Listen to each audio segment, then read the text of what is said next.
Ya, iya. Ada ndak bisa bahasa Bugis ya? Ada, iya.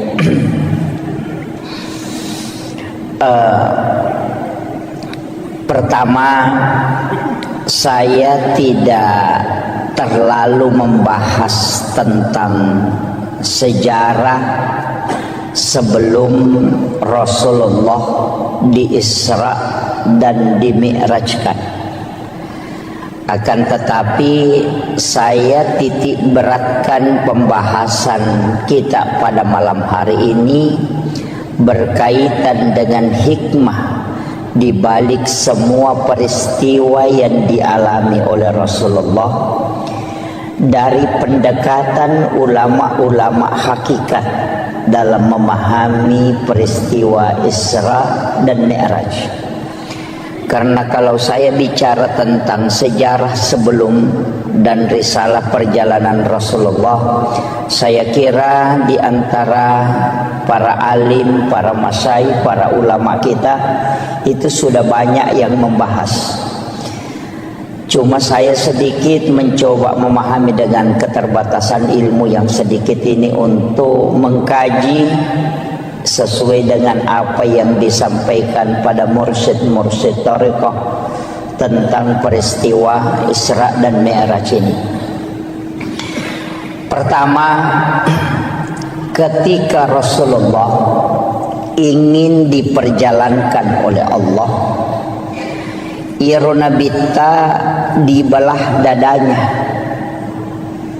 kemudian jantungnya Rasulullah diambil dan dimasukkan ke dalam satu wadah, di mana wadah itu sudah diisi dengan air Zamzam. Kalau ulama syariat dia memahami bahwa jantungnya Nabi itu dibersihkan dengan air Zamzam. Kalau pendekatan syariat, tapi kalau pendekatan hakikat itu ada pertanyaan, mana yang bersih, jantungnya Nabi atau air Zamzam? Itu kan dua hal. Nabi jantungnya itu adalah nur dan tidak mungkin ada kotorannya. Dia terjaga, makanya Nabi itu maksum. Sehingga ulama tariqah itu membalik makna mencuci. Jadi dia tidak mengatakan jantungnya Rasulullah dibersihkan, tapi dikatakan air Zamzam yang ingin diisi barakah sehingga diberi kesempatan menyentuh langsung kalbunya Rasulullah. Jadi situ ngena dek nama care paatinna nabitta, jantungna nabitta tidak kotor. Cuma dengan cara itu air Zamzam bisa terisi barakah. Nasaba ia koi siges saisi bawa jantungna nabitta, maka air Zamzam itu bisa menjadi obat. Itulah sehingga siapa yang meminum air Zamzam itu bisa terobati. Itu kalau pendekatan hakikatnya. Kalau syariatnya dikatakan dibersihkan. Kalau ilmu hikmah dikatakan di-upgrade, bukan dibersihkan, tapi diisi dengan hikmah. Itulah hakikat wudu. Karena wudu itu tidak membersihkan, tapi dia mensucikan. Kemudian ada beberapa, hitungana ada 22 itu kaidah yang selalu disandarkan ke Nabi kemudian dibalik.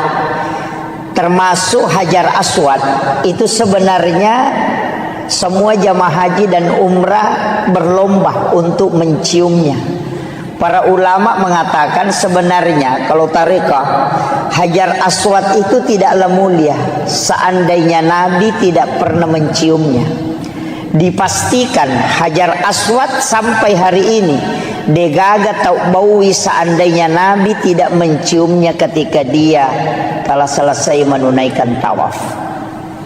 Jadi Hajar Aswad itu dimuliakan karena dia pernah dicium oleh Rasulullah. Yang ketiga, Nabi itu ketika berjalan ada awan yang menutupi kepalanya. Kalau secara syariat dipahami, Nabi dilindungi supaya tidak terkena terik matahari. Tapi secara hakikat itu tidak. Karena matahari itu bersumber dari nurun Muhammad. Ketika nurnya Rasulullah ketemu dengan matahari, maka matahari akan hancur. Maka Allah menutupi Rasulullah dengan awan supaya matahari itu tidak hancur ketika dia bersentuhan dengan nurnya Rasulullah. Itulah yang dipahami para ulama-ulama tariqah, bukan melihat kepada bendanya sehingga dia mulia, tapi karena dia bersandar kepada Rasulullah. Maka apapun yang disandarkan ke Nabi itu pasti mulia. Ini baru pengantar. Saya ceramah berapa menit?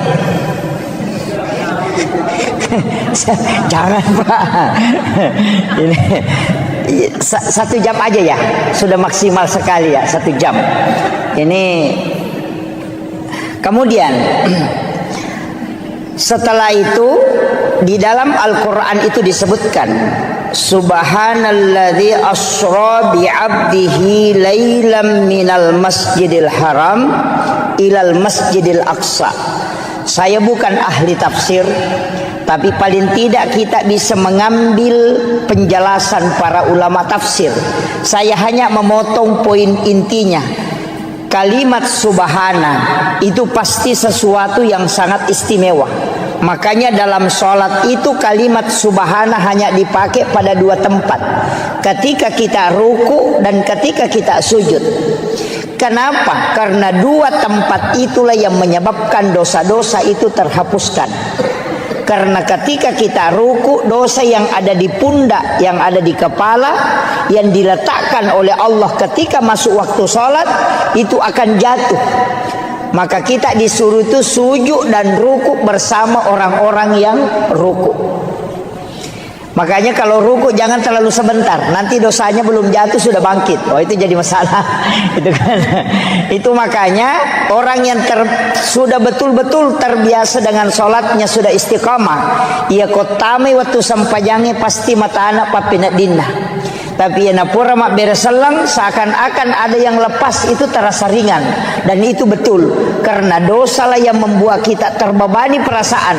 Tapi ketika selesai salam itu pasti terasa ringan, karena dosa itu sudah dihapuskan. Tapi makanya Nabi dalam hadis Bukhari Muslim, ada dosa yang tidak terlepas pada sholat fardu. Dia nalagai sampai perlueh, karena Allah akan mengumpulkan dosa itu nanti sholat Jumat baru dilepaskan. Makanya dari wudu ke wudu penghapus dosa, dari sholat fardu ke sholat fardu penghapus dosa, dari Jumat ke Jumat penghapus dosa, dari Ramadan ke Ramadan penghapus dosa, dari umrah ke umrah penghapus dosa, dan dari haji ke haji itu penghapus dosa. Itulah keistimewaan dalam Islam. Kemudian Subhanalladzi asra, kalimat asra itu bukan Rasulullah yang berjalan, tapi diperjalankan. Mungkin di sini ada jam dinding. Tadi di dalam saya lihat ada jam dinding. Jam dinding itu ketika dia berputar itu hanya 24 jam normalnya. Tapi kalau panitia masjid ini mengambil jam dinding kemudian dia putar, itu bisa sampai 300 kali berputar dalam 1 jam. Artinya ketika dia berjalan hanya 24 jam, tapi ketika dia diperjalankan oleh pengurus, maka itu bisa sampai 300 kali lipat. Begitu juga dengan Rasulullah, dia tidak berjalan tapi dia diperjalankan. Kemudian ada kalimat bi abdihi, bukan bi rasulin, bukan bi Muhammadin. Jadi ya roi palalangit tania surona pong Allah Ta'ala. Dena kana subhanalladzi asra bi rasulin. Juga tidak mengatakan asra bi Muhammadin, tidak, tapi mengatakan asra bi abdihi. Ia komelo ki ele keistimewaan diperjalankan, maka jadi hamba. Makanya tidak semua nabi itu melakukan perjalanan. Ada nabi yang mi'raj tapi tidak Isra. Ada nabi yang Isra tapi dia tidak Mi'raj. Tapi ada nabi yang Isra sekaligus Mi'raj. Nabi yang Mi'raj tapi tidak Isra itu Nabi Isa, diangkat langsung ke langit kedua. Ada nabi yang Mi'raj tapi dia tidak Isra, itu Nabi Musa ketika ke negeri Madian. Ada nabi yang Isra sekaligus Mi'raj, itulah Nabiullah Muhammad sallallahu alaihi wasallam. Makanya peristiwa itu sudah ada sebelumnya. Ada yang Isra, ada yang hanya Mi'raj, ada yang kedua-duanya. Kemudian ini kata kuncinya, minal masjidil haram ilal masjidil aqsa. Itu dua tempat disebut. Tapi Nabi itu dari Masjidil Haram ke Madinah, dari Madinah ke Bukit Tursina, dari Bukit Tursina baru ke Baitul Lahmi, dari Baitul Lahmi baru ke Masjidil Aqsa. Ini jarang dibahas orang. Ini. Jadi perjalanannya Rasulullah itu bukan dari Masjidil Haram ke Masjidil Aqsa, tidak. Dari Masjidil Haram ke Madinah. Di Madinah Nabi disuruh sholat oleh malaikat Jibril. Selesai sholat 2 rakaat, Rasulullah bertanya, tempat apa nih Jibril? Kenapa saya sholat di sini? Malaikat Jibril mengatakan, ini adalah Madinah Muhammad. Kalau engkau akan berhijrah di tempat ini. Kemudian setelah itu dibawa 1042,3 km dari Madinah ke Gunung Sinai, Bukit Tursina. Nabi disuruh sholat. Selesai sholat 2 rakaat di situ, Nabi bertanya, tempat apa nih Jibril? Kenapa saya mesti sholat di tempat ini? Malaikat Jibril mengatakan, disinilah Nabi Musa kalau ingin berbicara dengan Tuhannya. Wa kallamallahu Musa taklima. Itulah Gunung Sinai, Bukit Tursina. Dari situ kemudian dibawa ke sebelah selatan Masjidil Aqsa, 10,7 km ke sebelah selatan. Ada tempat di situ disebut dengan Baitul Lahmi atau Bethlehem. Nabi disuruh sholat. Selesai sholat 2 rakaat, Nabi bertanya, tempat apa ini Jibril? Kenapa saya mesti sholat di tempat ini? Malaikat Jibril mengatakan, ini adalah Baitul Lahmi. Disinilah Isa bin Maryam dilahirkan. Kemudian setelah itu dikembalikan, dimasukkan ke Masjidil Aqsa di Palestina. Kemudian di atas batulah itulah Nabi duduk. Apa sebenarnya hakikatnya Pak Bu? Kenapa ayat cuma menyebut 2 tempat, sedangkan Nabi pergi ke 5 tempat? Kenapa ayat tidak mengatakan minal Masjidil Haram ilal Madinah wa Bukit Tursina wa Baitul Lahmi wa Masjidil Aqsa? Itu pesan untuk kita, bahwa hikmah perjalanan mesti dari masjid ke masjid. Makanya Bapak Ibu misalnya mau ke Sidrap, kalau berangkat nanti sesudah misalnya sholat subuh, di sujud terakhir sholat subuh, niatkan memang untuk sholat duhur misalnya di Mangkoso atau di Parepare. Kita yakin bahwa jam sekian saya berangkat, saya dapat sholat duhur di Mangkoso. Jadi di sujud terakhir sholat subuh, niatkan memang untuk sholat duhur di Mangkoso. Ketika kita melakukan perjalanan, tiba-tiba di Maros kita kecelakaan kemudian meninggal, Allah itu cuma tanya malaikatnya 2 hal, hambaku dari mana dan mau kemana? Maka malaikat akan menjawab, dia dari Masjid Todopoli sholat subuh, tapi dia mau pergi Mangkoso sholat duhur. Maka Allah mengatakan, karena dia meninggalkan masjid dan menuju ke masjid, dia meninggalkan sholat untuk menuju ke sholat. Jangan engkau memeriksanya, karena dia ahlul jannah. Itulah yang kata ulama orang Bugis, sempajat tepetuh, yang kadang kita tidak pakai Pak Bu. Mereka tahu kau melo melakukan perjalanan warung mina na pikiriki kinroki matu lepa mandre. Ini jadi masalah. Makanya kalau di dalam tarekat, salam itu tidak menutup salat, tapi dia menyambung dan melepas.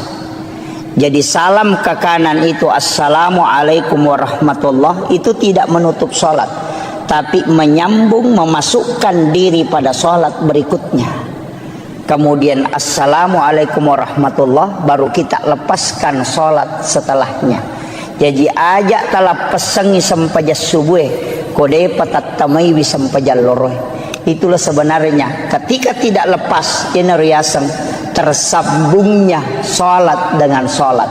Makanya ulama tarekat itu mengatakan niat sholat dan niat mau sholat itu berbeda. Ia niat sholat ada pada takbiratul ihram, sedangkan niat mau sholat itu ada pada salam atau sujud terakhir.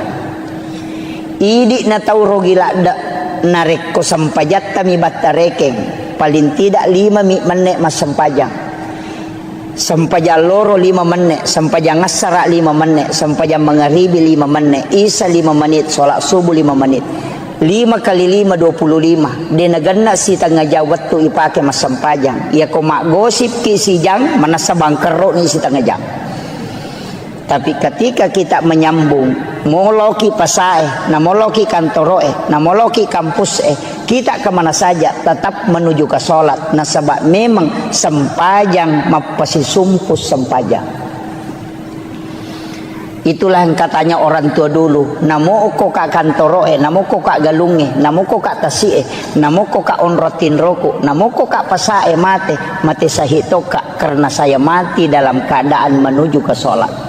Dan itulah orang yang biar tidak bersikir tetap berpahala langkahnya. Nah sebab Nabi temakada setiap langkah kaki menuju ke ibadah itu dinilai ibadah oleh Allah. Itu hakikatnya. Jadi ajak lalu tarogi Pak Bu. Mas sempajang itu tutup, mas sempajang itu tutup. Jangan pernah tutup. Pasti sumpungi mataru. Semua ibadah. Mapasu sekaki niatkan memang bersakat tahun depan. Masih dekaki niatkan memang sedekah. Sedekah subuh niatkan memang sedekah subuh berikutnya. Masih dekat Jumat berkaki niatkan memang untuk keluarkan Jumat berkah. Nah sebab setiap amal baik yang kita niatkan itu sudah dicatat. Ia naruh alasannya kenapa kita bisa kekal di dalam surga. Padahal umur kita terbatas karena niat melakukan kebaikan yang tidak pernah terputus dan itu menjadi ibadah selamanya. Itu kuncinya. Kemudian dari Masjidil Haram ke Masjidil Aqsa itu pesan. Kalau yang ditafsir itu mengatakan kenapa dari masjid ke masjid, karena memang bangunan yang paling terakhir hancur itu adalah masjid. Kenapa malam hari? Karena sholat yang dikerjakan malam hari itu lebih banyak daripada sholat yang dikerjakan di siang hari.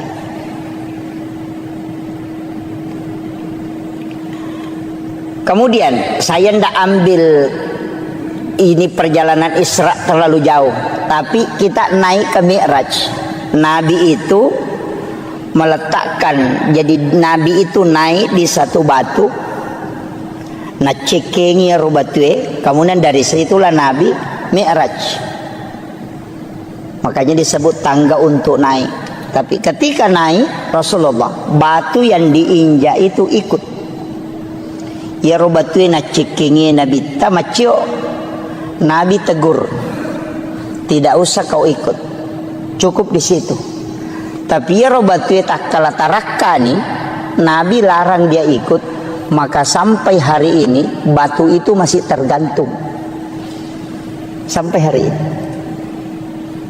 Makanya kalau kita lihat itu di HP bisa kita buka batu gantung peristiwa Isra Mi'raj. Itu tidak sandar ke tanah, padahal beratnya itu berapa itu besar itu. Ya rubatu nonri ya Nabi ta maceket tapi melu macuri Nabi ta larang. Dia sudah terangkat, Nabi larang ikut, tapi dia juga tidak mau turun lagi ke tanah, makanya tergantung sampai hari ini. Nabi naik ke langit pertama, ketemu Nabi Adam. Naik ke langit kedua, ketemu Nabi Isa dengan Nabi Yahya. Naik ke langit ketiga, ketemu dengan Nabi Yusuf. Terus naik ke langit berikutnya, ketemu dengan Nabi Idris, Nabi Harun, kemudian Nabi Yahya, kemudian ketemu Nabi Musa, kemudian Nabi Ibrahim. Banyak Nabi dan Rasul. Saya tidak mau bahas semua. Banyak Nabi dan Rasul. Tapi kenapa ini Nabi yang disuruh menjemput Rasulullah di langit-langit itu? Angka Nabi Daud, anak Nabi Yakub, banyak Nabi. Tapi kenapa Nabi Adam di langit pertama? Kemudian kenapa di langit kedua itu Nabi Yusuf dengan Nabi Yahya? Ini tiga nabi ini lain. Nabi Adam tidak ada bapaknya, tidak ada ibunya. Nabi Isa tidak ada bapaknya. Nabi Yahya dia lahir dari ibu yang sudah menopause. Coba kalau kita kaji secara sederhananya, jadi Iro Nabi Adam dega ambok na dega indok na. Walaupun dalam tafsir As-Sawi nanti itu ada mengatakan bapaknya Nabi Adam adalah tanah dan ibunya Nabi Adam adalah air. Karena Allah mengambil tanah yang keras, kemudian diberikan air, kemudian dicampur sehingga dia menjadi mengeras, dan dari situlah Nabi Adam ada. Sehingga dia katakan bapaknya adalah tanah dan ibunya adalah air. Itu kalau di tafsir As-Sawi. Nabi Adam ini pada hakikatnya tidak ada bapak, tidak ada ibu. Naik ke langit kedua, ketemu Nabi Isa dengan Nabi Yahya, dua nabi yang hampir seumuran, tapi dakwanya beda. Kalau Nabi Isa masuk di kelab-kelab malam, kalau Nabi Yahya bersama dengan orang-orang soleh. Makanya kalau ada jamaah tabligh selalu pergi ke KPKP berdakwah, wah itu anggotanya Nabi Isa, Nabi Yahya itu. Nabi, makanya kan ketika ditanya kenapa kau masuk di situ, dia bilang saya kan nabi. Untuk memperbaiki sesuatu yang jelek, saya harus mencari orang-orang jelek supaya saya perbaiki, orang-orang bermaksiat supaya saya perbaiki. Makanya kalau ustaz hanya sama orang-orang beriman, tidak ada gunanya itu. Karena sudah orang beriman dia temani, mestinya dia bersahabat dengan orang-orang yang tidak beriman supaya dia ajak ke kebaikan. Sama dokter, jangan berteman dengan orang sehat, tapi cari orang sakit supaya kau bisa obati. Begitu, jadi itu alasannya. Makanya kalau ada ustaz selalu cari penjahat preman, tidak masalah, itu ada sanatnya itu. Tapi kalau ada ustaz tidak mau gabung dengan WTS, tidak mau gabung dengan peminum, ada juga sanatnya itu. Kenapa? Alasannya takut terpengaruhi. Itu karena mungkin imannya belum kuat. Nah, itu makanya dalam agama itu masing-masing ada sanatnya. Kemudian Nabi Isa ini kan lahir dari Maryam. Maryam ini yang memelihara Nabi Zakaria. Nabi Zakaria punya anak, itulah Nabi Yahya. Kan gitu. Jadi Nabi Zakaria ini kan tidak punya anak, dia gagak anak-anak. Istrinya sudah menopause, sudah berhenti haid. Dan Nabi Zakaria ini sudah tua. Karena dia yakin sudah tidak punya keturunan, maka dia mengambil kemanakannya. Itu anak gadis belia yang bernama Maryam, itulah ibunya Nabi Isa. Jadi Nabi Zakaria dia memelihara Maryam kurang lebih 4-5 tahun di rumahnya. Jadi itu dia bawa ke rumahnya, dia bikinkan bilik, nah kiborangi kamar. Di dalam biliknya dia buatkan tempat sholat, namanya mihrab. Di dalam mihrab itulah Nabi Maryam sholat. Ini saya kembalikan. Banyak orang yang mengatakan, bukan saya tidak sepakat, tapi perlu kita kaji. Di sini banyak para ahli, para ini. Saya yang kasih tahu. Itu saya sering tanya ke ulama-ulama tarekat dan ulama-ulama sejarah. Tapi sering penceramah itu mengatakan begini. Peristiwa Isra Mi'raj itu adalah awal mula perintah pelaksanaan sholat. Saya tidak sepakat. Peristiwa Isra Mi'raj itu disebutkan dalam ayat linuriyahu min ayatina, bukan sholat. Coba kalau kita buka Al-Quran itu, subhanalladzi asra bi 'abdihi lailan minal masjidil haram ilal masjidil aqsa alladzi barakna haulahu. Apa tujuannya? Linuriyahu min ayatina, bukan sholat. Alasannya yang kedua apa? Karena perintah sholat itu sudah ada sebelum Nabi Isra Mi'raj. Karena di Madinah Nabi sholat, di Bukit Tursina Nabi sholat, Nabi juga sholat di Baitul Lahmi, Nabi juga sholat di Masjidil Aqsa. Bahkan di Masjidil Aqsa Nabi yang memimpin para Nabi dan Rasul. Rasulullah menjadi imam, semua Nabi itu menjadi makmumnya. Coba, berarti Nabi sudah sholat sebelum Isra Mi'raj. Kalau orang mengatakan Isra Mi'raj itu adalah perintah sholat, itu keliru. Coba. Karena dia sudah sholat. Kalau kita buka Al-Quran, oke lah. Kalau orang tidak percaya bilang ini hadis apa, kita pakai Al-Quran. Nabi Ibrahim, Rabbana liyuqimas sholah faja'al af'idatam minan nasi tahwi ilaih. Satu. Nabi Isa, dia mengatakan saya diutus oleh Allah untuk memerintahkan sholat dan zakat. Itu sudah ada sholat. Yang ketiga, Maryam sholat di dalam mihrab. Keempat, Nabi Zakaria wa huwa qaimun yusalli fil mihrab. Nabi Zakaria berdiri sholat di dalam mihrab. Coba. Semua nabi itu sudah sholat, Pak. Nabi di Madinah sudah sholat. Nabi di Bukit Tursina sudah sholat. Jadi naik Isra Mi'raj ini apa sebenarnya? Itu disebutkan dalam ayat linuriyahu min ayatina, untuk memperlihatkan, bukan menceritakan. Karena ya di surga dan neraka itu hanya diceritakan ke nabi-nabi terdahulu. Nabi Musa diceritakan surga, Nabi Ibrahim diceritakan neraka. Semua nabi diceritakan tentang neraka. Tidak ada nabi yang melihat tingkatan langit sampai ke Sidratil Muntaha, dan tidak ada nabi satupun yang bisa melihat Allah. Makanya nabi disebutkan linuriyahu min ayatina, untuk memperlihatkan tanda-tanda kebesaran Allah, bukan menceritakan tanda-tanda kebesaran Allah. Makanya nabi itu menyaksikan semua. Maka dari situlah Rasulullah mengatakan, dalam peristiwa Isra Mi'raj saya dikasih 3 ilmu. Ini inti pokoknya. Ilmu pertama adalah ilmu syariat, ilmu kedua adalah ilmu hakikat, dan ilmu ketiga adalah ilmu asrar ilahiyah. Satu, saya harus menyampaikan semua ilmu itu syariat. Satu, boleh saya memilih, boleh saya sampaikan, boleh tidak. Makanya ada ilmu yang diajarkan ke Sayyidina Ali, tidak diajarkan ke sahabat yang lain. Karena Nabi memilih, boleh dia sampaikan, boleh tidak, sesuai dengan khatibun nasa ala qadri ukulihim.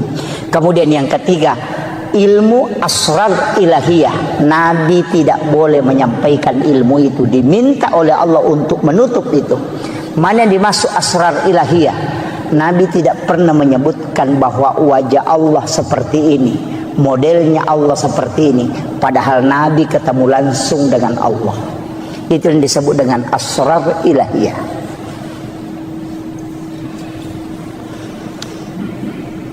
Kemudian, wah ini sudah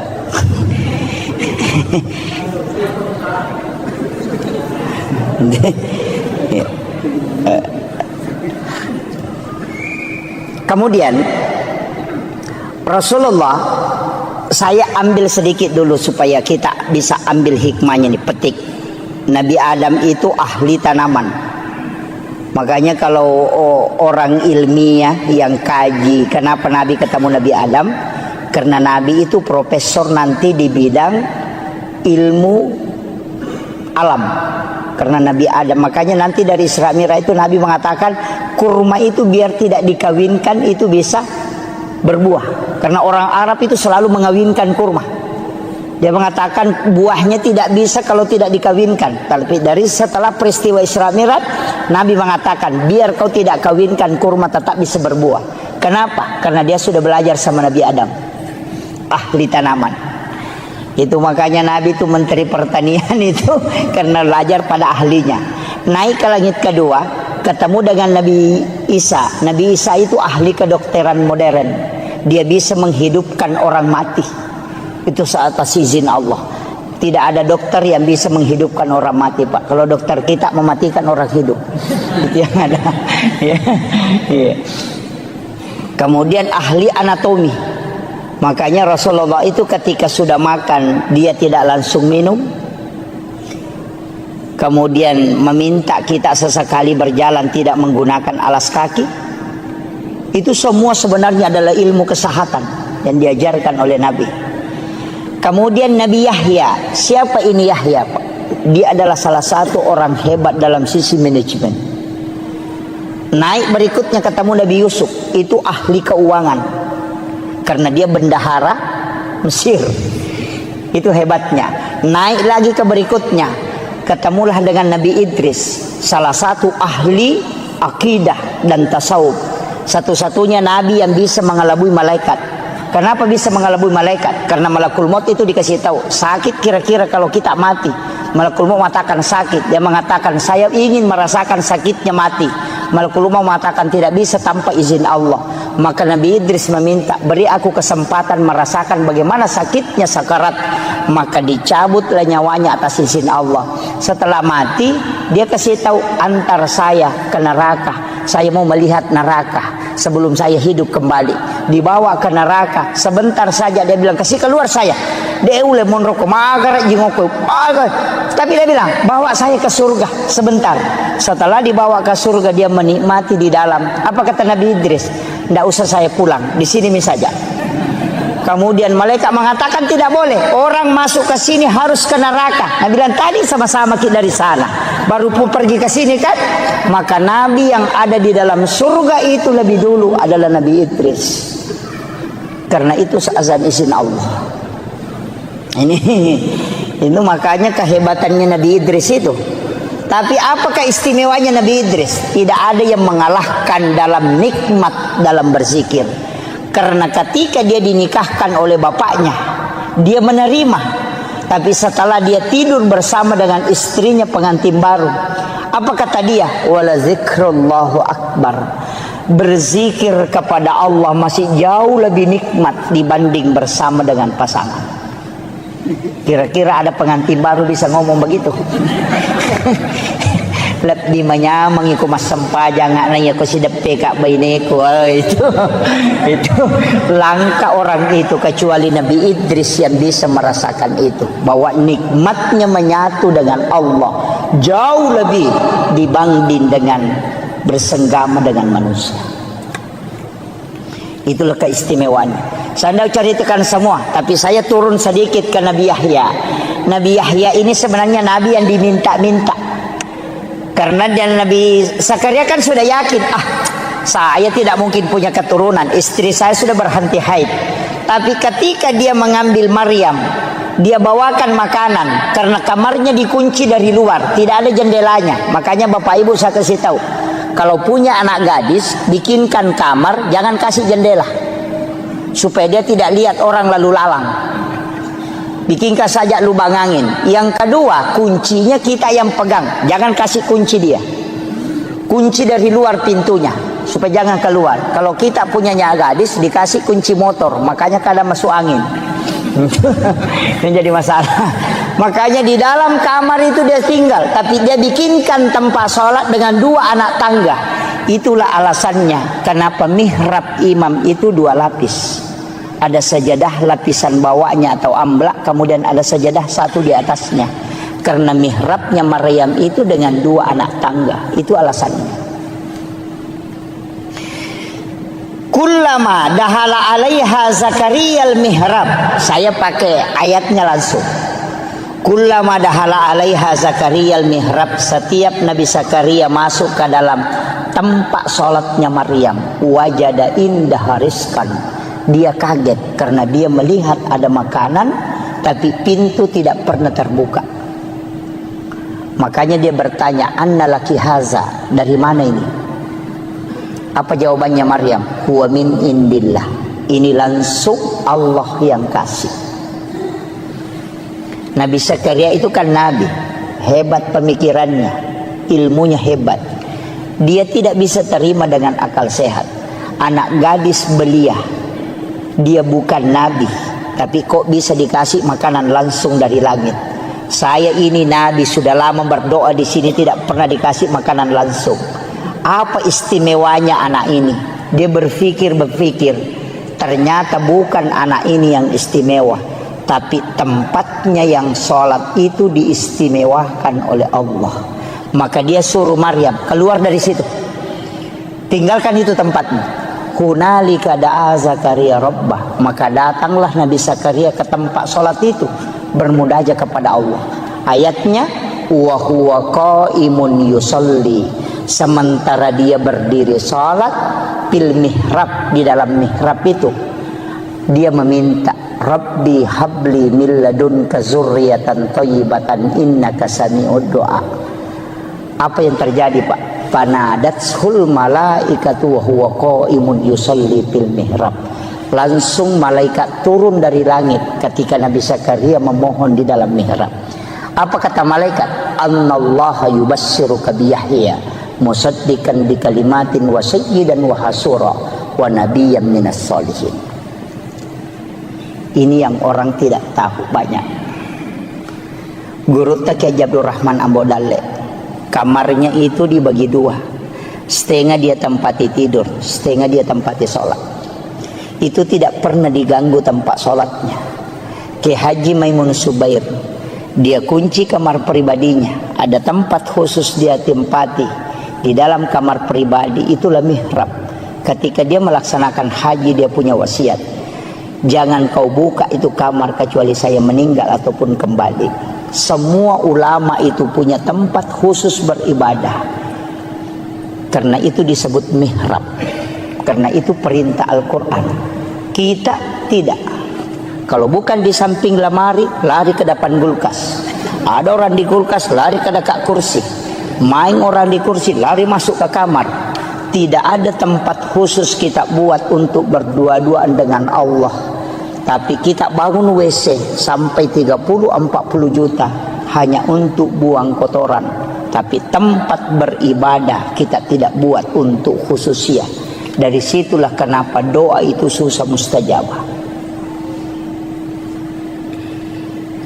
Makanya saya sampaikan, bukan musola, Pak. Musola itu ditempati sholat berjamaah. Ada tamu datang ke rumah bisa dia masuk sholat. Tapi kalau mihrab tidak ada orang yang boleh masuk kecuali hanya pemilik mihrab.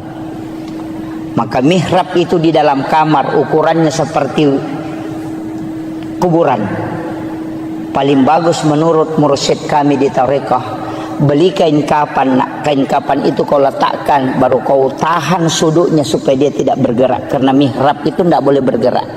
Kemudian kau tutupi dengan kain tipis atau paling ada penutupnya.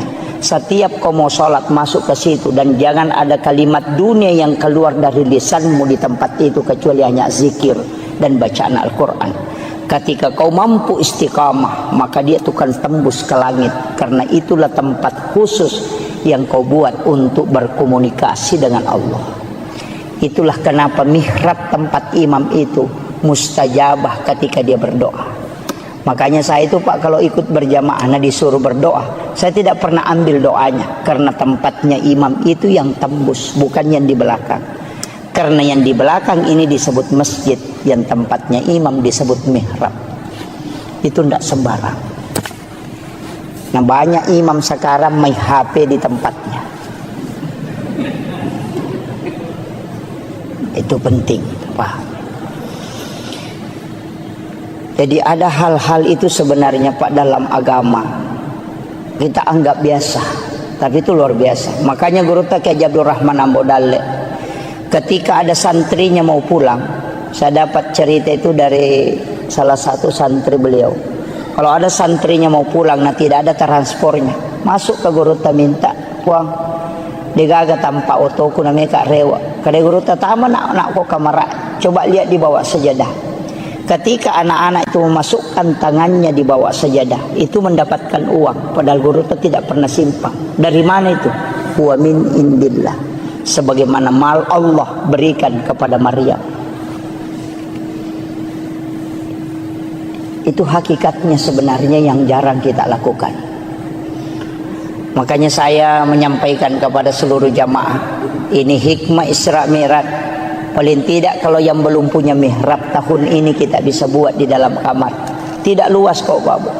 Ongkosnya mungkin hanya sekitar 500.000. Cukup kita beli kain tipis, kemudian kita tutupi. Beli kain kafan 1 lapis. Walaupun bukan kain kafan, mungkin sajadah 2 lapis kita simpan di situ. Kenapa saya mengatakan bagusnya kalau kain kafan? Kalau kain kafan, bikin wasiat. Nak, ketika saya meninggal, ada kain kafan di mihrab itu, kau ambil itu yang kau bungkuskan aku. Karena kain kafan yang ambil dari mihrab biar sampai 50 tahun tidak akan luput termakan oleh tanah ketika itu yang dibungkuskan oleh orang yang dipakai sholat. Itulah kenapa banyak ulama dulu itu tidak hancur kain kafannya. Itu karena kain kafan yang bersumber dari mihrab yang dia pakai. Dan itu kadang kita anggap biasa, Pak. Makanya kalau doa mau mustajabah, bikin mihrab. Tapi jangan cari uang di mihrab. Sama guru, siapa tahu nanti assalamualaikum, assalamualaikum, langsung dia lagi, oh belum ada nih. Wah itu jadi masalah itu. Iya. Tapi disitulah Allah bisa memberikan rezeki wa yarzuqhu min haitsu la yahtasib. Itu bukan hadis. Kalau hadis masih bisa diperdebatkan, Pak. Tapi itu ayat yang dilakukan oleh Maryam yang bukan nabi, maka Allah kasih langsung. Maka bukan nabi pun, seorang ulama, seorang alim, seorang beriman, ketika dia membuat itu maka Allah pun akan kasih. Karena itu huwa min indillah. Innallaha yarzuqu man yasha bighairi hisab. Itu kuncinya. Tapi kita mungkin sudah punya semua ya. Sudah ada mihrab di rumah, Pak ya? Belum ada. Iya. Iya. Paling tidak kita bikin, Pak. Nggak susah. Apalagi kayak ada ini kain-kain seperti ini di belakang. Sekarang kan mudah. Ada kayak triples cukup ditutup untuk supaya kita tempati masuk ke dalam situ untuk sholat tahajud, untuk tafakur. Kalau mau itikaf di situ aja. Mau itikaf di situ. Apalagi ini dekat Ramadan kan. Nanti kalau Ramadan itu berlomba-lomba mau pergi itikaf. Sebenarnya itikaf murni itu tidak boleh pulang ke rumah. Boleh pulang ke rumah hanya membangunkan anak-anak istri untuk sholat. Kalau itikaf itu memang tinggal di masjid, keluar hanya mandi, masuk lagi bersikir. Kita itikaf itu kadang bolak-balik, bahkan berhubungan dengan istri. Wah itu jadi masalah itu. Orang itikaf itu tidak boleh berhubungan dengan pasangannya. Ada yang lebih parah, jam 9 malam datang bawa ke lampu, dia simpan di lantai 2, datang tidur, mati subuh baru bangun. Itu bukan pergi itikaf, hanya pindah tidur itu. Ini jadi masalah itu. Ya. Sebaiknya kita itikaf ya di dalam kamar, di dalam mihrab kita itikaf. Di tempat mihrab itulah kita bermunajat kepada Allah. Itu tidak ada orang yang melihat ibadah sunnah itu. Memang kalau kita betul-betul mau kejar Lailatul Qadar kan memang kayak ulama dulu 3 bulan itu dia sudah mulai. Makanya saya kasih tahu Pak, kalau mau dapat Lailatul Qadar tidak usah begadang. Yang paling mudah bagaimana? Datang sholat isya berjamaah, kerjakan sholat sunnah sesudah sholat isya 4 rakaat, kemudian datang sholat subuh berjamaah, kerjakan sholat sunnah subuh 2 rakaat dan sholat subuh berjamaah. Kita sudah dapat Lailatul Qadar. Apa alasannya? Rasulullah mengatakan, siapa yang datang sholat isya berjamaah di masjid, maka sama kalau dia sholat setengah malam. Siapa yang sholat 4 rakaat sesudah sholat isya, itu sama pahalanya kalau dia sholat 4 rakaat pada malam Lailatul Qadar. Berarti sholat sunnah sesudah isya yang 4 rakaat itu setara dengan 400.000 rakaat nilainya. Makanya saya kasih tahu, jangan sampai kita sholat tarawih 20 rakaat, tapi kita tidak sholat sunnah sesudah isya 4 rakaat. Bangkrut betul itu. Betul-betul bangkrut. Karena sholat tarawih 20 rakaat tidak akan pernah mengalahkan sholat sunat 4 rakaat sesudah isya. Kenapa? Karena itu setara dengan 400.000 rakaat nilai itu. Tidak usah datang begadang, tapi datang sholat subuh berjamaah. Kenapa sholat subuh berjamaah? Rasulullah mengatakan, siapa yang sholat subuh berjamaah di masjid itu sama kalau dia bangun 1 malam penuh beribadah dengan Allah. Makanya kalau sudah sholat isya berjamaah dapat setengah malam, sholat 4 rakaat sesudah isya sama dengan sholat 4 rakaat pada malam Lailatul Qadar, baru ambil sholat sunnah subuh, itu lebih mulia daripada dunia dan isinya, baru ambil sholat subuh berjamaah, berarti sama dengan sholat 1 malam penuh, itu pasti dapat Lailatul Qadar. Itu aja kuncinya. Hanya tidak usah pusing Pak. Jadi kecuali yang mau betul-betul mengejar ya kejar. Pokoknya begadang setiap malamnya. Kalau tidak mampu ambil aja itu tadi. Itu jadi ulama kita dari dulu tuh simpel sekali. Ya, tidak usah datang menyiksa diri tuh Pak. Tidak usah. Apalagi yang sekarang. Kecuali kita mampu memang. Nah, makanya 3 bulan ini kan disebut Syahrul Rajab syahrullah, syahrul Sya'ban syahri, syahrul Ramadan syahrul ummati. Itu 3. Makanya doanya itu Allahumma barik li fi Rajab wa Sya'ban, digabungkan 2 baru wa balikni Ramadan. Apa maknanya? Allahumma barik. Kalau berkah itu pasti wirid, bukan ilmu. Karena kalau ilmu derajat. Makanya yarfa'illahu alladhina amanu minkum walladhina utul ilma darajah. Tapi kalau mau berkah bukan ilmu tapi wirid. Makanya Syahrul Rajab syahrullah, kalau bulannya Allah berarti bulan istighfar. Kalau bulannya Nabi berarti bulan salawat. Kalau bulannya kita berarti bulan bacaan Quran. Makanya Rajab perbanyak istighfar, Sya'ban perbanyak salawat, nanti Ramadan banyak baca Quran. Itu sudah dapat. Itu kuncinya.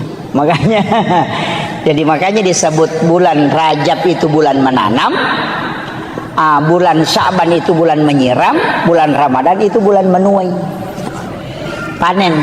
Nah, itu kuncinya. Makanya ini sederhana aja Pak. Makanya istighfar di bulan Rajab ini minimal 1000.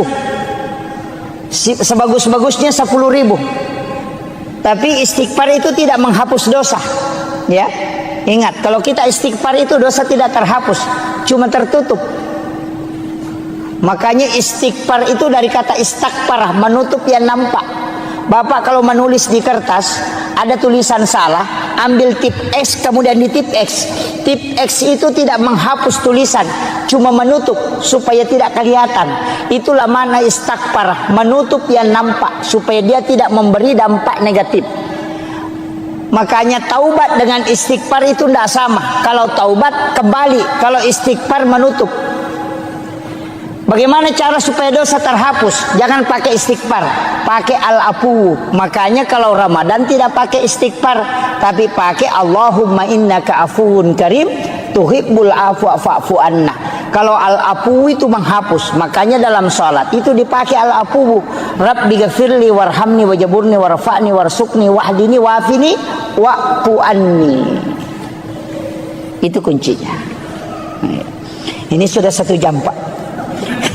Ya, ini saya tambah sedikit ya. Iya, kita mengambil hikmah hakikatnya dulu.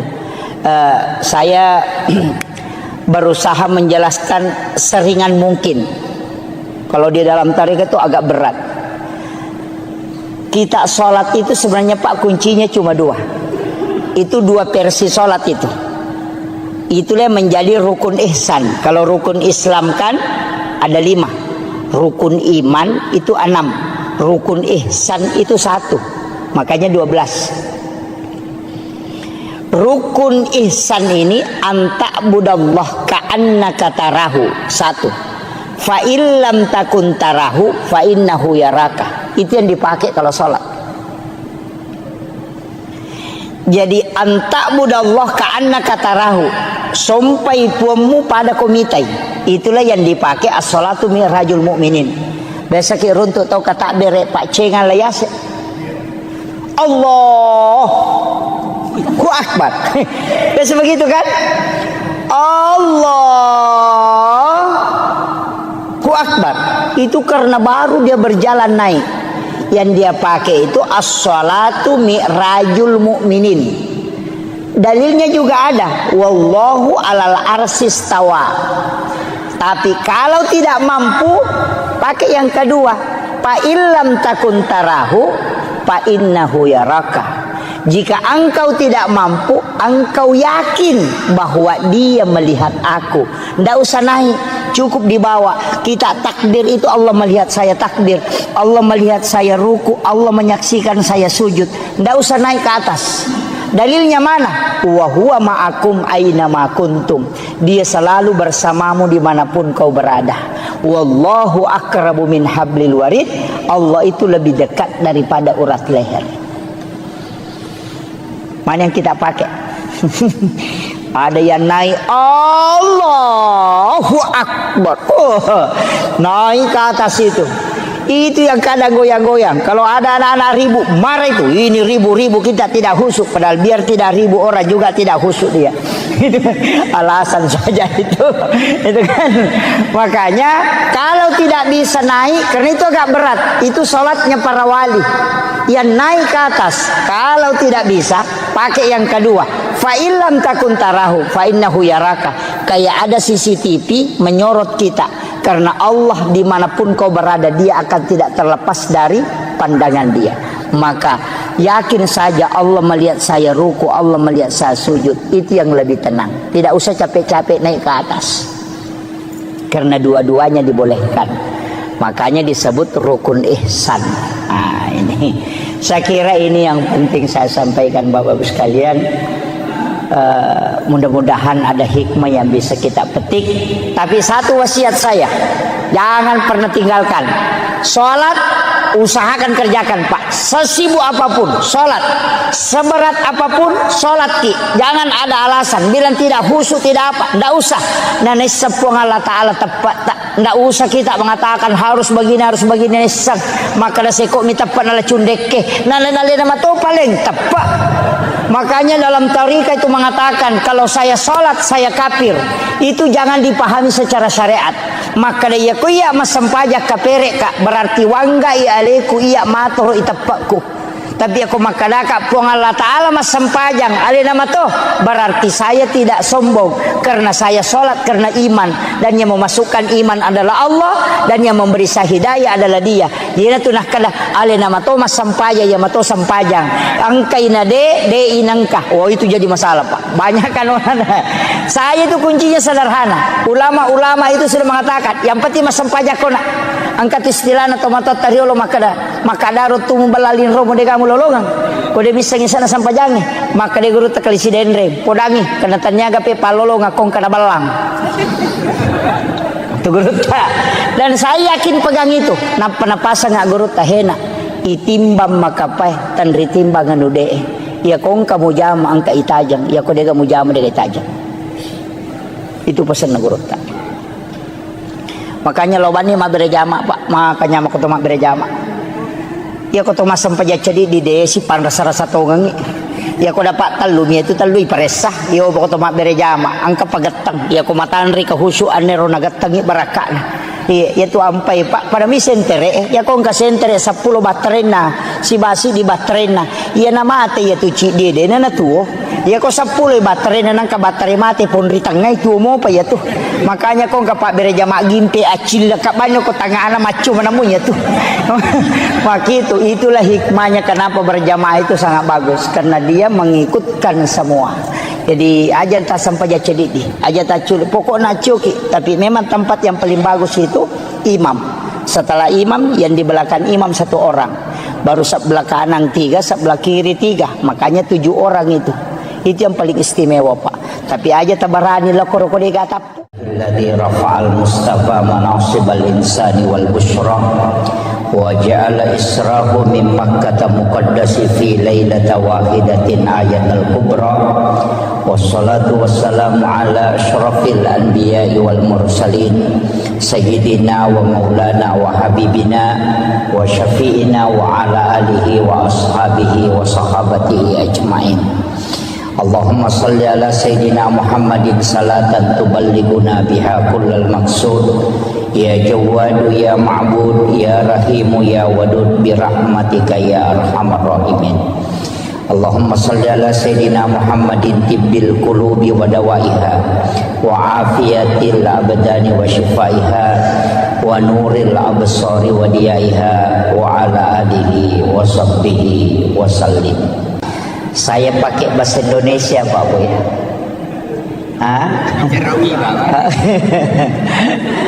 Campur ya. Iya, ada enggak bisa bahasa Bugis ya? Ada iya.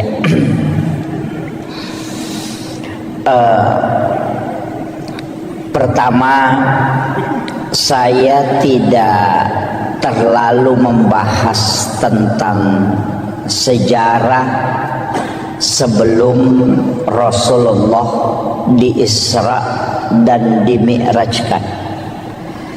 Akan tetapi saya titik beratkan pembahasan kita pada malam hari ini berkaitan dengan hikmah di balik semua peristiwa yang dialami oleh Rasulullah dari pendekatan ulama-ulama hakikat dalam memahami peristiwa Isra dan Mi'raj. Karena kalau saya bicara tentang sejarah sebelum dan risalah perjalanan Rasulullah, saya kira di antara para alim, para masyayikh, para ulama kita itu sudah banyak yang membahas. Cuma saya sedikit mencoba memahami dengan keterbatasan ilmu yang sedikit ini untuk mengkaji sesuai dengan apa yang disampaikan pada mursyid-mursyid thariqah tentang peristiwa Isra dan Mi'raj ini. Pertama, ketika Rasulullah ingin diperjalankan oleh Allah, irona bitta dibelah dadanya, kemudian jantungnya Rasulullah diambil dan dimasukkan ke dalam satu wadah, di mana wadah itu sudah diisi dengan air Zamzam. Kalau ulama syariat dia memahami bahwa jantungnya Nabi itu dibersihkan dengan air Zamzam, kalau pendekatan syariat. Tapi kalau pendekatan hakikat, itu ada pertanyaan, mana yang bersih, jantungnya Nabi atau air Zamzam? Itu kan dua hal. Nabi jantungnya itu adalah nur dan tidak mungkin ada kotorannya. Dia terjaga, makanya Nabi itu maksum. Sehingga ulama tariqah itu membalik makna mencuci.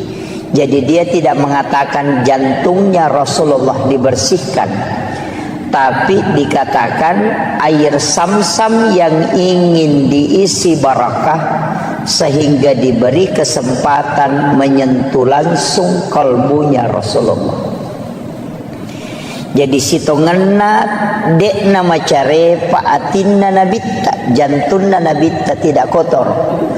Cuma dengan cara itu air Zamzam bisa terisi barakah. Nasaba ia koi siges saisi bawa jantungna nabitta, maka air Zamzam itu bisa menjadi obat. Itulah sehingga siapa yang meminum air Zamzam itu bisa terobati. Itu kalau pendekatan hakikatnya. Kalau syariatnya dikatakan dibersihkan.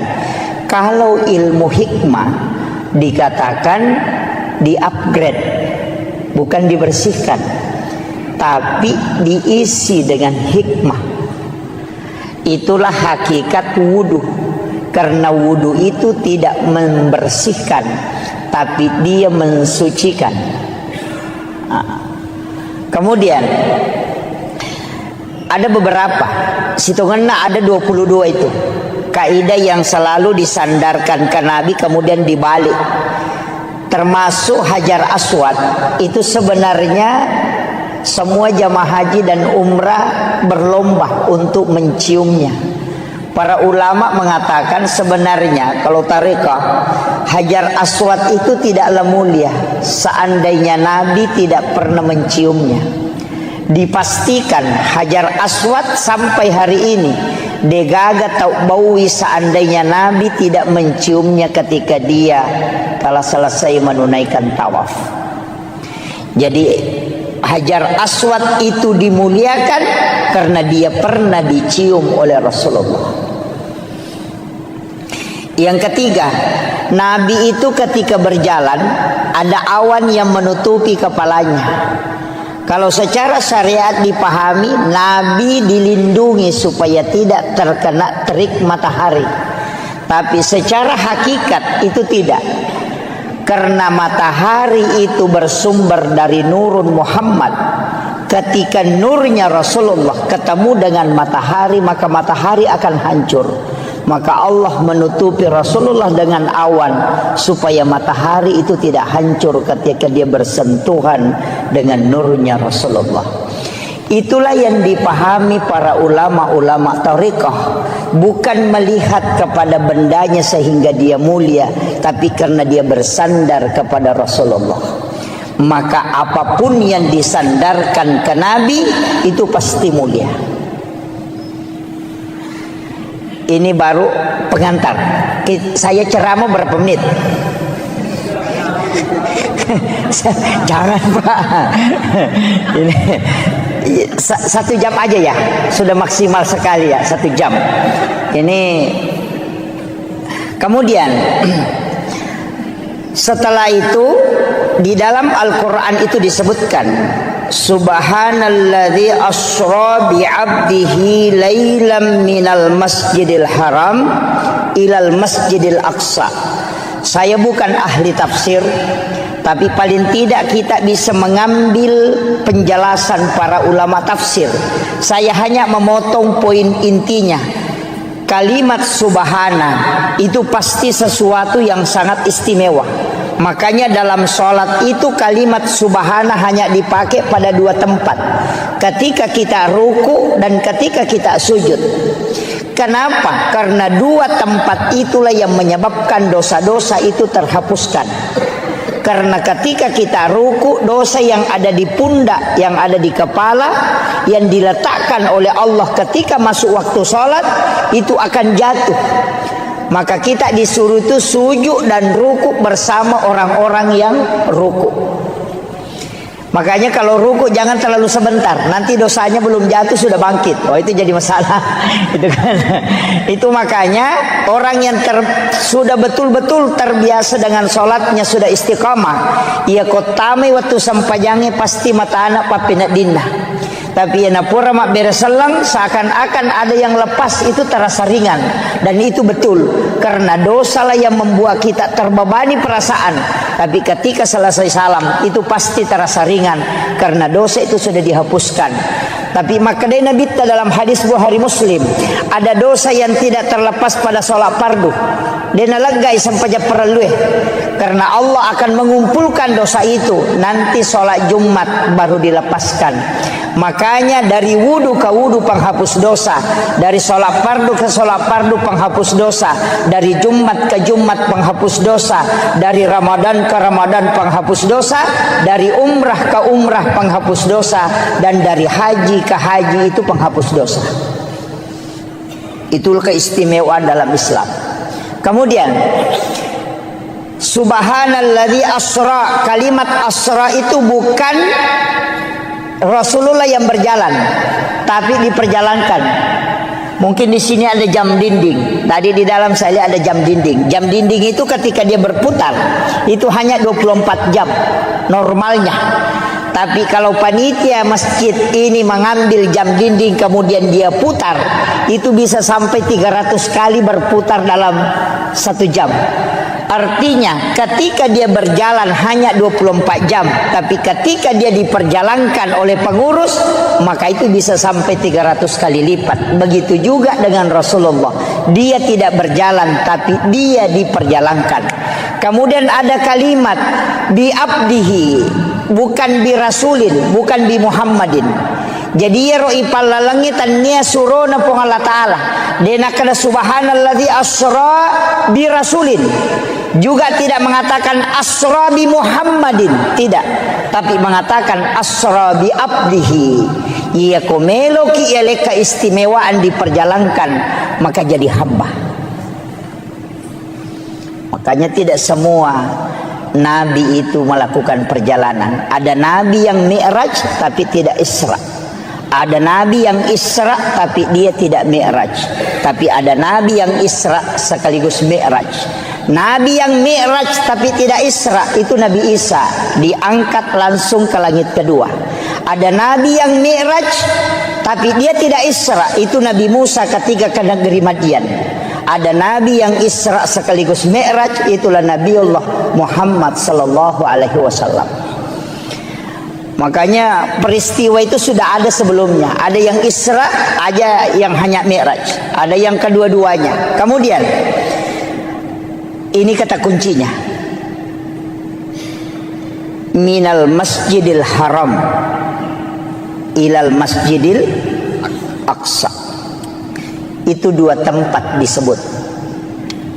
Tapi Nabi itu dari Masjidil Haram ke Madinah, dari Madinah ke Bukit Tursina, dari Bukit Tursina baru ke Baitul Lahmi, dari Baitul Lahmi baru ke Masjidil Aqsa. Ini jarang dibahas orang. Ini. Jadi perjalanannya Rasulullah itu bukan dari Masjidil Haram ke Masjidil Aqsa, tidak. Dari Masjidil Haram ke Madinah. Di Madinah Nabi disuruh sholat oleh malaikat Jibril. Selesai sholat 2 rakaat, Rasulullah bertanya, tempat apa nih Jibril? Kenapa saya sholat di sini? Malaikat Jibril mengatakan, ini adalah Madinah Muhammad. Kelak engkau akan berhijrah di tempat ini. Kemudian setelah itu dibawa 1042,3 km dari Madinah ke Gunung Sinai, Bukit Tursina. Nabi disuruh sholat. Selesai sholat 2 rakaat di situ, Nabi bertanya, tempat apa nih Jibril? Kenapa saya mesti sholat di tempat ini? Malaikat Jibril mengatakan, disinilah Nabi Musa kalau ingin berbicara dengan Tuhannya. Wa kallamallahu Musa taklima. Itulah Gunung Sinai, Bukit Tursina. Dari situ kemudian dibawa ke sebelah selatan Masjidil Aqsa, 10,7 km ke sebelah selatan. Ada tempat di situ disebut dengan Baitul Lahmi atau Bethlehem. Nabi disuruh sholat. Selesai sholat 2 rakaat, Nabi bertanya, tempat apa ini Jibril? Kenapa saya mesti sholat di tempat ini? Malaikat Jibril mengatakan, ini adalah Baitul Lahmi. Disinilah Isa bin Maryam dilahirkan. Kemudian setelah itu dikembalikan, dimasukkan ke Masjidil Aqsa di Palestina. Kemudian di atas batulah itulah Nabi duduk. Apa sebenarnya hakikatnya Pak Bu? Kenapa ayat cuma menyebut 2 tempat, sedangkan Nabi pergi ke 5 tempat?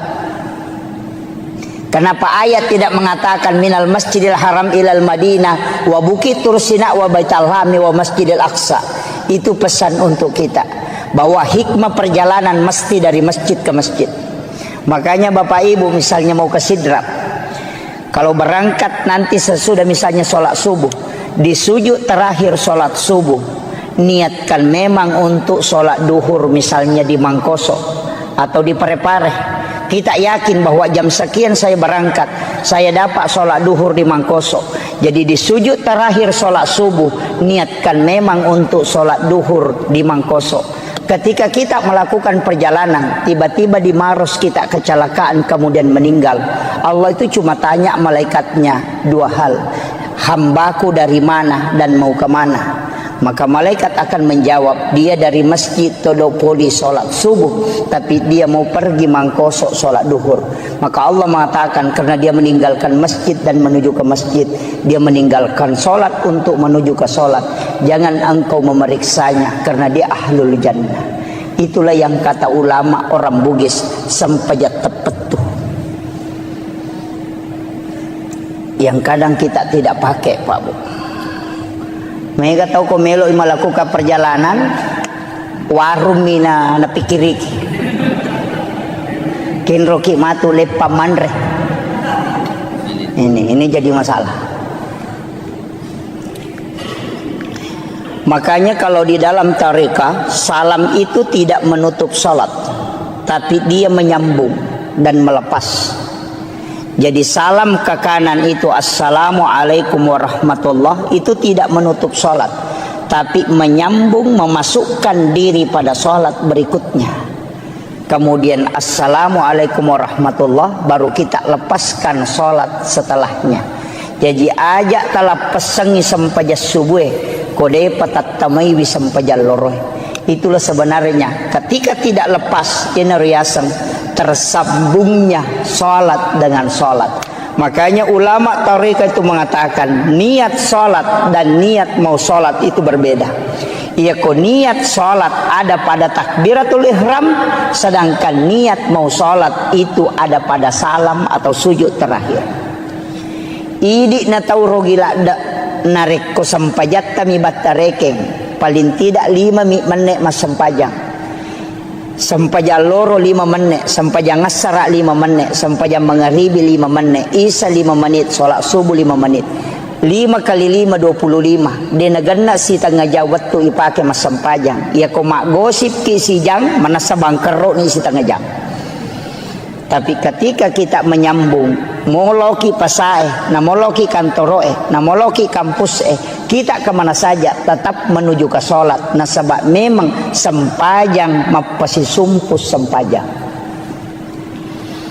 Itulah yang katanya orang tua dulu, namo ko ka kantoroe, namo ko ka galunge, namo ko ka tasie, namo ko ka onrotin roku, namo ko ka pasae mate sahitoka, karena saya mati dalam keadaan menuju ke sholat. Dan itulah orang yang biar tidak bersikir tetap berpahala langkahnya. Nah sebab Nabi temakada setiap langkah kaki menuju ke ibadah itu dinilai ibadah oleh Allah. Itu hakikatnya. Jadi ajak lalu tarogi Pak Bu. Mas sempajang itu tuh, mas sempajang itu tuh, jangan pernah tutup. Pasti sumpungi mataru. Semua ibadah. Mapasu sekaki niatkan memang bersakat tahun depan. Masih dekaki niatkan memang sedekah. Sedekah subuh niatkan memang sedekah subuh berikutnya. Masih dekat Jumat berkaki niatkan memang untuk keluarkan Jumat berkah. Nah sebab setiap amal baik yang kita niatkan itu sudah dicatat. Ia naruh alasannya kenapa kita bisa kekal di dalam surga padahal umur kita terbatas karena niat melakukan kebaikan yang tidak pernah terputus dan itu menjadi ibadah selamanya. Itu kuncinya. Kemudian dari Masjidil Haram ke Masjidil Aqsa itu pesan. Kalau yang ditafsir itu mengatakan kenapa dari masjid ke masjid, karena memang bangunan yang paling terakhir hancur itu adalah masjid. Kenapa malam hari? Karena sholat yang dikerjakan malam hari itu lebih banyak daripada sholat yang dikerjakan di siang hari.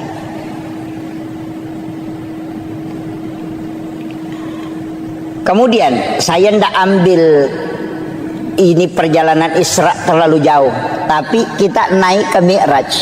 Nabi itu meletakkan, jadi Nabi itu naik di satu batu, nah cekengi rubatue, kemudian dari situlah Nabi Mi'raj.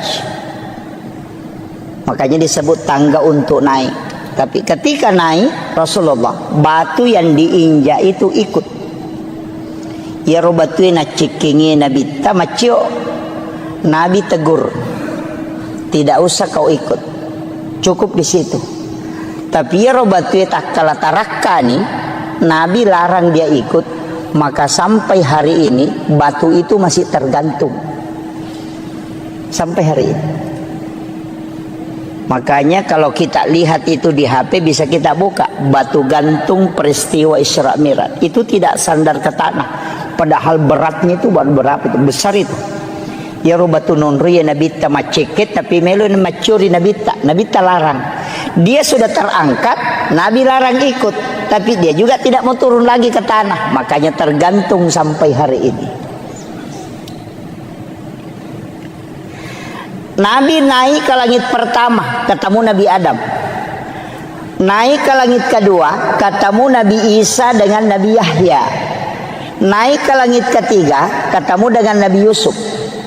Terus naik ke langit berikutnya, ketemu dengan Nabi Idris, Nabi Harun, kemudian Nabi Yahya, kemudian ketemu Nabi Musa, kemudian Nabi Ibrahim.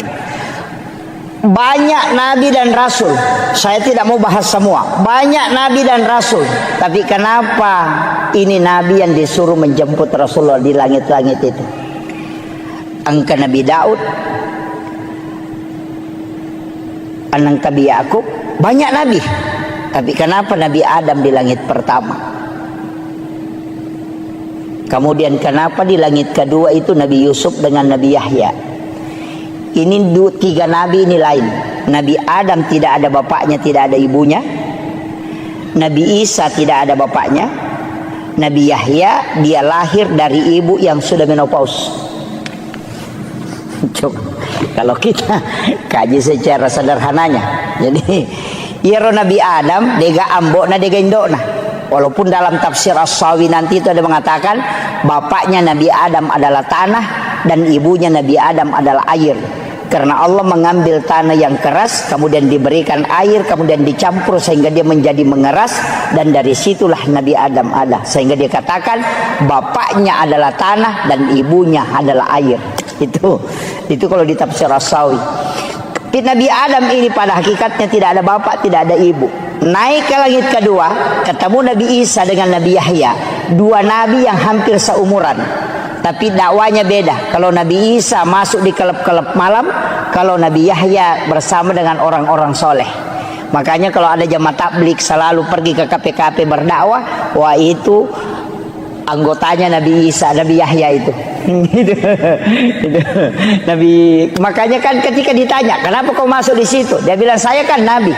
Untuk memperbaiki sesuatu yang jelek, saya harus mencari orang-orang jelek supaya saya perbaiki, orang-orang bermaksiat supaya saya perbaiki. Makanya kalau ustaz hanya sama orang-orang beriman, tidak ada gunanya itu.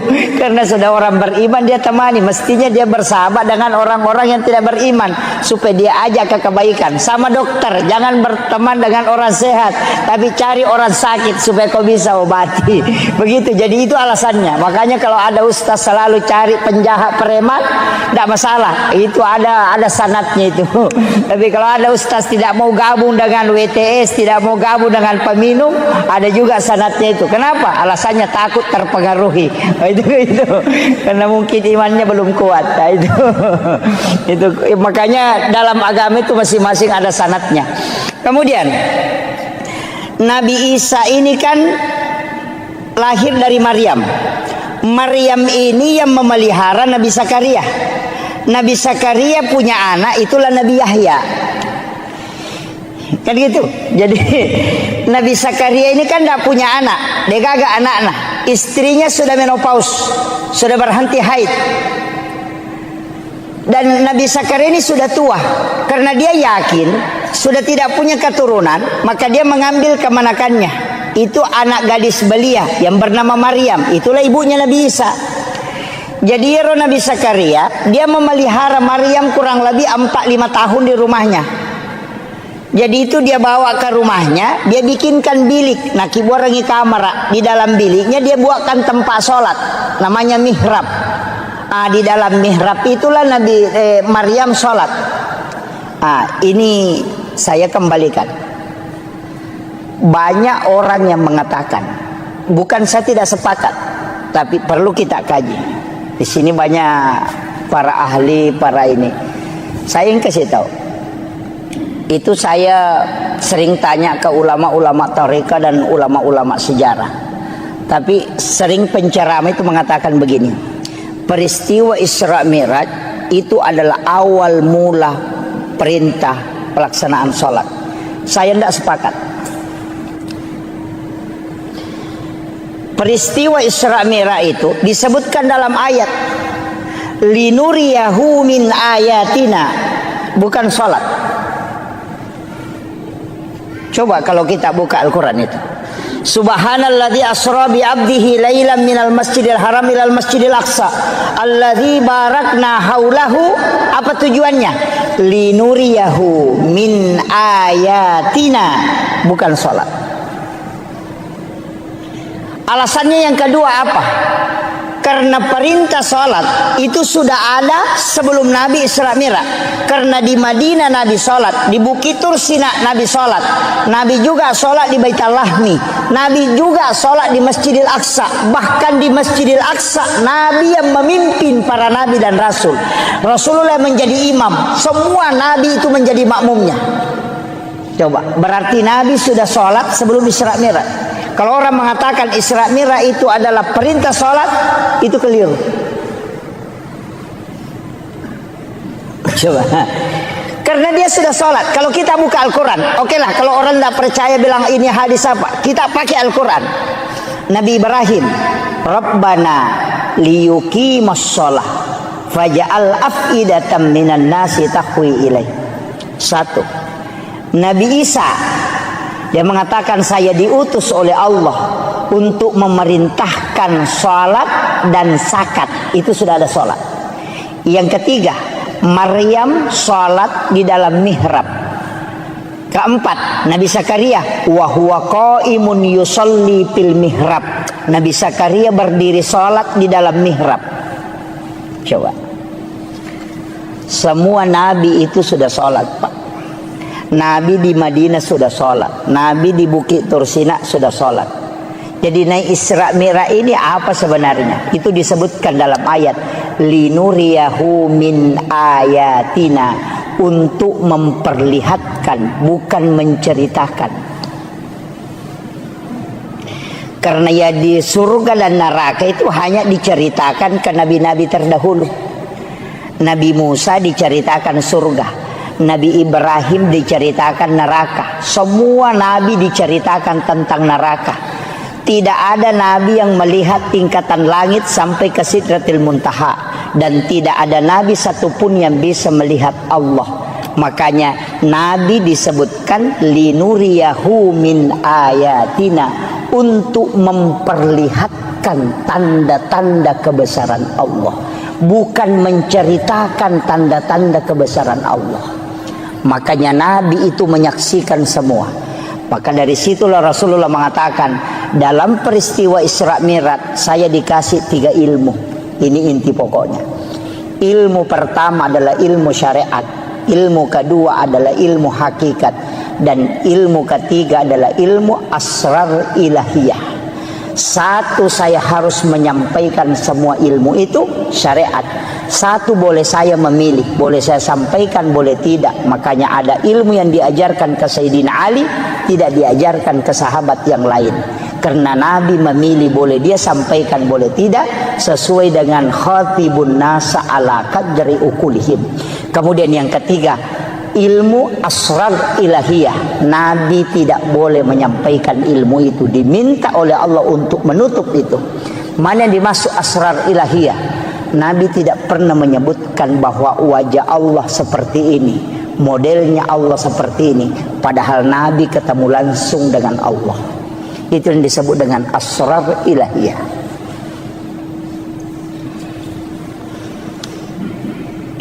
Kemudian, wah ini sudah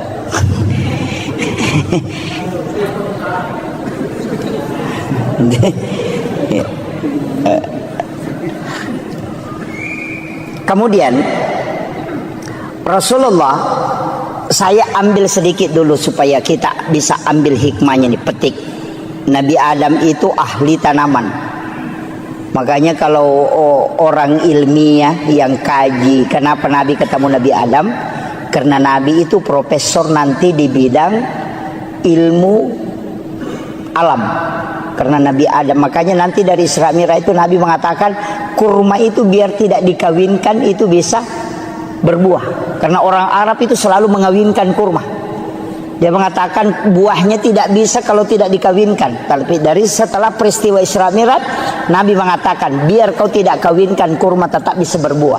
Kenapa? Karena dia sudah belajar sama Nabi Adam, ahli tanaman. Itu makanya Nabi itu menteri pertanian itu karena belajar pada ahlinya. Naik ke langit kedua, ketemu dengan Nabi Isa. Nabi Isa itu ahli kedokteran modern. Dia bisa menghidupkan orang mati. Itu atas izin Allah. Tidak ada dokter yang bisa menghidupkan orang mati, Pak. Kalau dokter kita mematikan orang hidup. Itu yang ada. Ya. Ya. Kemudian ahli anatomi.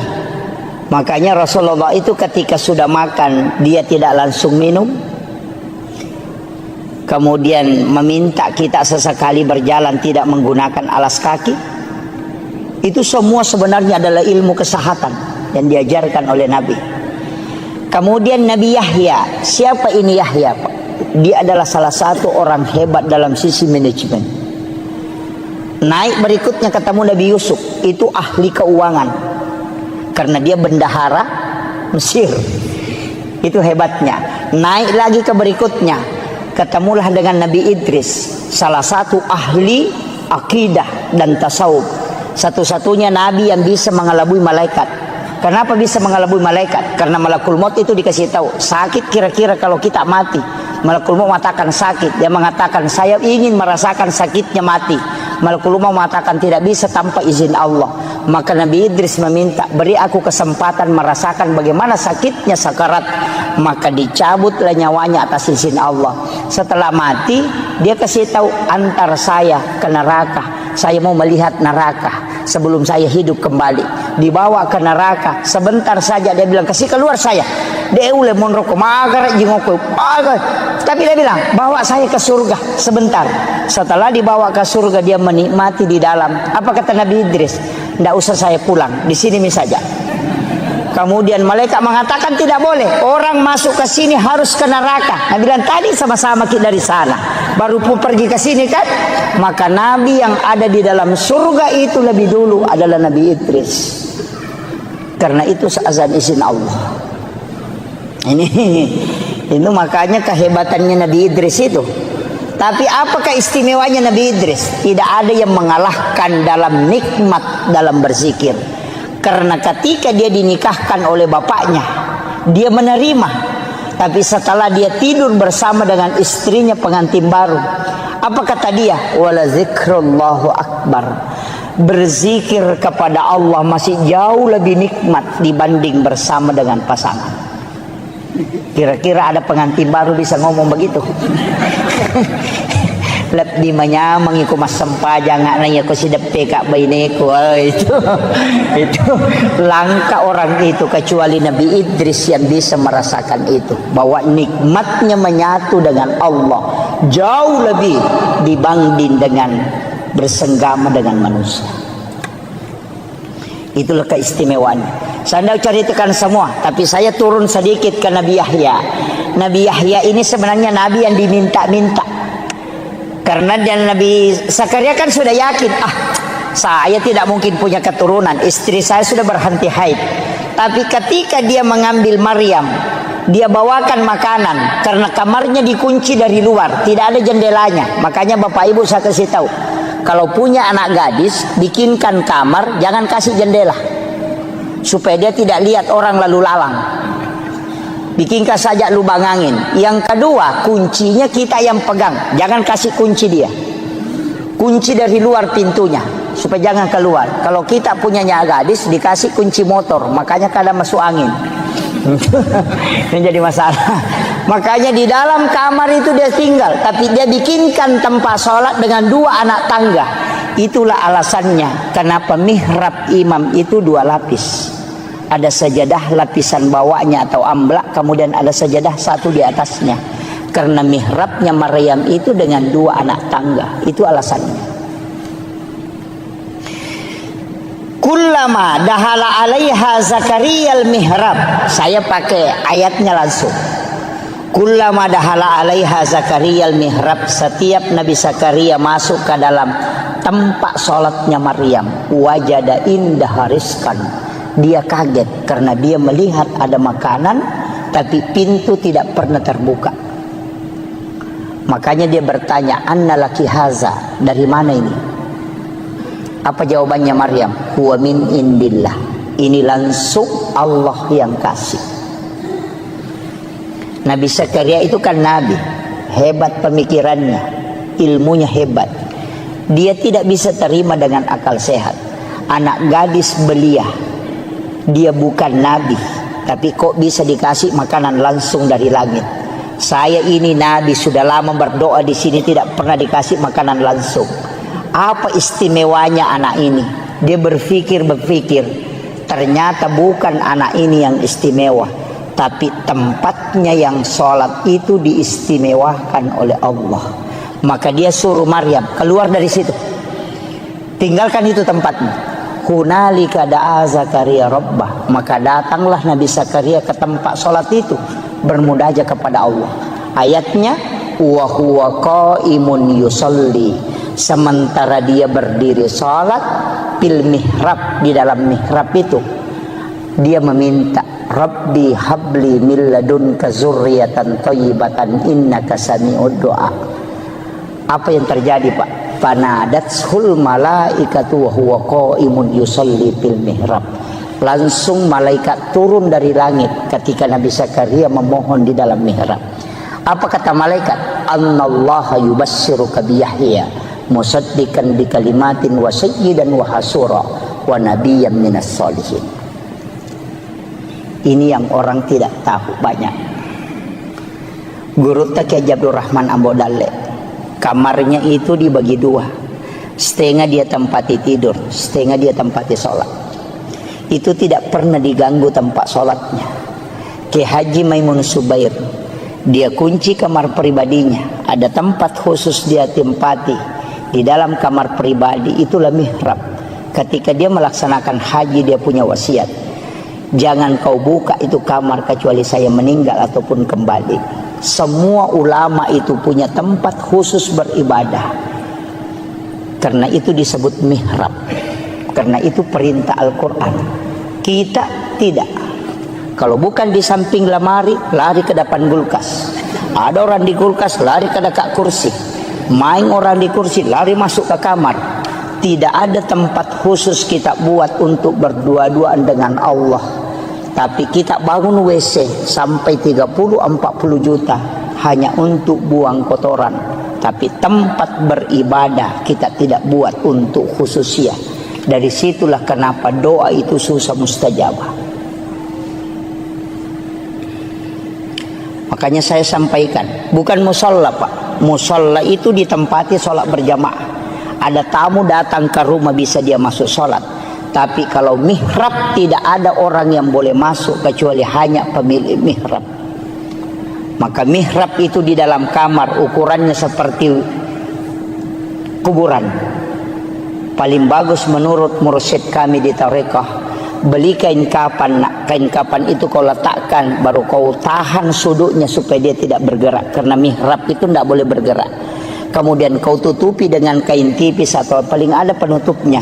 Setiap kau mau sholat masuk ke situ, dan jangan ada kalimat dunia yang keluar dari lisanmu di tempat itu kecuali hanya zikir dan bacaan Al-Quran.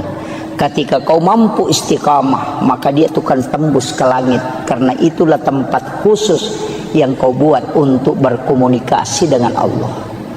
Itulah kenapa mihrab tempat imam itu mustajabah ketika dia berdoa.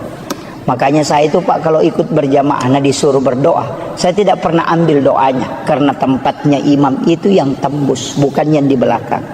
Karena yang di belakang ini disebut masjid, yang tempatnya imam disebut mihrab. Itu tidak sembarang.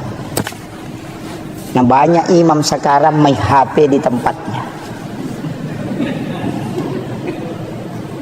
Itu penting Pak.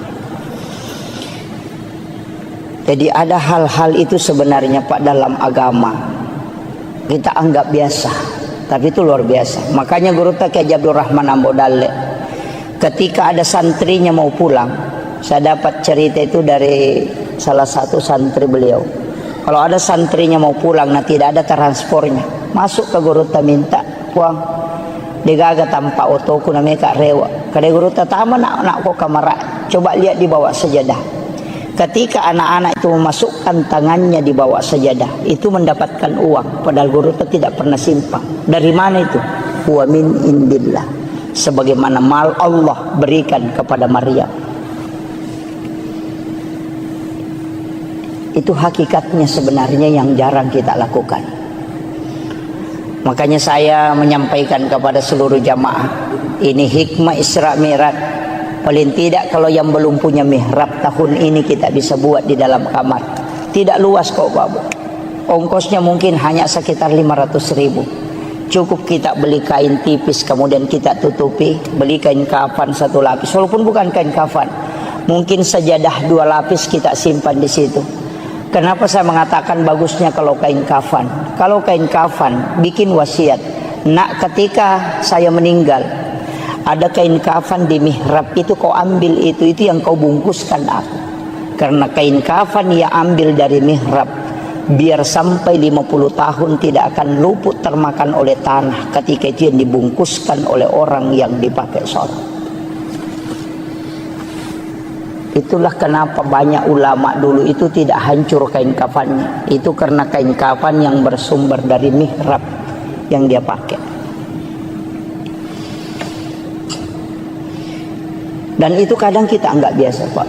Makanya kalau doa mau mustajabah, bikin mihrab.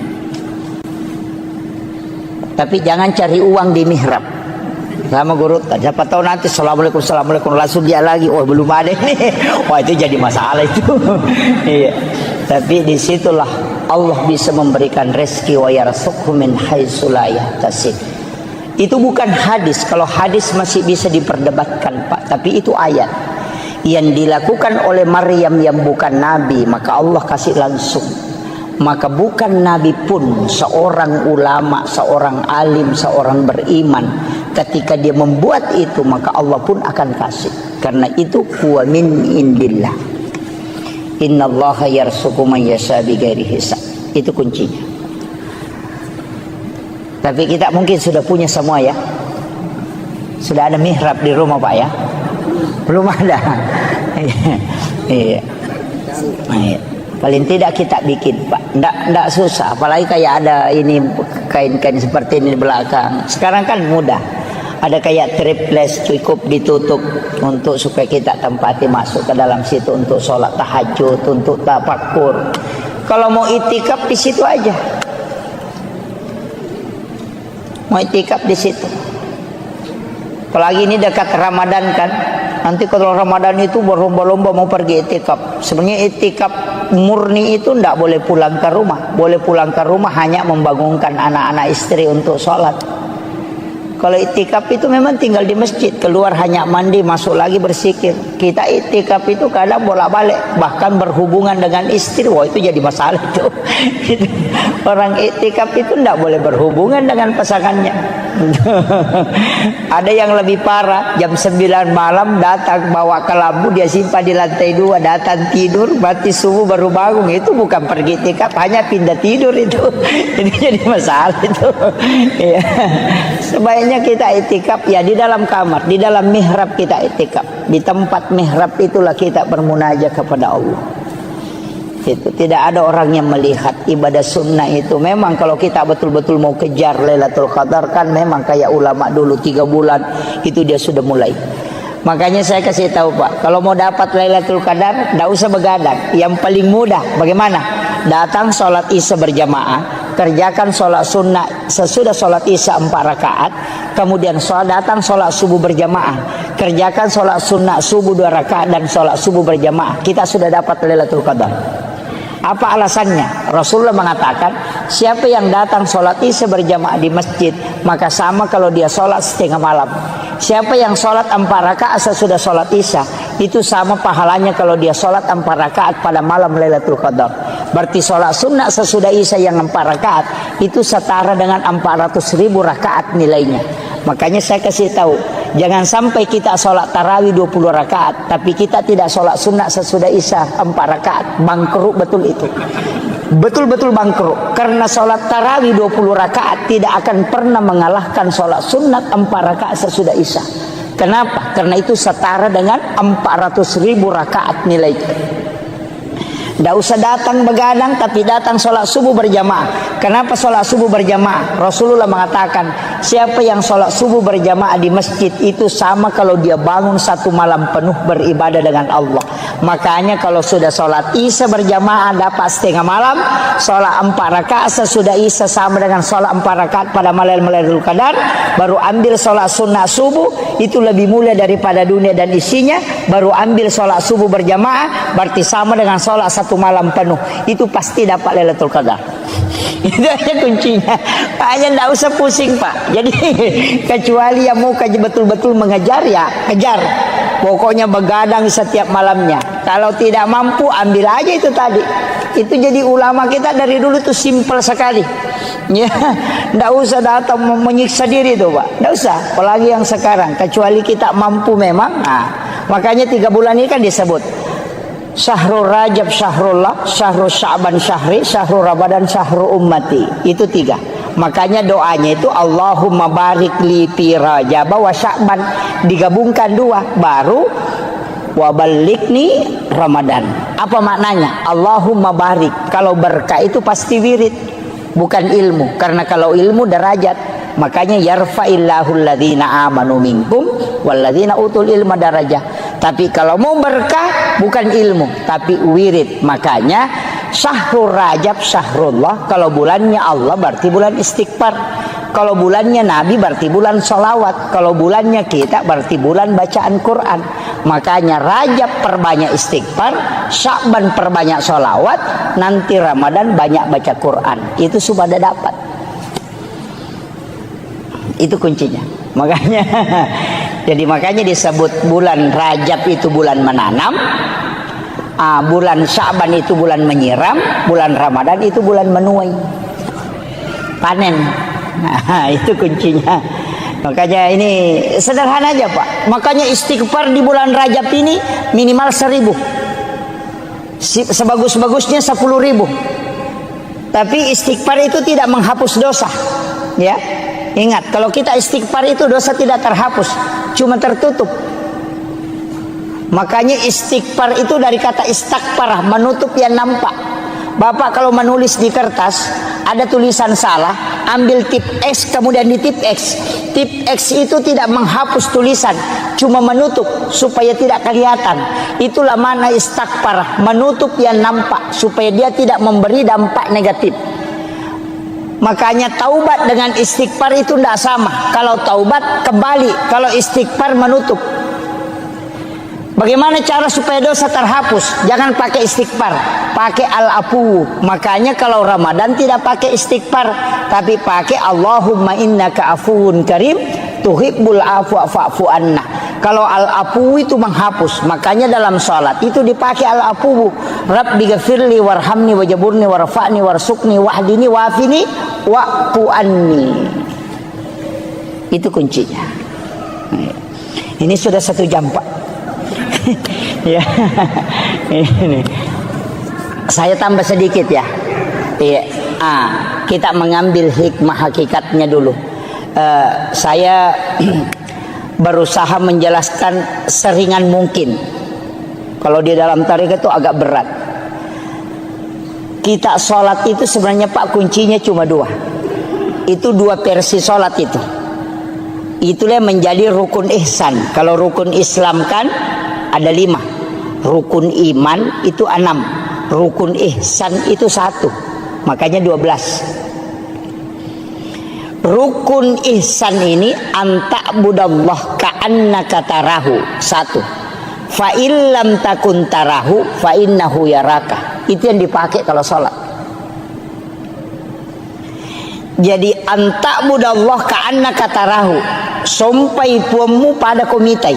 Itulah yang dipakai as-salatu mi'rajul mu'minin. Biasa ki runtuk tau kata bere Pak Cengal layas.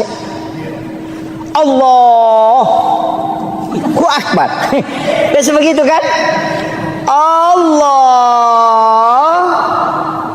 akbar. Itu karena baru dia berjalan naik. Yang dia pakai itu as-salatu mi'rajul mu'minin. Dalilnya juga ada, wallahu alal arsis tawa. Tapi kalau tidak mampu, pakai yang kedua, fa illam takun tarahu fa innahu yaraka.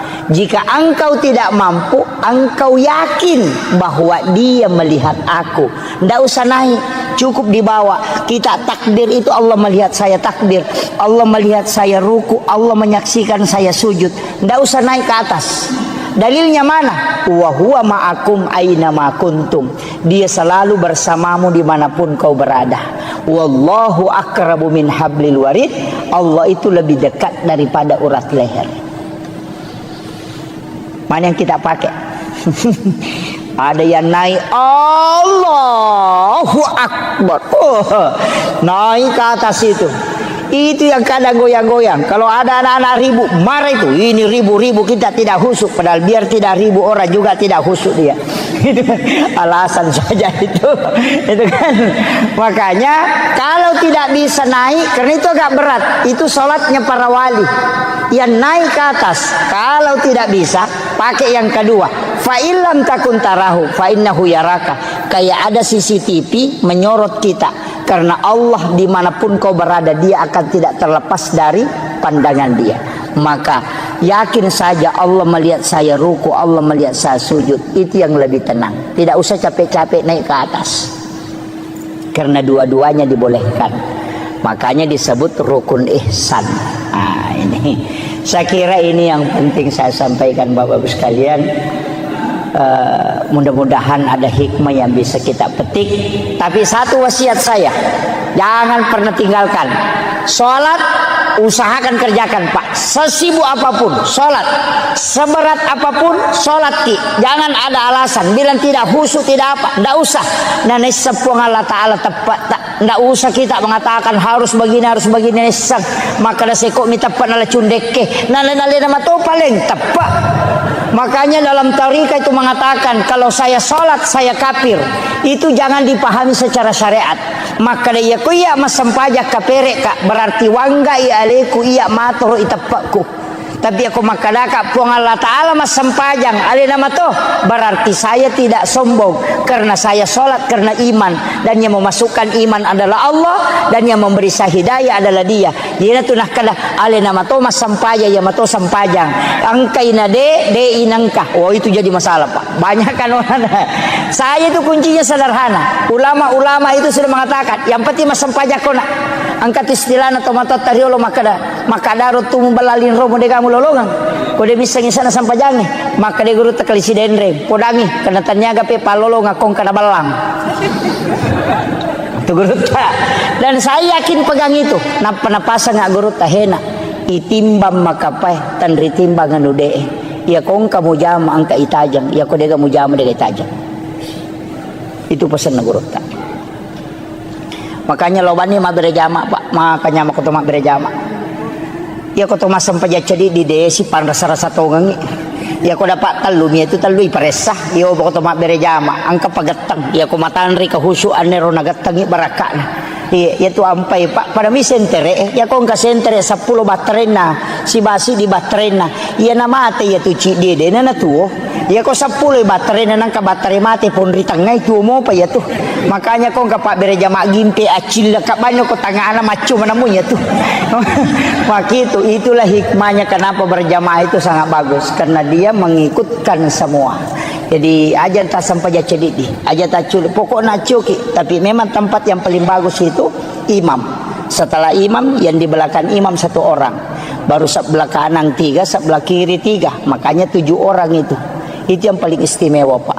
Tapi aja tabarani lah koro-koro gatap. Alladzi rafa'al mustafa manasibal insani wal busyra wa ja'ala israhu min makkah muqaddasi fi lailata wahidatin ayatul kubra wassalatu wassalamu ala asyrafil anbiya'i wal mursalin sayyidina wa maulana wa habibina wa syafi'ina wa ala alihi wa ashabihi wa sahabatihi ajma'in. Allahumma salli ala Sayyidina Muhammadin salatan tuballighuna biha kullal maqsud.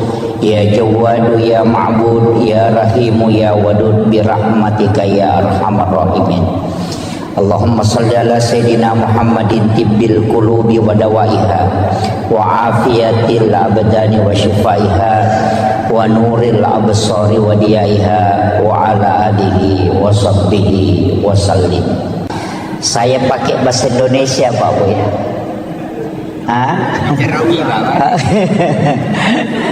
Campur ya. Iya, ada enggak bisa bahasa Bugis ya? Ada ya.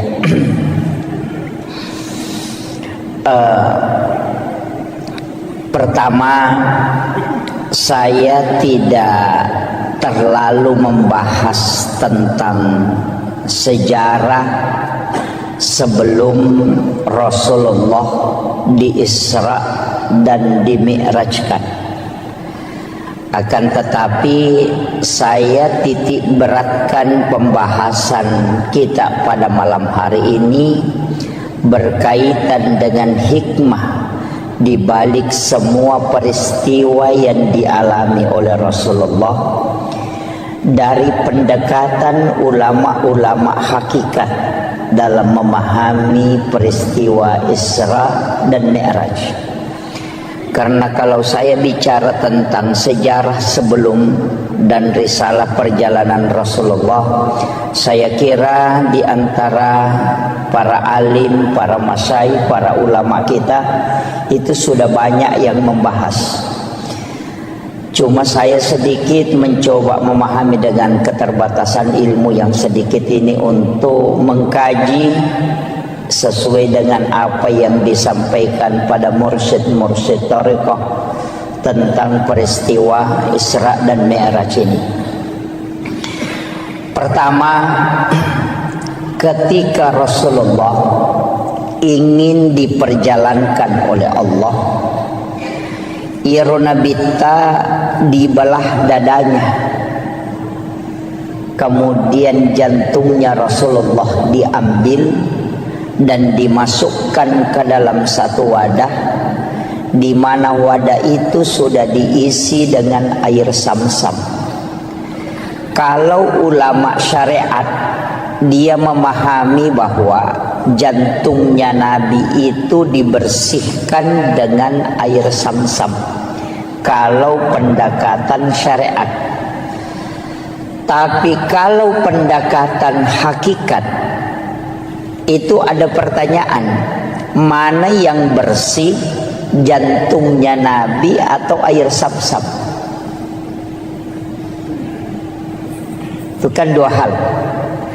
Nabi jantungnya itu adalah nur dan tidak mungkin ada kotorannya. Dia terjaga, makanya Nabi itu maksum. Sehingga ulama tariqah itu membalik makna mencuci. Jadi dia tidak mengatakan jantungnya Rasulullah dibersihkan, tapi dikatakan air Zamzam yang ingin diisi barakah sehingga diberi kesempatan menyentuh langsung kalbunya Rasulullah.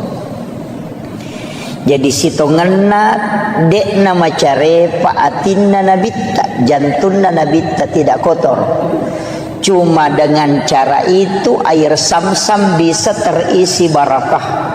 Nasaba ia koi siges saisi bawa jantungna nabitta, maka air Zamzam itu bisa menjadi obat. Itulah sehingga siapa yang meminum air Zamzam itu bisa terobati. Itu kalau pendekatan hakikatnya. Kalau syariatnya dikatakan dibersihkan. Kalau ilmu hikmah dikatakan di-upgrade, bukan dibersihkan, tapi diisi dengan hikmah. Itulah hakikat wudu. Karena wudu itu tidak membersihkan, tapi dia mensucikan. Kemudian ada beberapa, hitungana ada 22 itu kaidah yang selalu disandarkan ke Nabi kemudian dibalik. Termasuk Hajar Aswad itu sebenarnya semua jamaah haji dan umrah berlomba untuk menciumnya. Para ulama mengatakan sebenarnya kalau tariqah Hajar Aswad itu tidaklah mulia seandainya Nabi tidak pernah menciumnya. Dipastikan Hajar Aswad sampai hari ini degaga tau baui seandainya Nabi tidak menciumnya ketika dia telah selesai menunaikan tawaf. Jadi Hajar Aswad itu dimuliakan karena dia pernah dicium oleh Rasulullah.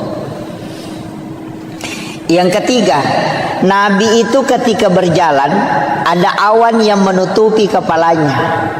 Kalau secara syariat dipahami, Nabi dilindungi supaya tidak terkena terik matahari. Tapi secara hakikat itu tidak.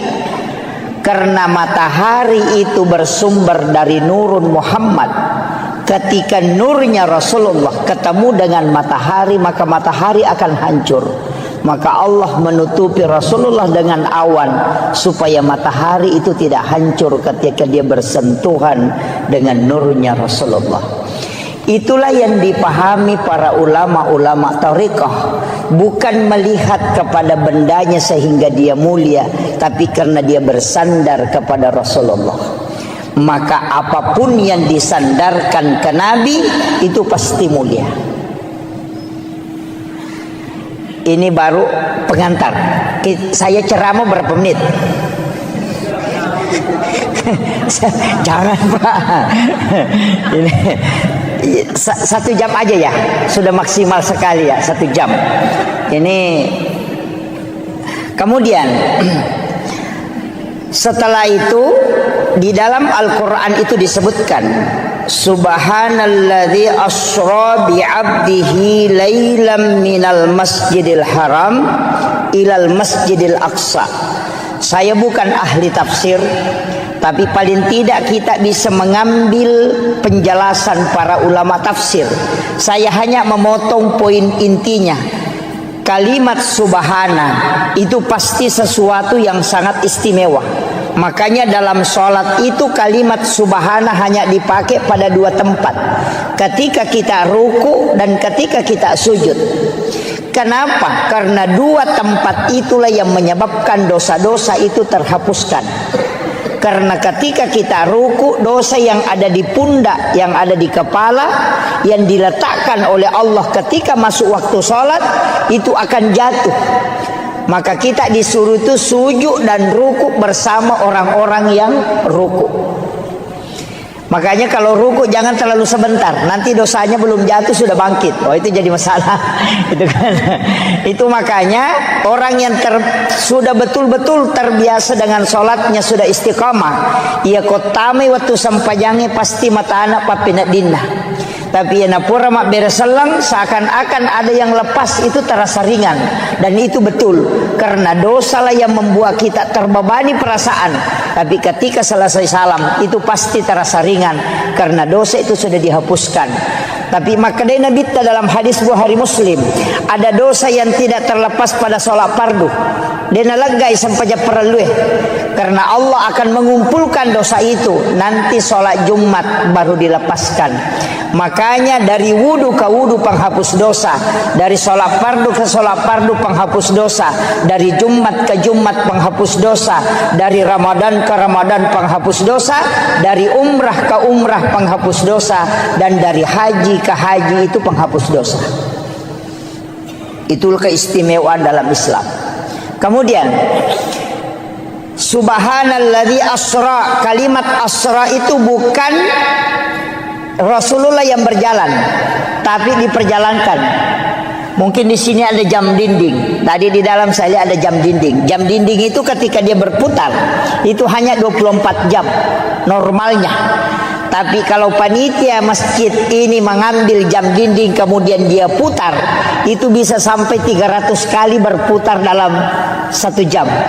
Artinya ketika dia berjalan hanya 24 jam, tapi ketika dia diperjalankan oleh pengurus, maka itu bisa sampai 300 kali lipat. Begitu juga dengan Rasulullah, dia tidak berjalan tapi dia diperjalankan. Kemudian ada kalimat bi abdihi, bukan bi rasulin, bukan bi Muhammadin. Jadi ya roi palalangit tania surona po Allah Ta'ala. Dena kana subhanalladzi asra bi rasulin. Juga tidak mengatakan asra bi Muhammadin, tidak, tapi mengatakan asra bi abdihi. Ia komelo ki ele keistimewaan diperjalankan, maka jadi hamba. Makanya tidak semua nabi itu melakukan perjalanan. Ada nabi yang mi'raj tapi tidak Isra. Ada nabi yang Isra tapi dia tidak mi'raj. Tapi ada nabi yang Isra sekaligus mi'raj. Nabi yang mi'raj tapi tidak Isra itu Nabi Isa, diangkat langsung ke langit kedua. Ada nabi yang mi'raj tapi dia tidak Isra, itu Nabi Musa ketika ke negeri Madian. Ada nabi yang Isra sekaligus mi'raj, itulah Nabiullah Muhammad sallallahu alaihi wasallam. Makanya peristiwa itu sudah ada sebelumnya. Ada yang Isra, ada yang hanya mi'raj, ada yang kedua-duanya. Kemudian ini kata kuncinya, minal masjidil haram ilal masjidil aqsa. Itu dua tempat disebut. Tapi Nabi itu dari Masjidil Haram ke Madinah, dari Madinah ke Bukit Tursina, dari Bukit Tursina baru ke Baitul Lahmi, dari Baitul Lahmi baru ke Masjidil Aqsa. Ini jarang dibahas orang. Ini. Jadi perjalanannya Rasulullah itu bukan dari Masjidil Haram ke Masjidil Aqsa, tidak. Dari Masjidil Haram ke Madinah. Di Madinah Nabi disuruh sholat oleh malaikat Jibril.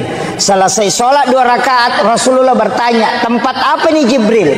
Kenapa saya sholat di sini? Malaikat Jibril mengatakan, ini adalah Madinah Muhammad. Kalau engkau akan berhijrah di tempat ini. Kemudian setelah itu dibawa 1042,3 km dari Madinah ke Gunung Sinai, Bukit Tursina. Nabi disuruh sholat. Selesai sholat 2 rakaat di situ, Nabi bertanya, tempat apa nih Jibril? Kenapa saya mesti sholat di tempat ini? Malaikat Jibril mengatakan, disinilah Nabi Musa kalau ingin berbicara dengan Tuhannya. Wa kallamallahu Musa taklima. Itulah Gunung Sinai, Bukit Tursina. Dari situ kemudian dibawa ke sebelah selatan Masjidil Aqsa, 10,7 km ke sebelah selatan. Ada tempat di situ disebut dengan Baitul Lahmi atau Bethlehem. Nabi disuruh sholat. Selesai sholat 2 rakaat, Nabi bertanya, tempat apa ini Jibril? Kenapa saya mesti sholat di tempat ini? Malaikat Jibril mengatakan, ini adalah Baitul Lahmi. Disinilah Isa bin Maryam dilahirkan. Kemudian setelah itu dikembalikan, dimasukkan ke Masjidil Aqsa di Palestina. Kemudian di atas batulah itulah Nabi duduk. Apa sebenarnya hakikatnya Pak Bu? Kenapa ayat cuma menyebut 2 tempat, sedangkan Nabi pergi ke 5 tempat? Kenapa ayat tidak mengatakan minal Masjidil Haram ilal Madinah wa Bukit Tursina wa Baitul Lahmi wa Masjidil Aqsa? Itu pesan untuk kita, bahwa hikmah perjalanan mesti dari masjid ke masjid. Makanya Bapak Ibu misalnya mau ke Sidrap, kalau berangkat nanti sesudah misalnya sholat subuh, di sujud terakhir sholat subuh, niatkan memang untuk sholat duhur misalnya di Mangkoso atau di Parepare. Kita yakin bahwa jam sekian saya berangkat, saya dapat sholat duhur di Mangkoso. Jadi di sujud terakhir sholat subuh, niatkan memang untuk sholat duhur di Mangkoso. Ketika kita melakukan perjalanan, tiba-tiba di Maros kita kecelakaan kemudian meninggal, Allah itu cuma tanya malaikatnya 2 hal, hambaku dari mana dan mau kemana? Maka malaikat akan menjawab, dia dari Masjid Todopoli sholat subuh, tapi dia mau pergi Mangkoso sholat duhur. Maka Allah mengatakan, karena dia meninggalkan masjid dan menuju ke masjid, dia meninggalkan sholat untuk menuju ke sholat. Jangan engkau memeriksanya, karena dia ahlul jannah. Itulah yang kata ulama orang Bugis, sempajat tepetu, yang kadang kita tidak pakai Pak Bu. Mereka tahu kau melo melakukan perjalanan warung mina na pikiriki kinroki matu lepa manre. Ini jadi masalah. Makanya kalau di dalam tarekat, salam itu tidak menutup salat, tapi dia menyambung dan melepas. Jadi salam ke kanan itu assalamualaikum warahmatullah, itu tidak menutup sholat, tapi menyambung, memasukkan diri pada sholat berikutnya. Kemudian assalamualaikum warahmatullah, baru kita lepaskan sholat setelahnya. Jadi ajak talap pesengi sempajas subuh kode patattamai bisampajal loroy. Itulah sebenarnya ketika tidak lepas jeneriasan tersambungnya sholat dengan sholat. Makanya ulama tarekat itu mengatakan niat sholat dan niat mau sholat itu berbeda. Ia niat sholat ada pada takbiratul ihram, sedangkan niat mau sholat itu ada pada salam atau sujud terakhir. Idi na tauro gila narik ko sampajat kami batarekeng, paling tidak 5 menit mas sempajang. Sempajang loro 5 menit, sempajang ngasara 5 menit, sempajang mengharibi 5 menit, isa 5 menit, sholat subuh 5 menit. 5 kali 5 25. Dia nagana si tengah jawat tu ipake mas sempajang. Ia ko mak gosip ki si jang manasabang kero ni si tengah jang. Tapi ketika kita menyambung, moloki pasae, namoloki kantoroe, namoloki kampus kita kemana saja tetap menuju ke sholat. Nah sebab memang sempajang mapasi sumpus sempajang. Itulah yang katanya orang tua dulu, namo ko ka kantoroe, namo ko ka galunge, namo ko ka tasie, namo ko ka onrotin roku, namo ko ka pasae mate, mate sahitoka, karena saya mati dalam keadaan menuju ke sholat.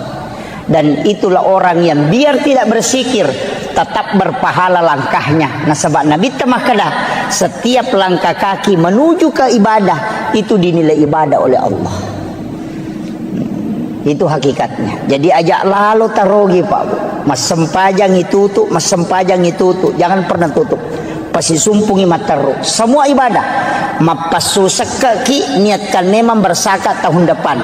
Mas sedekah ki niatkan memang sedekah. Sedekah subuh niatkan memang sedekah subuh berikutnya. Mas sedekah Jumat berkah ki niatkan memang untuk keluarkan Jumat berkah. Nah sebab setiap amal baik yang kita niatkan itu sudah dicatat. Ia naruh alasannya kenapa kita bisa kekal di dalam surga padahal umur kita terbatas karena niat melakukan kebaikan yang tidak pernah terputus dan itu menjadi ibadah selamanya. Itu kuncinya. Kemudian dari Masjidil Haram ke Masjidil Aqsa itu pesan. Kalau yang ditafsir itu mengatakan kenapa dari masjid ke masjid, karena memang bangunan yang paling terakhir hancur itu adalah masjid. Kenapa malam hari? Karena sholat yang dikerjakan malam hari itu lebih banyak daripada sholat yang dikerjakan di siang hari.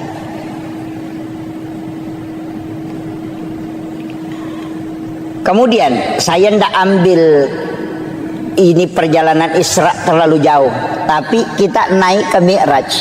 Nabi itu meletakkan, jadi Nabi itu naik di satu batu, nah cekengi rubatue, kemudian dari situlah Nabi Mi'raj. Makanya disebut tangga untuk naik. Tapi ketika naik Rasulullah, batu yang diinjak itu ikut. Ya rubatue na cekengi Nabi tamacio. Nabi tegur, tidak usah kau ikut, cukup di situ. Tapi ya robatue tak kala tarakani, Nabi larang dia ikut, maka sampai hari ini batu itu masih tergantung. Sampai hari ini. Makanya kalau kita lihat itu di HP bisa kita buka batu gantung peristiwa Isra Mi'raj. Itu tidak sandar ke tanah, padahal beratnya itu berapa itu besar itu. Ya rubatu nonri ya Nabi ta maceket tapi melon macuri Nabi ta larang. Dia sudah terangkat, Nabi larang ikut, tapi dia juga tidak mau turun lagi ke tanah, makanya tergantung sampai hari ini. Nabi naik ke langit pertama, ketemu Nabi Adam. Naik ke langit kedua, ketemu Nabi Isa dengan Nabi Yahya. Naik ke langit ketiga, ketemu dengan Nabi Yusuf. Terus naik ke langit berikutnya, ketemu dengan Nabi Idris, Nabi Harun, kemudian Nabi Yahya, kemudian ketemu Nabi Musa, kemudian Nabi Ibrahim. Banyak Nabi dan Rasul. Saya tidak mau bahas semua. Banyak Nabi dan Rasul. Tapi kenapa ini Nabi yang disuruh menjemput Rasulullah di langit-langit itu? Angka Nabi Daud, anak Nabi Yakub, banyak Nabi. Tapi kenapa Nabi Adam di langit pertama? Kemudian kenapa di langit kedua itu Nabi Yusuf dengan Nabi Yahya? Ini tiga Nabi ini lain. Nabi Adam tidak ada bapaknya, tidak ada ibunya. Nabi Isa tidak ada bapaknya. Nabi Yahya dia lahir dari ibu yang sudah menopause. Coba kalau kita kaji secara sederhananya. Jadi Iro Nabi Adam dega ambok na dega indok na. Walaupun dalam tafsir As-Sawi nanti itu ada mengatakan bapaknya Nabi Adam adalah tanah dan ibunya Nabi Adam adalah air. Karena Allah mengambil tanah yang keras kemudian diberikan air kemudian dicampur sehingga dia menjadi mengeras dan dari situlah Nabi Adam ada. Sehingga dia katakan bapaknya adalah tanah dan ibunya adalah air. Itu kalau di tafsir As-Sawi. Nabi Adam ini pada hakikatnya tidak ada bapak, tidak ada ibu. Naik ke langit kedua, ketemu Nabi Isa dengan Nabi Yahya. Dua nabi yang hampir seumuran. tapi dakwanya beda. Kalau Nabi Isa masuk di kelab-kelab malam, kalau Nabi Yahya bersama dengan orang-orang soleh. Makanya kalau ada jamaah tabligh selalu pergi ke KP-KP berdakwah, wah itu anggotanya Nabi Isa, Nabi Yahya itu. Nabi, makanya kan ketika ditanya, kenapa kau masuk di situ? Dia bilang, saya kan Nabi. Untuk memperbaiki sesuatu yang jelek, saya harus mencari orang-orang jelek supaya saya perbaiki. Orang-orang bermaksiat supaya saya perbaiki. Makanya kalau ustaz hanya sama orang-orang beriman, tidak ada gunanya itu. Karena sudah orang beriman dia temani. Mestinya dia bersahabat dengan orang-orang yang tidak beriman, supaya dia ajak ke kebaikan. Sama dokter, jangan berteman dengan orang sehat, tapi cari orang sakit supaya kau bisa obati. Begitu, jadi itu alasannya. Makanya kalau ada ustaz selalu cari penjahat preman, tidak masalah, itu ada sanatnya itu. Tapi kalau ada ustaz tidak mau gabung dengan WTS, tidak mau gabung dengan peminum, ada juga sanatnya itu. Kenapa? Alasannya takut terpengaruhi. Itu karena mungkin imannya belum kuat. Nah, itu makanya dalam agama itu masing-masing ada sanatnya. Kemudian Nabi Isa ini kan lahir dari Maryam. Maryam ini yang memelihara Nabi Zakaria. Nabi Zakaria punya anak, itulah Nabi Yahya. Kan gitu. Jadi Nabi Zakaria ini kan tidak punya anak, dia gagak anak-anak. Istrinya sudah menopause, sudah berhenti haid.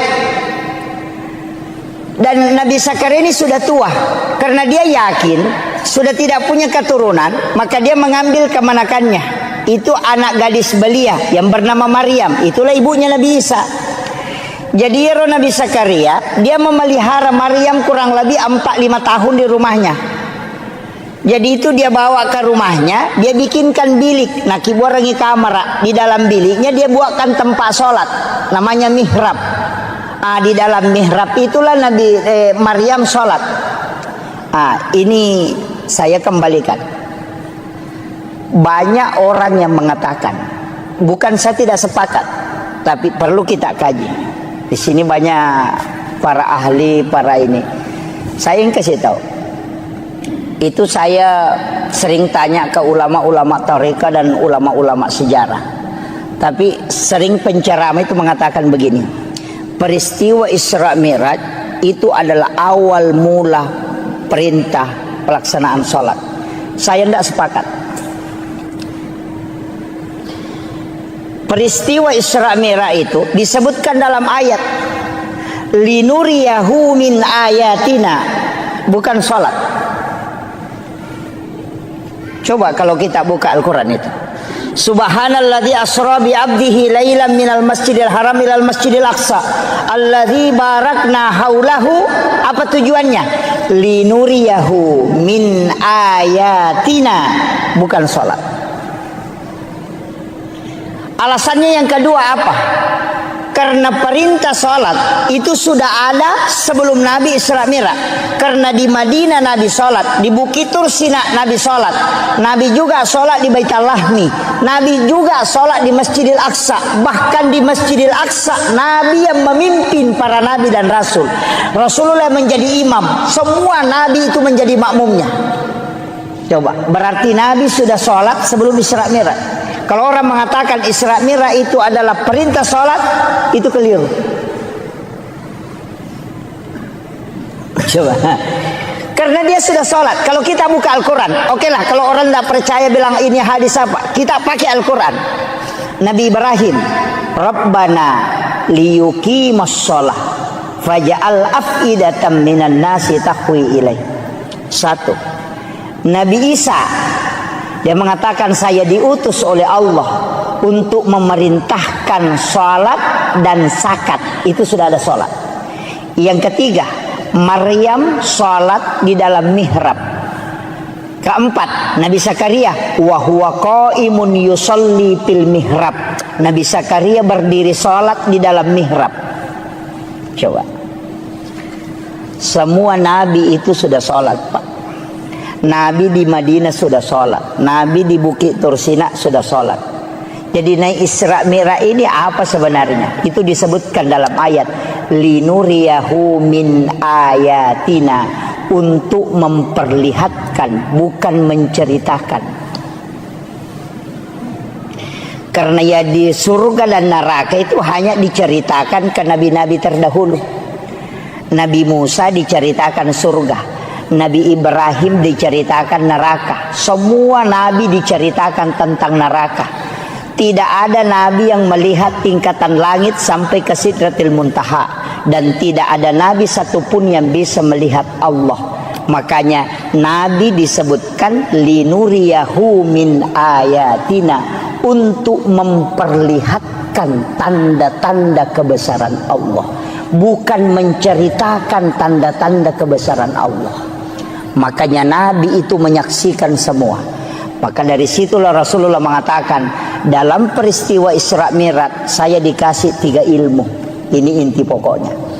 Ilmu pertama adalah ilmu syariat, ilmu kedua adalah ilmu hakikat, dan ilmu ketiga adalah ilmu asrar ilahiyah. Satu, saya harus menyampaikan semua ilmu itu syariat. Satu, boleh saya memilih, boleh saya sampaikan, boleh tidak. Makanya ada ilmu yang diajarkan ke Sayyidina Ali, tidak diajarkan ke sahabat yang lain. Karena Nabi memilih, boleh dia sampaikan, boleh tidak, sesuai dengan khatibun nasa ala qadri ukulihim. Kemudian yang ketiga, ilmu asrar ilahiyah. Nabi tidak boleh menyampaikan ilmu itu, diminta oleh Allah untuk menutup itu. Mana yang dimaksud asrar ilahiyah? Nabi tidak pernah menyebutkan bahwa wajah Allah seperti ini, modelnya Allah seperti ini, padahal Nabi ketemu langsung dengan Allah. Itu yang disebut dengan asrar ilahiyah.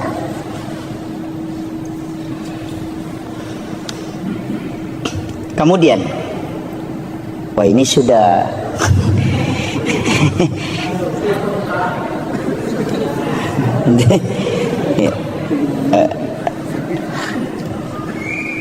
kemudian Rasulullah, saya ambil sedikit dulu supaya kita bisa ambil hikmahnya nih, petik. Nabi Adam itu ahli tanaman. Makanya kalau orang ilmiah yang kaji kenapa Nabi ketemu Nabi Adam, karena Nabi itu profesor nanti di bidang ilmu alam. Karena Nabi Adam, makanya nanti dari Isra Mi'raj itu Nabi mengatakan kurma itu biar tidak dikawinkan itu bisa berbuah. Karena orang Arab itu selalu mengawinkan kurma. Dia mengatakan buahnya tidak bisa kalau tidak dikawinkan. Tapi dari setelah peristiwa Isra Mi'raj, Nabi mengatakan biar kau tidak kawinkan, kurma tetap bisa berbuah. Kenapa? Karena dia sudah belajar sama Nabi Adam, ahli tanaman. Itu makanya Nabi itu menteri pertanian itu karena belajar pada ahlinya. Naik ke langit kedua, ketemu dengan Nabi Isa. Nabi Isa itu ahli kedokteran modern. Dia bisa menghidupkan orang mati. Itu atas izin Allah. Tidak ada dokter yang bisa menghidupkan orang mati, Pak. Kalau dokter kita mematikan orang hidup. Itu yang ada. Ya. Kemudian ahli anatomi. Makanya Rasulullah itu ketika sudah makan, dia tidak langsung minum. Kemudian meminta kita sesekali berjalan tidak menggunakan alas kaki. Itu semua sebenarnya adalah ilmu kesehatan yang diajarkan oleh Nabi. Kemudian Nabi Yahya. Siapa ini Yahya, Pak? Dia adalah salah satu orang hebat dalam sisi manajemen. Naik berikutnya ketemu Nabi Yusuf. Itu ahli keuangan. Karena dia bendahara Mesir. Itu hebatnya. Naik lagi ke berikutnya, ketemulah dengan Nabi Idris, salah satu ahli akidah dan tasawuf. Satu-satunya Nabi yang bisa mengelabui malaikat. Kenapa bisa mengelabui malaikat? Karena malakul maut itu dikasih tahu, sakit kira-kira kalau kita mati.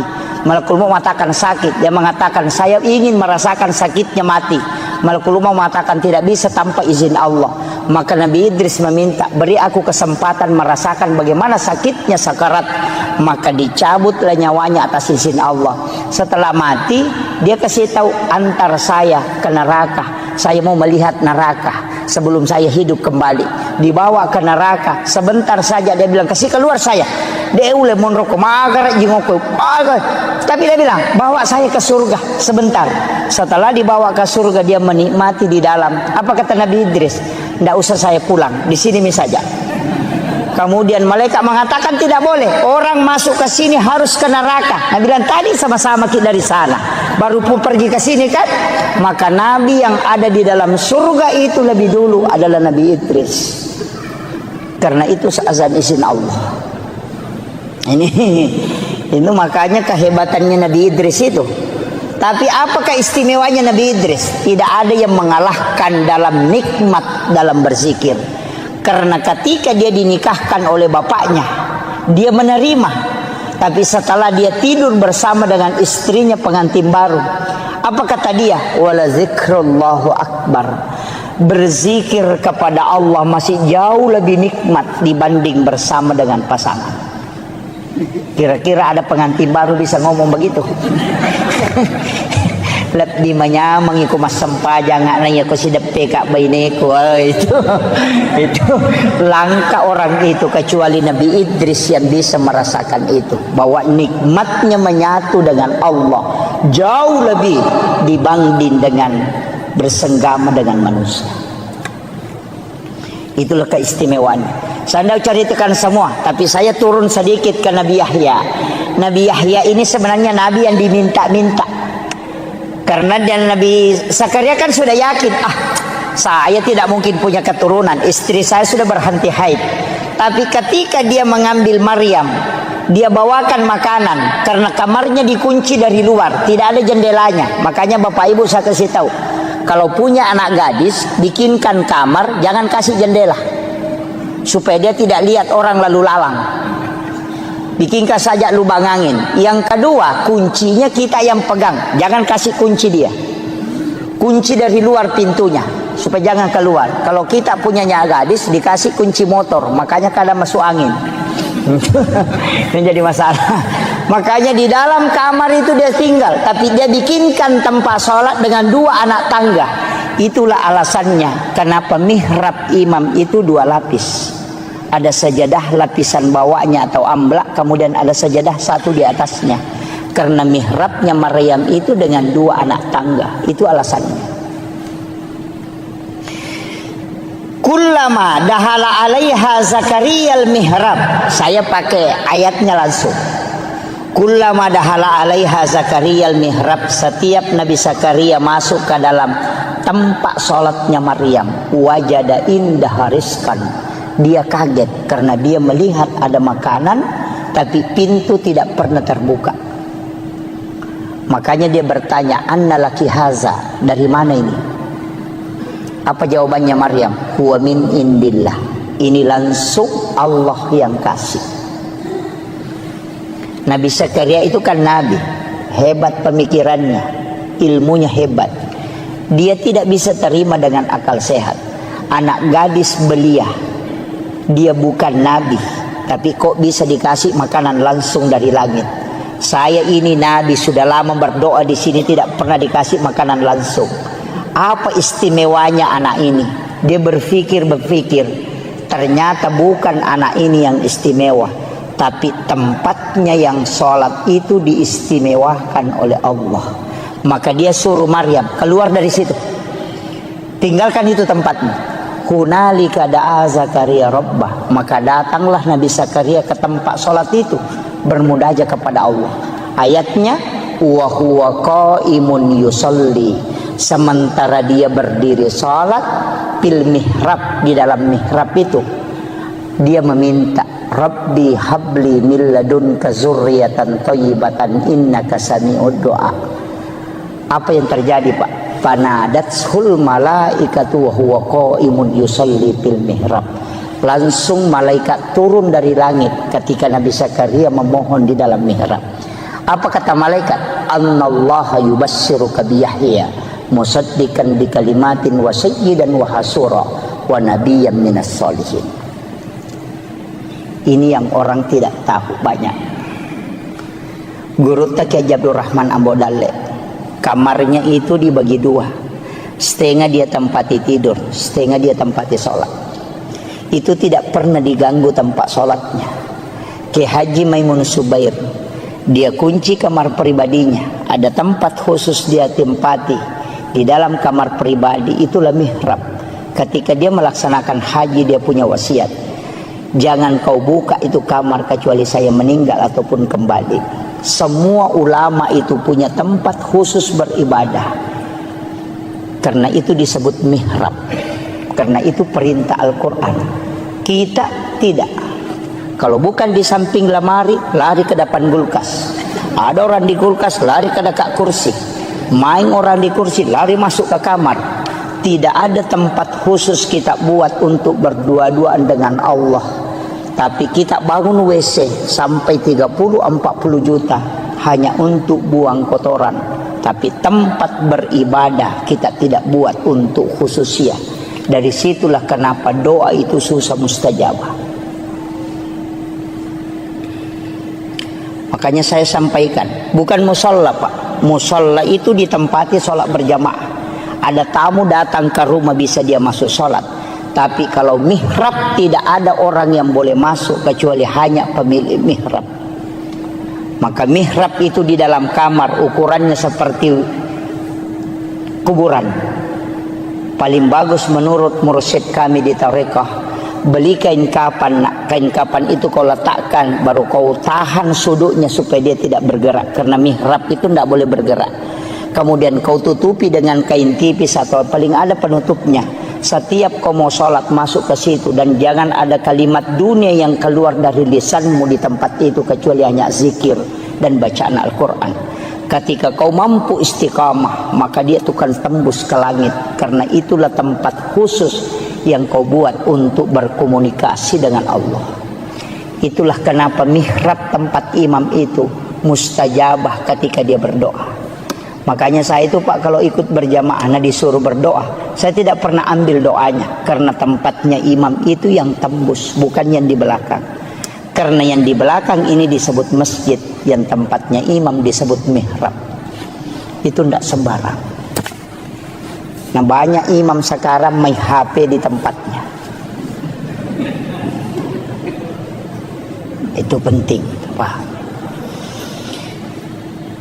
Jadi ada hal-hal itu sebenarnya Pak dalam agama kita anggap biasa, tapi itu luar biasa. Makanya Guru Kiai Abdul Rahman Ambodale ketika ada santrinya mau pulang, saya dapat cerita itu dari salah satu santri beliau. Kalau ada santrinya mau pulang, tidak ada transportnya, masuk ke Guru minta uang, digaga tanpa otoku namanya Kak Rewa. Kada Guru tama nak kok kamera, coba lihat di bawah sajadah. Ketika anak-anak itu memasukkan tangannya di bawah sajadah, itu mendapatkan uang. Padahal Guru tidak pernah simpang. Dari mana itu? Wa min indillah. Sebagaimana mal Allah berikan kepada Maryam. Itu hakikatnya sebenarnya yang jarang kita lakukan. Makanya saya menyampaikan kepada seluruh jamaah, ini hikmah Isra Mi'raj. Paling tidak kalau yang belum punya mihrab tahun ini kita bisa buat di dalam kamar. Tidak luas kok Babu. Ongkosnya mungkin hanya sekitar 500.000. Cukup kita beli kain tipis kemudian kita tutupi. Beli kain kafan 1 lapis. Walaupun bukan kain kafan, mungkin sajadah 2 lapis kita simpan di situ. Kenapa saya mengatakan bagusnya kalau kain kafan? Kalau kain kafan bikin wasiat. Nak ketika saya meninggal, ada kain kafan di mihrab itu kau ambil itu yang kau bungkuskan aku. Karena kain kafan yang ambil dari mihrab biar sampai 50 tahun tidak akan luput termakan oleh tanah ketika itu yang dibungkuskan oleh orang yang dipakai sholat. Itulah kenapa banyak ulama dulu itu tidak hancur kain kafannya. Itu karena kain kafan yang bersumber dari mihrab yang dia pakai. Dan itu kadang kita anggap biasa Pak. Makanya kalau doa mau mustajabah, bikin mihrab. Tapi jangan cari uang di mihrab. Sama Guru, siapa tahu nanti assalamualaikum langsung dia lagi, oh belum ada nih. Wah itu jadi masalah itu. Iya. Tapi disitulah Allah bisa memberikan rezeki wa yarzuqhu min haitsu la yahtasib. Itu bukan hadis. Kalau hadis masih bisa diperdebatkan Pak, tapi itu ayat. Yang dilakukan oleh Maryam yang bukan nabi, maka Allah kasih langsung. maka bukan Nabi pun, seorang ulama, seorang alim, seorang beriman, ketika dia membuat itu maka Allah pun akan kasih. Karena itu huwa min indillah. Innallaha yarzuqu man yasha bighairi hisab. Itu kuncinya. Tapi kita mungkin sudah punya semua ya. Sudah ada mihrab di rumah Pak ya? Belum ada. Iya. Paling tidak kita bikin Pak. Nggak susah. Apalagi kayak ada ini kain-kain seperti ini di belakang. Sekarang kan mudah. Ada kayak triples cukup ditutup untuk supaya kita tempati masuk ke dalam situ untuk sholat tahajud, untuk tafakur. Kalau mau itikaf di situ aja. Mau itikaf di situ. Apalagi ini dekat Ramadan kan. Nanti kalau Ramadan itu berlomba-lomba mau pergi itikaf. Sebenarnya itikaf murni itu tidak boleh pulang ke rumah. Boleh pulang ke rumah hanya membangunkan anak-anak istri untuk sholat. Kalau itikaf itu memang tinggal di masjid, keluar hanya mandi, masuk lagi bersikir. Kita itikaf itu kadang bolak-balik, bahkan berhubungan dengan istri. Wah, itu jadi masalah itu. Orang itikaf itu tidak boleh berhubungan dengan pasangannya. Ada yang lebih parah, jam 9 malam datang bawa ke lampu, dia simpan di lantai 2, datang tidur, mati subuh baru bangun. Itu bukan pergi itikaf, hanya pindah tidur itu. Jadi masalah itu. Ya. Sebaiknya kita itikaf ya di dalam kamar, di dalam mihrab kita itikaf. Di tempat mihrab itulah kita bermunajat kepada Allah. Itu tidak ada orang yang melihat ibadah sunnah itu. Memang kalau kita betul-betul mau kejar Lailatul Qadar kan memang kayak ulama dulu 3 bulan itu dia sudah mulai. Makanya saya kasih tahu Pak, kalau mau dapat Lailatul Qadar tidak usah begadang. Yang paling mudah bagaimana?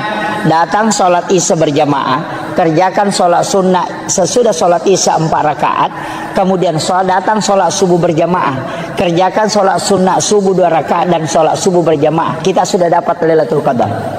Apa alasannya? Rasulullah mengatakan, siapa yang datang sholat isya berjamaah di masjid, maka sama kalau dia sholat setengah malam.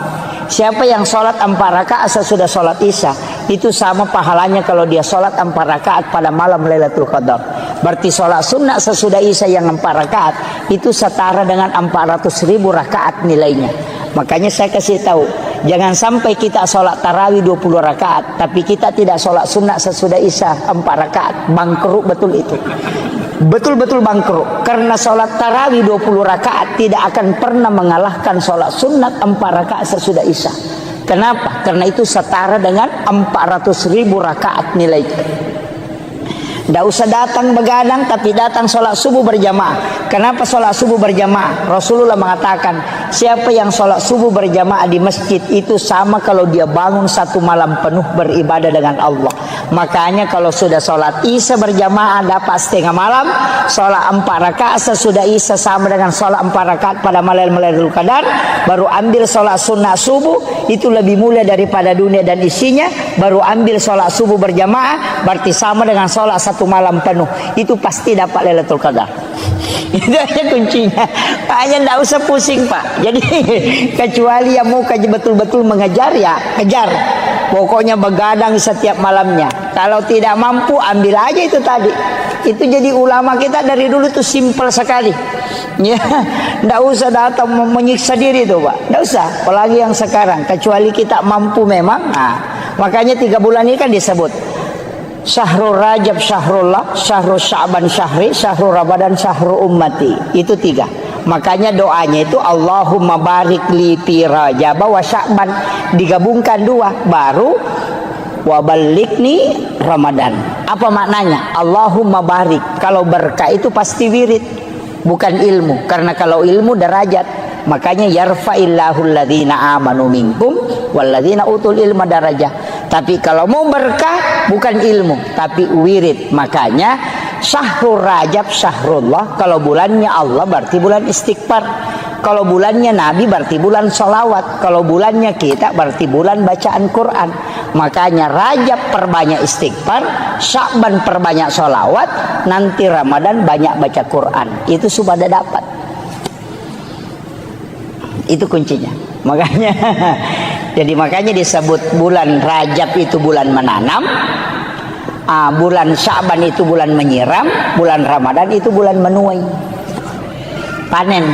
Nah, itu kuncinya. Makanya ini sederhana aja Pak. Makanya istighfar di bulan Rajab ini minimal 1000. Sebagus-bagusnya 10.000. Tapi istighfar itu tidak menghapus dosa. Ya, ingat kalau kita istighfar itu dosa tidak terhapus, cuma tertutup. Makanya istighfar itu dari kata istakparah, menutup yang nampak. Bapak kalau menulis di kertas ada tulisan salah, ambil tip X kemudian di tip X. Tip X itu tidak menghapus tulisan, cuma menutup supaya tidak kelihatan. Itulah makna istakparah, menutup yang nampak supaya dia tidak memberi dampak negatif. Makanya taubat dengan istighfar itu tidak sama. Kalau taubat kembali, kalau istighfar menutup. Bagaimana cara supaya dosa terhapus? Jangan pakai istighfar, pakai al-afu. Makanya kalau Ramadan tidak pakai istighfar, tapi pakai Allahumma innaka afuwun karim tuhibbul afwa fa'fu anna. Kalau al-afu itu menghapus, makanya dalam sholat itu dipakai al-afu. Rabbi ghafirli warhamni wajaburni warfa'ni warsukni wahdini wafini wa'fu anni. Itu kuncinya. Ini sudah 1 jam Pak. Ya, ini saya tambah sedikit ya. Iya, kita mengambil hikmah hakikatnya dulu. Saya berusaha menjelaskan seringan mungkin. Kalau di dalam tarekat itu agak berat. Kita sholat itu sebenarnya Pak kuncinya cuma 2. Itu 2 versi sholat itu. Itulah yang menjadi rukun ihsan. Kalau rukun Islam kan ada 5, rukun iman itu 6, rukun ihsan itu 1, makanya 12. Rukun ihsan ini anta'budallah ka'annaka tarahu, 1. Fa illam takun tarahu fa innahu yaraka. Itu yang dipakai kalau sholat. Jadi anta'budallah ka'annaka tarahu, sampai puamu pada komitai. Itulah yang dipakai as-salatu mi'rajul mu'minin. Biasa ki runtuk tau kata bere Pak Cengan layas. Allahu akbar. Biasa begitu kan? Allahu akbar. Itu karena baru dia berjalan naik. Yang dia pakai itu as-salatu mi'rajul mu'minin. Dalilnya juga ada, wallahu alal arsis tawa. Tapi kalau tidak mampu, pakai yang kedua, fa illam takun tarahu fa innahu yaraka. Jika engkau tidak mampu, engkau yakin bahwa dia melihat aku. Tidak usah naik, cukup dibawa. Kita takbir itu Allah melihat saya takbir, Allah melihat saya ruku, Allah menyaksikan saya sujud. Tidak usah naik ke atas. Dalilnya mana? Wa huwa ma'akum aina ma kuntum. Dia selalu bersamamu dimanapun kau berada. Wallahu akrabu min hablil warid. Allah itu lebih dekat daripada urat leher. Mana yang kita pakai? Ada yang naik Allahu akbar. Naik ke atas itu.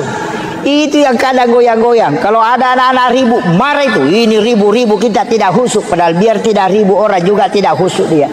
Itu alasan saja itu. Itu kan. Makanya kalau tidak bisa naik, karena itu agak berat. Itu sholatnya para wali.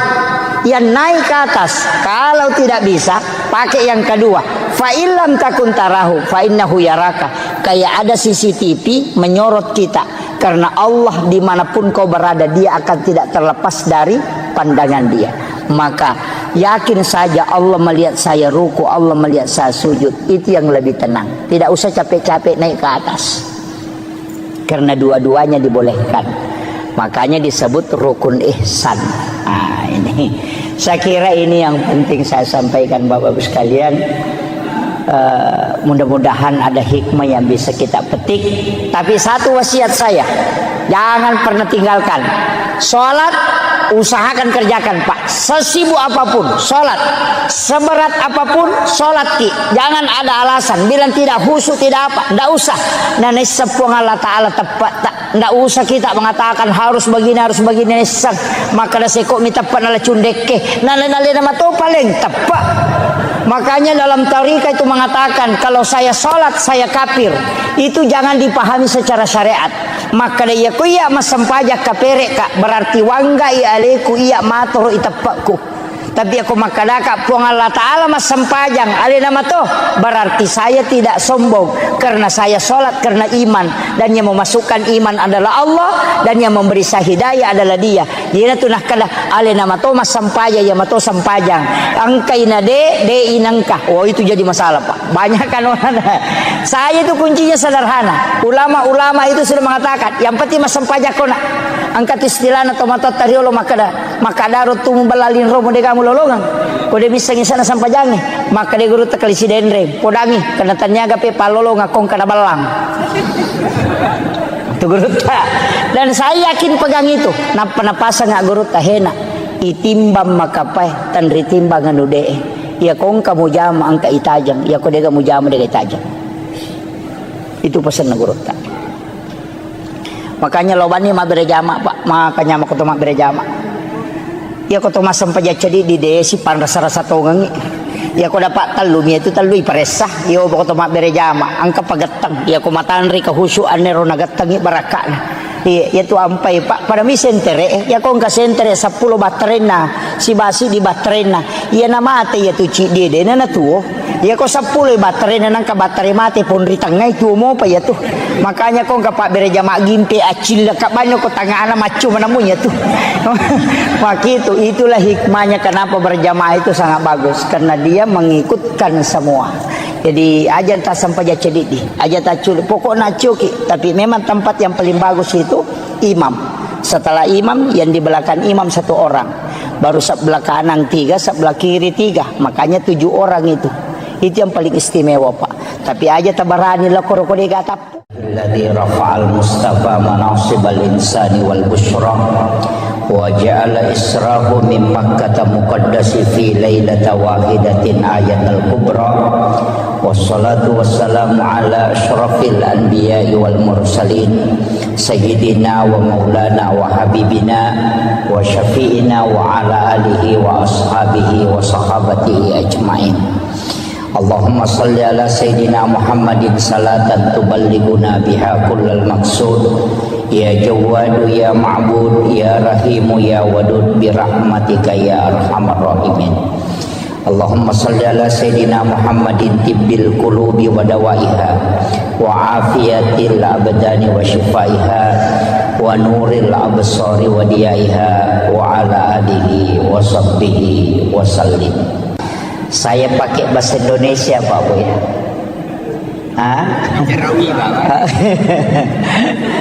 Campur ya. Iya, ada enggak bisa bahasa Bugis ya? Ada ya.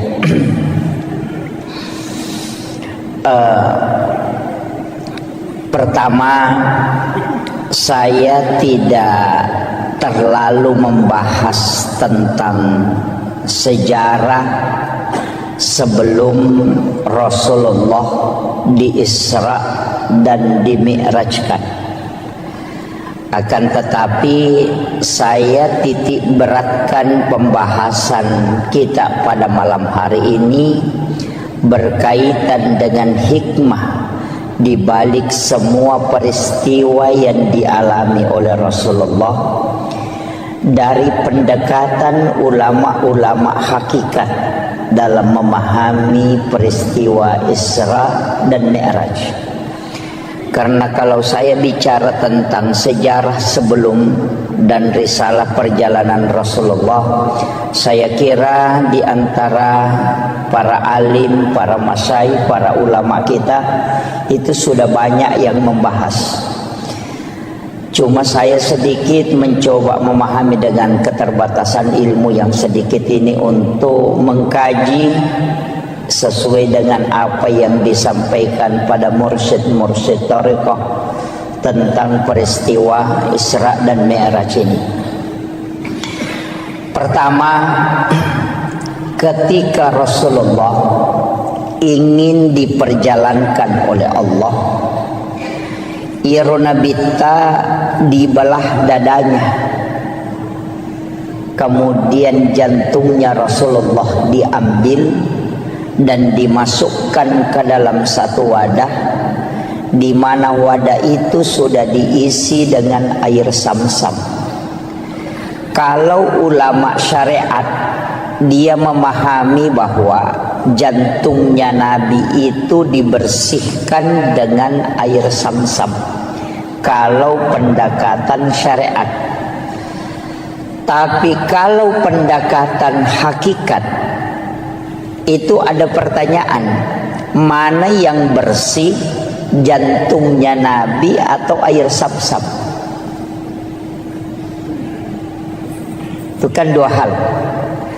Nabi jantungnya itu adalah nur dan tidak mungkin ada kotorannya. Dia terjaga, makanya Nabi itu maksum. Sehingga ulama tariqah itu membalik makna mencuci. Jadi dia tidak mengatakan jantungnya Rasulullah dibersihkan, tapi dikatakan air Zamzam yang ingin diisi barakah, sehingga diberi kesempatan menyentuh langsung kalbunya Rasulullah. Jadi situ ngena dek nama care paatinna nabitta, jantungna nabitta tidak kotor. Cuma dengan cara itu air Zamzam bisa terisi barakah. Nasaba ia koi siges saisi bawa jantungna nabitta, maka air Zamzam itu bisa menjadi obat. Itulah sehingga siapa yang meminum air Zamzam itu bisa terobati. Itu kalau pendekatan hakikatnya. Kalau syariatnya dikatakan dibersihkan. Kalau ilmu hikmah dikatakan di-upgrade, bukan dibersihkan, tapi diisi dengan hikmah. Itulah hakikat wudu. Karena wudu itu tidak membersihkan, tapi dia mensucikan. Kemudian ada beberapa, situngannya ada 22 itu kaidah yang selalu disandarkan ke Nabi kemudian dibalik. Termasuk Hajar Aswad itu sebenarnya semua jamaah haji dan umrah berlomba untuk menciumnya. Para ulama mengatakan sebenarnya kalau tariqah Hajar Aswad itu tidaklah mulia seandainya Nabi tidak pernah menciumnya. Dipastikan Hajar Aswad sampai hari ini degaga tau baui seandainya Nabi tidak menciumnya ketika dia telah selesai menunaikan tawaf. Jadi Hajar Aswad itu dimuliakan karena dia pernah dicium oleh Rasulullah. Yang ketiga, Nabi itu ketika berjalan ada awan yang menutupi kepalanya. Kalau secara syariat dipahami, Nabi dilindungi supaya tidak terkena terik matahari. Tapi secara hakikat itu tidak. Karena matahari itu bersumber dari nurun Muhammad. Ketika nurnya Rasulullah ketemu dengan matahari, maka matahari akan hancur. Maka Allah menutupi Rasulullah dengan awan supaya matahari itu tidak hancur ketika dia bersentuhan dengan nurnya Rasulullah. Itulah yang dipahami para ulama-ulama tariqah, bukan melihat kepada bendanya sehingga dia mulia, tapi karena dia bersandar kepada Rasulullah. Maka apapun yang disandarkan ke Nabi itu pasti mulia. Ini baru pengantar. Saya ceramah berapa menit? Jangan Pak. Ini 1 jam aja ya. Sudah maksimal sekali ya 1 jam. Ini kemudian setelah itu di dalam Al-Quran itu disebutkan Subhanalladzi asra bi'abdihi lailam minal masjidil haram ilal masjidil aqsa. Saya bukan ahli tafsir, tapi paling tidak kita bisa mengambil penjelasan para ulama tafsir. Saya hanya memotong poin intinya. kalimat subhana itu pasti sesuatu yang sangat istimewa. Makanya dalam sholat itu kalimat subhana hanya dipakai pada dua tempat, ketika kita ruku dan ketika kita sujud. Kenapa? Karena dua tempat itulah yang menyebabkan dosa-dosa itu terhapuskan.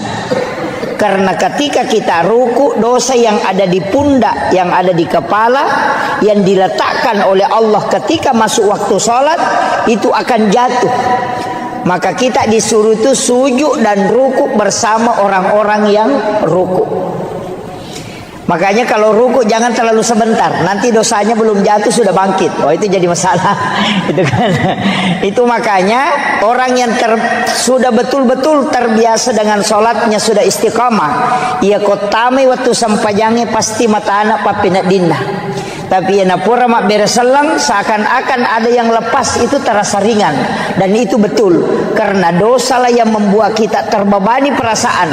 Tapi ketika selesai salam itu pasti terasa ringan, karena dosa itu sudah dihapuskan.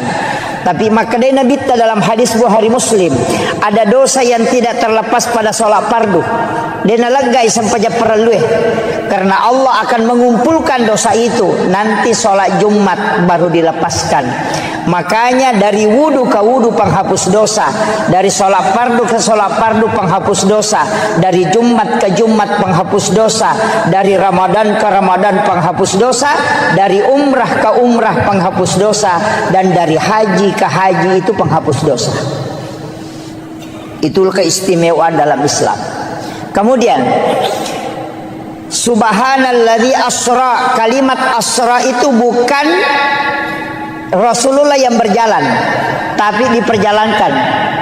Mungkin di sini ada jam dinding. Tadi di dalam saya lihat ada jam dinding. Jam dinding itu ketika dia berputar itu hanya 24 jam normalnya.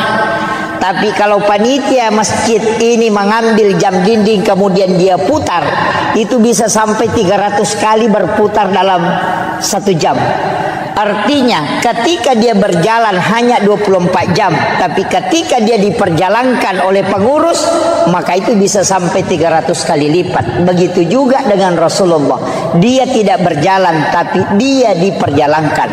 Kemudian ada kalimat bi abdihi, bukan bi rasulin, bukan bi Muhammadin. Jadi ya roi palalangi tania surona po Allah Ta'ala. Dena kada subhanalladzi asra bi rasulin. Juga tidak mengatakan asra bi Muhammadin, tidak, tapi mengatakan asra bi abdihi. Ia komelo ki ele keistimewaan diperjalankan, maka jadi hamba. Makanya tidak semua nabi itu melakukan perjalanan. Ada nabi yang mi'raj tapi tidak isra. Ada nabi yang isra tapi dia tidak mi'raj. Tapi ada nabi yang isra sekaligus mi'raj. Nabi yang mi'raj tapi tidak isra itu Nabi Isa, diangkat langsung ke langit kedua. Ada nabi yang mi'raj tapi dia tidak isra, itu Nabi Musa ketika ke negeri Madian. Ada nabi yang isra sekaligus mi'raj, itulah Nabiullah Muhammad sallallahu alaihi wasallam. Makanya peristiwa itu sudah ada sebelumnya. Ada yang isra, ada yang hanya mi'raj, ada yang kedua-duanya. Kemudian ini kata kuncinya, minal masjidil haram ilal masjidil aqsa. Itu dua tempat disebut. Tapi Nabi itu dari Masjidil Haram ke Madinah, dari Madinah ke Bukit Tursina, dari Bukit Tursina baru ke Baitul Lahmi, dari Baitul Lahmi baru ke Masjidil Aqsa. Ini jarang dibahas orang. Ini. Jadi perjalanannya Rasulullah itu bukan dari Masjidil Haram ke Masjidil Aqsa, tidak. Dari Masjidil Haram ke Madinah. Di Madinah Nabi disuruh sholat oleh malaikat Jibril. Selesai sholat 2 rakaat, Rasulullah bertanya, tempat apa nih Jibril? Kenapa saya sholat di sini? Malaikat Jibril mengatakan, ini adalah Madinah Muhammad. Kalau engkau akan berhijrah di tempat ini. Kemudian setelah itu dibawa 1042,3 km dari Madinah ke Gunung Sinai. Bukit Tursina. Nabi disuruh sholat. Selesai sholat 2 rakaat di situ, Nabi bertanya, tempat apa ini Jibril? Kenapa saya mesti sholat di tempat ini? Malaikat Jibril mengatakan, disinilah Nabi Musa kalau ingin berbicara dengan Tuhannya. Wa kallamallahu Musa taklima. Itulah Gunung Sinai, Bukit Tursina. Dari situ kemudian dibawa ke sebelah selatan Masjidil Aqsa, 10,7 km ke sebelah selatan. Ada tempat di situ disebut dengan Baitul Lahmi atau Bethlehem. Nabi disuruh sholat. Selesai sholat 2 rakaat, Nabi bertanya, tempat apa ini Jibril? Kenapa saya mesti sholat di tempat ini? Malaikat Jibril mengatakan, ini adalah Baitul Lahmi. Disinilah Isa bin Maryam dilahirkan. Kemudian setelah itu dikembalikan, dimasukkan ke Masjidil Aqsa di Palestina. Kemudian di atas batulah itulah Nabi duduk. Apa sebenarnya hakikatnya Pak Bu? Kenapa ayat cuma menyebut 2 tempat, sedangkan Nabi pergi ke 5 tempat? Kenapa ayat tidak mengatakan minal Masjidil Haram ilal Madinah wa Bukit Tursina wa Baitul Lahmi wa Masjidil Aqsa? Itu pesan untuk kita, bahwa hikmah perjalanan mesti dari masjid ke masjid.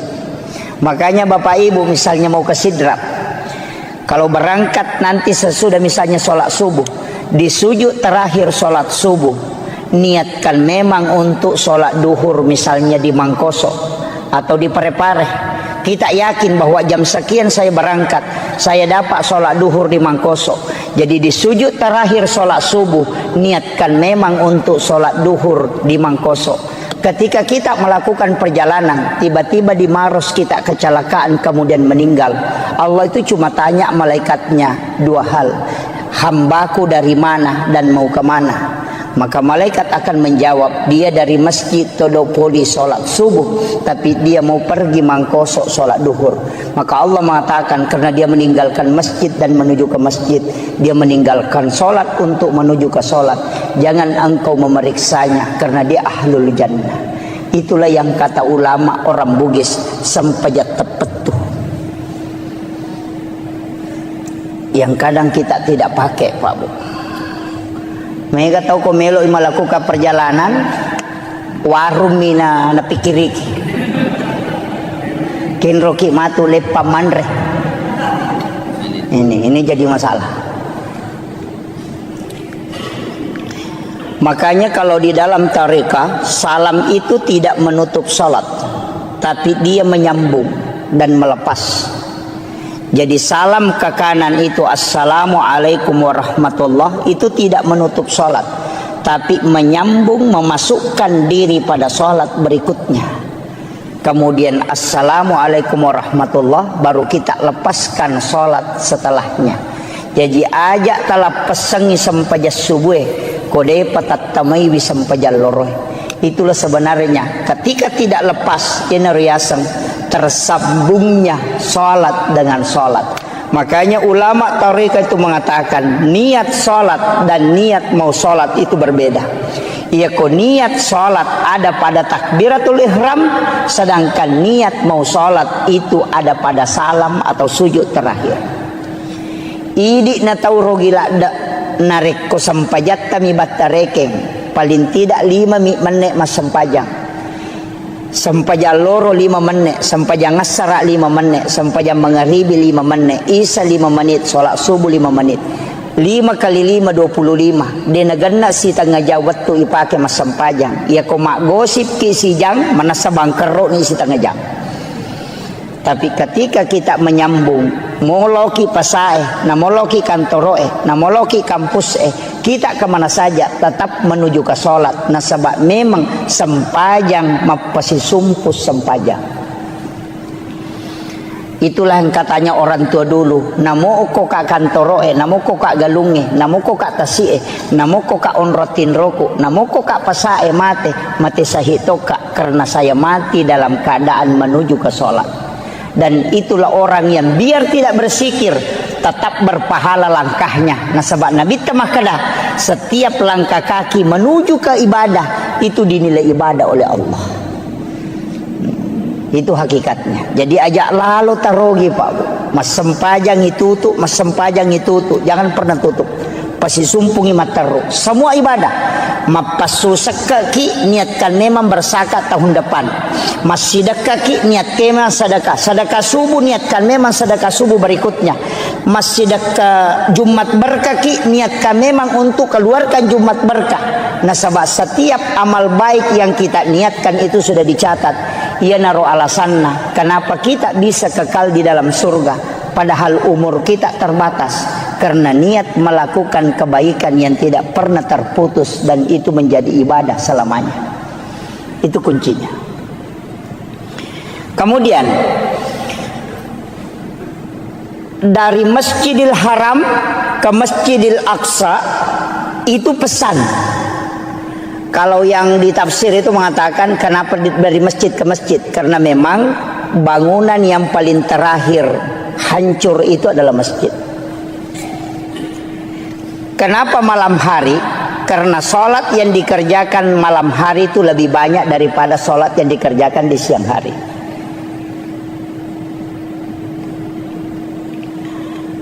Kemudian saya tidak ambil ini perjalanan Isra terlalu jauh, tapi kita naik ke Mi'raj. Nabi itu meletakkan, jadi Nabi itu naik di satu batu, nah cekengi rubatue, kemudian dari situlah Nabi Mi'raj. Makanya disebut tangga untuk naik. Tapi ketika naik Rasulullah, batu yang diinjak itu ikut. Ya rubatue na cekengi Nabi tamacio. Nabi tegur, tidak usah kau ikut, cukup di situ. Tapi ya robatue takkala tarakani, Nabi larang dia ikut, maka sampai hari ini batu itu masih tergantung. Sampai hari ini. Makanya kalau kita lihat itu di HP bisa kita buka batu gantung peristiwa Isra Mi'raj. Itu tidak sandar ke tanah, padahal beratnya itu berapa itu, besar itu. Ya rubatu nunri ya Nabi ta maceket tapi melu macuri Nabi ta larang. Dia sudah terangkat, Nabi larang ikut, tapi dia juga tidak mau turun lagi ke tanah, makanya tergantung sampai hari ini. Nabi naik ke langit pertama, ketemu Nabi Adam. Naik ke langit kedua, ketemu Nabi Isa dengan Nabi Yahya. Naik ke langit ketiga, ketemu dengan Nabi Yusuf. Terus naik ke langit berikutnya, ketemu dengan Nabi Idris, Nabi Harun, kemudian Nabi Yahya, kemudian ketemu Nabi Musa, kemudian Nabi Ibrahim. Banyak Nabi dan Rasul. Saya tidak mau bahas semua. Banyak Nabi dan Rasul. Tapi kenapa ini Nabi yang disuruh menjemput Rasulullah di langit-langit itu? Angka Nabi Daud, anak Nabi Yakub, banyak Nabi. Tapi kenapa Nabi Adam di langit pertama? Kemudian kenapa di langit kedua itu Nabi Yusuf dengan Nabi Yahya? Ini tiga Nabi ini lain. Nabi Adam tidak ada bapaknya, tidak ada ibunya. Nabi Isa tidak ada bapaknya. Nabi Yahya dia lahir dari ibu yang sudah menopause. Coba kalau kita kaji secara sederhananya. Jadi Iro Nabi Adam dega ambok na dega indok na. Walaupun dalam tafsir As-Sawi nanti itu ada mengatakan bapaknya Nabi Adam adalah tanah dan ibunya Nabi Adam adalah air. Karena Allah mengambil tanah yang keras, kemudian diberikan air, kemudian dicampur sehingga dia menjadi mengeras, dan dari situlah Nabi Adam ada. Sehingga dia katakan bapaknya adalah tanah dan ibunya adalah air. Itu kalau di tafsir As-Sawi. Nabi Adam ini pada hakikatnya tidak ada bapak, tidak ada ibu. Naik ke langit kedua, ketemu Nabi Isa dengan Nabi Yahya. Dua nabi yang hampir seumuran, tapi dakwanya beda. Kalau Nabi Isa masuk di kelab-kelab malam, kalau Nabi Yahya bersama dengan orang-orang soleh. Makanya kalau ada jamaah tabligh selalu pergi ke KPKP berdakwah, wah itu anggotanya Nabi Isa, Nabi Yahya itu. Itu, itu. Nabi, makanya kan ketika ditanya, kenapa kau masuk di situ? Dia bilang, saya kan Nabi. Untuk memperbaiki sesuatu yang jelek, saya harus mencari orang-orang jelek supaya saya perbaiki. Orang-orang bermaksiat supaya saya perbaiki. Makanya kalau ustaz hanya sama orang-orang beriman, tidak ada gunanya itu.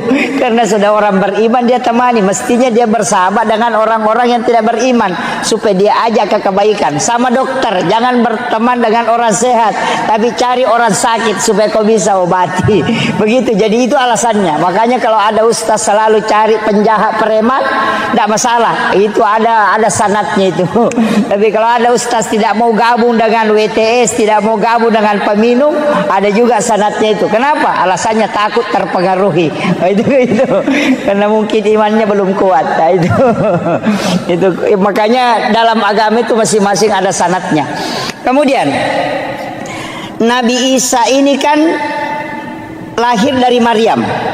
Maryam ini yang memelihara Nabi Zakaria. Nabi Zakaria punya anak, itulah Nabi Yahya. Kan gitu. Jadi Nabi Zakaria ini kan tidak punya anak, dia gagak anak-anak. Istrinya sudah menopause, sudah berhenti haid. Dan Nabi Zakaria ini sudah tua. Karena dia yakin sudah tidak punya keturunan, maka dia mengambil kemanakannya. Itu anak gadis belia yang bernama Maryam. Itulah ibunya Nabi Isa. Jadi Nabi Zakaria dia memelihara Maryam kurang lebih 4-5 tahun di rumahnya. Jadi itu dia bawa ke rumahnya, dia bikinkan bilik. Nah, kiborangi kamar, di dalam biliknya dia buatkan tempat sholat, namanya mihrab. Di dalam mihrab itulah Nabi Maryam sholat. Ini saya kembalikan. Banyak orang yang mengatakan, bukan saya tidak sepakat, tapi perlu kita kaji. Di sini banyak para ahli, para ini. Saya yang kasih tahu. Itu saya sering tanya ke ulama-ulama tarekat dan ulama-ulama sejarah. Tapi sering penceramah itu mengatakan begini. Peristiwa Isra Mi'raj itu adalah awal mula perintah pelaksanaan sholat. Saya tidak sepakat. Peristiwa Isra Mi'raj itu disebutkan dalam ayat linuriyahu min ayatina, bukan sholat. Coba kalau kita buka Al-Quran itu, subhanalladzi asra bi 'abdihi lailan minal masjidil haram ilal masjidil aqsa alladzi barakna haulahu. Apa tujuannya? Linuriyahu min ayatina, bukan sholat. Alasannya yang kedua apa? Karena perintah sholat itu sudah ada sebelum Nabi Isra Mi'raj. Karena di Madinah Nabi sholat, di Bukit Tur Sina Nabi sholat, Nabi juga sholat di Baitul Lahmi, Nabi juga sholat di Masjidil Aqsa. Bahkan di Masjidil Aqsa Nabi yang memimpin para Nabi dan Rasul. Rasulullah menjadi imam, semua Nabi itu menjadi makmumnya. Coba, berarti Nabi sudah sholat sebelum Isra Mi'raj. Kalau orang mengatakan Isra Mi'raj itu adalah perintah sholat, itu keliru. Coba, karena dia sudah sholat. Kalau kita buka Al-Quran, oke lah. Kalau orang tidak percaya bilang ini hadis apa, kita pakai Al-Quran.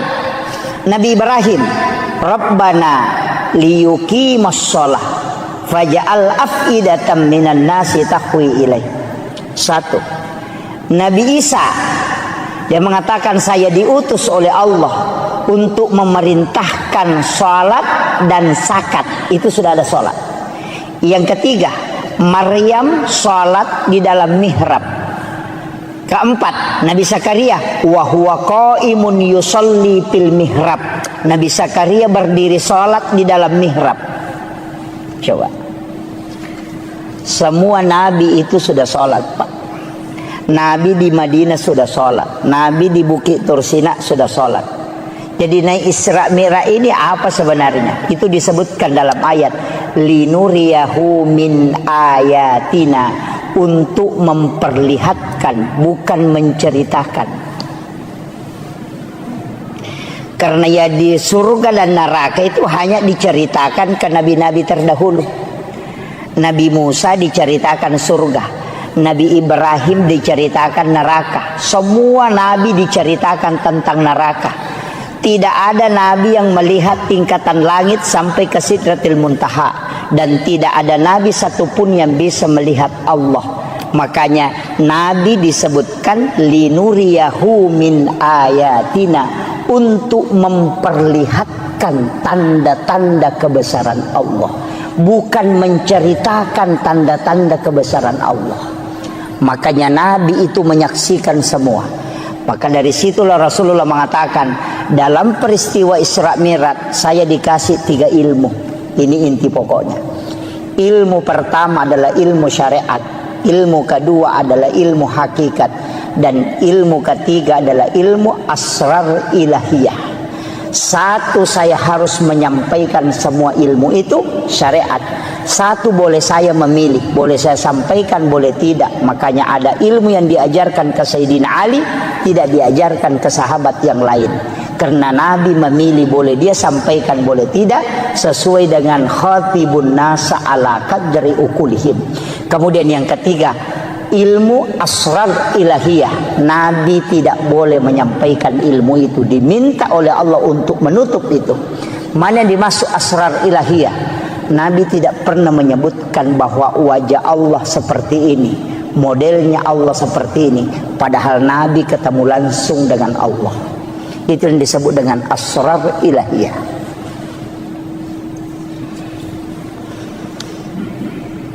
Kemudian, wah ini sudah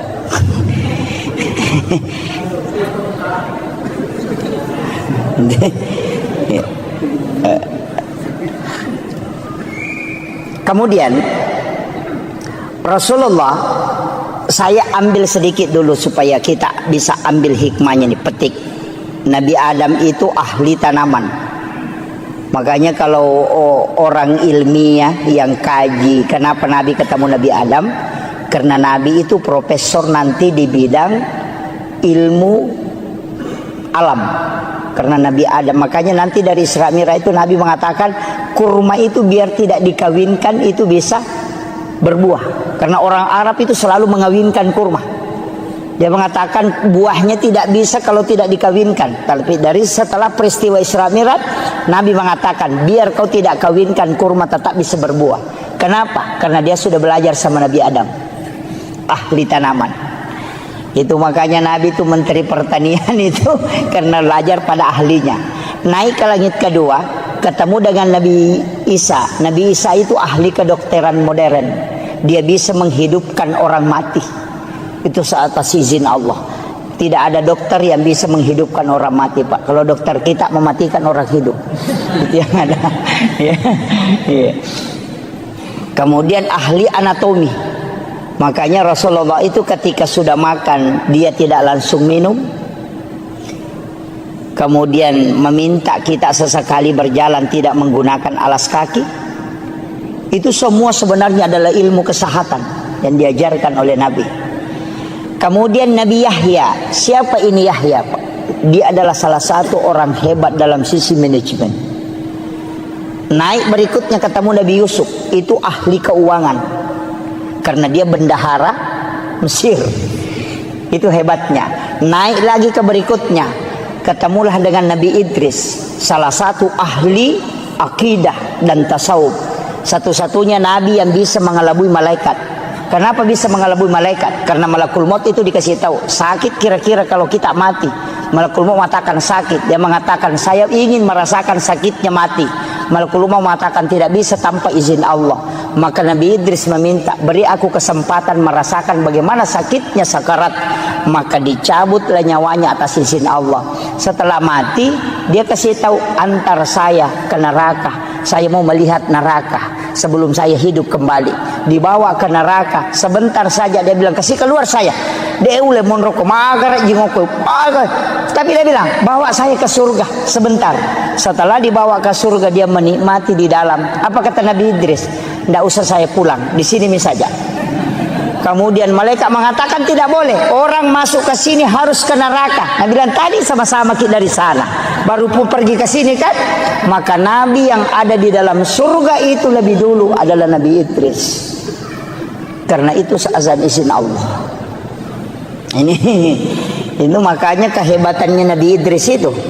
Tapi apakah istimewanya Nabi Idris? Tidak ada yang mengalahkan dalam nikmat dalam berzikir. Karena ketika dia dinikahkan oleh bapaknya, dia menerima. Tapi setelah dia tidur bersama dengan istrinya pengantin baru, apa kata dia? Wala zikrullahu akbar. Berzikir kepada Allah masih jauh lebih nikmat dibanding bersama dengan pasangan. Kira-kira ada pengantin baru bisa ngomong begitu? Lep di manya mengiku mas sempa jangan nanya ko si depe kak baineku. Itu langka orang itu kecuali Nabi Idris yang bisa merasakan itu, bahwa nikmatnya menyatu dengan Allah jauh lebih dibanding dengan bersenggama dengan manusia.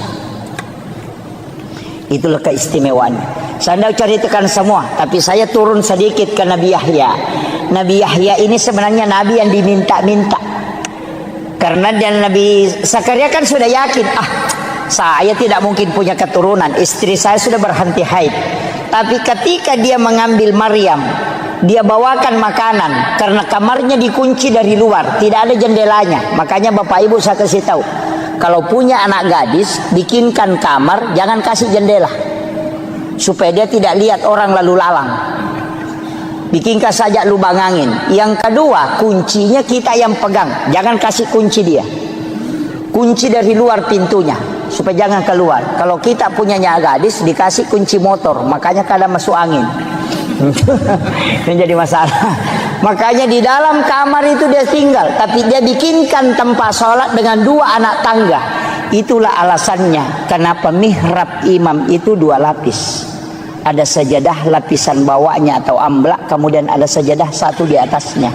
Karena mihrabnya Maryam itu dengan 2 anak tangga. Itu alasannya. Kullama dahala alaiha Zakaria al-mihrab. Saya pakai ayatnya langsung. Kullama dahala alaiha Zakaria al-mihrab. Setiap Nabi Zakaria masuk ke dalam tempat sholatnya Maryam, wajada indah rizqan. Dia kaget karena dia melihat ada makanan, tapi pintu tidak pernah terbuka. Makanya dia bertanya, anna laki haza, dari mana ini?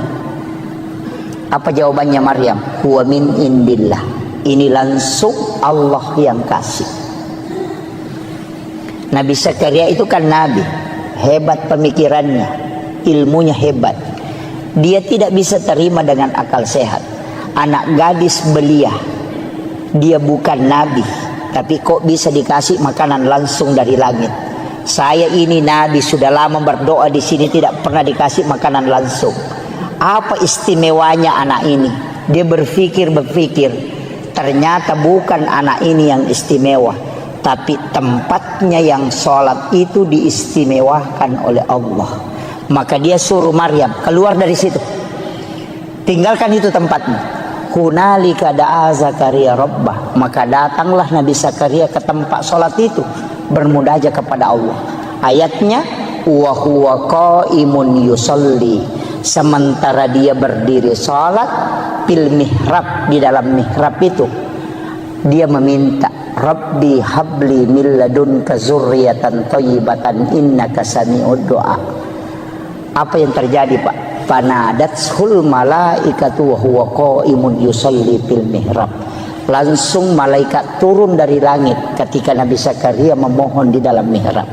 Apa kata malaikat? Annallaha yubassiruka bi Yahya musaddiqan bi kalimatin wa sayyidan wa hasura wa nabiyyan minas solihin. Ini yang orang tidak tahu banyak. Guru Taki Abdul Rahman Ambo Dalle, kamarnya itu dibagi 2. Setengah dia tempati tidur, setengah dia tempati sholat. Itu tidak pernah diganggu tempat sholatnya. Ki Haji Maimun Subair, dia kunci kamar pribadinya. Ada tempat khusus dia tempati di dalam kamar pribadi, itulah mihrab. Ketika dia melaksanakan haji, dia punya wasiat, jangan kau buka itu kamar kecuali saya meninggal ataupun kembali. Semua ulama itu punya tempat khusus beribadah. Karena itu disebut mihrab. Karena itu perintah Al-Quran. Kita Tidak. Kalau bukan di samping lemari, lari ke depan kulkas. Ada orang di kulkas, lari ke dekat kursi. Main orang di kursi, lari masuk ke kamar. Tidak ada tempat khusus kita buat untuk berdua-duaan dengan Allah. Tapi kita bangun WC sampai 30-40 juta hanya untuk buang kotoran. Tapi tempat beribadah kita tidak buat untuk khususiah. Dari situlah kenapa doa itu susah mustajabah. Makanya saya sampaikan, bukan musola Pak. Musola itu ditempati sholat berjamaah. Ada tamu datang ke rumah bisa dia masuk sholat. Tapi kalau mihrab tidak ada orang yang boleh masuk kecuali hanya pemilik mihrab. Maka mihrab itu di dalam kamar ukurannya seperti kuburan. Paling bagus menurut mursyid kami di tarekah, beli kain kapan. Kain kapan itu kau letakkan, baru kau tahan sudutnya supaya dia tidak bergerak. Karena mihrab itu tidak boleh bergerak. Kemudian kau tutupi dengan kain tipis atau paling ada penutupnya. Setiap kau mau sholat masuk ke situ. Dan jangan ada kalimat dunia yang keluar dari lisanmu di tempat itu kecuali hanya zikir dan bacaan Al-Quran. Ketika kau mampu istiqamah, maka dia akan tembus ke langit. Karena itulah tempat khusus yang kau buat untuk berkomunikasi dengan Allah. Itulah kenapa mihrab tempat imam itu mustajabah ketika dia berdoa. Makanya saya itu Pak kalau ikut berjamaah disuruh berdoa, saya tidak pernah ambil doanya. Karena tempatnya imam itu yang tembus, bukan yang di belakang. Karena yang di belakang ini disebut masjid, yang tempatnya imam disebut mihrab. Itu tidak sembarang. Nah banyak imam sekarang main HP di tempatnya. Itu penting, Pak. Jadi ada hal-hal itu sebenarnya Pak dalam agama kita anggap biasa, tapi itu luar biasa. Makanya Guru Kiai Abdul Rahman Ambodale, ketika ada santrinya mau pulang, saya dapat cerita itu dari salah satu santri beliau. Kalau ada santrinya mau pulang, tidak ada transportnya, masuk ke Guru minta puang. Digaga tanpa otoku namanya Kak Rewa. Kada Guru tama nak kok kamar. Coba lihat di bawah sajadah. Ketika anak-anak itu memasukkan tangannya di bawah sajadah, itu mendapatkan uang. Padahal Guru tidak pernah simpang. Dari mana itu? Wa min indillah. Sebagaimana mal Allah berikan kepada Maryam. Itu hakikatnya sebenarnya yang jarang kita lakukan. Makanya saya menyampaikan kepada seluruh jamaah, ini hikmah Isra Mi'raj. Paling tidak kalau yang belum punya mihrab tahun ini kita bisa buat di dalam kamar. Tidak luas kok Bapak. Ongkosnya mungkin hanya sekitar 500.000. Cukup kita beli kain tipis kemudian kita tutupi, beli kain kafan 1 lapis. Walaupun bukan kain kafan, mungkin sajadah 2 lapis kita simpan di situ. Kenapa saya mengatakan bagusnya kalau kain kafan? Kalau kain kafan bikin wasiat, nak ketika saya meninggal ada kain kafan di mihrab itu kau ambil itu yang kau bungkuskan aku. Karena kain kafan ia ambil dari mihrab, biar sampai 50 tahun tidak akan luput termakan oleh tanah ketika itu yang dibungkuskan oleh orang yang dipakai sholat. Itulah kenapa banyak ulama dulu itu tidak hancur kain kafannya. Itu karena kain kafan yang bersumber dari mihrab yang dia pakai. Dan itu kadang kita anggap biasa Pak. Makanya kalau doa mau mustajabah, bikin mihrab. Tapi jangan cari uang di mihrab. Sama Guru, siapa tahu nanti assalamualaikum langsung dia lagi, oh belum ada nih, wah itu jadi masalah itu. Iya. Tapi disitulah Allah bisa memberikan rezeki wa yarzuqhu min haitsu la yahtasib. Itu bukan hadis. Kalau hadis masih bisa diperdebatkan Pak, tapi itu ayat yang dilakukan oleh Maryam yang bukan nabi, maka Allah kasih langsung. Maka bukan nabi pun, seorang ulama, seorang alim, seorang beriman, ketika dia membuat itu maka Allah pun akan kasih. Karena itu huwa min indillah. Innallaha yarzuqu man yasha bighairi hisab. Itu kuncinya. Tapi kita mungkin sudah punya semua ya. Sudah ada mihrab di rumah Pak ya. Belum ada. Iya. Paling tidak kita bikin, Pak. Nggak susah. Apalagi kayak ada ini kain-kain seperti ini di belakang. Sekarang kan mudah. Ada kayak triples, cukup ditutup untuk supaya kita tempati masuk ke dalam situ untuk sholat tahajud, untuk tafakur. Kalau mau itikaf di situ aja. Mau itikaf di situ. Apalagi ini dekat Ramadan kan. Nanti kalau Ramadan itu berlomba-lomba mau pergi itikaf. Sebenarnya itikaf murni itu tidak boleh pulang ke rumah. Boleh pulang ke rumah hanya membangunkan anak-anak istri untuk sholat. Kalau itikaf itu memang tinggal di masjid, keluar hanya mandi, masuk lagi bersikir. Kita itikaf itu kadang bolak-balik, bahkan berhubungan dengan istri. Wah, itu jadi masalah itu. Orang itikaf itu tidak boleh berhubungan dengan pasangannya. Ada yang lebih parah, jam 9 malam datang bawa ke lampu, dia simpan di lantai 2, datang tidur, mati subuh baru bangun. Itu bukan pergi itikaf, hanya pindah tidur itu. Ini jadi masalah itu. Ya.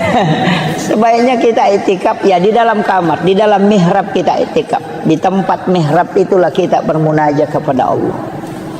Itu tidak ada orang yang melihat ibadah sunnah itu. Memang kalau kita betul-betul mau kejar Lailatul Qadar kan memang kayak ulama dulu 3 bulan itu dia sudah mulai. Makanya saya kasih tahu Pak, kalau mau dapat Lailatul Qadar tidak usah begadang. Yang paling mudah bagaimana? Datang sholat isya berjamaah, kerjakan sholat sunnah sesudah sholat isya 4 rakaat, kemudian datang sholat subuh berjamaah, kerjakan sholat sunnah subuh 2 rakaat dan sholat subuh berjamaah. Kita sudah dapat Lailatul Qadar. Apa alasannya? Rasulullah mengatakan, siapa yang datang sholat isya berjamaah di masjid, maka sama kalau dia sholat setengah malam. Siapa yang sholat 4 rakaat sesudah sholat isya, itu sama pahalanya kalau dia sholat 4 rakaat pada malam Lailatul Qadar. Berarti sholat sunnah sesudah isya yang 4 rakaat itu setara dengan 400.000 rakaat nilainya. Makanya saya kasih tahu, jangan sampai kita sholat tarawih 20 rakaat, tapi kita tidak sholat sunnah sesudah isya 4 rakaat. Bangkrut betul itu. Betul-betul bangkrut. Karena sholat tarawih 20 rakaat tidak akan pernah mengalahkan sholat sunnah 4 rakaat sesudah isya. Kenapa? Karena itu setara dengan 400.000 rakaat nilainya. Tidak usah datang begadang, tapi datang sholat subuh berjamaah. Kenapa sholat subuh berjamaah? Rasulullah mengatakan, siapa yang sholat subuh berjamaah di masjid itu sama kalau dia bangun 1 malam penuh beribadah dengan Allah. Makanya kalau sudah sholat isya berjamaah dapat setengah malam, sholat 4 rakaat sesudah isya sama dengan sholat 4 rakaat pada malam Lailatul Qadar, baru ambil sholat sunnah subuh, itu lebih mulia daripada dunia dan isinya, baru ambil sholat subuh berjamaah, berarti sama dengan sholat 1 malam penuh, itu pasti dapat Lailatul Qadar. Itu aja kuncinya. Hanya tidak usah pusing Pak. Jadi kecuali yang mau betul-betul mengejar ya kejar. Pokoknya begadang setiap malamnya. Kalau tidak mampu ambil aja itu tadi. Itu jadi ulama kita dari dulu tuh simpel sekali. Ya, tidak usah datang menyiksa diri tuh Pak. Tidak usah. Apalagi yang sekarang. Kecuali kita mampu memang. Nah, makanya 3 bulan ini kan disebut Syahrul Rajab Syahrullah, Syahrul Sya'ban Syahri, Syahrul Ramadan Syahrul Ummati. Itu 3. Makanya doanya itu Allahumma barik li fi Rajab wa Sya'ban, digabungkan 2 baru wa balikni Ramadan. Apa maknanya? Allahumma barik. Kalau berkah itu pasti wirid, bukan ilmu. Karena kalau ilmu derajat. Makanya yarfa'illahu alladhina amanu minkum walladzina utul ilma darajah. Tapi kalau mau berkah bukan ilmu tapi wirid. Makanya Syahrul Rajab Syahrullah, kalau bulannya Allah berarti bulan istighfar. Kalau bulannya Nabi berarti bulan sholawat. Kalau bulannya kita berarti bulan bacaan Quran. Makanya Rajab perbanyak istighfar, Sya'ban perbanyak sholawat, nanti Ramadan banyak baca Quran. Itu sudah dapat. Itu kuncinya. Makanya jadi makanya disebut bulan Rajab itu bulan menanam, bulan Sya'ban itu bulan menyiram, bulan Ramadan itu bulan menuai, panen. Nah, itu kuncinya. Makanya ini sederhana aja Pak. Makanya istighfar di bulan Rajab ini minimal 1.000. Sebagus-bagusnya 10.000. Tapi istighfar itu tidak menghapus dosa. Ya. Ingat, kalau kita istighfar itu dosa tidak terhapus, cuma tertutup. Makanya istighfar itu dari kata istakparah, menutup yang nampak. Bapak kalau menulis di kertas ada tulisan salah, ambil tip X kemudian di tip X. Tip X itu tidak menghapus tulisan, cuma menutup supaya tidak kelihatan. Itulah makna istakparah, menutup yang nampak supaya dia tidak memberi dampak negatif. Makanya taubat dengan istighfar itu tidak sama. Kalau taubat kembali, kalau istighfar menutup. Bagaimana cara supaya dosa terhapus? Jangan pakai istighfar, pakai al-afu. Makanya kalau Ramadan tidak pakai istighfar, tapi pakai Allahumma innaka afuwun karim tuhibbul afwa fa'fu anna. Kalau al-afu itu menghapus, makanya dalam salat itu dipakai al-afu. Rabbi ghafirli warhamni wajaburni warfa'ni warsukni wahdini wafini wa'fu anni. Itu kuncinya. Ini sudah 1 jam Pak. Ya, ini saya tambah sedikit ya. Iya, kita mengambil hikmah hakikatnya dulu. Saya berusaha menjelaskan seringan mungkin. Kalau di dalam tarekat itu agak berat. Kita sholat itu sebenarnya Pak kuncinya cuma 2. Itu 2 versi sholat itu. Itulah yang menjadi rukun ihsan. Kalau rukun Islam kan ada 5, rukun iman itu 6, rukun ihsan itu 1, makanya 12. Rukun ihsan ini anta'budallah ka'annaka tarahu, 1. Fa illam takun tarahu fa innahu yaraka. Itu yang dipakai kalau sholat. Jadi anta'budallah ka'annaka tarahu, sampai puamu pada komitai. Itulah yang dipakai as-salatu mi'rajul mu'minin. Biasa ki runtuk tau kata bere Pak Cengan layas. Allahu akbar. Biasa begitu kan? Allahu akbar. Itu karena baru dia berjalan naik.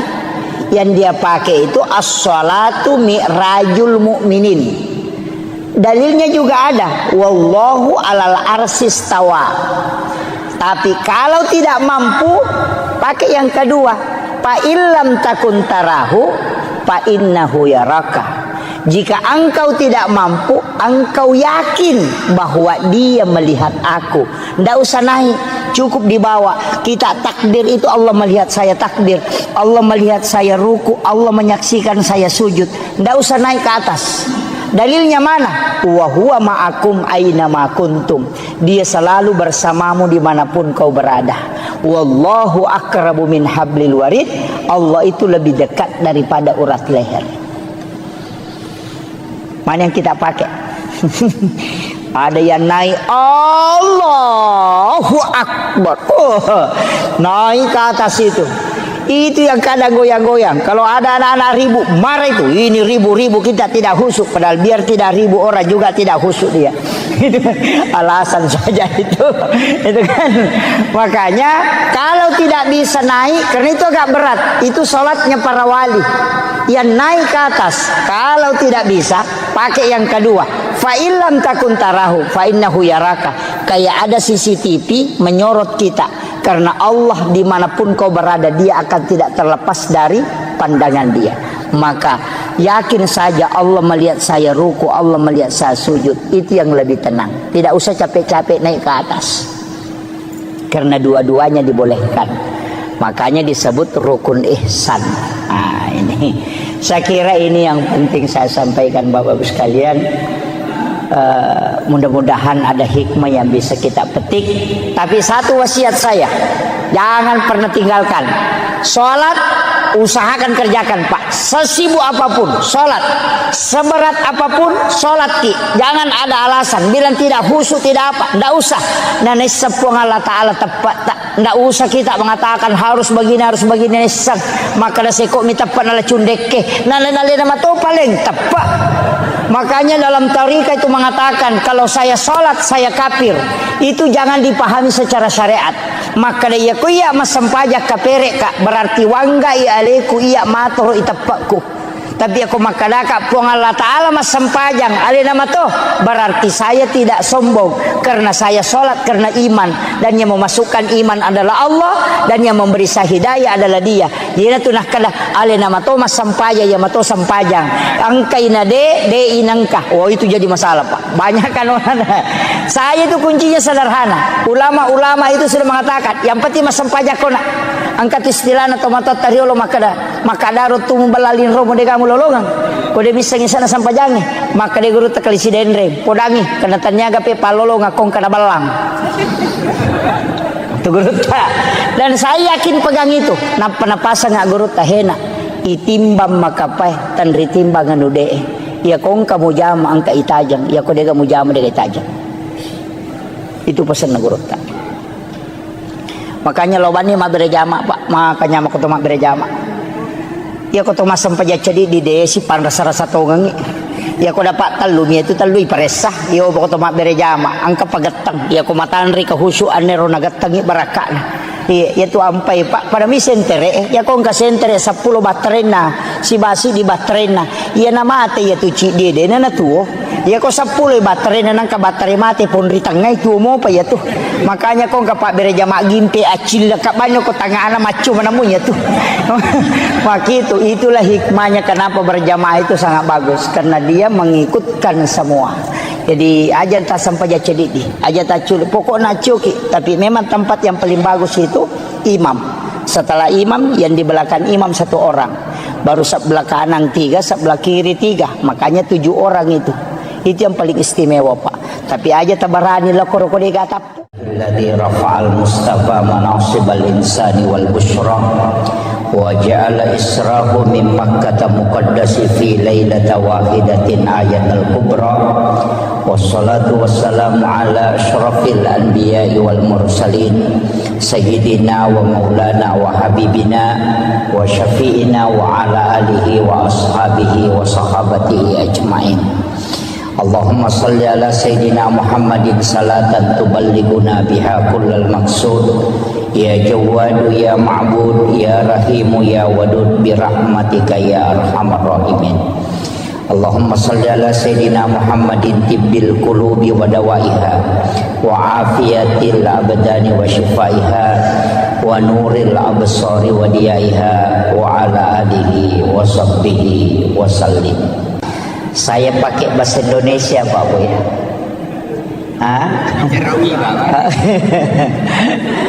Campur ya. Iya, ada enggak bisa bahasa Bugis ya? Ada ya.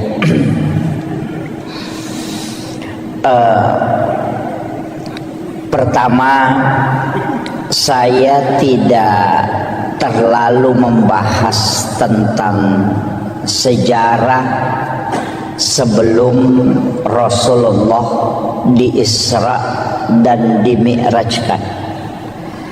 Akan tetapi saya titik beratkan pembahasan kita pada malam hari ini berkaitan dengan hikmah di balik semua peristiwa yang dialami oleh Rasulullah dari pendekatan ulama-ulama hakikat dalam memahami peristiwa Isra dan Mi'raj. Karena kalau saya bicara tentang sejarah sebelum dan risalah perjalanan Rasulullah, saya kira di antara para alim, para masyayikh, para ulama kita itu sudah banyak yang membahas. Cuma saya sedikit mencoba memahami dengan keterbatasan ilmu yang sedikit ini untuk mengkaji sesuai dengan apa yang disampaikan pada mursyid-mursyid thariqah tentang peristiwa Isra dan Mi'raj ini. Pertama, ketika Rasulullah ingin diperjalankan oleh Allah, Ironabita dibelah dadanya, kemudian jantungnya Rasulullah diambil dan dimasukkan ke dalam satu wadah, di mana wadah itu sudah diisi dengan air Zamzam. Kalau ulama syariat dia memahami bahwa jantungnya Nabi itu dibersihkan dengan air Zamzam kalau pendekatan syariat. Tapi kalau pendekatan hakikat itu ada pertanyaan, mana yang bersih, jantungnya Nabi atau air Zamzam? Itu kan dua hal. Nabi jantungnya itu adalah nur dan tidak mungkin ada kotorannya. Dia terjaga, makanya Nabi itu maksum. Sehingga ulama tariqah itu membalik makna mencuci. Jadi dia tidak mengatakan jantungnya Rasulullah dibersihkan, tapi dikatakan air Zamzam yang ingin diisi barakah sehingga diberi kesempatan menyentuh langsung kalbunya Rasulullah. Jadi situ ngena dek nama care paatinna nabitta, jantungna nabitta tidak kotor. Cuma dengan cara itu air Zamzam bisa terisi barakah. Nasaba ia koi siges saisi bawa jantungna nabitta, maka air Zamzam itu bisa menjadi obat. Itulah sehingga siapa yang meminum air Zamzam itu bisa terobati. Itu kalau pendekatan hakikatnya. Kalau syariatnya dikatakan dibersihkan. Kalau ilmu hikmah dikatakan di-upgrade, bukan dibersihkan, tapi diisi dengan hikmah. Itulah hakikat wudu. Karena wudu itu tidak membersihkan, tapi dia mensucikan. Kemudian ada beberapa, hitungannya ada 22 itu kaidah yang selalu disandarkan ke Nabi kemudian dibalik. Termasuk Hajar Aswad itu sebenarnya semua jamaah haji dan umrah berlomba untuk menciumnya. Para ulama mengatakan sebenarnya kalau tarekat Hajar Aswad itu tidaklah mulia seandainya Nabi tidak pernah menciumnya. Dipastikan Hajar Aswad sampai hari ini degaga tau baui seandainya Nabi tidak menciumnya ketika dia telah selesai menunaikan tawaf. Jadi Hajar Aswad itu dimuliakan karena dia pernah dicium oleh Rasulullah. Yang ketiga, Nabi itu ketika berjalan ada awan yang menutupi kepalanya. Kalau secara syariat dipahami, Nabi dilindungi supaya tidak terkena terik matahari. Tapi secara hakikat itu tidak. Karena matahari itu bersumber dari nurun Muhammad. Ketika nurnya Rasulullah ketemu dengan matahari, maka matahari akan hancur. Maka Allah menutupi Rasulullah dengan awan supaya matahari itu tidak hancur ketika dia bersentuhan dengan nurnya Rasulullah. Itulah yang dipahami para ulama-ulama tariqah, bukan melihat kepada bendanya sehingga dia mulia, tapi karena dia bersandar kepada Rasulullah. Maka apapun yang disandarkan ke Nabi itu pasti mulia. Ini baru pengantar. Saya ceramah berapa menit? Jangan Pak. Ini 1 jam aja ya. Sudah maksimal sekali ya 1 jam. Ini kemudian setelah itu di dalam Al-Quran itu disebutkan Subhanalladzi asra bi'abdihi lailam minal masjidil haram ilal masjidil aqsa. Saya bukan ahli tafsir, tapi paling tidak kita bisa mengambil penjelasan para ulama tafsir. Saya hanya memotong poin intinya.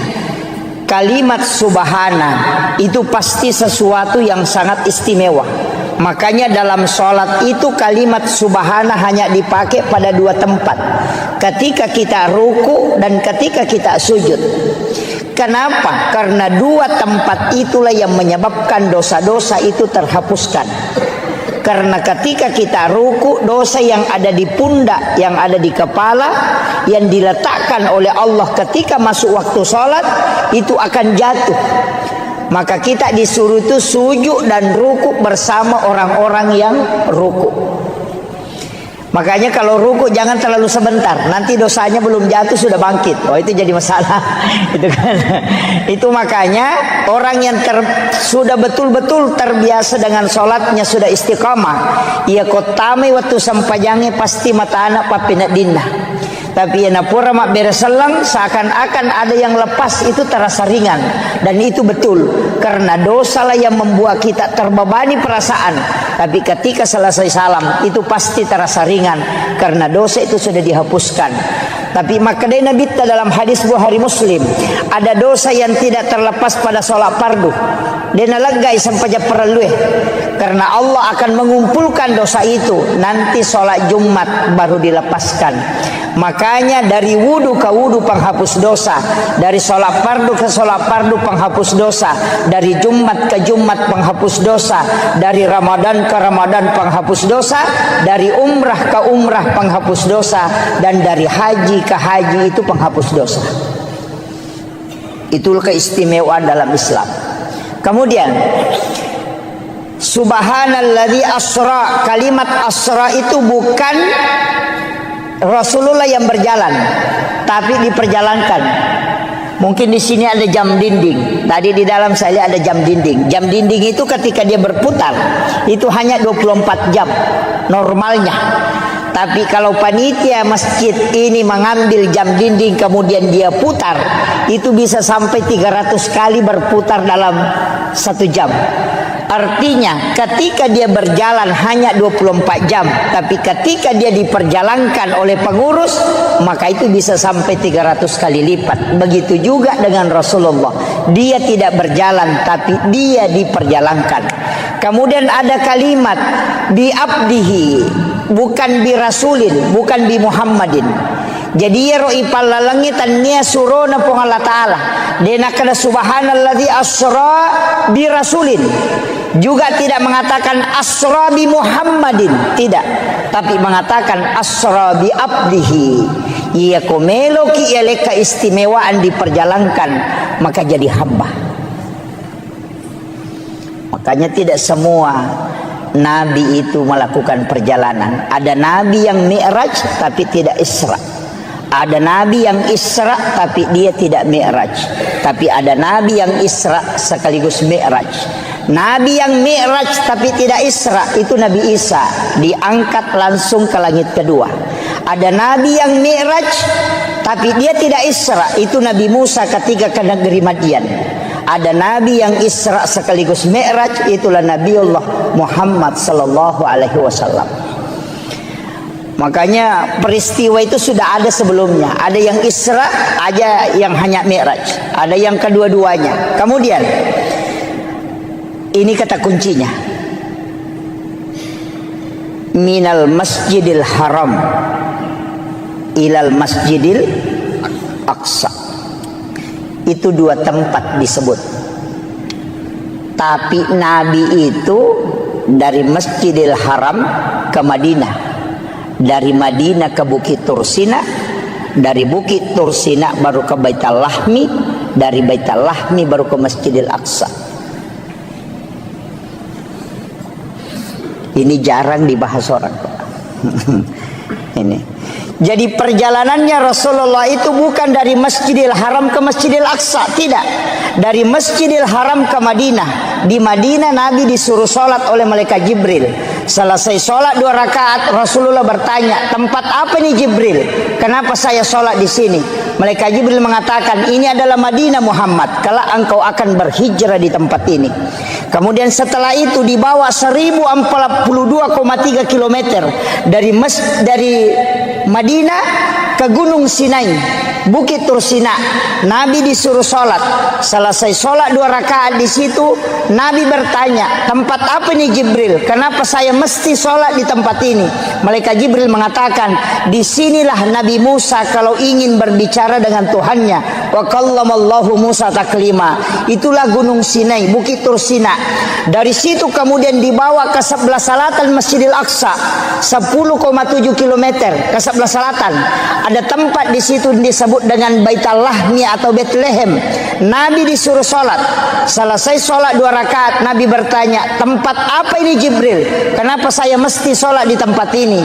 Malaikat Jibril mengatakan, ini adalah Baitul Lahmi. Disinilah Isa bin Maryam dilahirkan. Kemudian setelah itu dikembalikan, dimasukkan ke Masjidil Aqsa di Palestina. Kemudian di atas batulah itulah Nabi duduk. Apa sebenarnya hakikatnya Pak Bu? Kenapa ayat cuma menyebut 2 tempat, sedangkan Nabi pergi ke 5 tempat? Kenapa ayat tidak mengatakan minal Masjidil Haram ilal Madinah wa Bukit Tursina wa Baitul Lahmi wa Masjidil Aqsa? Itu pesan untuk kita, bahwa hikmah perjalanan mesti dari masjid ke masjid. Makanya Bapak Ibu misalnya mau ke Sidrap, kalau berangkat nanti sesudah misalnya sholat subuh, di sujud terakhir sholat subuh, niatkan memang untuk sholat duhur misalnya di Mangkoso atau di Parepare. Kita yakin bahwa jam sekian saya berangkat, saya dapat sholat duhur di Mangkoso. Jadi di sujud terakhir sholat subuh, niatkan memang untuk sholat duhur di Mangkoso. Ketika kita melakukan perjalanan, tiba-tiba di Maros kita kecelakaan kemudian meninggal, Allah itu cuma tanya malaikatnya 2 hal, hambaku dari mana dan mau kemana? Maka malaikat akan menjawab, dia dari Masjid Todopoli sholat subuh, tapi dia mau pergi Mangkoso sholat duhur. Maka Allah mengatakan, karena dia meninggalkan masjid dan menuju ke masjid, dia meninggalkan sholat untuk menuju ke sholat. Jangan engkau memeriksanya, karena dia ahlul jannah. Itulah yang kata ulama orang Bugis, sempajat tepetuh, yang kadang kita tidak pakai Pak Bu. Mereka tahu kau melo melakukan perjalanan warung mina na pikiriki kinroki matu lepa mandre. Ini jadi masalah. Makanya kalau di dalam tarekat, salam itu tidak menutup salat, tapi dia menyambung dan melepas. Jadi salam ke kanan itu assalamualaikum warahmatullah, itu tidak menutup sholat, tapi menyambung, memasukkan diri pada sholat berikutnya. Kemudian assalamualaikum warahmatullah, baru kita lepaskan sholat setelahnya. Jadi ajak telah pesengi sempajas subuh kode patat tamai wisampajal loroh. Itulah sebenarnya ketika tidak lepas ineriasan, tersambungnya sholat dengan sholat.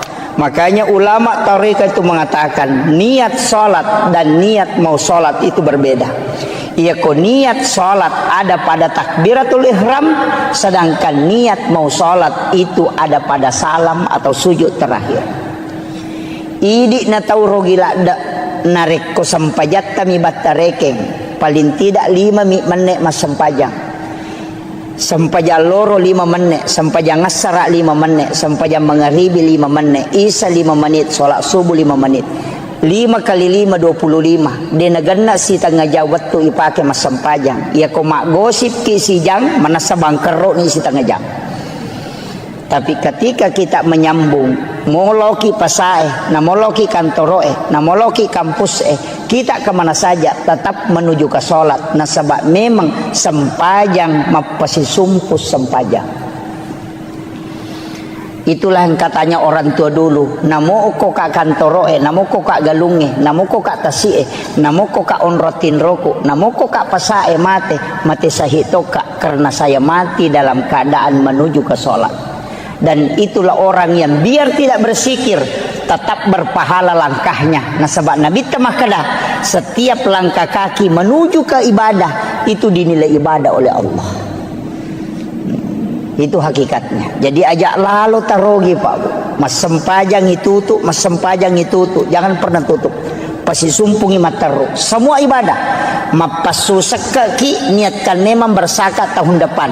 Masjidak kaki niat memang sedekah. Sedekah subuh niatkan memang sedekah subuh berikutnya. Masjidak Jumat berkaki niatkan memang untuk keluarkan Jumat berkah. Nah, sebab setiap amal baik yang kita niatkan itu sudah dicatat. Ia naruh alasannya kenapa kita bisa kekal di dalam surga, padahal umur kita terbatas, karena niat melakukan kebaikan yang tidak pernah terputus, dan itu menjadi ibadah selamanya. Itu kuncinya. Kemudian dari Masjidil Haram ke Masjidil Aqsa itu pesan. Kalau yang ditafsir itu mengatakan kenapa dari masjid ke masjid, karena memang bangunan yang paling terakhir hancur itu adalah masjid. Kenapa malam hari? Karena sholat yang dikerjakan malam hari itu lebih banyak daripada sholat yang dikerjakan di siang hari.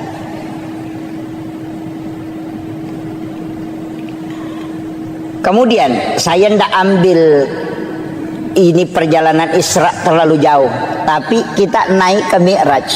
Nabi itu meletakkan, jadi Nabi itu naik di satu batu, nah cekengi rubatue, kemudian dari situlah Nabi Mi'raj. Makanya disebut tangga untuk naik. Tapi ketika naik Rasulullah, batu yang diinjak itu ikut. Ya rubatue na cekengi Nabi tamacio. Nabi tegur, tidak usah kau ikut, cukup di situ. Tapi ya robatu takkala tarakani, Nabi larang dia ikut, maka sampai hari ini batu itu masih tergantung. Sampai hari ini. Makanya kalau kita lihat itu di HP bisa kita buka batu gantung peristiwa Isra Mi'raj. Itu tidak sandar ke tanah, padahal beratnya itu berapa itu, besar itu. Ya rubatu nunri ya Nabi ta maceket, tapi melu macuri Nabi ta larang. Dia sudah terangkat, Nabi larang ikut, tapi dia juga tidak mau turun lagi ke tanah, makanya tergantung sampai hari ini. Nabi naik ke langit pertama, ketemu Nabi Adam. Naik ke langit kedua, ketemu Nabi Isa dengan Nabi Yahya. Naik ke langit ketiga, ketemu dengan Nabi Yusuf. Terus naik ke langit berikutnya, ketemu dengan Nabi Idris, Nabi Harun, kemudian Nabi Yahya, kemudian ketemu Nabi Musa, kemudian Nabi Ibrahim. Banyak Nabi dan Rasul. Saya tidak mau bahas semua. Banyak Nabi dan Rasul. Tapi kenapa ini Nabi yang disuruh menjemput Rasulullah di langit-langit itu? Angka Nabi Daud, anak Nabi Yakub, banyak Nabi. Tapi kenapa Nabi Adam di langit pertama? Kemudian kenapa di langit kedua itu Nabi Yusuf dengan Nabi Yahya? Ini tiga Nabi ini lain. Nabi Adam tidak ada bapaknya, tidak ada ibunya. Nabi Isa tidak ada bapaknya. Nabi Yahya dia lahir dari ibu yang sudah menopause. Coba kalau kita kaji secara sederhananya, jadi Yero Nabi Adam dega ambok na dega indok na. Walaupun dalam tafsir As-Sawi nanti itu ada mengatakan bapaknya Nabi Adam adalah tanah dan ibunya Nabi Adam adalah air. Karena Allah mengambil tanah yang keras, kemudian diberikan air, kemudian dicampur sehingga dia menjadi mengeras, dan dari situlah Nabi Adam ada. Sehingga dia katakan bapaknya adalah tanah dan ibunya adalah air. Itu kalau di tafsir As-Sawi. Nabi Adam ini pada hakikatnya tidak ada bapak, tidak ada ibu. Naik ke langit kedua, ketemu Nabi Isa dengan Nabi Yahya. Dua nabi yang hampir seumuran, tapi dakwanya beda. Kalau Nabi Isa masuk di kelab-kelab malam, kalau Nabi Yahya bersama dengan orang-orang soleh. Makanya kalau ada jamaah tabligh selalu pergi ke KPKP berdakwah, wah itu anggotanya Nabi Isa, Nabi Yahya itu. Itu. Nabi, makanya kan ketika ditanya, kenapa kau masuk di situ? Dia bilang, saya kan nabi. Untuk memperbaiki sesuatu yang jelek, saya harus mencari orang-orang jelek supaya saya perbaiki. Orang-orang bermaksiat supaya saya perbaiki. Makanya kalau ustaz hanya sama orang-orang beriman, tidak ada gunanya itu. Karena sudah orang beriman dia temani. Mestinya dia bersahabat dengan orang-orang yang tidak beriman, supaya dia ajak ke kebaikan. Sama dokter, jangan berteman dengan orang sehat, tapi cari orang sakit supaya kau bisa obati. Begitu, jadi itu alasannya. Makanya kalau ada ustaz selalu cari penjahat, preman, tidak masalah, itu ada sanatnya itu. Tapi kalau ada ustaz tidak mau gabung dengan WTS, tidak mau gabung dengan peminum, ada juga sanatnya itu. Kenapa? Alasannya takut terpengaruhi. Itu karena mungkin imannya belum kuat. Nah, itu makanya dalam agama itu masing-masing ada sanatnya. Kemudian Nabi Isa ini kan lahir dari Maryam. Maryam ini yang memelihara Nabi Zakaria. Nabi Zakaria punya anak, itulah Nabi Yahya. Kan gitu.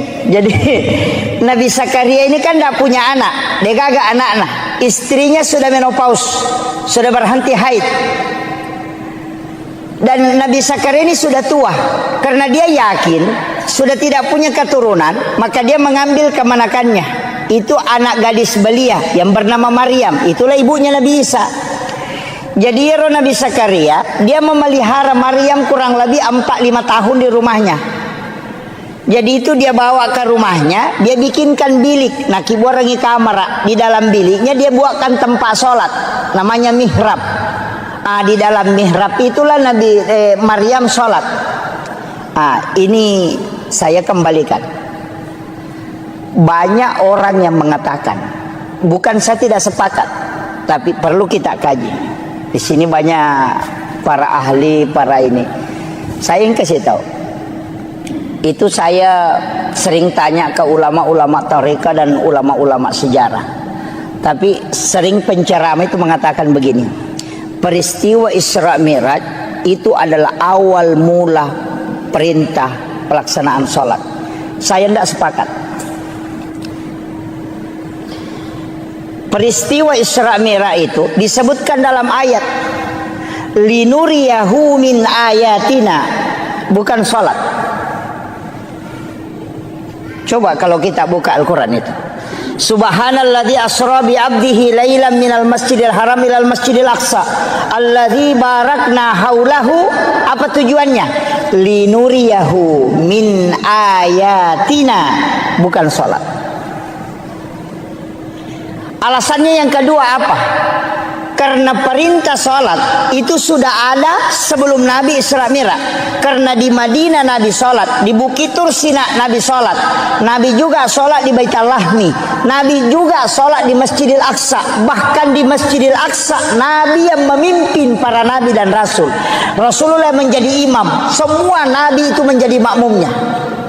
Coba, berarti Nabi sudah sholat sebelum Isra Mi'raj. Kalau orang mengatakan Isra Mi'raj itu adalah perintah sholat, itu keliru. Coba. Karena dia sudah sholat. Kalau kita buka Al-Quran, oke lah. Kalau orang tidak percaya bilang ini hadis apa, kita pakai Al-Quran. Nabi Ibrahim, Rabbana liyuqimus sholah faja'al af'idatan minan nasi tahwi ilaih. Satu. Nabi Isa, dia mengatakan saya diutus oleh Allah untuk memerintahkan sholat dan zakat. Itu sudah ada sholat. Yang ketiga, Maryam sholat di dalam mihrab. Keempat, Nabi Zakaria wa huwa qaimun yusalli fil mihrab. Nabi Zakaria berdiri sholat di dalam mihrab. Coba. Semua nabi itu sudah sholat, Pak. Nabi di Madinah sudah sholat, Nabi di Bukit Tur Sina sudah sholat. Jadi naik Isra Mi'raj ini apa sebenarnya? Itu disebutkan dalam ayat linuriyahu min ayatina, untuk memperlihatkan, bukan menceritakan. Karena ya di surga dan neraka itu hanya diceritakan ke nabi-nabi terdahulu. Nabi Musa diceritakan surga, Nabi Ibrahim diceritakan neraka. Semua nabi diceritakan tentang neraka. Tidak ada nabi yang melihat tingkatan langit sampai ke Sidratil Muntaha, dan tidak ada nabi satupun yang bisa melihat Allah. Makanya nabi disebutkan linuriyahu min ayatina, untuk memperlihatkan tanda-tanda kebesaran Allah, bukan menceritakan tanda-tanda kebesaran Allah. Makanya nabi itu menyaksikan semua. Maka dari situlah Rasulullah mengatakan, dalam peristiwa Isra Mi'raj saya dikasih 3 ilmu. Ini inti pokoknya. Ilmu pertama adalah ilmu syariat, ilmu kedua adalah ilmu hakikat, dan ilmu ketiga adalah ilmu asrar ilahiyah. Satu, saya harus menyampaikan semua ilmu itu syariat. Satu, boleh saya memilih, boleh saya sampaikan, boleh tidak. Makanya ada ilmu yang diajarkan ke Sayyidina Ali, tidak diajarkan ke sahabat yang lain. Karena Nabi memilih, boleh dia sampaikan, boleh tidak, sesuai dengan khatibun nasa ala qadri ukulihim. Kemudian yang ketiga, ilmu asrar ilahiyah. Nabi tidak boleh menyampaikan ilmu itu, diminta oleh Allah untuk menutup itu. Mana yang dimaksud asrar ilahiyah? Nabi tidak pernah menyebutkan bahwa wajah Allah seperti ini, modelnya Allah seperti ini, padahal Nabi ketemu langsung dengan Allah. Itu yang disebut dengan asrar ilahiyah.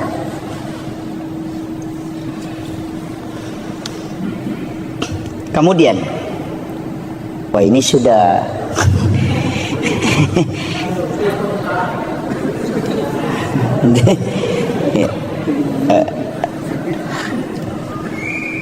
kemudian Rasulullah, saya ambil sedikit dulu supaya kita bisa ambil hikmahnya nih, petik. Nabi Adam itu ahli tanaman. Makanya kalau orang ilmiah yang kaji kenapa Nabi ketemu Nabi Adam, karena Nabi itu profesor nanti di bidang ilmu alam. Karena Nabi Adam, makanya nanti dari Isra Mi'raj itu Nabi mengatakan kurma itu biar tidak dikawinkan itu bisa berbuah. Karena orang Arab itu selalu mengawinkan kurma. Dia mengatakan buahnya tidak bisa kalau tidak dikawinkan. Tapi dari setelah peristiwa Isra Mi'raj, Nabi mengatakan biar kau tidak kawinkan, kurma tetap bisa berbuah. Kenapa? Karena dia sudah belajar sama Nabi Adam, ahli tanaman. Itu makanya Nabi itu menteri pertanian itu karena belajar pada ahlinya. Naik ke langit kedua, ketemu dengan Nabi Isa. Nabi Isa itu ahli kedokteran modern. Dia bisa menghidupkan orang mati. Itu atas izin Allah. Tidak ada dokter yang bisa menghidupkan orang mati, Pak. Kalau dokter kita mematikan orang hidup. Itu yang ada. Kemudian ahli anatomi. Makanya Rasulullah itu ketika sudah makan, dia tidak langsung minum. Kemudian meminta kita sesekali berjalan tidak menggunakan alas kaki. Itu semua sebenarnya adalah ilmu kesehatan yang diajarkan oleh Nabi. Kemudian Nabi Yahya. Siapa ini Yahya, Pak? Dia adalah salah satu orang hebat dalam sisi manajemen. Naik berikutnya ketemu Nabi Yusuf. Itu ahli keuangan. Karena dia bendahara Mesir. Itu hebatnya. Naik lagi ke berikutnya, ketemulah dengan Nabi Idris, salah satu ahli akidah dan tasawuf. Satu-satunya Nabi yang bisa mengelabui malaikat. Kenapa bisa mengelabui malaikat? Karena malakul maut itu dikasih tahu, sakit kira-kira kalau kita mati. Malakul maut mengatakan sakit. Dia mengatakan saya ingin merasakan sakitnya mati. Malakul maut mengatakan tidak bisa tanpa izin Allah. Maka Nabi Idris meminta, beri aku kesempatan merasakan bagaimana sakitnya sakarat. Maka dicabutlah nyawanya atas izin Allah. Setelah mati, dia kasih tahu, antar saya ke neraka. Saya mau melihat neraka sebelum saya hidup kembali. Dibawa ke neraka, sebentar saja dia bilang, kasih keluar saya. Dia ule monroko magar jingoko. Tapi dia bilang, bawa saya ke surga sebentar. Setelah dibawa ke surga, dia menikmati di dalam. Apa kata Nabi Idris? Tidak usah saya pulang, di sini saja. Kemudian malaikat mengatakan tidak boleh, orang masuk ke sini harus ke neraka. Nabi bilang tadi sama-sama kita dari sana, baru pun pergi ke sini kan. Maka Nabi yang ada di dalam surga itu lebih dulu adalah Nabi Idris. Karena itu seazan izin Allah. Ini makanya kehebatannya Nabi Idris itu. Tapi apakah istimewanya Nabi Idris? Tidak ada yang mengalahkan dalam nikmat dalam berzikir. Karena ketika dia dinikahkan oleh bapaknya, dia menerima. Tapi setelah dia tidur bersama dengan istrinya pengantin baru, apa kata dia? Wala zikrullahu akbar. Berzikir kepada Allah masih jauh lebih nikmat dibanding bersama dengan pasangan. Kira-kira ada pengantin baru bisa ngomong begitu? Lep di manya mengiku mas sempa jangan nanya ko si depeka baineku.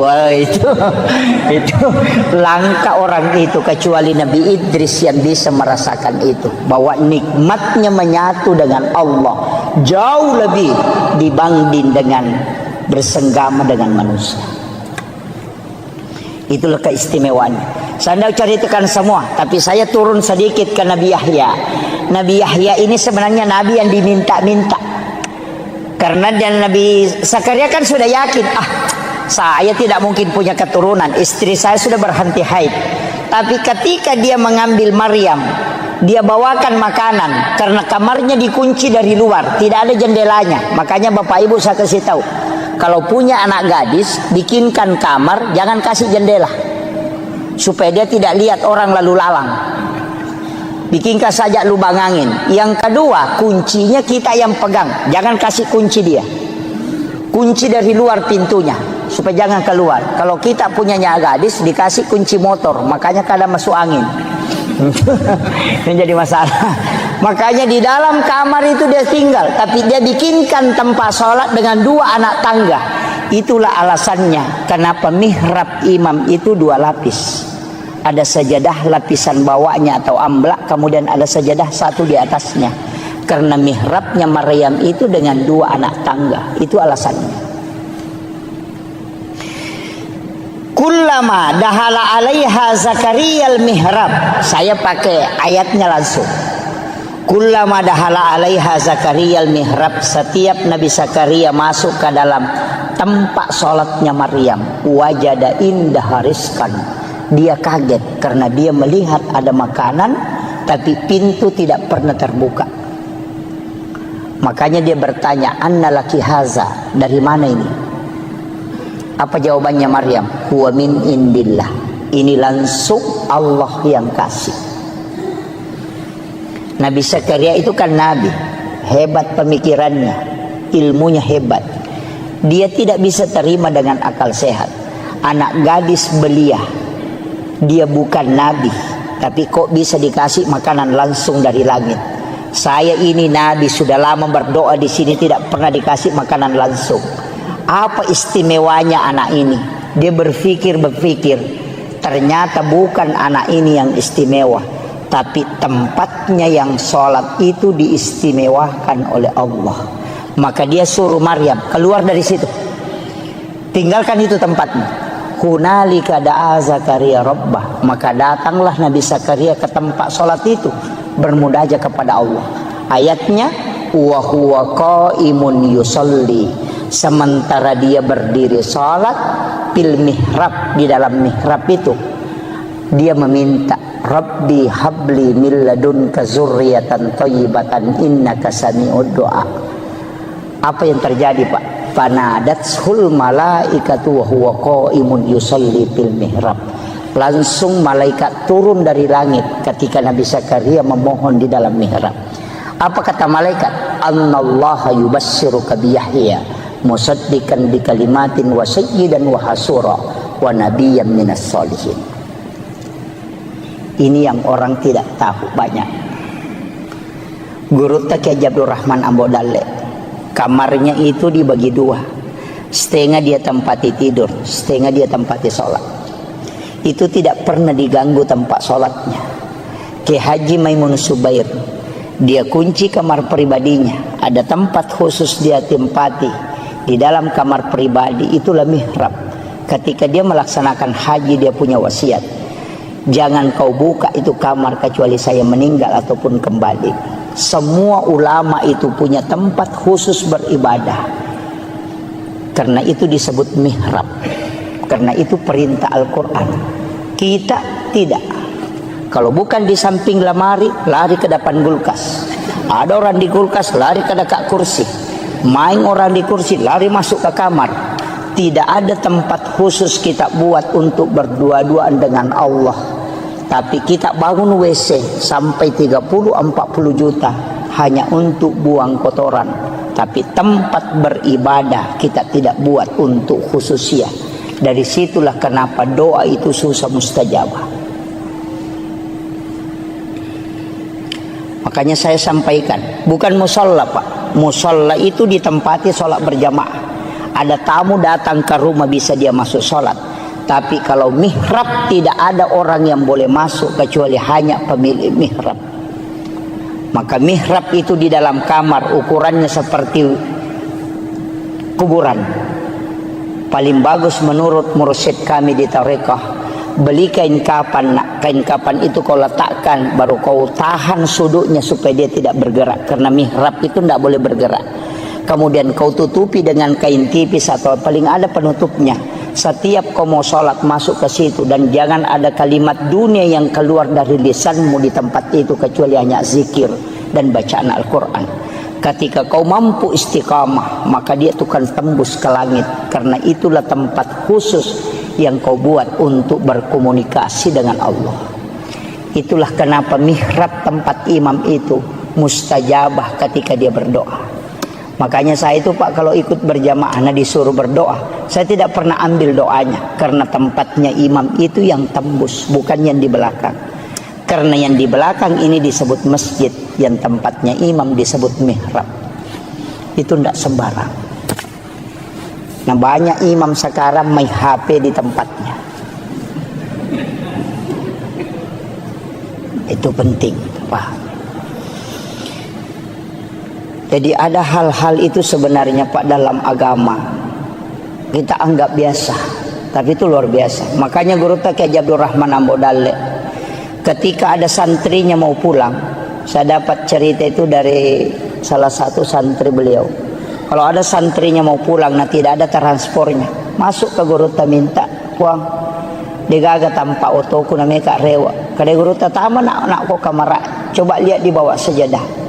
Ketika anak-anak itu memasukkan tangannya di bawah sajadah, itu mendapatkan uang. Padahal Guru tidak pernah simpang. Dari mana itu? Wa min indillah. Sebagaimana mal Allah berikan kepada Maryam.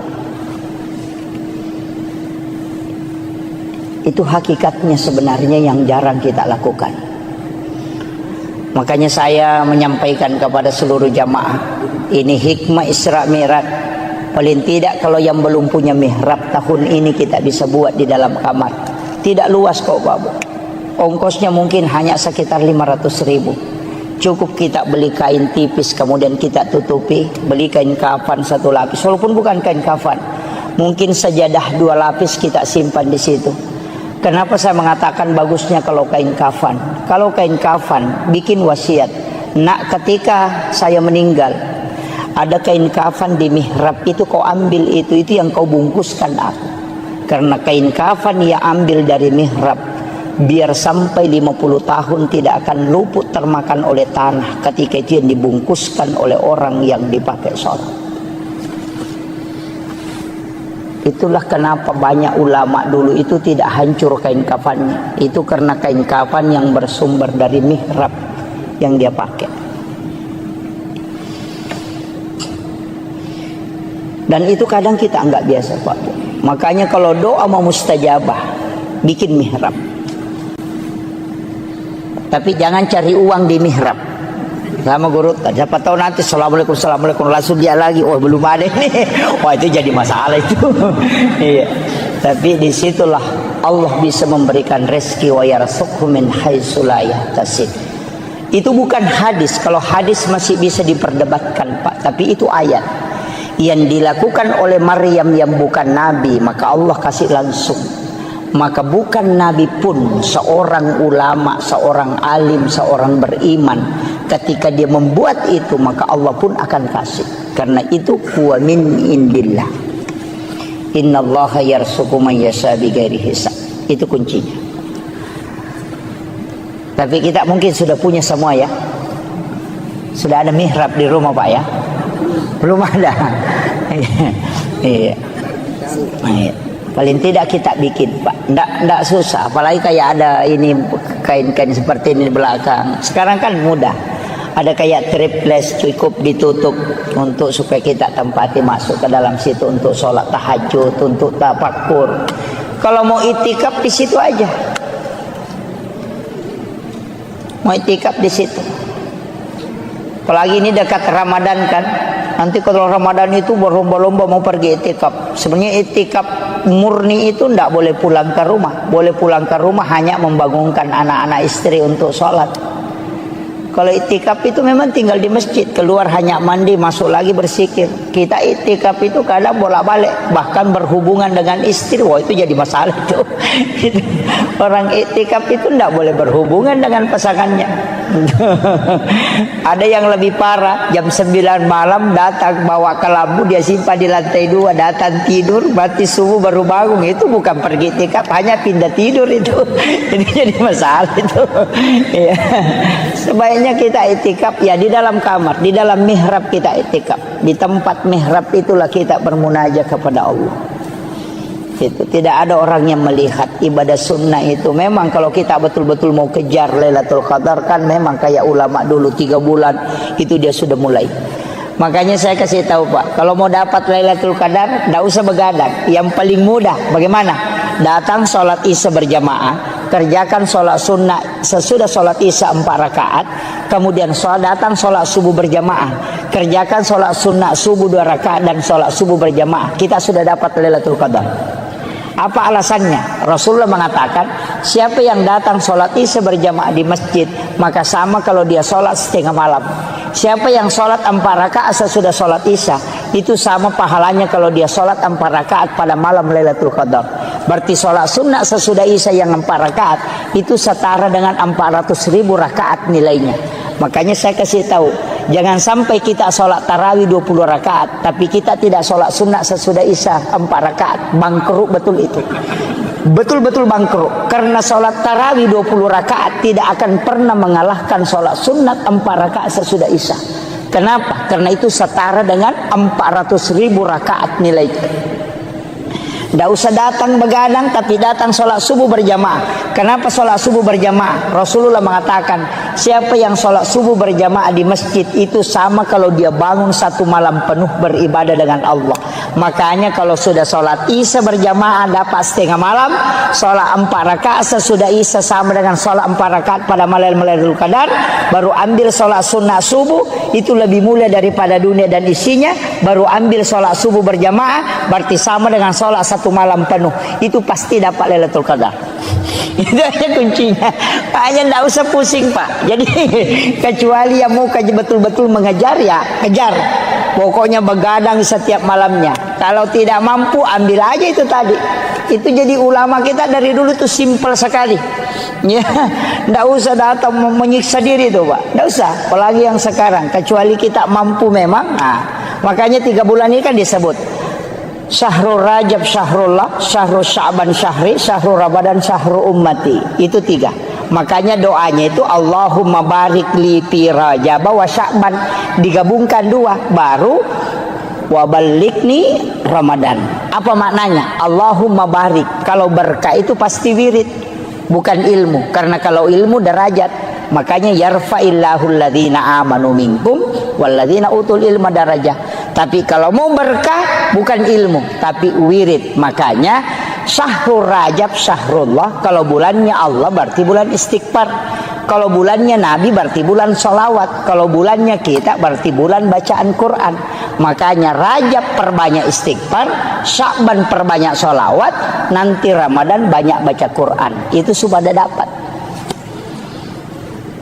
Itu kuncinya. Makanya jadi makanya disebut bulan Rajab itu bulan menanam, bulan Sya'ban itu bulan menyiram, bulan Ramadan itu bulan menuai, panen. Nah, itu kuncinya.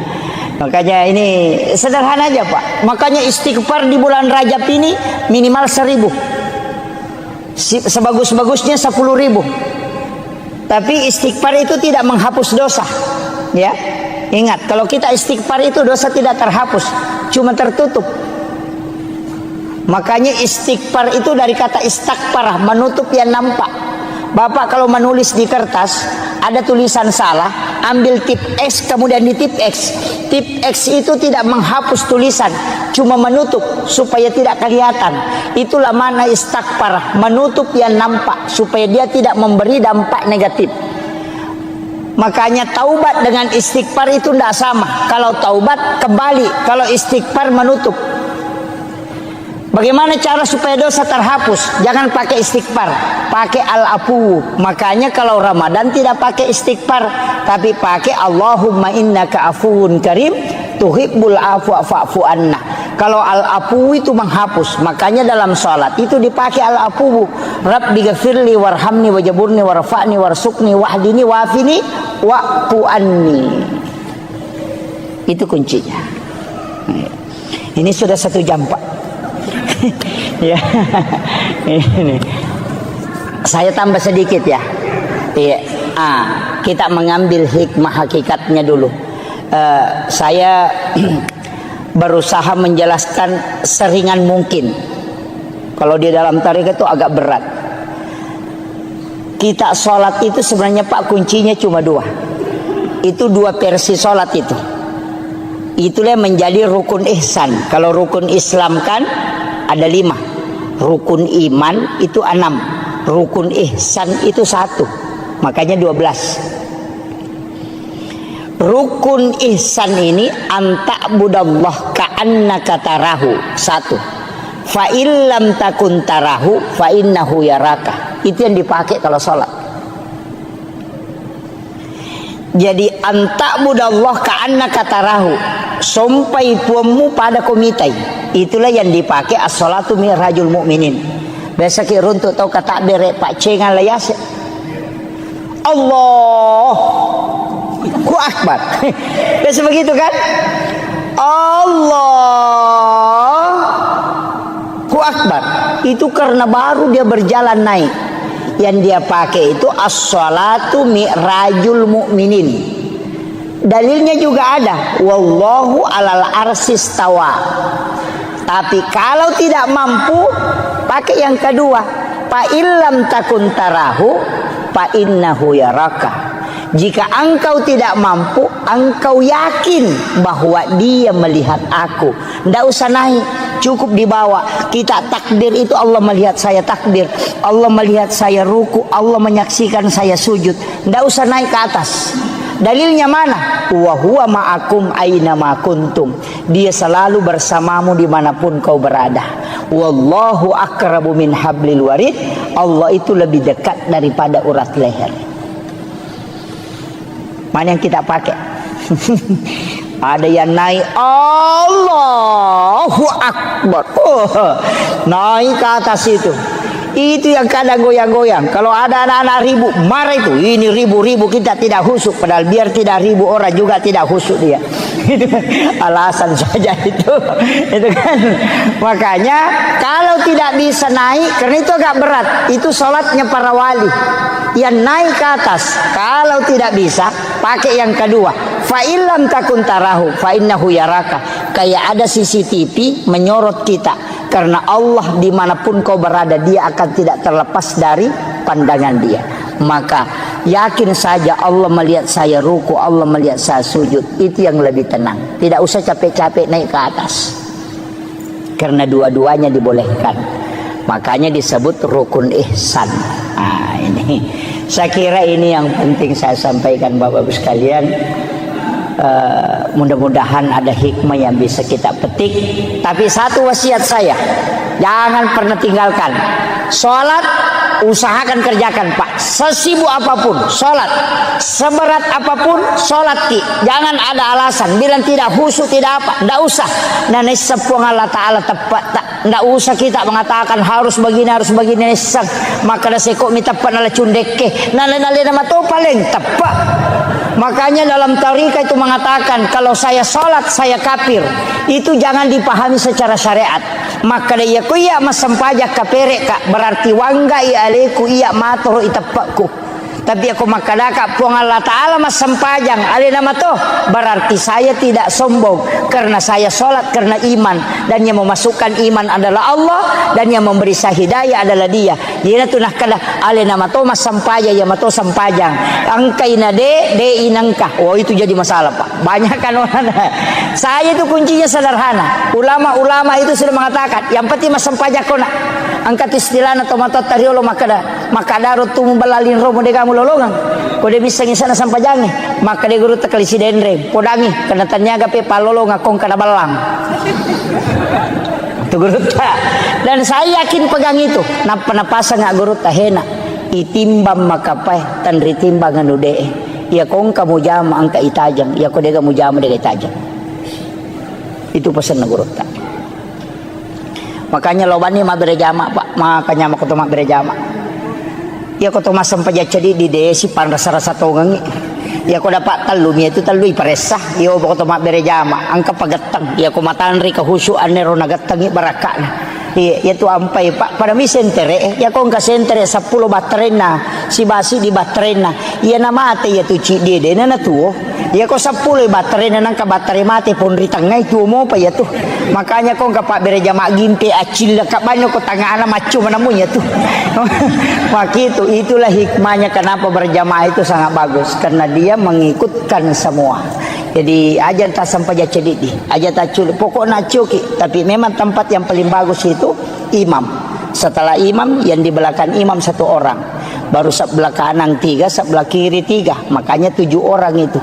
Itu yang paling istimewa Pak. Tapi aja tabarani lah koro-koro gatap. Alladzi rafa'al mustafa manasibal insani wal busyra wa ja'ala israhu min makkah muqaddasi fi lailata wahidatin ayatul kubra wassalatu wassalamu ala asyrafil anbiya'i wal mursalin sayyidina wa maulana wa habibina wa syafi'ina wa ala alihi wa ashabihi wa sahabatihi ajma'in.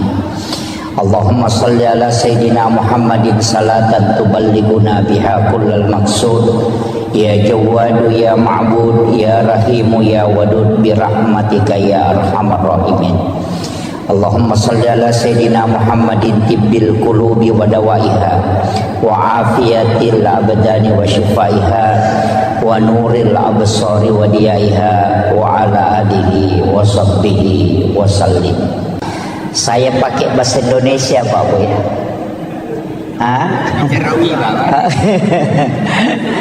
Campur ya.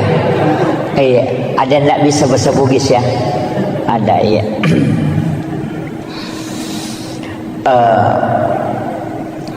Pertama, saya tidak terlalu membahas tentang sejarah sebelum Rasulullah di-Isra dan di-Mi'rajkan. Akan tetapi saya titik beratkan pembahasan kita pada malam hari ini berkaitan dengan hikmah di balik semua peristiwa yang dialami oleh Rasulullah dari pendekatan ulama-ulama hakikat dalam memahami peristiwa Isra dan Mi'raj. Karena kalau saya bicara tentang sejarah sebelum dan risalah perjalanan Rasulullah, saya kira di antara para alim, para masyayikh, para ulama kita itu sudah banyak yang membahas. Cuma saya sedikit mencoba memahami dengan keterbatasan ilmu yang sedikit ini untuk mengkaji sesuai dengan apa yang disampaikan pada mursyid-mursyid thariqah tentang peristiwa Isra dan Mi'raj ini. Pertama, ketika Rasulullah ingin diperjalankan oleh Allah, Irona Bita dibelah dadanya, kemudian jantungnya Rasulullah diambil dan dimasukkan ke dalam satu wadah, di mana wadah itu sudah diisi dengan air Zamzam. Kalau ulama syariat dia memahami bahwa jantungnya Nabi itu dibersihkan dengan air Zamzam kalau pendekatan syariat. Tapi kalau pendekatan hakikat itu ada pertanyaan, mana yang bersih, jantungnya Nabi atau air Zamzam? Itu kan dua hal. Nabi jantungnya itu adalah nur dan tidak mungkin ada kotorannya. Dia terjaga, makanya Nabi itu maksum. Sehingga ulama tariqah itu membalik makna mencuci. Jadi dia tidak mengatakan jantungnya Rasulullah dibersihkan, tapi dikatakan air Zamzam yang ingin diisi barakah sehingga diberi kesempatan menyentuh langsung kalbunya Rasulullah. Jadi situ ngena dek nama care paatinna nabitta, jantungna nabitta tidak kotor. Cuma dengan cara itu air Zamzam bisa terisi barakah. Nasaba ia koi siges saisi bawa jantungna nabitta, maka air Zamzam itu bisa menjadi obat. Itulah sehingga siapa yang meminum air Zamzam itu bisa terobati. Itu kalau pendekatan hakikatnya. Kalau syariatnya dikatakan dibersihkan. Kalau ilmu hikmah dikatakan di-upgrade, bukan dibersihkan, tapi diisi dengan hikmah. Itulah hakikat wudu. Karena wudu itu tidak membersihkan, tapi dia mensucikan. Kemudian ada beberapa, hitungannya ada 22 itu kaidah yang selalu disandarkan ke Nabi kemudian dibalik. Termasuk Hajar Aswad itu sebenarnya semua jamaah haji dan umrah berlomba untuk menciumnya. Para ulama mengatakan sebenarnya kalau tarekat Hajar Aswad itu tidaklah mulia seandainya Nabi tidak pernah menciumnya. Dipastikan Hajar Aswad sampai hari ini degaga tau baui seandainya Nabi tidak menciumnya ketika dia telah selesai menunaikan tawaf. Jadi Hajar Aswad itu dimuliakan karena dia pernah dicium oleh Rasulullah. Yang ketiga, Nabi itu ketika berjalan ada awan yang menutupi kepalanya. Kalau secara syariat dipahami, Nabi dilindungi supaya tidak terkena terik matahari. Tapi secara hakikat itu tidak. Karena matahari itu bersumber dari nurun Muhammad. Ketika nurnya Rasulullah ketemu dengan matahari, maka matahari akan hancur. Maka Allah menutupi Rasulullah dengan awan supaya matahari itu tidak hancur ketika dia bersentuhan dengan nurnya Rasulullah. Itulah yang dipahami para ulama-ulama tariqah, bukan melihat kepada bendanya sehingga dia mulia, tapi karena dia bersandar kepada Rasulullah. Maka apapun yang disandarkan ke Nabi itu pasti mulia. Ini baru pengantar. Saya ceramah berapa menit? Jangan Pak. Ini 1 jam aja ya. Sudah maksimal sekali ya 1 jam. Ini kemudian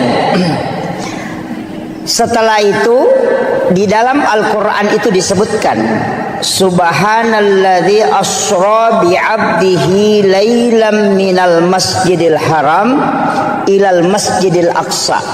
Saya bukan ahli tafsir, tapi paling tidak kita bisa mengambil penjelasan para ulama tafsir. Saya hanya memotong poin intinya. Kalimat subhana itu pasti sesuatu yang sangat istimewa. Makanya dalam sholat itu kalimat subhana hanya dipakai pada 2 tempat. Ketika kita ruku dan ketika kita sujud. Kenapa? Karena 2 tempat itulah yang menyebabkan dosa-dosa itu terhapuskan. Karena ketika kita ruku, dosa yang ada di pundak, yang ada di kepala, yang diletakkan oleh Allah ketika masuk waktu sholat, itu akan jatuh. Maka kita disuruh itu sujud dan ruku bersama orang-orang yang ruku. Makanya kalau ruku jangan terlalu sebentar, nanti dosanya belum jatuh sudah bangkit. Oh, itu jadi masalah. Itu kan. Itu makanya orang yang sudah betul-betul terbiasa dengan sholatnya, sudah istiqamah, ia kotame waktu sampajange pasti mata anak papinat dinna. Tapi yang pura mak bereselang seakan-akan ada yang lepas, itu terasa ringan. Dan itu betul, karena dosa lah yang membuat kita terbebani perasaan. Tapi ketika selesai salam, itu pasti terasa ringan, karena dosa itu sudah dihapuskan. Tapi makanya Nabi dalam hadis Bukhari Muslim, ada dosa yang tidak terlepas pada sholat fardu. Dia nalagai sampai perlu, karena Allah akan mengumpulkan dosa itu nanti sholat Jumat baru dilepaskan. Makanya dari wudu ke wudu penghapus dosa, dari sholat fardu ke sholat fardu penghapus dosa, dari Jumat ke Jumat penghapus dosa, dari Ramadan ke Ramadan penghapus dosa, dari umrah ke umrah penghapus dosa, dan dari haji ke haji itu penghapus dosa. Itulah keistimewaan dalam Islam. Kemudian subhanalladzi asra, kalimat asra itu bukan Rasulullah yang berjalan, tapi diperjalankan. Mungkin di sini ada jam dinding. Tadi di dalam saya lihat ada jam dinding. Jam dinding itu ketika dia berputar, itu hanya 24 jam normalnya. Tapi kalau panitia masjid ini mengambil jam dinding kemudian dia putar, itu bisa sampai 300 kali berputar dalam 1 jam.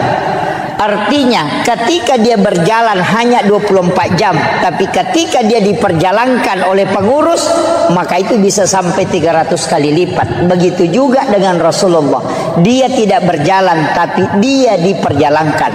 Kemudian ada kalimat bi abdihi, bukan bi rasulin, bukan bi Muhammadin. Jadi roi palalangit ania surona pong Allah Ta'ala. Dena kada subhanalladzi asra bi rasulin. Juga tidak mengatakan asra bi Muhammadin, tidak, tapi mengatakan asra bi abdihi. Ia komelo ki ele keistimewaan diperjalankan, maka jadi hamba. Makanya tidak semua nabi itu melakukan perjalanan. Ada nabi yang mi'raj tapi tidak isra. Ada nabi yang isra tapi dia tidak mi'raj. Tapi ada nabi yang isra sekaligus mi'raj. Nabi yang mi'raj tapi tidak isra, itu Nabi Isa, diangkat langsung ke langit kedua. Ada nabi yang mi'raj tapi dia tidak isra, itu Nabi Musa ketika ke negeri Madian. Ada nabi yang isra sekaligus mi'raj, itulah Nabiullah Muhammad sallallahu alaihi wasallam. Makanya peristiwa itu sudah ada sebelumnya. Ada yang isra, ada yang hanya mi'raj, ada yang kedua-duanya. Kemudian ini kata kuncinya,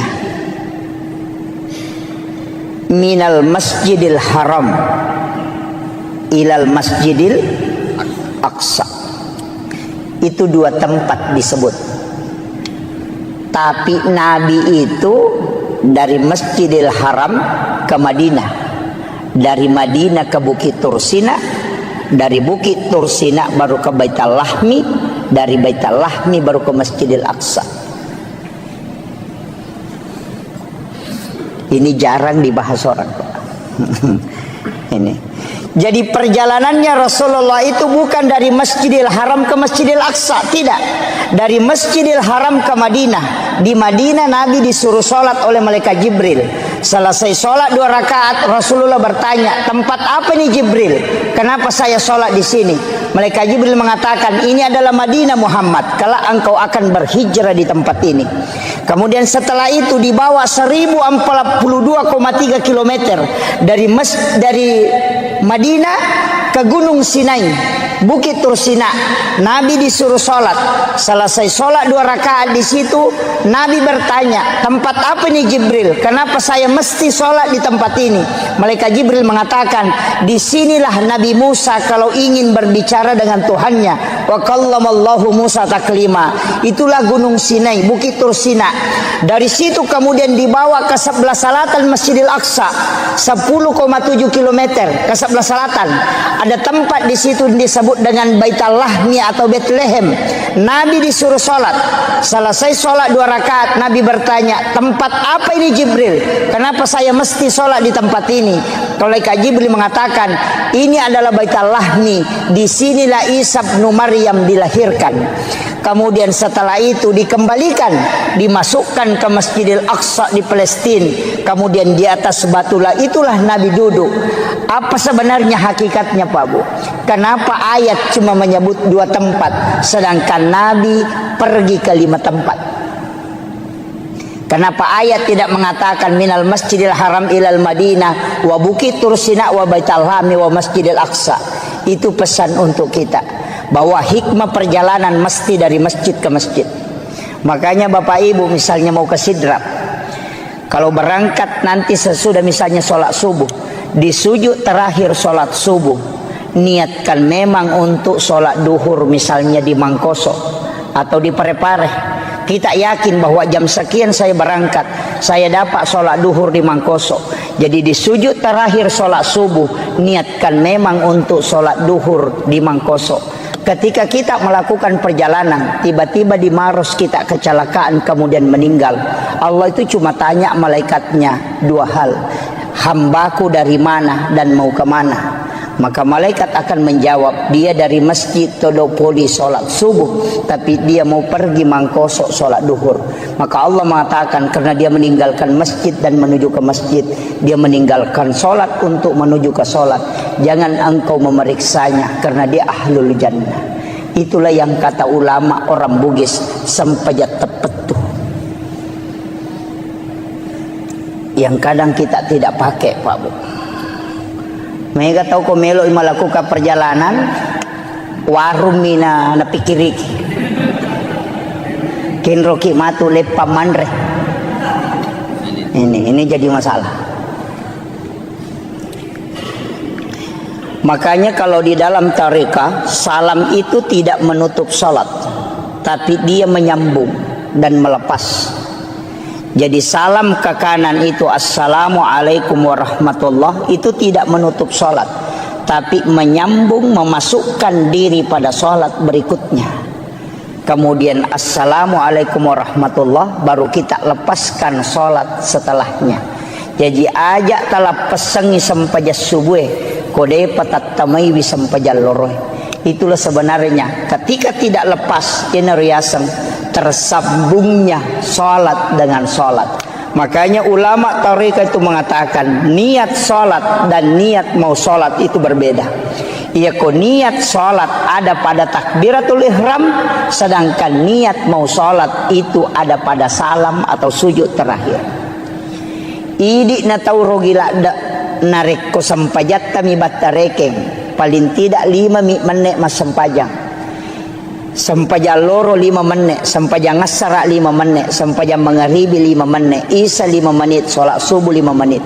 5 kali 5 25. Dia nagana si tengah jawat tu ipake mas sampajang. Ia ko mak gosip ki si jang manasabang kerok ni si tengah jang. Tapi ketika kita menyambung, moloki pasae, namoloki kantoroe, namoloki kampus kita kemana saja tetap menuju ke sholat. Nasabak memang sempajang mapasi sumpus sempajang.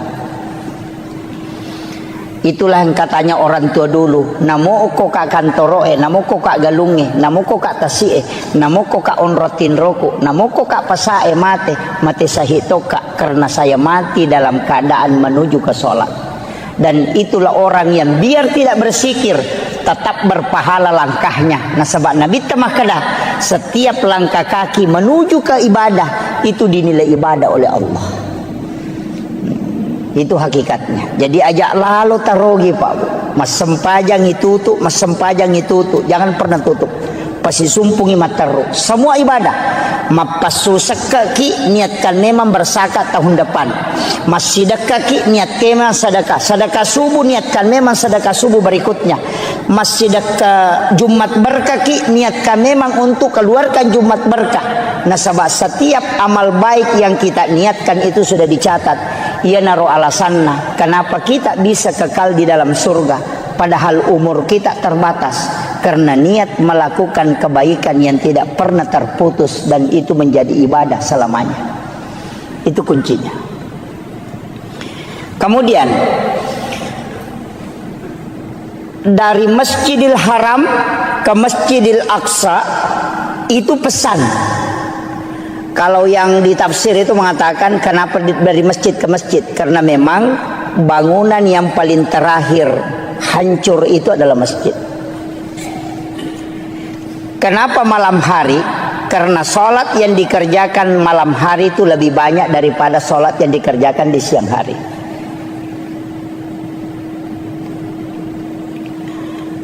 Kemudian saya tidak ambil ini perjalanan Isra terlalu jauh, tapi kita naik ke Mi'raj. Nabi itu meletakkan, jadi Nabi itu naik di satu batu, nah cekengi rubatue, kemudian dari situlah Nabi Mi'raj. Makanya disebut tangga untuk naik. Tapi ketika naik Rasulullah, batu yang diinjak itu ikut. Ya rubatue na cekengi Nabi tamacio. Nabi tegur, tidak usah kau ikut, cukup di situ. Tapi ya robatue takkala tarakani, Nabi larang dia ikut, maka sampai hari ini batu itu masih tergantung. Sampai hari ini. Makanya kalau kita lihat itu di HP bisa kita buka batu gantung peristiwa Isra Mi'raj. Itu tidak sandar ke tanah, padahal beratnya itu berapa itu, besar itu. Ya robatu nonri ya Nabi ta maceket tapi melo macuri Nabi ta larang. Dia sudah terangkat, Nabi larang ikut, tapi dia juga tidak mau turun lagi ke tanah, makanya tergantung sampai hari ini. Nabi naik ke langit pertama, ketemu Nabi Adam. Naik ke langit kedua, ketemu Nabi Isa dengan Nabi Yahya. Naik ke langit ketiga, ketemu dengan Nabi Yusuf. Terus naik ke langit berikutnya, ketemu dengan Nabi Idris, Nabi Harun, kemudian Nabi Yahya, kemudian ketemu Nabi Musa, kemudian Nabi Ibrahim. Banyak Nabi dan Rasul. Saya tidak mau bahas semua. Banyak Nabi dan Rasul. Tapi kenapa ini Nabi yang disuruh menjemput Rasulullah di langit-langit itu? Angka Nabi Daud, anak Nabi Yakub, banyak Nabi. Tapi kenapa Nabi Adam di langit pertama? Kemudian kenapa di langit kedua itu Nabi Yusuf dengan Nabi Yahya? Ini tiga Nabi ini lain. Nabi Adam tidak ada bapaknya, tidak ada ibunya. Nabi Isa tidak ada bapaknya.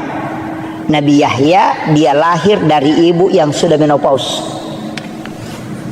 Coba kalau kita kaji secara sederhananya, jadi Yero Nabi Adam dega ambok na dega indok na. Walaupun dalam tafsir As-Sawi nanti itu ada mengatakan bapaknya Nabi Adam adalah tanah dan ibunya Nabi Adam adalah air. Karena Allah mengambil tanah yang keras, kemudian diberikan air, kemudian dicampur sehingga dia menjadi mengeras, dan dari situlah Nabi Adam ada. Sehingga dia katakan bapaknya adalah tanah dan ibunya adalah air. Itu kalau di tafsir As-Sawi. Nabi Adam ini pada hakikatnya tidak ada bapak, tidak ada ibu. Naik ke langit kedua, ketemu Nabi Isa dengan Nabi Yahya. Dua nabi yang hampir seumuran, tapi dakwanya beda. Kalau Nabi Isa masuk di kelab-kelab malam, kalau Nabi Yahya bersama dengan orang-orang soleh. Makanya kalau ada jamaah tabligh selalu pergi ke KPKP berdakwah, wah itu anggotanya Nabi Isa, Nabi Yahya itu. Gitu. Gitu. Nabi, makanya kan ketika ditanya, kenapa kau masuk di situ? Dia bilang, saya kan nabi.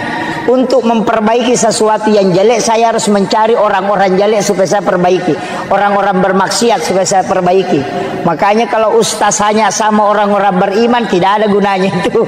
Karena sudah orang beriman dia temani. Mestinya dia bersahabat dengan orang-orang yang tidak beriman, supaya dia ajak ke kebaikan. Sama dokter, jangan berteman dengan orang sehat, tapi cari orang sakit supaya kau bisa obati.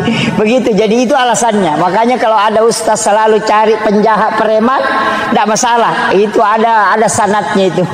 Tapi kalau ada ustaz tidak mau gabung dengan WTS, tidak mau gabung dengan peminum, ada juga sanatnya itu. Kenapa? Alasannya takut terpengaruhi. Itu karena mungkin imannya belum kuat. Nah, itu makanya dalam agama itu masing-masing ada sanatnya. Kemudian Nabi Isa ini kan lahir dari Maryam. Maryam ini yang memelihara Nabi Zakaria. Nabi Zakaria punya anak, itulah Nabi Yahya. Kan gitu. Jadi Nabi Zakaria ini kan tidak punya anak, dia gagak anak-anak. Istrinya sudah menopause, sudah berhenti haid. Dan Nabi Zakaria ini sudah tua. Karena dia yakin sudah tidak punya keturunan, maka dia mengambil kemenakannya. Itu anak gadis belia yang bernama Maryam. Itulah ibunya Nabi Isa.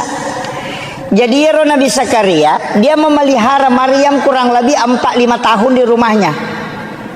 Jadi itu dia bawa ke rumahnya, dia bikinkan bilik. Nah, kibuarangi kamar. Di dalam biliknya dia buatkan tempat sholat, namanya mihrab. Di dalam mihrab itulah Nabi Maryam sholat. Ini saya kembalikan. Banyak orang yang mengatakan, bukan saya tidak sepakat, tapi perlu kita kaji. Di sini banyak para ahli, para ini. Saya yang kasih tahu. Itu saya sering tanya ke ulama-ulama tarekat dan ulama-ulama sejarah. Tapi sering penceramah itu mengatakan begini. Peristiwa Isra Mi'raj itu adalah awal mula perintah pelaksanaan sholat. Saya tidak sepakat. Peristiwa Isra Mi'raj itu disebutkan dalam ayat linuriyahu min ayatina, bukan sholat. Coba kalau kita buka Al-Quran itu, subhanalladzi asra bi 'abdihi lailan minal masjidil haram ilal masjidil aqsa alladzi barakna haulahu. Apa tujuannya? Linuriyahu min ayatina, bukan sholat. Alasannya yang kedua apa? Karena perintah sholat itu sudah ada sebelum Nabi Isra Mi'raj. Karena di Madinah Nabi sholat, di Bukit Tur Sina Nabi sholat, Nabi juga sholat di Baitul Lahmi, Nabi juga sholat di Masjidil Aqsa. Bahkan di Masjidil Aqsa Nabi yang memimpin para Nabi dan Rasul. Rasulullah menjadi imam, semua Nabi itu menjadi makmumnya. Coba, berarti Nabi sudah sholat sebelum Isra Mi'raj. Kalau orang mengatakan Isra Mi'raj itu adalah perintah sholat, itu keliru. Coba, karena dia sudah sholat. Kalau kita buka Al-Quran, oke lah. Kalau orang tidak percaya bilang ini hadis apa, kita pakai Al-Quran. Nabi Ibrahim, Rabbana liyuqimus sholah faja'al af'idatan minan nasi tahwi ilaih. Satu, Nabi Isa, dia mengatakan saya diutus oleh Allah untuk memerintahkan sholat dan zakat. Itu sudah ada sholat. Yang ketiga, Maryam sholat di dalam mihrab. Keempat, Nabi Zakaria wa huwa qaimun yusalli fil mihrab. Nabi Zakaria berdiri sholat di dalam mihrab. Coba, semua nabi itu sudah sholat, Pak. Nabi di Madinah sudah sholat, Nabi di Bukit Tur Sina sudah sholat. Jadi naik Isra Mi'raj ini apa sebenarnya? Itu disebutkan dalam ayat linuriyahu min ayatina, untuk memperlihatkan, bukan menceritakan. Karena ya di surga dan neraka itu hanya diceritakan ke nabi-nabi terdahulu. Nabi Musa diceritakan surga, Nabi Ibrahim diceritakan neraka. Semua nabi diceritakan tentang neraka. Tidak ada nabi yang melihat tingkatan langit sampai ke Sidratil Muntaha, dan tidak ada nabi satupun yang bisa melihat Allah. Makanya nabi disebutkan linuriyahu min ayatina, untuk memperlihatkan tanda-tanda kebesaran Allah, bukan menceritakan tanda-tanda kebesaran Allah. Makanya nabi itu menyaksikan semua. Maka dari situlah Rasulullah mengatakan, dalam peristiwa Isra Mi'raj saya dikasih 3 ilmu. Ini inti pokoknya. Ilmu pertama adalah ilmu syariat, ilmu kedua adalah ilmu hakikat, dan ilmu ketiga adalah ilmu asrar ilahiyah. Satu, saya harus menyampaikan semua ilmu itu syariat. Satu, boleh saya memilih, boleh saya sampaikan, boleh tidak. Makanya ada ilmu yang diajarkan ke Sayyidina Ali, tidak diajarkan ke sahabat yang lain. Karena Nabi memilih, boleh dia sampaikan, boleh tidak, sesuai dengan khatibun nasa ala qadri ukulihim. Kemudian yang ketiga, ilmu asrar ilahiyah. Nabi tidak boleh menyampaikan ilmu itu, diminta oleh Allah untuk menutup itu. Mana yang dimaksud asrar ilahiyah? Nabi tidak pernah menyebutkan bahwa wajah Allah seperti ini, modelnya Allah seperti ini, padahal Nabi ketemu langsung dengan Allah. Itu yang disebut dengan asrar ilahiyah.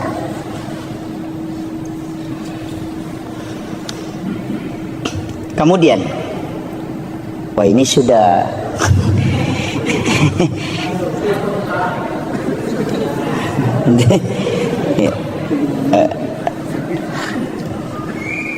kemudian Rasulullah, saya ambil sedikit dulu supaya kita bisa ambil hikmahnya nih, petik. Nabi Adam itu ahli tanaman. Makanya kalau orang ilmiah yang kaji kenapa Nabi ketemu Nabi Adam, karena Nabi itu profesor nanti di bidang ilmu alam. Karena Nabi Adam, makanya nanti dari Isra Mi'raj itu Nabi mengatakan kurma itu biar tidak dikawinkan itu bisa berbuah. Karena orang Arab itu selalu mengawinkan kurma. Dia mengatakan buahnya tidak bisa kalau tidak dikawinkan. Tapi dari setelah peristiwa Isra Mi'raj, Nabi mengatakan biar kau tidak kawinkan, kurma tetap bisa berbuah. Kenapa? Karena dia sudah belajar sama Nabi Adam, ahli tanaman. Itu makanya Nabi itu menteri pertanian itu karena belajar pada ahlinya. Naik ke langit kedua, ketemu dengan Nabi Isa. Nabi Isa itu ahli kedokteran modern. Dia bisa menghidupkan orang mati. Itu atas izin Allah. Tidak ada dokter yang bisa menghidupkan orang mati, Pak. Kalau dokter kita mematikan orang hidup. Itu yang ada. Ya. Kemudian ahli anatomi. Makanya Rasulullah itu ketika sudah makan, dia tidak langsung minum. Kemudian meminta kita sesekali berjalan tidak menggunakan alas kaki. Itu semua sebenarnya adalah ilmu kesehatan yang diajarkan oleh Nabi. Kemudian Nabi Yahya. Siapa ini Yahya, Pak? Dia adalah salah satu orang hebat dalam sisi manajemen. Naik berikutnya ketemu Nabi Yusuf. Itu ahli keuangan. Karena dia bendahara Mesir. Itu hebatnya. Naik lagi ke berikutnya, ketemulah dengan Nabi Idris, salah satu ahli akidah dan tasawuf. Satu-satunya Nabi yang bisa mengelabui malaikat. Kenapa bisa mengelabui malaikat? Karena malakul maut itu dikasih tahu, sakit kira-kira kalau kita mati. Malakul maut mengatakan sakit. Dia mengatakan saya ingin merasakan sakitnya mati. Malakul maut mengatakan tidak bisa tanpa izin Allah. Maka Nabi Idris meminta, beri aku kesempatan merasakan bagaimana sakitnya sakarat. Maka dicabutlah nyawanya atas izin Allah. Setelah mati, dia kasih tahu, antar saya ke neraka. Saya mau melihat neraka sebelum saya hidup kembali. Dibawa ke neraka, sebentar saja dia bilang, kasih keluar saya. Dia ule monroko magar jingoko. Tapi dia bilang, bawa saya ke surga sebentar. Setelah dibawa ke surga, dia menikmati di dalam. Apa kata Nabi Idris? Tidak usah saya pulang, di sini saja. Kemudian malaikat mengatakan tidak boleh, orang masuk ke sini harus ke neraka. Nabi bilang tadi sama-sama kita dari sana, baru pun pergi ke sini kan. Maka Nabi yang ada di dalam surga itu lebih dulu adalah Nabi Idris. karena itu seazan izin Allah. Itu makanya kehebatannya Nabi Idris itu. Tapi apakah istimewanya Nabi Idris? Tidak ada yang mengalahkan dalam nikmat dalam berzikir. Karena ketika dia dinikahkan oleh bapaknya, dia menerima. Tapi setelah dia tidur bersama dengan istrinya pengantin baru, apa kata dia? Wala zikrullahu akbar. Berzikir kepada Allah masih jauh lebih nikmat dibanding bersama dengan pasangan. Kira-kira ada pengantin baru bisa ngomong begitu? Lep di manya mengiku mas sempaja nggak nanya ko si depe kak bayineku itu langka orang itu kecuali Nabi Idris yang bisa merasakan itu, bahwa nikmatnya menyatu dengan Allah jauh lebih dibanding dengan bersenggama dengan manusia. Itulah keistimewaannya. Saya tidak ceritakan semua, tapi saya turun sedikit ke Nabi Yahya. Nabi Yahya ini sebenarnya Nabi yang diminta-minta. Karena dan Nabi Zakaria kan sudah yakin, saya tidak mungkin punya keturunan, istri saya sudah berhenti haid. Tapi ketika dia mengambil Maryam, dia bawakan makanan, karena kamarnya dikunci dari luar, tidak ada jendelanya. Makanya Bapak Ibu saya kasih tahu, kalau punya anak gadis, bikinkan kamar, jangan kasih jendela, supaya dia tidak lihat orang lalu lalang. Bikinkan saja lubang angin. Yang kedua, kuncinya kita yang pegang, jangan kasih kunci dia. Kunci dari luar pintunya, supaya jangan keluar. Kalau kita punyanya gadis, dikasih kunci motor, makanya kadang masuk angin. Ini jadi masalah. Makanya di dalam kamar itu dia tinggal, tapi dia bikinkan tempat sholat dengan 2 anak tangga. Itulah alasannya kenapa mihrab imam itu 2 lapis. Ada sajadah lapisan bawahnya atau amblak, kemudian ada sajadah satu di atasnya. Karena mihrabnya Maryam itu dengan 2 anak tangga. Itu alasannya. Kullama dahala alaiha Zakaria al-mihrab. Saya pakai ayatnya langsung. Kullama dahala alaiha Zakaria al-mihrab. Setiap Nabi Zakaria masuk ke dalam tempat sholatnya Maryam, wajada indah rizqan. Dia kaget karena dia melihat ada makanan, tapi pintu tidak pernah terbuka. Makanya dia bertanya, anna laki haza, dari mana ini? Apa jawabannya Maryam? Huwa min indillah. Ini langsung Allah yang kasih. Nabi Zakaria itu kan nabi, hebat pemikirannya, ilmunya hebat. Dia tidak bisa terima dengan akal sehat. Anak gadis belia, dia bukan nabi, tapi kok bisa dikasih makanan langsung dari langit? Saya ini nabi, sudah lama berdoa di sini tidak pernah dikasih makanan langsung. Apa istimewanya anak ini? Dia berpikir, ternyata bukan anak ini yang istimewa, tapi tempatnya yang sholat itu diistimewakan oleh Allah. Maka dia suruh Maryam keluar dari situ, tinggalkan itu tempatnya. Hunalika da'a Zakaria rabbah. Maka datanglah Nabi Zakaria ke tempat sholat itu, bermunajat kepada Allah. Ayatnya, wa huwa qaimun yusalli. Sementara dia berdiri sholat, fil mihrab, di dalam mihrab itu, dia meminta, Rabbi habli min ladunka zurriyatan thayyibatan innaka sami'ud du'a. Apa yang terjadi, Pak? Fanadathul malaikatu wa huwa qaimun yusalli fil mihrab. Langsung malaikat turun dari langit ketika Nabi Zakaria memohon di dalam mihrab. Apa kata malaikat? Annallaha yubassiruka bi Yahya musaddiqan bi kalimatin wa sayyidan wa hasura wa nabiyyan minas solihin. Ini yang orang tidak tahu banyak. Guru Kiai Abdul Rahman Ambo Dalle, kamarnya itu dibagi 2. Setengah dia tempati tidur, setengah dia tempati sholat. Itu tidak pernah diganggu tempat sholatnya. Kiai Haji Maimun Subair, dia kunci kamar pribadinya. Ada tempat khusus dia tempati di dalam kamar pribadi, itulah mihrab. Ketika dia melaksanakan haji, dia punya wasiat, jangan kau buka itu kamar kecuali saya meninggal ataupun kembali. Semua ulama itu punya tempat khusus beribadah, karena itu disebut mihrab, karena itu perintah Al-Quran. Kita Tidak. Kalau bukan di samping lemari, lari ke depan kulkas. Ada orang di kulkas, lari ke dekat kursi. Main orang di kursi, lari masuk ke kamar. Tidak ada tempat khusus kita buat untuk berdua-duaan dengan Allah. Tapi kita bangun WC sampai 30-40 juta hanya untuk buang kotoran.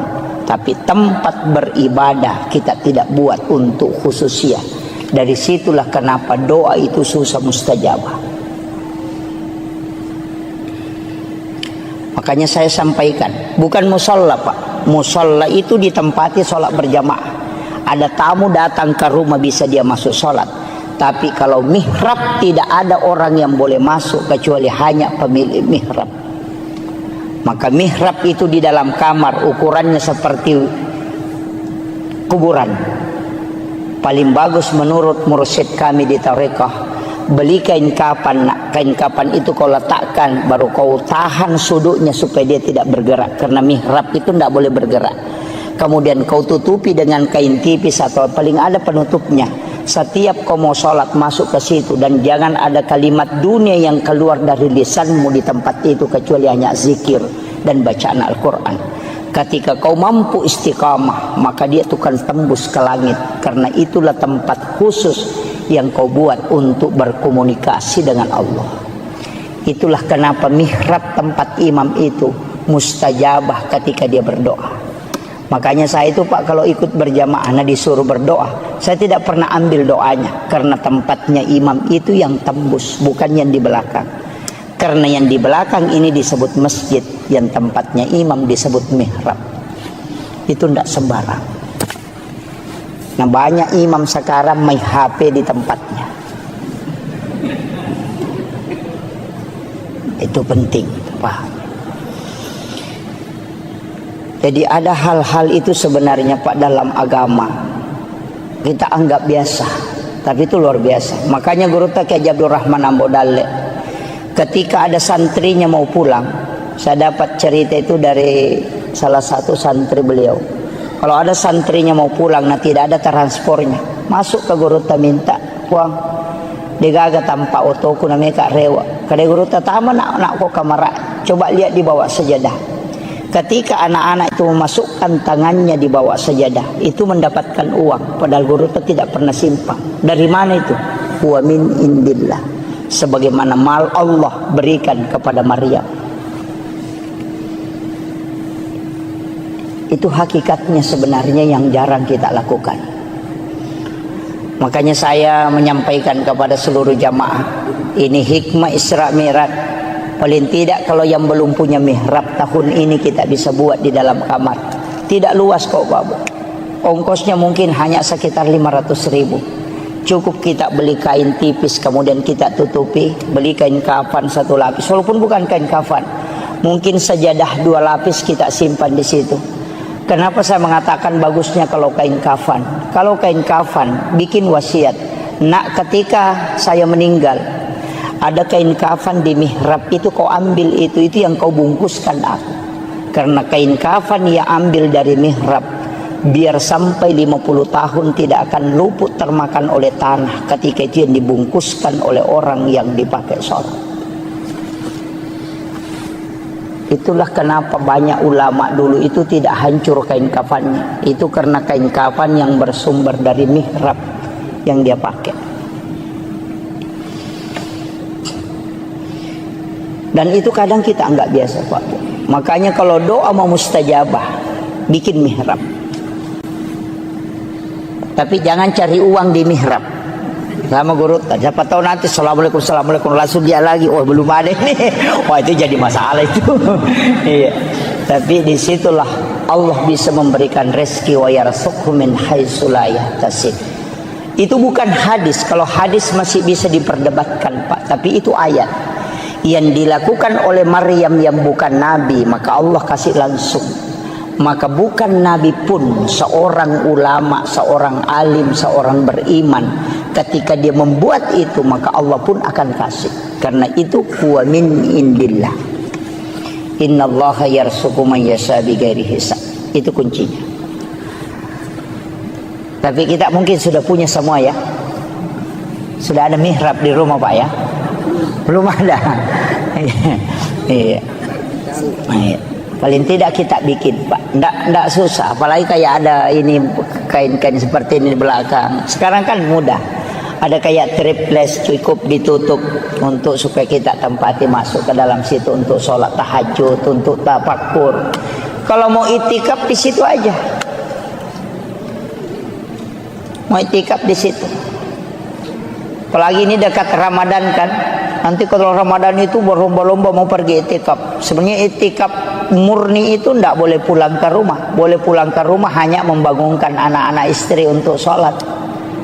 Kalau itikaf itu memang tinggal di masjid, keluar hanya mandi, masuk lagi bersikir. Kita itikaf itu kadang bolak-balik, bahkan berhubungan dengan istri. Wah, itu jadi masalah itu.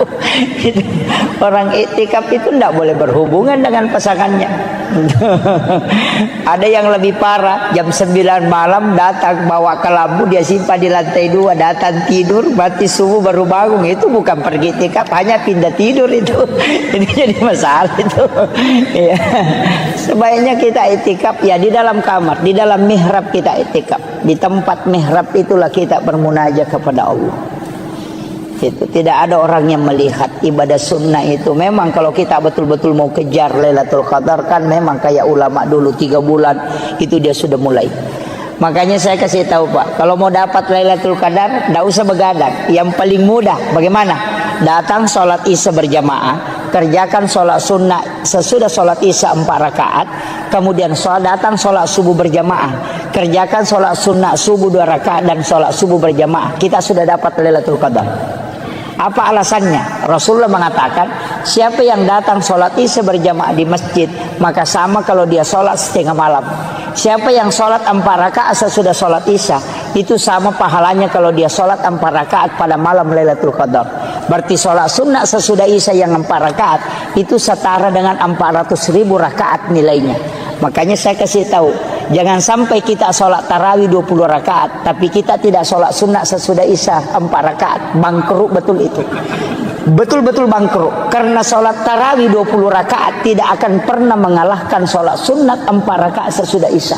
Kenapa? Karena itu setara dengan 400.000 rakaat nilainya. Tidak usah datang begadang, tapi datang sholat subuh berjamaah. Kenapa sholat subuh berjamaah? Rasulullah mengatakan, siapa yang sholat subuh berjamaah di masjid itu sama kalau dia bangun 1 malam penuh beribadah dengan Allah.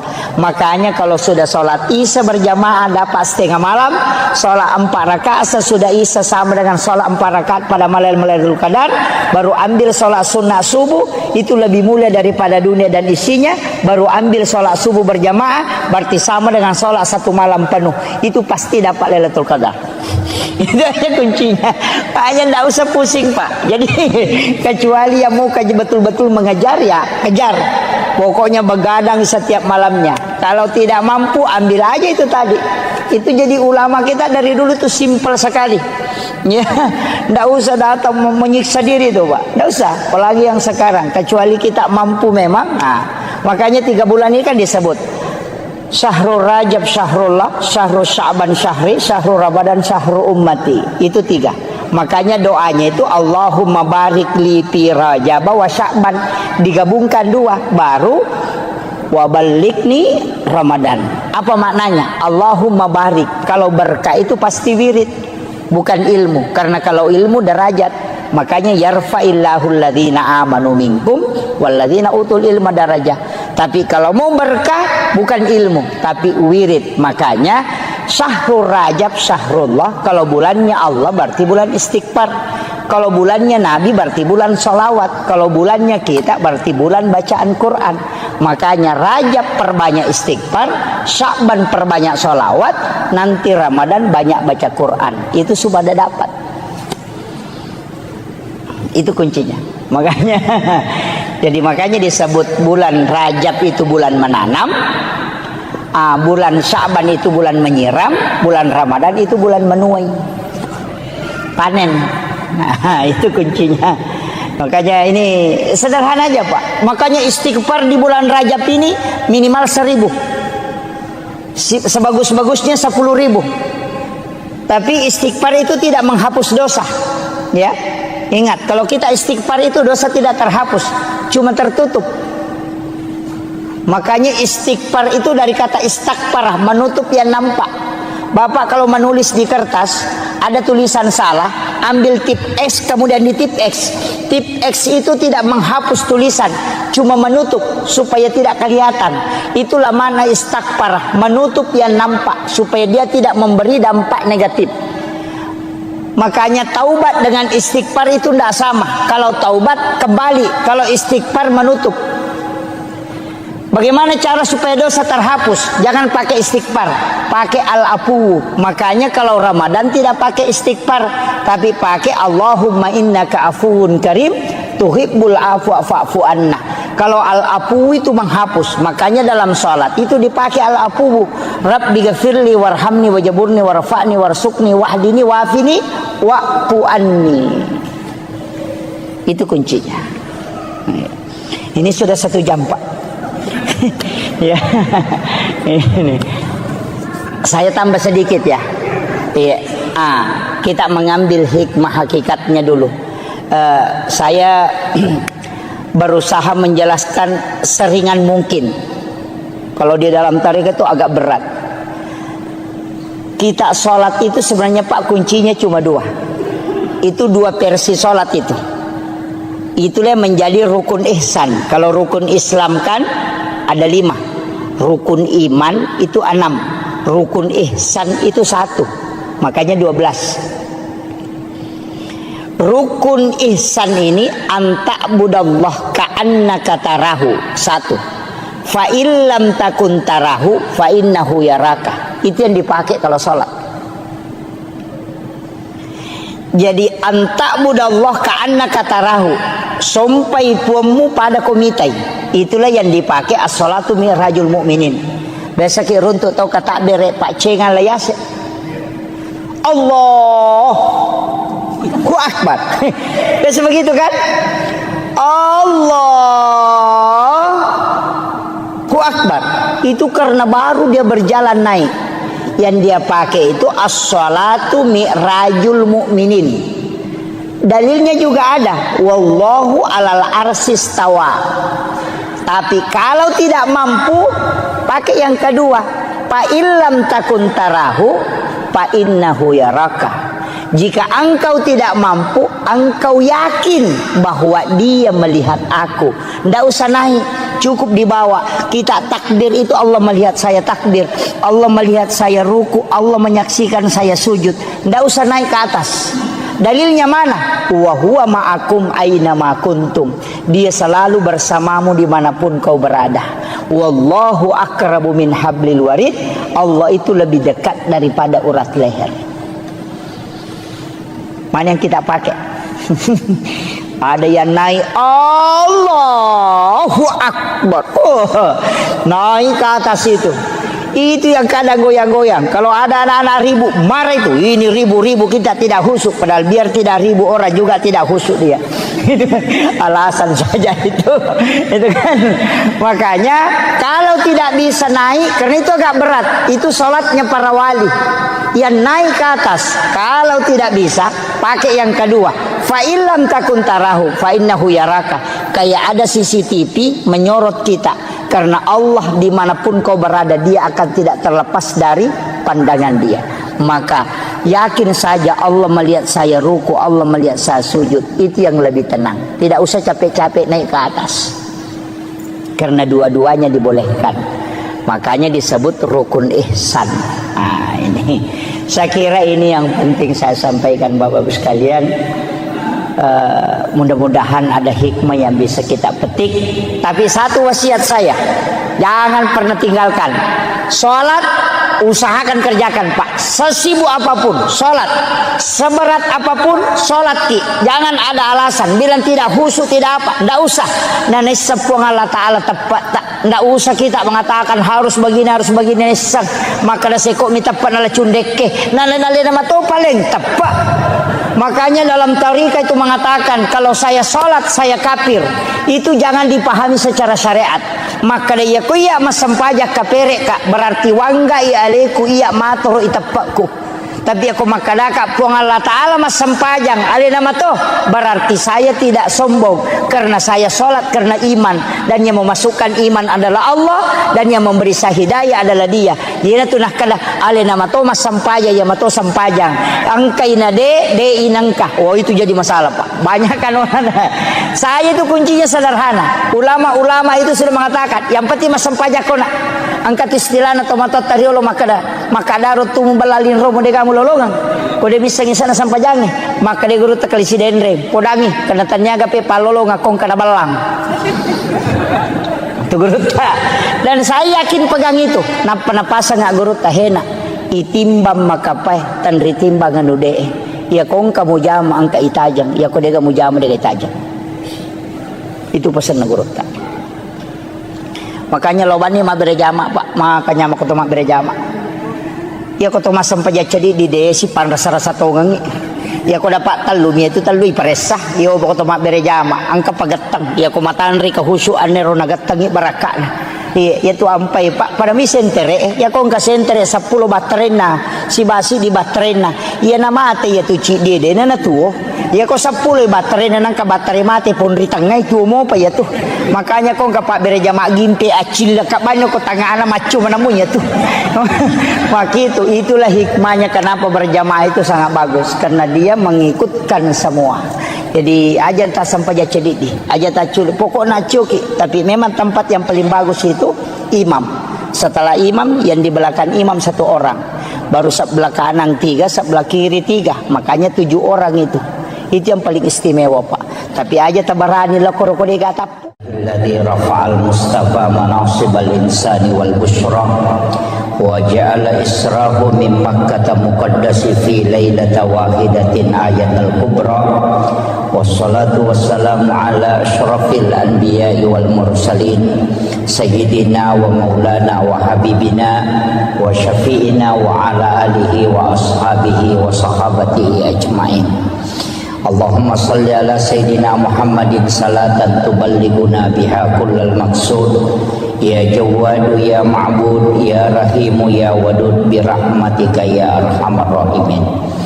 Allahumma salli ala Sayyidina Muhammadin tibbil qulubi wa dawaiha wa afiyatil abdani wa shifaiha wa nuril absari wa diyaiha wa ala alihi wa sahbihi wa sallim.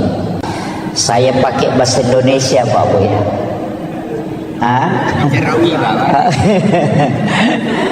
Campur ya. Iya, ada enggak bisa bahasa Bugis ya? Ada ya.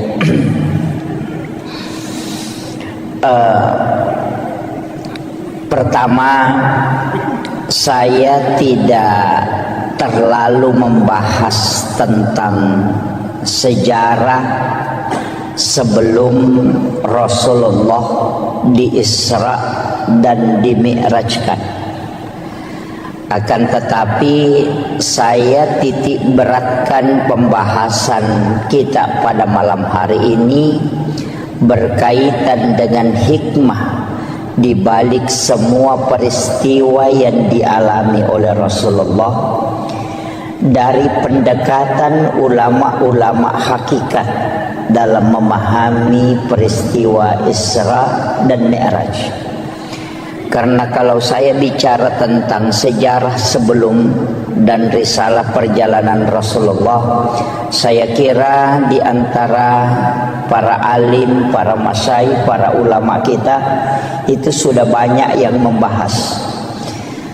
Cuma saya sedikit mencoba memahami dengan keterbatasan ilmu yang sedikit ini untuk mengkaji sesuai dengan apa yang disampaikan pada mursyid-mursyid thariqah tentang peristiwa Isra dan Mi'raj ini. Pertama, ketika Rasulullah ingin diperjalankan oleh Allah, Irona Bita dibelah dadanya, kemudian jantungnya Rasulullah diambil dan dimasukkan ke dalam satu wadah, di mana wadah itu sudah diisi dengan air Zamzam. Kalau ulama syariat dia memahami bahwa jantungnya Nabi itu dibersihkan dengan air Zamzam kalau pendekatan syariat. Tapi kalau pendekatan hakikat itu ada pertanyaan, mana yang bersih, jantungnya Nabi atau air Zamzam? Itu kan dua hal. Nabi jantungnya itu adalah nur dan tidak mungkin ada kotorannya. Dia terjaga, makanya Nabi itu maksum. Sehingga ulama tariqah itu membalik makna mencuci. Jadi dia tidak mengatakan jantungnya Rasulullah dibersihkan, tapi dikatakan air Zamzam yang ingin diisi barakah sehingga diberi kesempatan menyentuh langsung kalbunya Rasulullah. Jadi situ ngena dekna macare paatinna nabitta, jantungna nabitta tidak kotor. Cuma dengan cara itu air Zamzam bisa terisi barakah. Nasaba ia koi siges saisi bawa jantungna nabitta, maka air Zamzam itu bisa menjadi obat. Itulah sehingga siapa yang meminum air Zamzam itu bisa terobati. Itu kalau pendekatan hakikatnya. Kalau syariatnya dikatakan dibersihkan. Kalau ilmu hikmah dikatakan di-upgrade, bukan dibersihkan, tapi diisi dengan hikmah. Itulah hakikat wudu. Karena wudu itu tidak membersihkan, tapi dia mensucikan. Kemudian ada beberapa, situngannya ada 22 itu kaidah yang selalu disandarkan ke Nabi kemudian dibalik. Termasuk Hajar Aswad itu sebenarnya semua jamaah haji dan umrah berlomba untuk menciumnya. Para ulama mengatakan sebenarnya kalau tarekat Hajar Aswad itu tidaklah mulia seandainya Nabi tidak pernah menciumnya. Dipastikan Hajar Aswad sampai hari ini degaga tau baui seandainya Nabi tidak menciumnya ketika dia telah selesai menunaikan tawaf. Jadi Hajar Aswad itu dimuliakan karena dia pernah dicium oleh Rasulullah. Yang ketiga, Nabi itu ketika berjalan ada awan yang menutupi kepalanya. Kalau secara syariat dipahami, Nabi dilindungi supaya tidak terkena terik matahari. Tapi secara hakikat itu tidak. Karena matahari itu bersumber dari nurun Muhammad. Ketika nurnya Rasulullah ketemu dengan matahari, maka matahari akan hancur. Maka Allah menutupi Rasulullah dengan awan supaya matahari itu tidak hancur ketika dia bersentuhan dengan nurnya Rasulullah. Itulah yang dipahami para ulama-ulama tariqah, bukan melihat kepada bendanya sehingga dia mulia, tapi karena dia bersandar kepada Rasulullah. Maka apapun yang disandarkan ke Nabi itu pasti mulia. Ini baru pengantar. Saya ceramah berapa menit? Jangan Pak. Ini 1 jam aja ya. Sudah maksimal sekali ya 1 jam. Ini kemudian setelah itu di dalam Al-Quran itu disebutkan Subhanalladzi asra bi'abdihi lailam minal masjidil haram ilal masjidil aqsa. Saya bukan ahli tafsir, tapi paling tidak kita bisa mengambil penjelasan para ulama tafsir. Saya hanya memotong poin intinya. Kalimat subhana itu pasti sesuatu yang sangat istimewa. Makanya dalam sholat itu kalimat subhana hanya dipakai pada 2 tempat. Ketika kita ruku dan ketika kita sujud. Kenapa? Karena 2 tempat itulah yang menyebabkan dosa-dosa itu terhapuskan. Karena ketika kita ruku, dosa yang ada di pundak, yang ada di kepala, yang diletakkan oleh Allah ketika masuk waktu sholat, itu akan jatuh. Maka kita disuruh itu sujud dan ruku bersama orang-orang yang ruku. Makanya kalau ruku jangan terlalu sebentar, nanti dosanya belum jatuh sudah bangkit. Oh, itu jadi masalah. Itu kan. Itu makanya orang yang sudah betul-betul terbiasa dengan sholatnya, sudah istiqamah, ia kotame waktu sampajange pasti mata anak papinat dinna. Tapi yang pura mak bereselang seakan-akan ada yang lepas, itu terasa ringan. Dan itu betul, karena dosa lah yang membuat kita terbebani perasaan. Tapi ketika selesai salam, itu pasti terasa ringan, karena dosa itu sudah dihapuskan. Tapi makanya Nabi dalam hadis Bukhari Muslim, ada dosa yang tidak terlepas pada sholat fardu.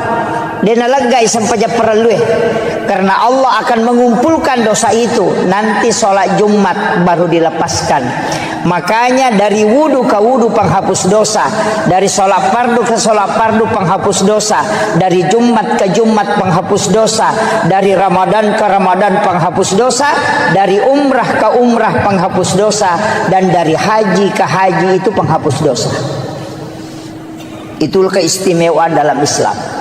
Kemudian subhanalladzi asra, kalimat asra itu bukan Rasulullah yang berjalan, tapi diperjalankan. Mungkin di sini ada jam dinding. Tadi di dalam saya lihat ada jam dinding. Jam dinding itu ketika dia berputar, itu hanya 24 jam normalnya.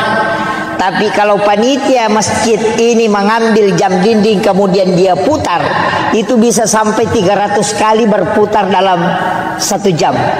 Artinya ketika dia berjalan hanya 24 jam, tapi ketika dia diperjalankan oleh pengurus, maka itu bisa sampai 300 kali lipat. Begitu juga dengan Rasulullah, dia tidak berjalan tapi dia diperjalankan.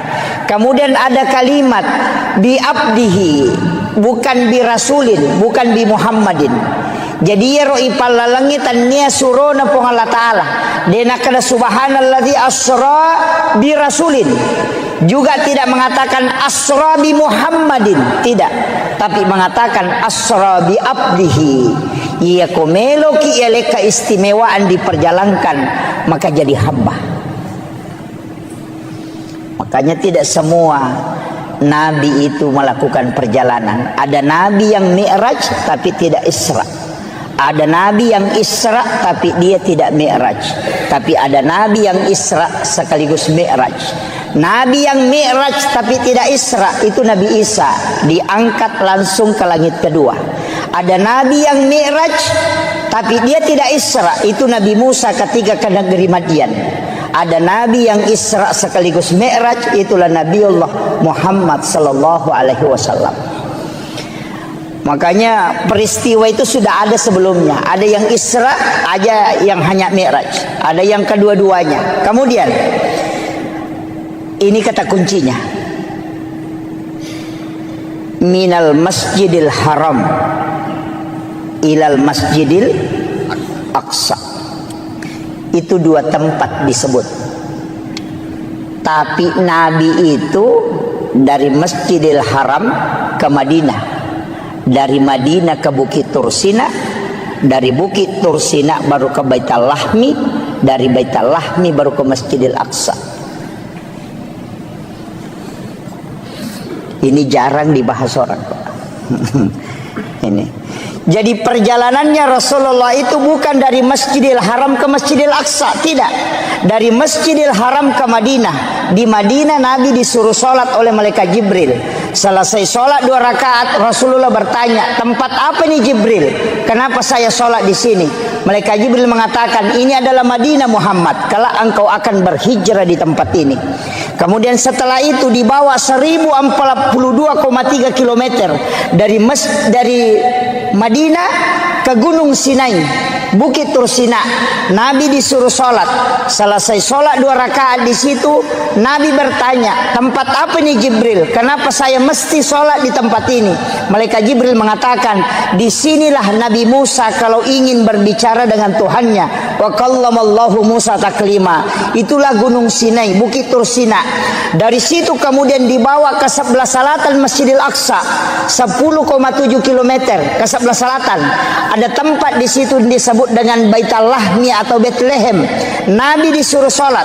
Selesai sholat 2 rakaat, Nabi bertanya, tempat apa ini Jibril? Kenapa saya mesti sholat di tempat ini?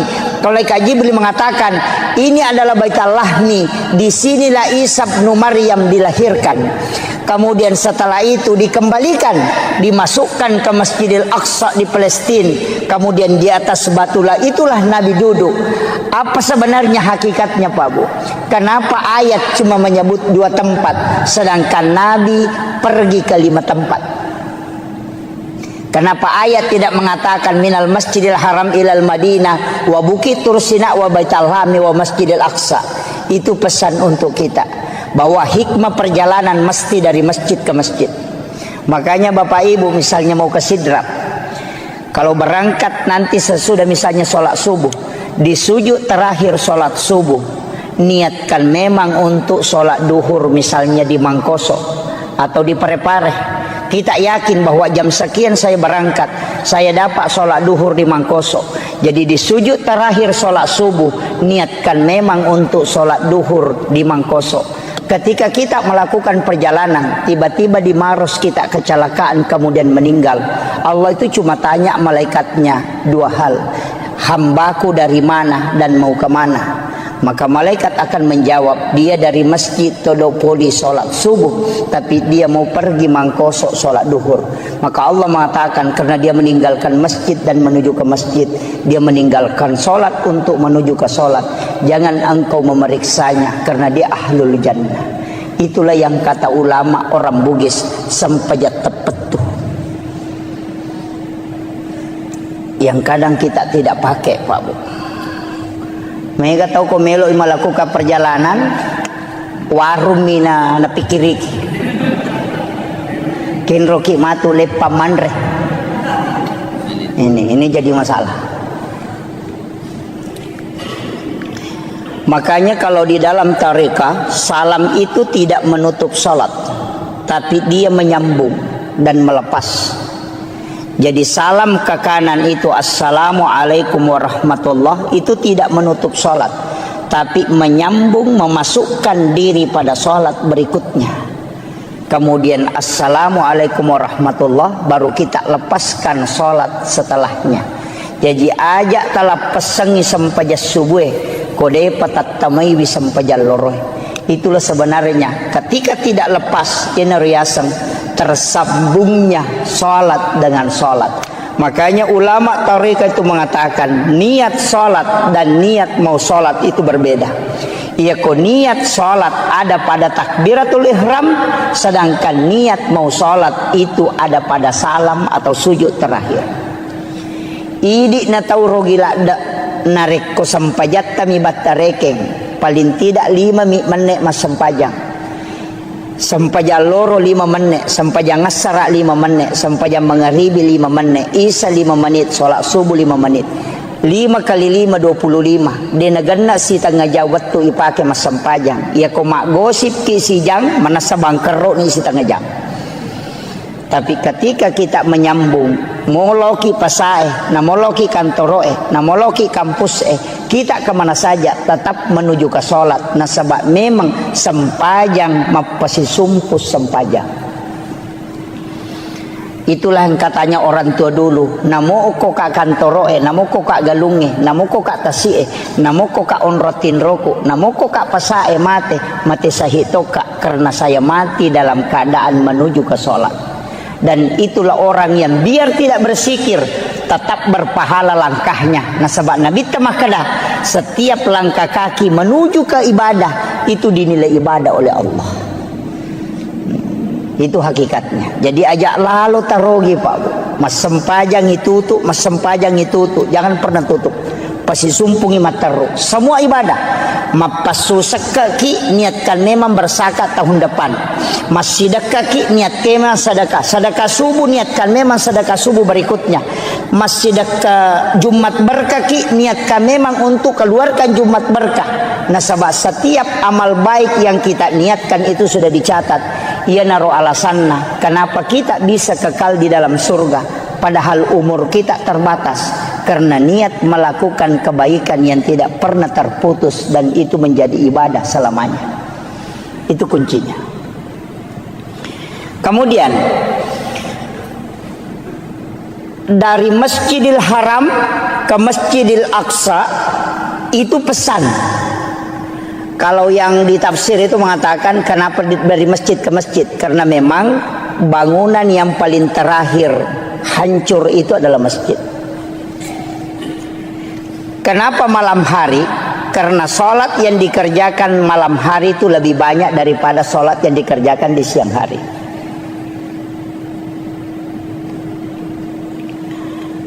Kemudian saya tidak ambil ini perjalanan Isra terlalu jauh, tapi kita naik ke Mi'raj. Nabi itu meletakkan, jadi Nabi itu naik di satu batu, nah cekengi rubatue, kemudian dari situlah Nabi Mi'raj. Makanya disebut tangga untuk naik.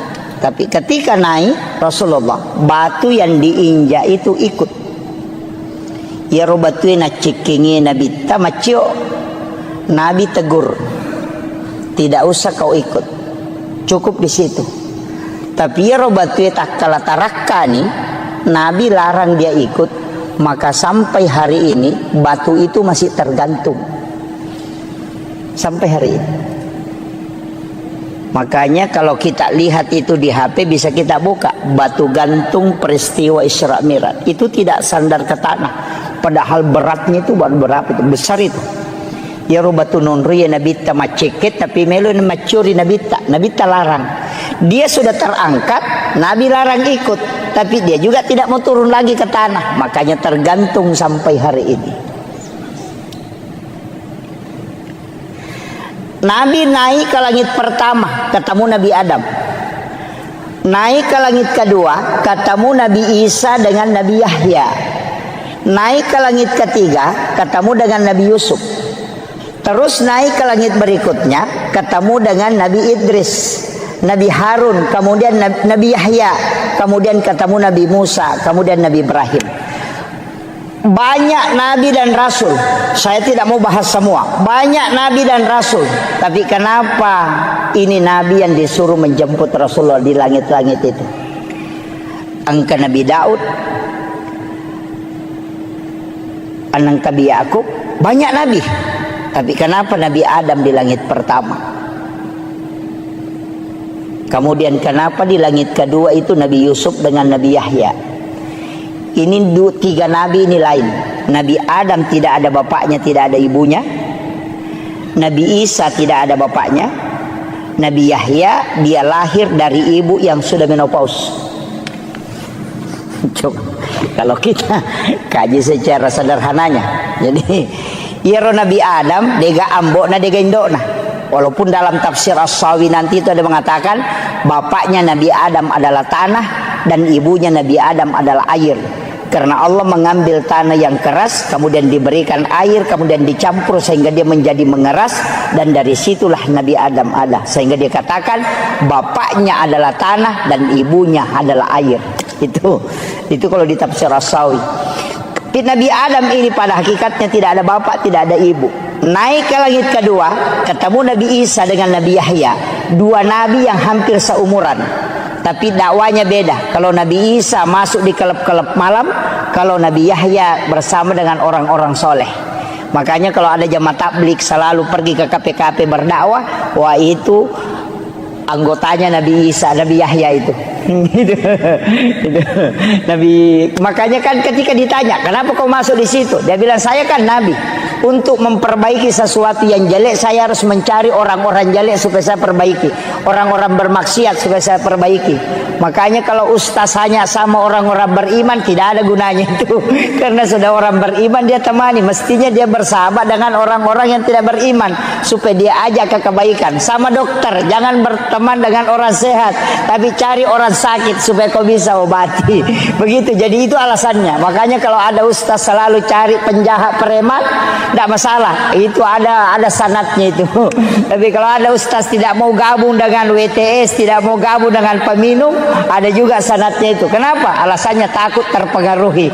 Itu karena mungkin imannya belum kuat. Nah, itu makanya dalam agama itu masing-masing ada sanatnya. Kemudian Nabi Isa ini kan lahir dari Maryam. Maryam ini yang memelihara Nabi Zakaria. Nabi Zakaria punya anak, itulah Nabi Yahya. Kan gitu. Jadi Nabi Zakaria ini kan tidak punya anak, dia gagak anak-anak. Istrinya sudah menopause, sudah berhenti haid. Dan Nabi Zakaria ini sudah tua. Karena dia yakin sudah tidak punya keturunan, maka dia mengambil kemanakannya. Itu anak gadis belia yang bernama Maryam. Itulah ibunya Nabi Isa. Jadi Nabi Zakaria dia memelihara Maryam kurang lebih 4-5 tahun di rumahnya. Jadi itu dia bawa ke rumahnya, dia bikinkan bilik. Nah, kibuarangi kamar. Di dalam biliknya dia buatkan tempat sholat, namanya mihrab. Di dalam mihrab itulah Nabi Maryam sholat. Ini saya kembalikan. Banyak orang yang mengatakan, bukan saya tidak sepakat, tapi perlu kita kaji. Di sini banyak para ahli, para ini. Saya yang kasih tahu. Itu saya sering tanya ke ulama-ulama tarekat dan ulama-ulama sejarah. Tapi sering penceramah itu mengatakan begini. Peristiwa Isra Mi'raj itu adalah awal mula perintah pelaksanaan sholat. Saya tidak sepakat. Peristiwa Isra Mi'raj itu disebutkan dalam ayat linuriyahu min ayatina, bukan sholat. Coba kalau kita buka Al-Quran itu, subhanalladzi asra bi 'abdihi lailan minal masjidil haram ilal masjidil aqsa alladzi barakna haulahu. Apa tujuannya? Linuriyahu min ayatina, bukan sholat. Alasannya yang kedua apa? Karena perintah sholat itu sudah ada sebelum Nabi Isra Mi'raj. Karena di Madinah Nabi sholat, di Bukit Tur Sina Nabi sholat, Nabi juga sholat di Baitul Lahmi, Nabi juga sholat di Masjidil Aqsa. Bahkan di Masjidil Aqsa Nabi yang memimpin para Nabi dan Rasul. Rasulullah menjadi imam, semua Nabi itu menjadi makmumnya. Coba, berarti Nabi sudah sholat sebelum Isra Mi'raj. Kalau orang mengatakan Isra Mi'raj itu adalah perintah sholat, itu keliru. Coba, karena dia sudah sholat. Kalau kita buka Al-Quran, oke lah. Kalau orang tidak percaya bilang ini hadis apa, kita pakai Al-Quran. Nabi Ibrahim, Rabbana liyuqimus sholah faja'al af'idatan minan nasi tahwi ilaih. Satu. Nabi Isa, dia mengatakan saya diutus oleh Allah untuk memerintahkan sholat dan zakat. Itu sudah ada sholat. Yang ketiga, Maryam sholat di dalam mihrab. Keempat, Nabi Zakaria wa huwa qaimun yusalli fil mihrab. Nabi Zakaria berdiri sholat di dalam mihrab. Coba, semua nabi itu sudah sholat, Pak. Nabi di Madinah sudah sholat, Nabi di Bukit Tur Sina sudah sholat. Jadi naik Isra Mi'raj ini apa sebenarnya? Itu disebutkan dalam ayat linuriyahu min ayatina, untuk memperlihatkan, bukan menceritakan. Karena ya di surga dan neraka itu hanya diceritakan ke nabi-nabi terdahulu. Nabi Musa diceritakan surga, Nabi Ibrahim diceritakan neraka. Semua nabi diceritakan tentang neraka. Tidak ada nabi yang melihat tingkatan langit sampai ke Sidratil Muntaha, dan tidak ada nabi satupun yang bisa melihat Allah. Makanya nabi disebutkan linuriyahu min ayatina, untuk memperlihatkan tanda-tanda kebesaran Allah, bukan menceritakan tanda-tanda kebesaran Allah. Makanya nabi itu menyaksikan semua. Maka dari situlah Rasulullah mengatakan, dalam peristiwa Isra Mi'raj saya dikasih 3 ilmu. Ini inti pokoknya.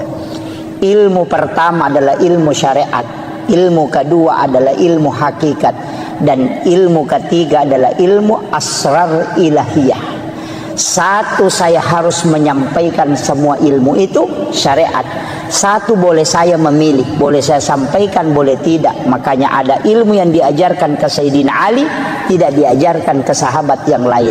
Karena Nabi memilih, boleh dia sampaikan, boleh tidak, sesuai dengan khatibun nasa ala qadri ukulihim. Kemudian yang ketiga, ilmu asrar ilahiyah. Nabi tidak boleh menyampaikan ilmu itu, diminta oleh Allah untuk menutup itu. Mana yang dimaksud asrar ilahiyah? Nabi tidak pernah menyebutkan bahwa wajah Allah seperti ini, modelnya Allah seperti ini, padahal Nabi ketemu langsung dengan Allah. Itu yang disebut dengan asrar ilahiyah.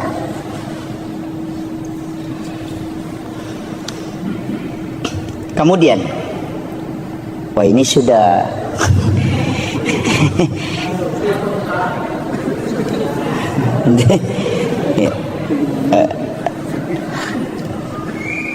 kemudian Rasulullah, saya ambil sedikit dulu supaya kita bisa ambil hikmahnya nih, petik. Nabi Adam itu ahli tanaman. Makanya kalau orang ilmiah yang kaji kenapa Nabi ketemu Nabi Adam, karena Nabi itu profesor nanti di bidang ilmu alam. Karena Nabi Adam, makanya nanti dari Isra Mi'raj itu Nabi mengatakan kurma itu biar tidak dikawinkan itu bisa berbuah. Karena orang Arab itu selalu mengawinkan kurma. Dia mengatakan buahnya tidak bisa kalau tidak dikawinkan. Tapi dari setelah peristiwa Isra Mi'raj, Nabi mengatakan biar kau tidak kawinkan, kurma tetap bisa berbuah. Kenapa? Karena dia sudah belajar sama Nabi Adam, ahli tanaman. Itu makanya Nabi itu menteri pertanian itu karena belajar pada ahlinya. Naik ke langit kedua, ketemu dengan Nabi Isa. Nabi Isa itu ahli kedokteran modern. Dia bisa menghidupkan orang mati. Itu atas izin Allah. Tidak ada dokter yang bisa menghidupkan orang mati, Pak. Kalau dokter kita mematikan orang hidup. Itu yang ada. Ya. Kemudian ahli anatomi. Makanya Rasulullah itu ketika sudah makan, dia tidak langsung minum. Kemudian meminta kita sesekali berjalan tidak menggunakan alas kaki. Itu semua sebenarnya adalah ilmu kesehatan yang diajarkan oleh Nabi. Kemudian Nabi Yahya. Siapa ini Yahya, Pak? Dia adalah salah satu orang hebat dalam sisi manajemen. Naik berikutnya ketemu Nabi Yusuf. Itu ahli keuangan. Karena dia bendahara Mesir. Itu hebatnya. Naik lagi ke berikutnya, ketemulah dengan Nabi Idris, salah satu ahli akidah dan tasawuf. Satu-satunya nabi yang bisa mengelabui malaikat. Kenapa bisa mengelabui malaikat? Karena malakul maut itu dikasih tahu, sakit kira-kira kalau kita mati. Malakul maut mengatakan sakit. Dia mengatakan saya ingin merasakan sakitnya mati. Malakul maut mengatakan tidak bisa tanpa izin Allah. Maka Nabi Idris meminta, beri aku kesempatan merasakan bagaimana sakitnya sakarat. Maka dicabutlah nyawanya atas izin Allah. Setelah mati, dia kasih tahu, antar saya ke neraka. Saya mau melihat neraka sebelum saya hidup kembali. Dibawa ke neraka, sebentar saja dia bilang, kasih keluar saya. Dia ule monroko magar jingoko. Tapi dia bilang, bawa saya ke surga sebentar. Setelah dibawa ke surga, dia menikmati di dalam. Apa kata Nabi Idris? Tidak usah saya pulang, di sini saja. Kemudian malaikat mengatakan tidak boleh, orang masuk ke sini harus ke neraka. Nabi bilang tadi sama-sama kita dari sana, baru pun pergi ke sini kan. Maka Nabi yang ada di dalam surga itu lebih dulu adalah Nabi Idris. Karena itu seazan izin Allah. Itu makanya kehebatannya Nabi Idris itu. Tapi apakah istimewanya Nabi Idris? Tidak ada yang mengalahkan dalam nikmat dalam berzikir. Karena ketika dia dinikahkan oleh bapaknya, dia menerima. Tapi setelah dia tidur bersama dengan istrinya pengantin baru, apa kata dia? Wala zikrullahu akbar. Berzikir kepada Allah masih jauh lebih nikmat dibanding bersama dengan pasangan. Kira-kira ada pengantin baru bisa ngomong begitu? Lep di manya mengiku mas sempaja nggak nanya ko si depe kak bayineku itu langka orang itu kecuali Nabi Idris yang bisa merasakan itu, bahwa nikmatnya menyatu dengan Allah jauh lebih dibanding dengan bersenggama dengan manusia. Itulah keistimewaannya. Saya tidak ceritakan semua, tapi saya turun sedikit ke Nabi Yahya. Nabi Yahya ini sebenarnya Nabi yang diminta-minta. Karena dan Nabi Zakaria kan sudah yakin, saya tidak mungkin punya keturunan, istri saya sudah berhenti haid. Tapi ketika dia mengambil Maryam, dia bawakan makanan, karena kamarnya dikunci dari luar, tidak ada jendelanya. Makanya Bapak Ibu saya kasih tahu, kalau punya anak gadis, bikinkan kamar, jangan kasih jendela, supaya dia tidak lihat orang lalu lalang. Bikinkan saja lubang angin. Yang kedua, kuncinya kita yang pegang, jangan kasih kunci dia. Kunci dari luar pintunya, supaya jangan keluar. Kalau kita punyanya gadis, dikasih kunci motor, makanya kadang masuk angin. Ini jadi masalah. Makanya di dalam kamar itu dia tinggal, tapi dia bikinkan tempat sholat dengan 2 anak tangga. Itulah alasannya kenapa mihrab imam itu 2 lapis. Ada sajadah lapisan bawahnya atau amblak, kemudian ada sajadah satu di atasnya.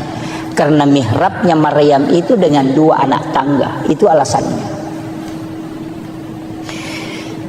Kullama dahala alaiha Zakaria al-mihrab. Saya pakai ayatnya langsung. Kullama dahala alaiha Zakaria al-mihrab. Setiap Nabi Zakaria masuk ke dalam tempat sholatnya Maryam, wajada indah rizqan. Dia kaget karena dia melihat ada makanan, tapi pintu tidak pernah terbuka. Makanya dia bertanya, anna laki haza, dari mana ini? Apa jawabannya Maryam? Huwa min indillah. Ini langsung Allah yang kasih. Nabi Zakaria itu kan nabi, hebat pemikirannya, ilmunya hebat. Dia tidak bisa terima dengan akal sehat. Anak gadis belia, dia bukan nabi, tapi kok bisa dikasih makanan langsung dari langit? Saya ini nabi, sudah lama berdoa di sini tidak pernah dikasih makanan langsung. Apa istimewanya anak ini? Dia berpikir, ternyata bukan anak ini yang istimewa, tapi tempatnya yang sholat itu diistimewakan oleh Allah.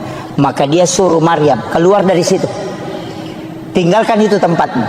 Hunalika da'a Zakaria rabbah. Maka datanglah Nabi Zakaria ke tempat sholat itu, bermunajat kepada Allah. Ayatnya, wa huwa qaimun yusalli. Sementara dia berdiri sholat, fil mihrab, di dalam mihrab itu, dia meminta, Rabbi habli min ladunka zurriyatan thayyibatan innaka sami'ud du'a. Apa yang terjadi, Pak? Fanadatul malaikatu wa huwa qaimun yusalli fil mihrab. Langsung malaikat turun dari langit ketika Nabi Zakaria memohon di dalam mihrab. Apa kata malaikat? Annallaha yubassiruka bi Yahya musaddiqan bi kalimatin wa sayyidan wa hasura wa nabiyyan minas sholihin. Ini yang orang tidak tahu banyak. Guru Kiai Abdul Rahman Ambodale, kamarnya itu dibagi 2. Setengah dia tempati tidur, setengah dia tempati sholat. Itu tidak pernah diganggu tempat sholatnya. Kiai Haji Maimun Subair, dia kunci kamar pribadinya. Ada tempat khusus dia tempati di dalam kamar pribadi, itulah mihrab. Ketika dia melaksanakan haji, dia punya wasiat, jangan kau buka itu kamar kecuali saya meninggal ataupun kembali. Semua ulama itu punya tempat khusus beribadah. Karena itu disebut mihrab. Karena itu perintah Al-Quran. Kita tidak. Kalau bukan di samping lemari, lari ke depan kulkas. Ada orang di kulkas, lari ke dekat kursi. Main orang di kursi, lari masuk ke kamar. Tidak ada tempat khusus kita buat untuk berdua-duaan dengan Allah. Tapi kita bangun WC sampai 30-40 juta hanya untuk buang kotoran. Tapi tempat beribadah kita tidak buat untuk khususia. Dari situlah kenapa doa itu susah mustajabah. Makanya saya sampaikan, bukan musola Pak. Musola itu ditempati sholat berjamaah. Ada tamu datang ke rumah bisa dia masuk sholat. Tapi kalau mihrab tidak ada orang yang boleh masuk kecuali hanya pemilik mihrab. Maka mihrab itu di dalam kamar ukurannya seperti kuburan. Paling bagus menurut mursyid kami di tarekah, beli kain kapan. Kain kapan itu kau letakkan, baru kau tahan sudutnya supaya dia tidak bergerak. Karena mihrab itu tidak boleh bergerak. Kemudian kau tutupi dengan kain tipis atau paling ada penutupnya. Setiap kau mau sholat masuk ke situ, dan jangan ada kalimat dunia yang keluar dari lisanmu di tempat itu kecuali hanya zikir dan bacaan Al-Quran. Ketika kau mampu istiqamah, maka dia itu akan tembus ke langit. Karena itulah tempat khusus yang kau buat untuk berkomunikasi dengan Allah. Itulah kenapa mihrab tempat imam itu mustajabah ketika dia berdoa. Makanya saya itu Pak kalau ikut berjamaah disuruh berdoa, saya tidak pernah ambil doanya. Karena tempatnya imam itu yang tembus, bukan yang di belakang. Karena yang di belakang ini disebut masjid, yang tempatnya imam disebut mihrab. Itu tidak sembarang. Nah banyak imam sekarang main HP di tempatnya. Itu penting Pak. Jadi ada hal-hal itu sebenarnya Pak dalam agama kita anggap biasa, tapi itu luar biasa. Makanya Guru Kiai Abdul Rahman Ambodale, ketika ada santrinya mau pulang, saya dapat cerita itu dari salah satu santri beliau. Kalau ada santrinya mau pulang, nah tidak ada transportnya, masuk ke Guru minta puang, digaga tanpa otoku namanya Kak Rewa. Kada Guru tama nak kok kamar, coba lihat di bawah sajadah. Ketika anak-anak itu memasukkan tangannya di bawah sajadah, itu mendapatkan uang. Padahal Guru tidak pernah simpang. Dari mana itu? Wa min indillah. Sebagaimana mal Allah berikan kepada Maryam. Itu hakikatnya sebenarnya yang jarang kita lakukan. Makanya saya menyampaikan kepada seluruh jamaah, ini hikmah Isra Mi'raj. Paling tidak kalau yang belum punya mihrab tahun ini kita bisa buat di dalam kamar. Tidak luas kok Bapak. Ongkosnya mungkin hanya sekitar 500.000. Cukup kita beli kain tipis kemudian kita tutupi, beli kain kafan 1 lapis. Walaupun bukan kain kafan, mungkin sajadah 2 lapis kita simpan di situ. Kenapa saya mengatakan bagusnya kalau kain kafan? Kalau kain kafan bikin wasiat, nak ketika saya meninggal, ada kain kafan di mihrab itu kau ambil itu yang kau bungkuskan aku. Karena kain kafan ia ambil dari mihrab, biar sampai 50 tahun tidak akan luput termakan oleh tanah ketika itu yang dibungkuskan oleh orang yang dipakai sholat. Itulah kenapa banyak ulama dulu itu tidak hancur kain kafannya. Itu karena kain kafan yang bersumber dari mihrab yang dia pakai. Dan itu kadang kita anggap biasa Pak. Makanya kalau doa mau mustajabah, bikin mihrab. Tapi jangan cari uang di mihrab. Sama Guru, siapa tahu nanti assalamualaikum langsung dia lagi, oh belum ada nih. Wah itu jadi masalah itu. Iya. Tapi disitulah Allah bisa memberikan rezeki wa yarzuqhu min haitsu la yahtasib. Itu bukan hadis. Kalau hadis masih bisa diperdebatkan Pak, tapi itu ayat. Yang dilakukan oleh Maryam yang bukan nabi, maka Allah kasih langsung. Maka bukan nabi pun, seorang ulama, seorang alim, seorang beriman, ketika dia membuat itu maka Allah pun akan kasih. Karena itu huwa min indillah. Innallaha yarzuqu man yasha bighairi hisab. Itu kuncinya. Tapi kita mungkin sudah punya semua ya. Sudah ada mihrab di rumah Pak ya? Belum ada. Iya. Paling tidak kita bikin Pak. Nggak susah. Apalagi kayak ada ini kain-kain seperti ini di belakang. Sekarang kan mudah.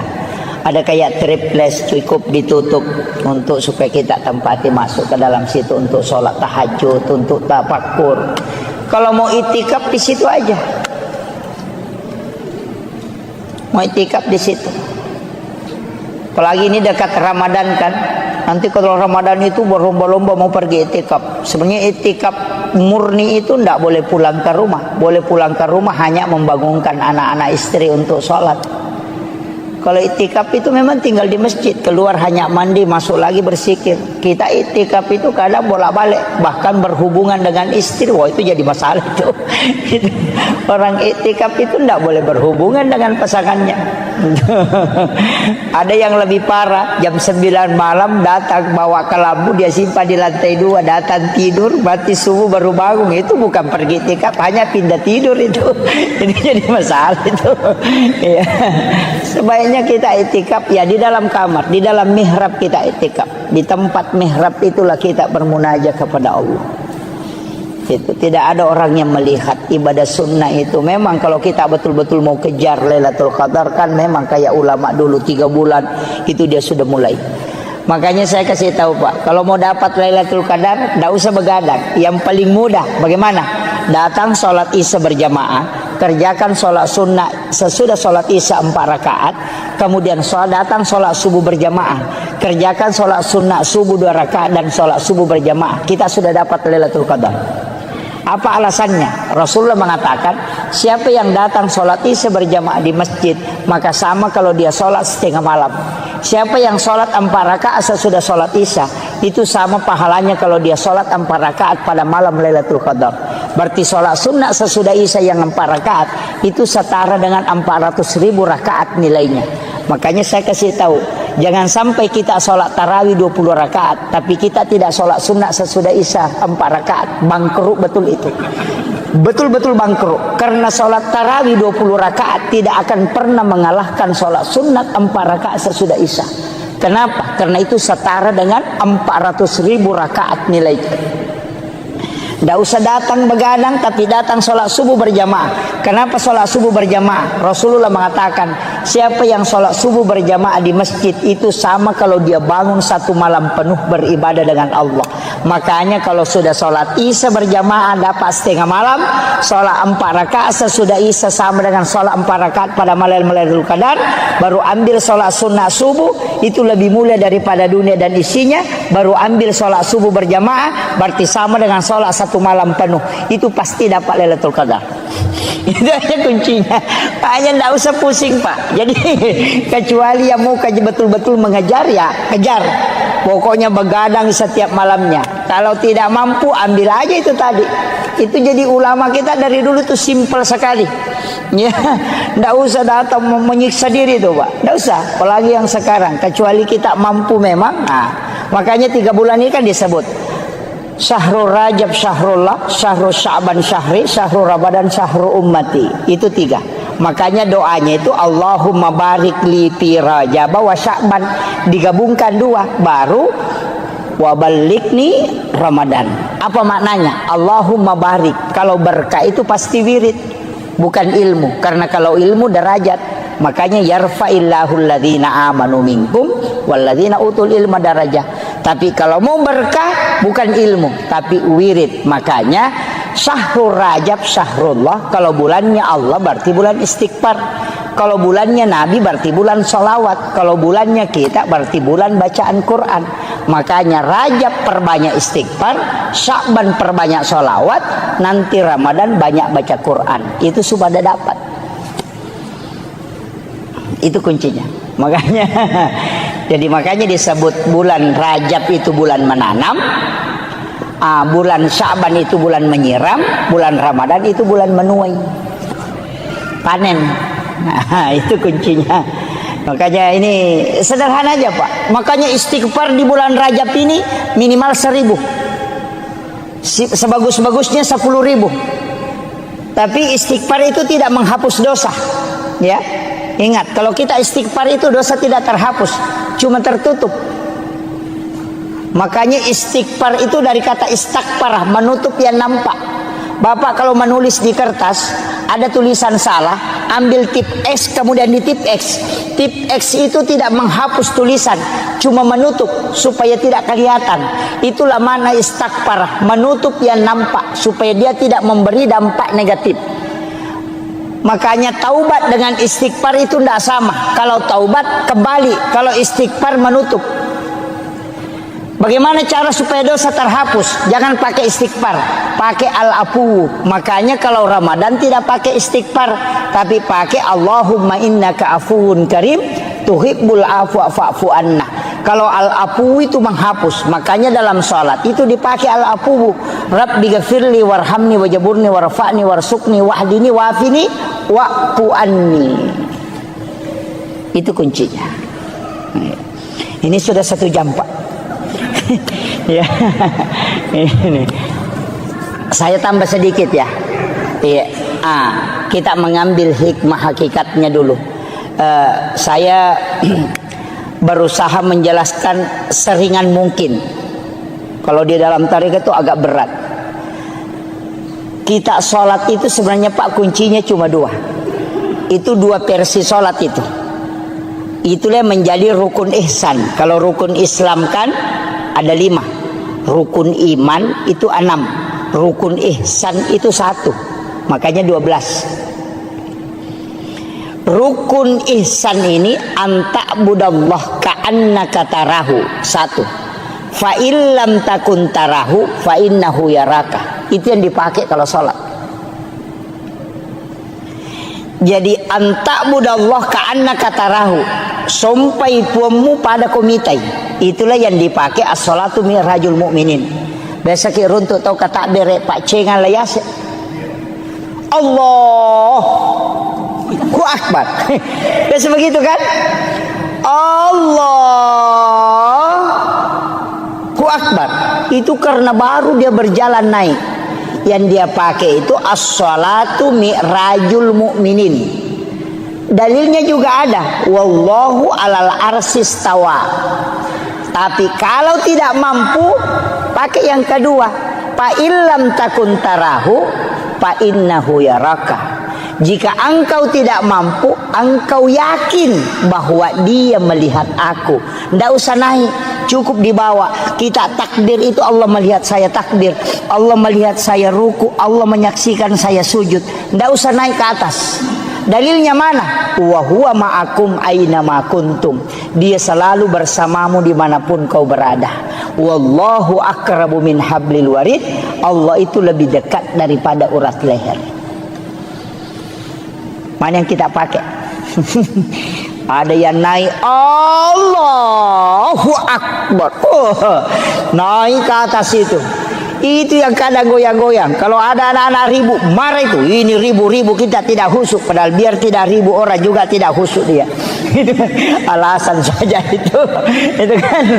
Makanya kalau tidak bisa naik, karena itu agak berat. Itu sholatnya para wali. Yang naik ke atas. Kalau tidak bisa, pakai yang kedua. Fa illam takun tarahu fa innahu yaraka. Kayak ada CCTV menyorot kita. Karena Allah dimanapun kau berada, dia akan tidak terlepas dari pandangan dia. Maka yakin saja Allah melihat saya ruku, Allah melihat saya sujud. Itu yang lebih tenang. Tidak usah capek-capek naik ke atas. Karena dua-duanya dibolehkan. Makanya disebut rukun ihsan. Nah, ini saya kira ini yang penting saya sampaikan Bapak-Ibu sekalian. Mudah-mudahan ada hikmah yang bisa kita petik. Tapi satu wasiat saya, jangan pernah tinggalkan sholat. Usahakan kerjakan Pak, sesibuk apapun sholat, seberat apapun sholat ki. Jangan ada alasan bilang tidak khusyuk tidak apa, tidak usah. Dan sepung Allah Ta'ala tepat tak, tidak usah kita mengatakan harus begini nesang. Maka dah sekok mi tepat nala cundeke nala nama to paling tepat. Makanya dalam tarikah itu mengatakan kalau saya sholat saya kafir. Itu jangan dipahami secara syariat. Maka dia ku iya masam pajak kaperek kak berarti wangga iya aleku iya matoro itapakku. Tapi aku makadaka puang Allah Ta'ala mas sempajang. Ali nama toh berarti saya tidak sombong karena saya sholat karena iman, dan yang memasukkan iman adalah Allah, dan yang memberi saya hidayah adalah Dia. Dia tunah kada ali nama toh mas sampaja ya mato sampajang. Angkaina de inangkah. Oh itu jadi masalah Pak. Banyak kan orang. Saya itu kuncinya sederhana. Ulama-ulama itu sudah mengatakan yang penting mas sampaja kona. Angkat istilahna tomato tariolo makadaro tumu balalin romo de kamu lolongan. Kode bisa ngisana sampajange, maka de guru tekali si denre. Podami kena tanyaga pe palolo ngakong kana balang. Tu guru ta. Dan saya yakin pegang itu. Napasa ngak guru tahena. Itimbang makapai tan ritimbang anu de. Ya kong kamu jama angka itajang, ya kode kamu jama de itajang. Itu pesan guru ta. Makanya lobani ma berjama Pak, makanya ma kutuma berjama. Ya kutuma sampai jadi di desi pan rasa-rasa tongangi. Ya ko dapat talumi itu talui paresah. Ya kutuma berjama, angka pagatang. Ya ko matanri kehusuan nero nagatangi barakana. Ya tu ampai Pak pada mi sentere ya ko ka sentere 10 baterena si basi di baterena. Ya nama ate ya tu ci de na tuo. Ya ko 10 baterena nang ka batere mate pun ritangai tu mo pa ya tu. Makanya kau Pak berjamaah gimpe acil kak banyak kau tangga anak macam namunya tuh. Begitu itulah hikmahnya kenapa berjamaah itu sangat bagus, karena dia mengikutkan semua. Jadi aja tak sampai jadi di, aja tak culi. Pokoknya cuki, tapi memang tempat yang paling bagus itu imam.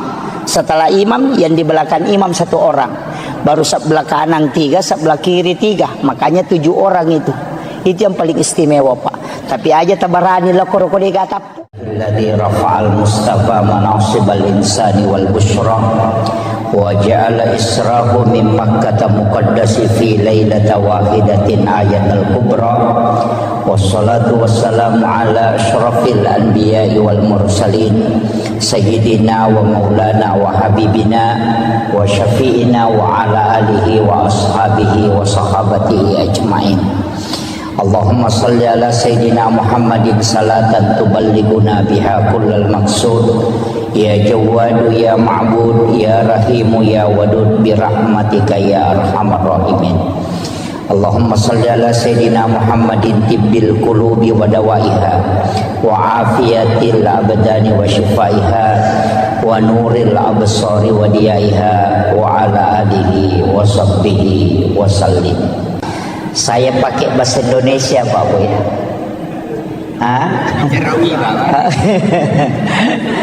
Campur ya. Iya, ada enggak bisa bahasa Bugis ya? Ada ya.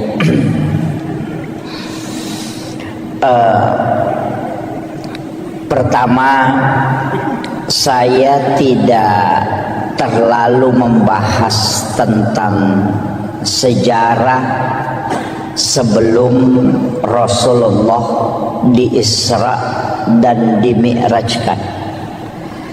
Akan tetapi saya titik beratkan pembahasan kita pada malam hari ini berkaitan dengan hikmah di balik semua peristiwa yang dialami oleh Rasulullah dari pendekatan ulama-ulama hakikat dalam memahami peristiwa Isra dan Mi'raj.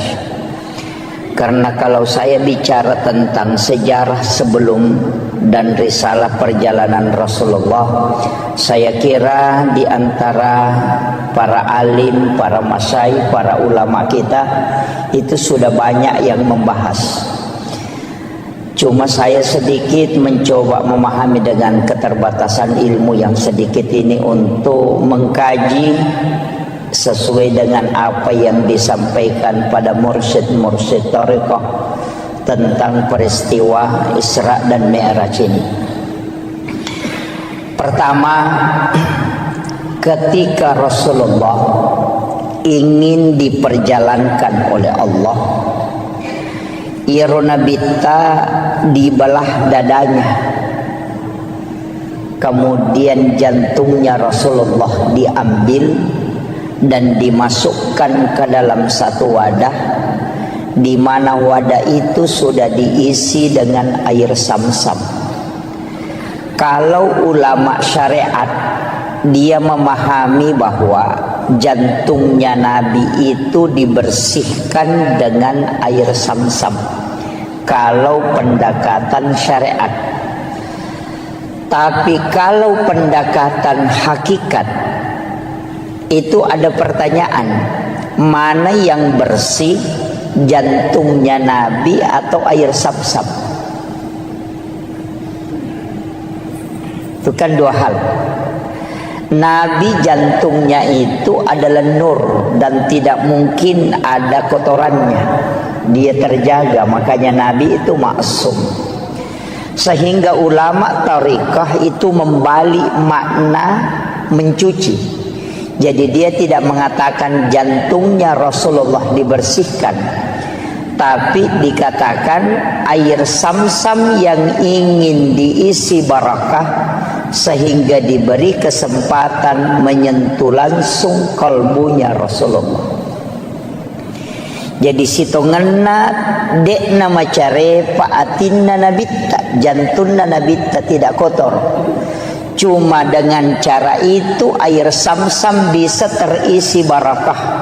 Nasaba ia koi siges saisi bawa jantungna nabitta, maka air Zamzam itu bisa menjadi obat. Itulah sehingga siapa yang meminum air Zamzam itu bisa terobati. Itu kalau pendekatan hakikatnya. Kalau syariatnya dikatakan dibersihkan. Kalau ilmu hikmah dikatakan di-upgrade, bukan dibersihkan, tapi diisi dengan hikmah. Itulah hakikat wudu. Karena wudu itu tidak membersihkan, tapi dia mensucikan. Kemudian ada beberapa, hitungannya ada 22 itu kaidah yang selalu disandarkan ke Nabi kemudian dibalik. Termasuk Hajar Aswad itu sebenarnya semua jamaah haji dan umrah berlomba untuk menciumnya. Para ulama mengatakan sebenarnya kalau tarekat Hajar Aswad itu tidaklah mulia seandainya Nabi tidak pernah menciumnya. Dipastikan Hajar Aswad sampai hari ini degaga tau baui seandainya Nabi tidak menciumnya ketika dia telah selesai menunaikan tawaf. Jadi Hajar Aswad itu dimuliakan karena dia pernah dicium oleh Rasulullah. Yang ketiga, Nabi itu ketika berjalan ada awan yang menutupi kepalanya. Kalau secara syariat dipahami, Nabi dilindungi supaya tidak terkena terik matahari. Tapi secara hakikat itu tidak. Karena matahari itu bersumber dari nurun Muhammad. Ketika nurnya Rasulullah ketemu dengan matahari, maka matahari akan hancur. Maka Allah menutupi Rasulullah dengan awan supaya matahari itu tidak hancur ketika dia bersentuhan dengan nurnya Rasulullah. Itulah yang dipahami para ulama-ulama tariqah, bukan melihat kepada bendanya sehingga dia mulia, tapi karena dia bersandar kepada Rasulullah. Maka apapun yang disandarkan ke Nabi itu pasti mulia. Ini baru pengantar. Saya ceramah berapa menit? Jangan Pak. Ini 1 jam aja ya. Sudah maksimal sekali ya 1 jam. Ini kemudian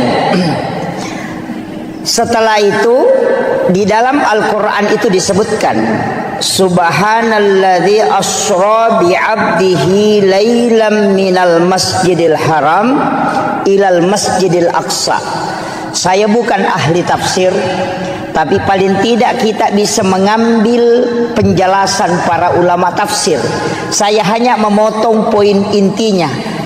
Kalimat subhana itu pasti sesuatu yang sangat istimewa. Makanya dalam sholat itu kalimat subhana hanya dipakai pada 2 tempat. Ketika kita ruku dan ketika kita sujud. Kenapa? Karena 2 tempat itulah yang menyebabkan dosa-dosa itu terhapuskan. Karena ketika kita ruku, dosa yang ada di pundak, yang ada di kepala, yang diletakkan oleh Allah ketika masuk waktu sholat, itu akan jatuh. Maka kita disuruh itu sujud dan ruku bersama orang-orang yang ruku. Makanya kalau ruku jangan terlalu sebentar, nanti dosanya belum jatuh sudah bangkit. Oh, itu jadi masalah. Itu kan. Itu makanya orang yang sudah betul-betul terbiasa dengan sholatnya, sudah istiqamah, ia kotame waktu sampajange pasti mata anak papina dinah. Tapi yang pura mak bereselang seakan-akan ada yang lepas, itu terasa ringan. Dan itu betul, karena dosa lah yang membuat kita terbebani perasaan. Tapi ketika selesai salam, itu pasti terasa ringan, karena dosa itu sudah dihapuskan. Tapi makanya Nabi dalam hadis Bukhari Muslim, ada dosa yang tidak terlepas pada sholat fardu. Dia nalagai sampai perlu, karena Allah akan mengumpulkan dosa itu nanti sholat Jumat baru dilepaskan.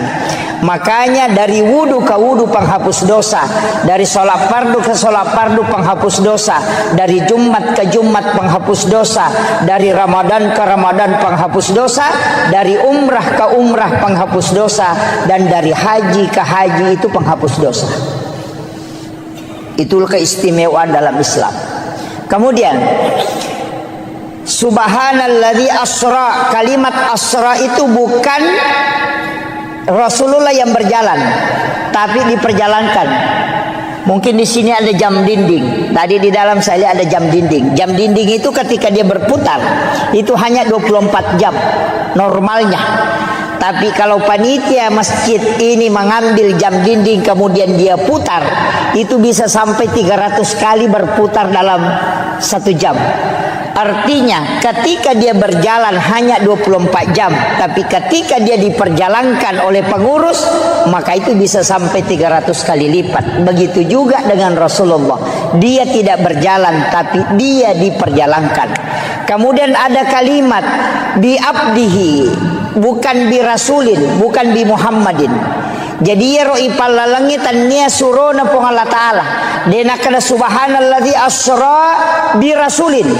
Juga tidak mengatakan asra bi Muhammadin, tidak, tapi mengatakan asra bi abdihi. Ia komelo ki ele keistimewaan diperjalankan, maka jadi hamba. Makanya tidak semua nabi itu melakukan perjalanan. Ada nabi yang mi'raj tapi tidak isra. Ada nabi yang isra tapi dia tidak mi'raj.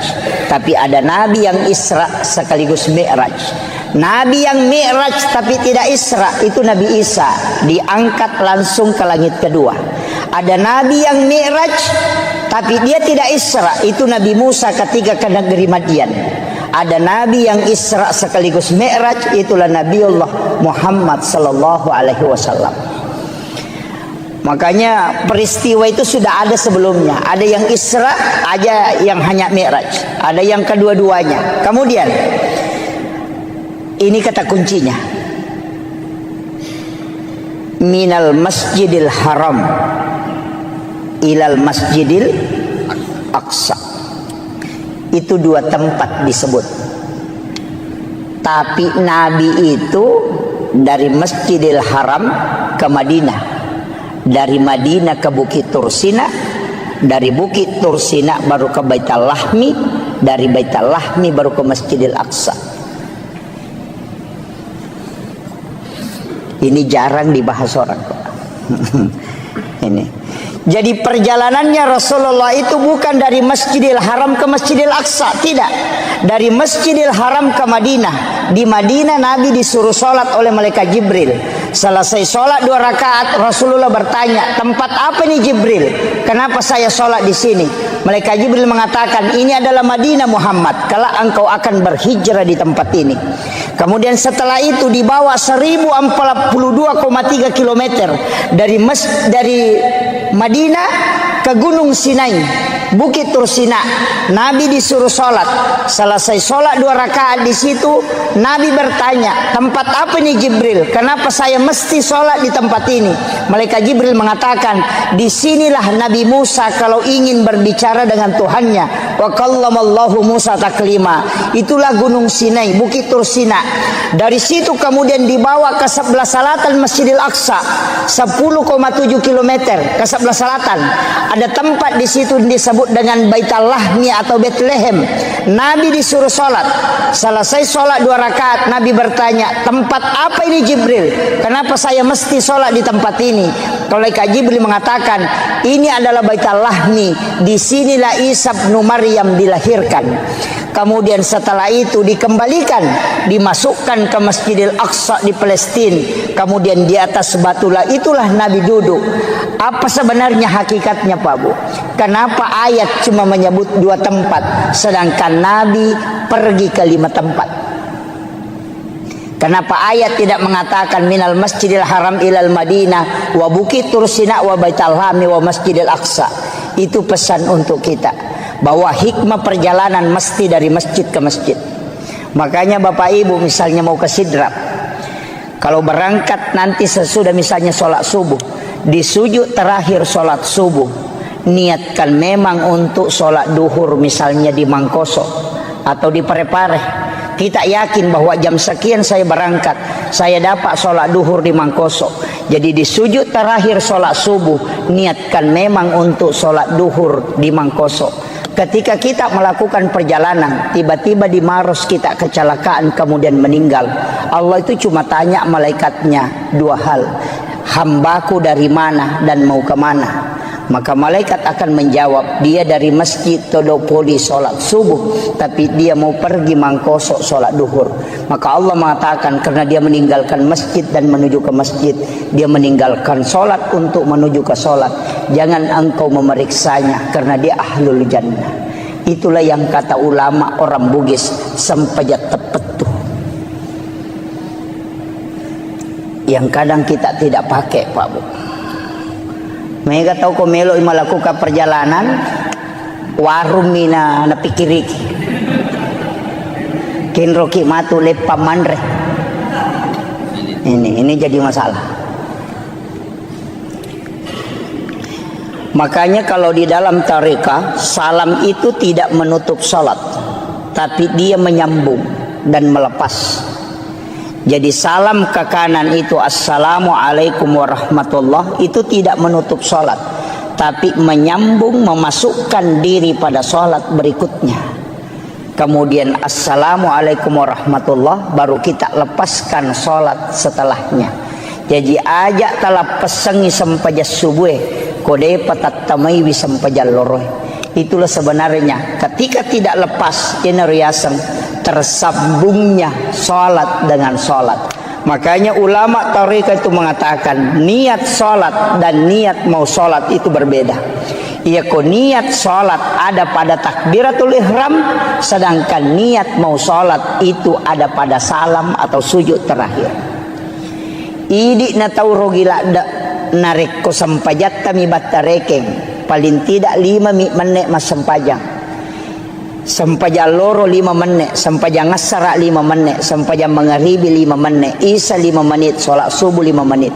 5 kali 5 25. Dia nagana si tengah jawat tu ipake mas sampajang. Ia ko mak gosip ki si jang manasabang kerok ni si tengah jang. Tapi ketika kita menyambung, moloki pasae, namoloki kantoroe, namoloki kampus kita kemana saja tetap menuju ke sholat. Nah sebab memang sempajang mapasi sumpus sempajang. Itulah yang katanya orang tua dulu, namo ko ka kantoroe, namo ko ka galunge, namo ko ka tasie, namo ko ka onrotin roku, namo ko ka pasae mate sahitoka, karena saya mati dalam keadaan menuju ke sholat. Dan itulah orang yang biar tidak bersikir tetap berpahala langkahnya. Nah sebab Nabi temakada setiap langkah kaki menuju ke ibadah itu dinilai ibadah oleh Allah. Itu hakikatnya. Jadi ajak lalu tarogi Pak. Mas sempajang itu tutup, mas sempajang itu tutup. Jangan pernah tutup. pasisumpungi mataru. Semua ibadah. Mapasusak kaki niatkan memang berzakat tahun depan. Massedekah kaki niat memang sedekah. Sedekah subuh niatkan memang sedekah subuh berikutnya. Massedekah Jumat berkah ki niatkan memang untuk keluarkan Jumat berkah. Nah, sebab setiap amal baik yang kita niatkan itu sudah dicatat. Ia naruh alasannya kenapa kita bisa kekal di dalam surga. Padahal umur kita terbatas karena niat melakukan kebaikan yang tidak pernah terputus dan itu menjadi ibadah selamanya. Itu kuncinya. Kemudian dari Masjidil Haram ke Masjidil Aqsa itu pesan. Kalau yang ditafsir itu mengatakan kenapa dari masjid ke masjid, karena memang bangunan yang paling terakhir hancur itu adalah masjid. Kenapa malam hari? Karena sholat yang dikerjakan malam hari itu lebih banyak daripada sholat yang dikerjakan di siang hari.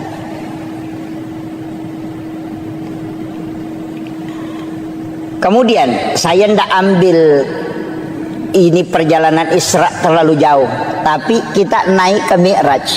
Nabi itu meletakkan, jadi Nabi itu naik di satu batu, nah cekengi rubatue, kemudian dari situlah Nabi Mi'raj. Makanya disebut tangga untuk naik.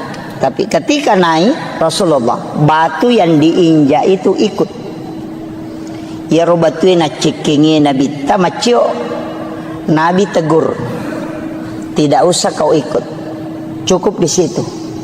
Tapi ya robatue tak kala tarakka nih, Nabi larang dia ikut, maka sampai hari ini batu itu masih tergantung. Sampai hari ini. Makanya kalau kita lihat itu di HP bisa kita buka batu gantung peristiwa Isra Mi'raj. Itu tidak sandar ke tanah. Padahal beratnya itu berapa itu? Besar itu.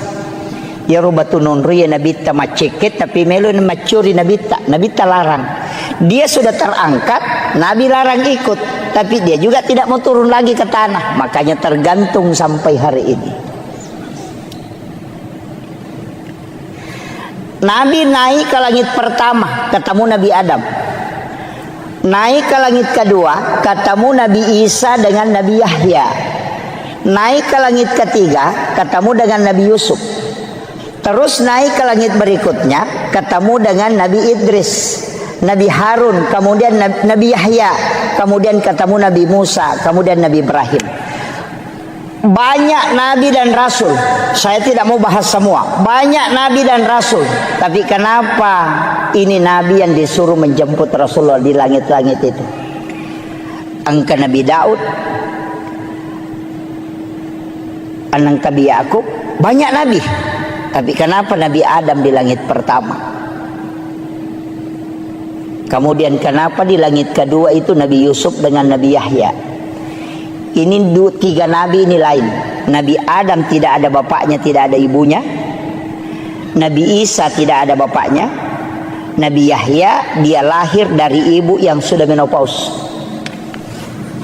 Coba kalau kita kaji secara sederhananya, jadi ya Nabi Adam dega ambok na dega indok na.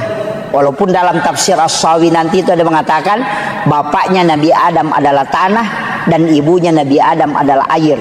Karena Allah mengambil tanah yang keras, kemudian diberikan air, kemudian dicampur sehingga dia menjadi mengeras, dan dari situlah Nabi Adam ada. Sehingga dia katakan bapaknya adalah tanah dan ibunya adalah air. Itu kalau di tafsir As-Sawi. Nabi Adam ini pada hakikatnya tidak ada bapak, tidak ada ibu. Naik ke langit kedua, ketemu Nabi Isa dengan Nabi Yahya. Dua nabi yang hampir seumuran, tapi dakwanya beda. Kalau Nabi Isa masuk di kelab-kelab malam, kalau Nabi Yahya bersama dengan orang-orang soleh. Makanya kalau ada jamaah tabligh selalu pergi ke KPKP berdakwah, wah itu anggotanya Nabi Isa, Nabi Yahya itu. Itu. Nabi, makanya kan ketika ditanya, kenapa kau masuk di situ? Dia bilang, saya kan Nabi. untuk memperbaiki sesuatu yang jelek, saya harus mencari orang-orang jelek supaya saya perbaiki, orang-orang bermaksiat supaya saya perbaiki. Makanya kalau ustaz hanya sama orang-orang beriman, tidak ada gunanya itu. Karena sudah orang beriman dia temani, mestinya dia bersahabat dengan orang-orang yang tidak beriman supaya dia ajak ke kebaikan. Sama dokter, jangan berteman dengan orang sehat, tapi cari orang sakit supaya kau bisa obati. Begitu. Jadi itu alasannya. Makanya kalau ada ustaz selalu cari penjahat preman, tidak masalah. Itu ada sanatnya itu. Tapi kalau ada ustaz tidak mau gabung dengan WTS, tidak mau gabung dengan peminum, ada juga sanatnya itu. Kenapa? Alasannya takut terpengaruhi. Itu. Karena mungkin imannya belum kuat. Itu. Makanya dalam agama itu masing-masing ada sanatnya. Kemudian Nabi Isa ini kan lahir dari Maryam. Maryam ini yang memelihara Nabi Zakaria. Nabi Zakaria punya anak, itulah Nabi Yahya. Kan gitu. Jadi Nabi Zakaria ini kan tidak punya anak, dia gagak anak-anak. Istrinya sudah menopause, sudah berhenti haid. Dan Nabi Zakaria ini sudah tua. Karena dia yakin sudah tidak punya keturunan, maka dia mengambil kemanakannya. Itu anak gadis belia yang bernama Maryam. Itulah ibunya Nabi Isa.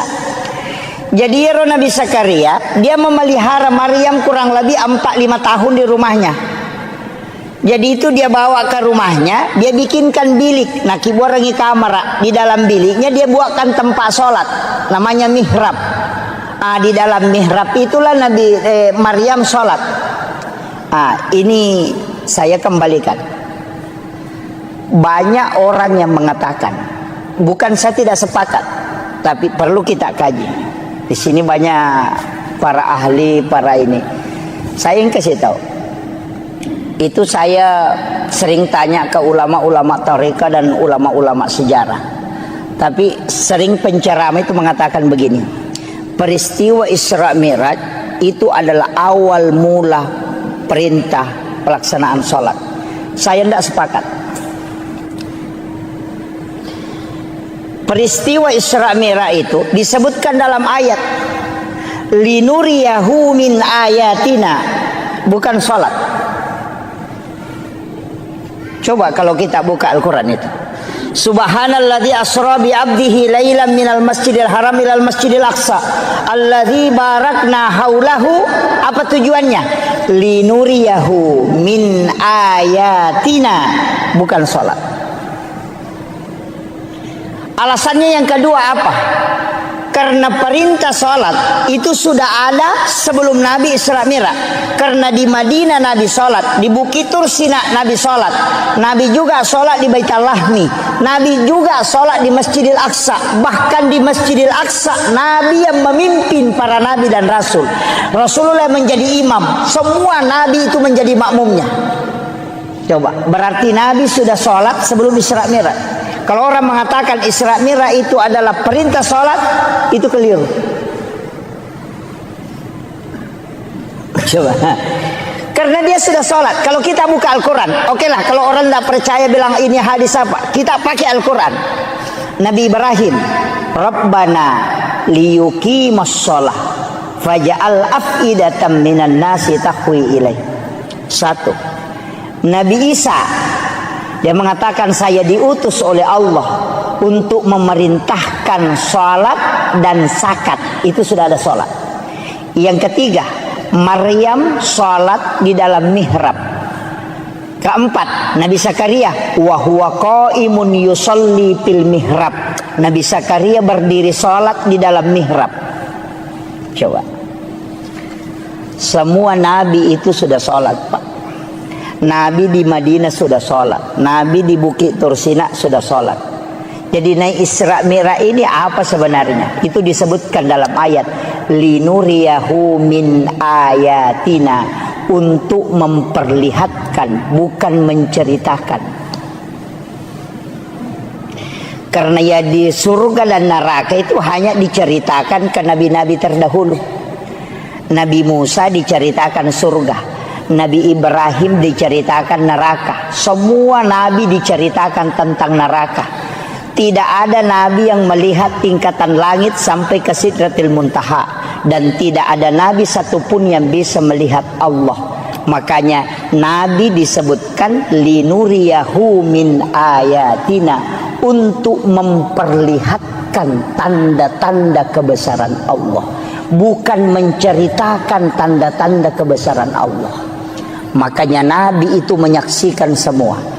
Maka dari situlah Rasulullah mengatakan, dalam peristiwa Isra Mi'raj saya dikasih 3 ilmu. Ini inti pokoknya. Ilmu pertama adalah ilmu syariat, ilmu kedua adalah ilmu hakikat, dan ilmu ketiga adalah ilmu asrar ilahiyah. Satu, saya harus menyampaikan semua ilmu itu syariat. Satu, boleh saya memilih, boleh saya sampaikan, boleh tidak. Makanya ada ilmu yang diajarkan ke Sayyidina Ali, tidak diajarkan ke sahabat yang lain. Karena Nabi memilih, boleh dia sampaikan, boleh tidak, sesuai dengan khatibun nasa ala qadri ukulihim. Kemudian yang ketiga, ilmu asrar ilahiyah. Nabi tidak boleh menyampaikan ilmu itu, diminta oleh Allah untuk menutup itu. Mana yang dimaksud asrar ilahiyah? Nabi tidak pernah menyebutkan bahwa wajah Allah seperti ini, modelnya Allah seperti ini, padahal Nabi ketemu langsung dengan Allah. Itu yang disebut dengan asrar ilahiyah.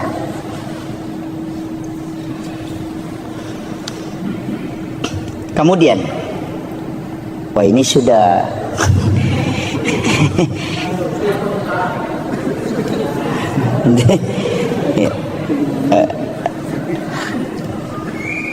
kemudian Rasulullah, saya ambil sedikit dulu supaya kita bisa ambil hikmahnya nih, petik. Nabi Adam itu ahli tanaman. Makanya kalau orang ilmiah yang kaji kenapa Nabi ketemu Nabi Adam, karena Nabi itu profesor nanti di bidang ilmu alam. Karena Nabi Adam, makanya nanti dari Isra Mi'raj itu Nabi mengatakan kurma itu biar tidak dikawinkan itu bisa berbuah. Karena orang Arab itu selalu mengawinkan kurma. Dia mengatakan buahnya tidak bisa kalau tidak dikawinkan. Tapi dari setelah peristiwa Isra Mi'raj, Nabi mengatakan biar kau tidak kawinkan kurma tetap bisa berbuah. Kenapa? Karena dia sudah belajar sama Nabi Adam, ahli tanaman. Itu makanya Nabi itu menteri pertanian itu karena belajar pada ahlinya. Naik ke langit kedua, ketemu dengan Nabi Isa. Nabi Isa itu ahli kedokteran modern. Dia bisa menghidupkan orang mati. Itu atas izin Allah. Tidak ada dokter yang bisa menghidupkan orang mati, Pak. Kalau dokter kita mematikan orang hidup. Itu yang ada. Kemudian ahli anatomi. Makanya Rasulullah itu ketika sudah makan, dia tidak langsung minum. Kemudian meminta kita sesekali berjalan tidak menggunakan alas kaki. Itu semua sebenarnya adalah ilmu kesehatan yang diajarkan oleh Nabi. Kemudian Nabi Yahya. Siapa ini Yahya, Pak? Dia adalah salah satu orang hebat dalam sisi manajemen. Naik berikutnya ketemu Nabi Yusuf. Itu ahli keuangan. Karena dia bendahara Mesir. Itu hebatnya. Naik lagi ke berikutnya, ketemulah dengan Nabi Idris, salah satu ahli akidah dan tasawuf.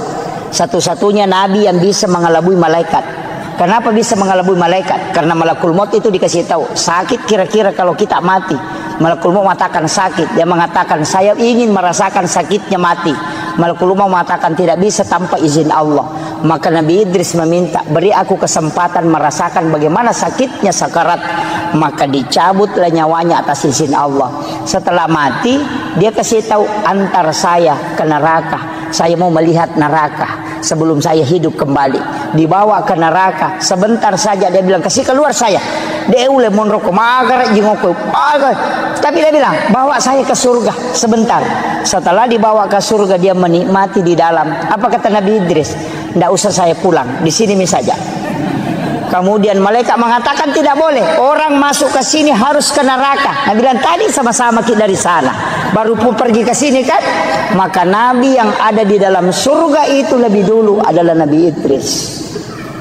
Karena itu seazan izin Allah. Ini makanya kehebatannya Nabi Idris itu.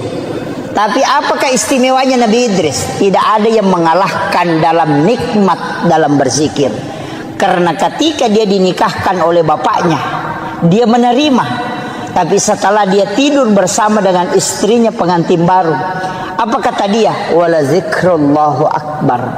Berzikir kepada Allah masih jauh lebih nikmat dibanding bersama dengan pasangan. Kira-kira ada pengantin baru bisa ngomong begitu? Lep di manya mengiku mas sempajang nanya ko si depe kak bainiku. Itu langka orang itu kecuali Nabi Idris yang bisa merasakan itu, bahwa nikmatnya menyatu dengan Allah jauh lebih dibanding dengan bersenggama dengan manusia. Itulah keistimewaannya. Saya tidak ceritakan semua, tapi saya turun sedikit ke Nabi Yahya. Nabi Yahya ini sebenarnya Nabi yang diminta-minta. Karena dan Nabi Zakaria kan sudah yakin, saya tidak mungkin punya keturunan, istri saya sudah berhenti haid.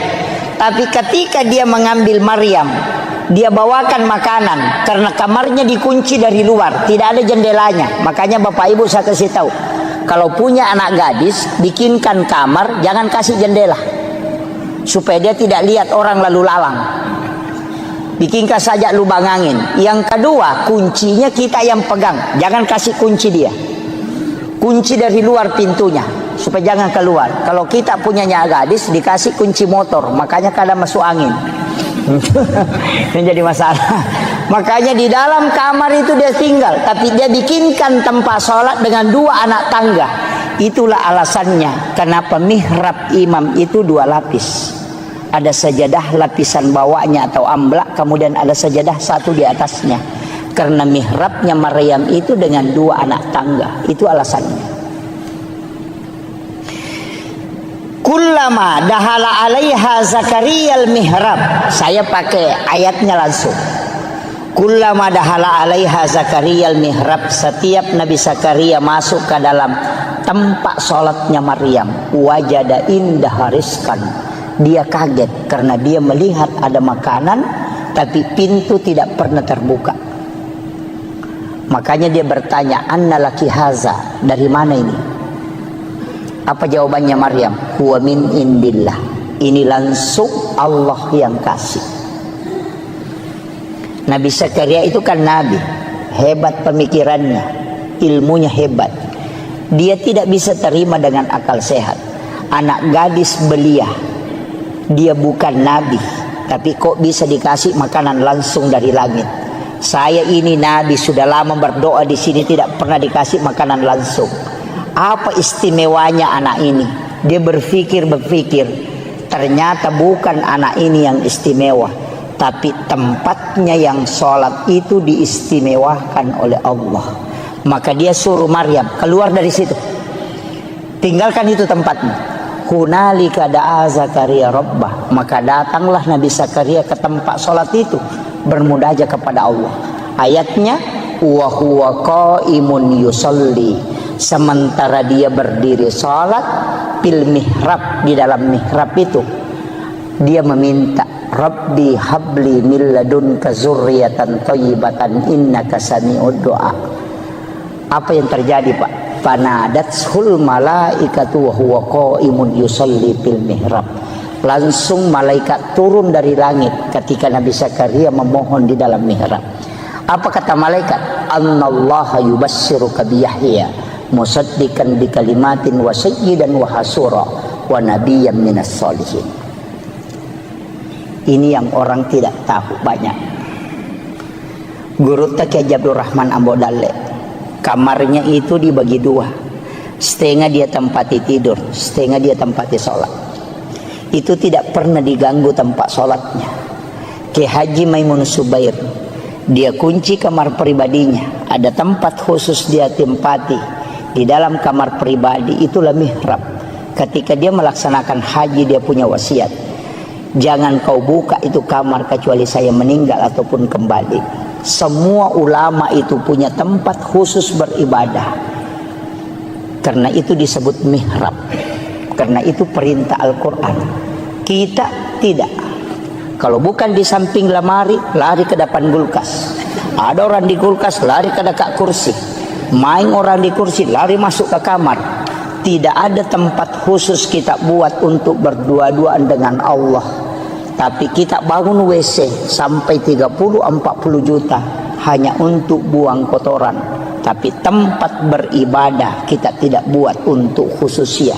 Dari situlah kenapa doa itu susah mustajabah. Makanya saya sampaikan, bukan musola Pak. Musola itu ditempati sholat berjamaah.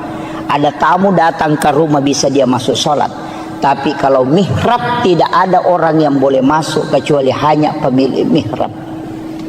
Maka mihrab itu di dalam kamar ukurannya seperti kuburan.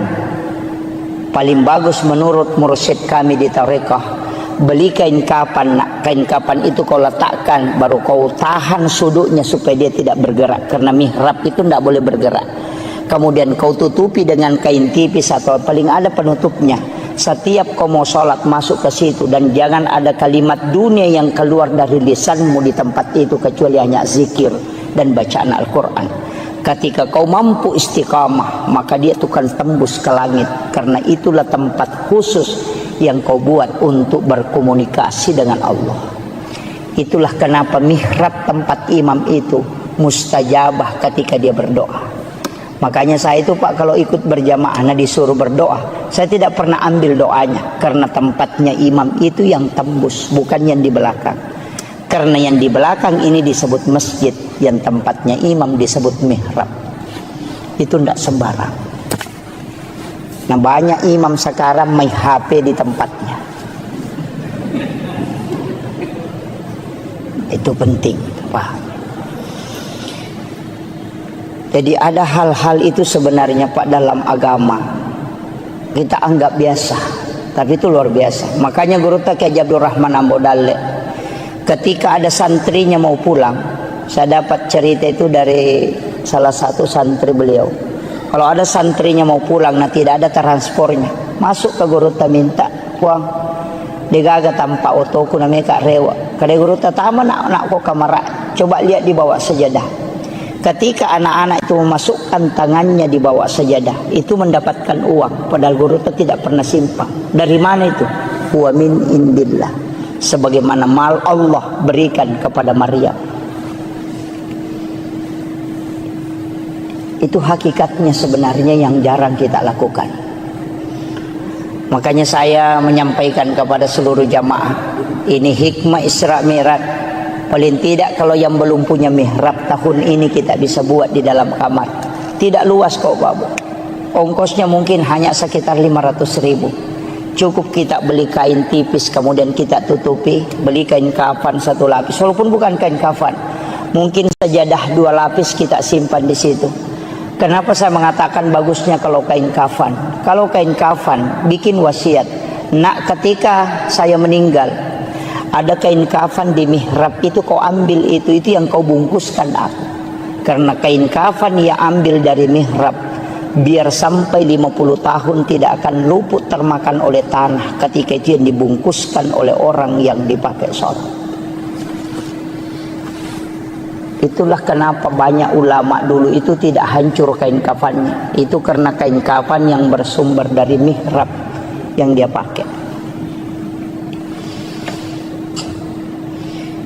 Dan itu kadang kita anggap biasa Pak. Makanya kalau doa mau mustajabah, bikin mihrab. Tapi jangan cari uang di mihrab. Sama Guru, siapa tahu nanti assalamualaikum langsung dia lagi, oh belum ada nih. Wah itu jadi masalah itu. Iya. Tapi disitulah Allah bisa memberikan rezeki wa yarzuqhu min haitsu la yahtasib. Itu bukan hadis. Kalau hadis masih bisa diperdebatkan Pak, tapi itu ayat. Yang dilakukan oleh Maryam yang bukan nabi, maka Allah kasih langsung. Maka bukan nabi pun, seorang ulama, seorang alim, seorang beriman, ketika dia membuat itu maka Allah pun akan kasih. Karena itu huwa min indillah. Innallaha yarzuqu man yasha bighairi hisab. Itu kuncinya. Tapi kita mungkin sudah punya semua ya. Sudah ada mihrab di rumah Pak ya. Belum ada. Iya. Paling tidak kita bikin, Pak. Nggak susah. Apalagi kayak ada ini kain-kain seperti ini di belakang. Sekarang kan mudah. Ada kayak triples, cukup ditutup untuk supaya kita tempati masuk ke dalam situ untuk sholat tahajud, untuk tafakur. Kalau mau itikaf di situ aja. Mau itikaf di situ. Apalagi ini dekat Ramadan kan. Nanti kalau Ramadan itu berlomba-lomba mau pergi itikaf. Sebenarnya itikaf murni itu tidak boleh pulang ke rumah. Boleh pulang ke rumah hanya membangunkan anak-anak istri untuk sholat. Kalau itikaf itu memang tinggal di masjid, keluar hanya mandi, masuk lagi bersikir. Kita itikaf itu kadang bolak-balik, bahkan berhubungan dengan istri. Wah, itu jadi masalah itu. Orang itikaf itu tidak boleh berhubungan dengan pasangannya. Ada yang lebih parah, jam 9 malam datang bawa kelambu, dia simpan di lantai 2, datang tidur, mati subuh baru bangun. Itu bukan pergi itikaf, hanya pindah tidur itu. Jadi masalah itu. Ya. Sebaiknya kita itikaf ya di dalam kamar, di dalam mihrab kita itikaf. Di tempat mihrab itulah kita bermunajat kepada Allah. Itu tidak ada orang yang melihat ibadah sunnah itu. Memang kalau kita betul-betul mau kejar Lailatul Qadar kan memang kayak ulama dulu 3 bulan itu dia sudah mulai. Makanya saya kasih tahu Pak, kalau mau dapat Lailatul Qadar tidak usah begadang. Yang paling mudah bagaimana? Datang sholat isya berjamaah, kerjakan sholat sunnah sesudah sholat isya 4 rakaat, kemudian datang sholat subuh berjamaah, kerjakan sholat sunnah subuh 2 rakaat dan sholat subuh berjamaah. Kita sudah dapat Lailatul Qadar. Apa alasannya? Rasulullah mengatakan, siapa yang datang sholat isya berjamaah di masjid, maka sama kalau dia sholat setengah malam. Siapa yang sholat 4 rakaat sesudah sholat isya, itu sama pahalanya kalau dia sholat 4 rakaat pada malam Lailatul Qadar. Berarti sholat sunnah sesudah isya yang 4 rakaat itu setara dengan 400.000 rakaat nilainya. Makanya saya kasih tahu, jangan sampai kita sholat tarawih 20 rakaat, tapi kita tidak sholat sunnah sesudah isya 4 rakaat. Bangkrut betul itu. Betul-betul bangkrut. Karena sholat tarawih 20 rakaat tidak akan pernah mengalahkan sholat sunnah 4 rakaat sesudah isya. Kenapa? Karena itu setara dengan 400.000 rakaat nilai itu. Tidak usah datang begadang, tapi datang sholat subuh berjamaah. Kenapa sholat subuh berjamaah? Rasulullah mengatakan, siapa yang sholat subuh berjamaah di masjid itu sama kalau dia bangun 1 malam penuh beribadah dengan Allah.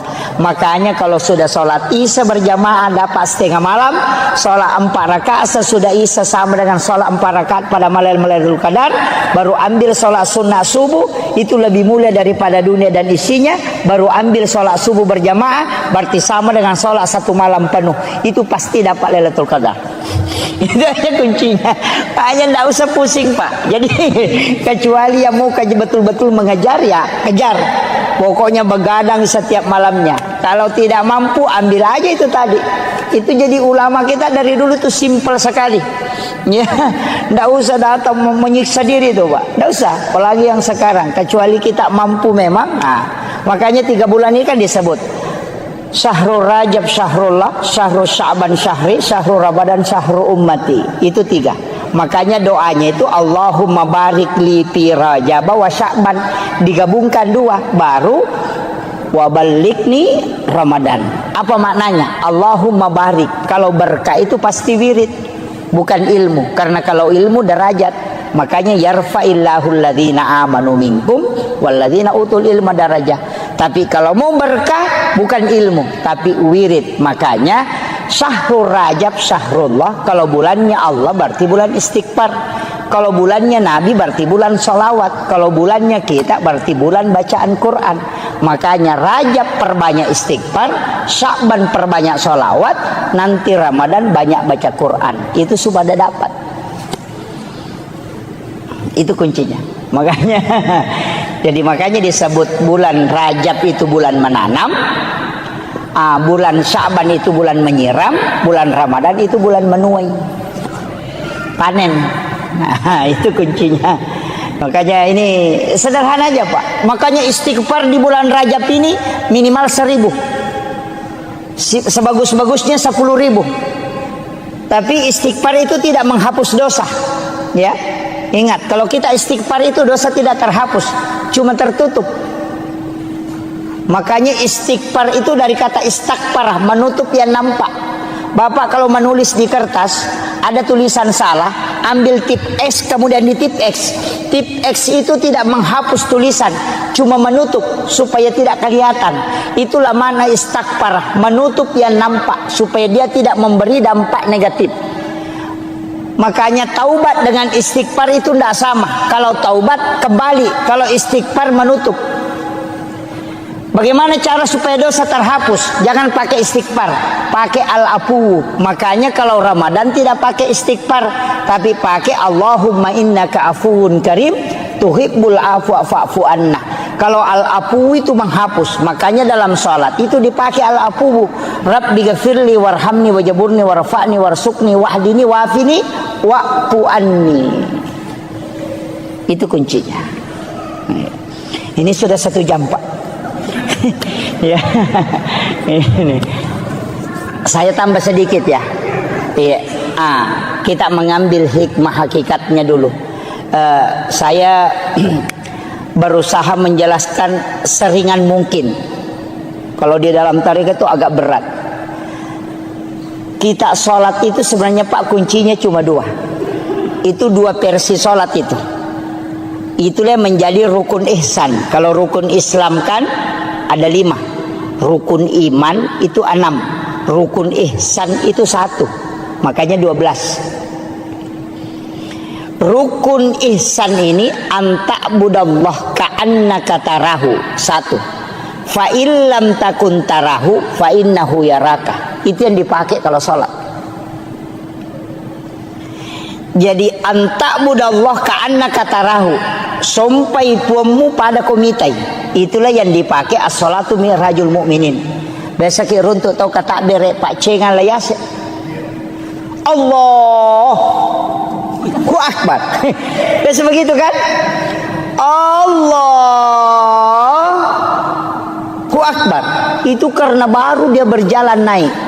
Yang dia pakai itu as-salatu mi'rajul mu'minin. Dalilnya juga ada, wallahu alal arsis tawa. Tapi kalau tidak mampu, pakai yang kedua, fa illam takun tarahu fa innahu yaraka. Jika engkau tidak mampu, engkau yakin bahwa dia melihat aku. Tidak usah naik, cukup dibawa. Kita takbir itu Allah melihat saya takbir, Allah melihat saya ruku, Allah menyaksikan saya sujud. Tidak usah naik ke atas.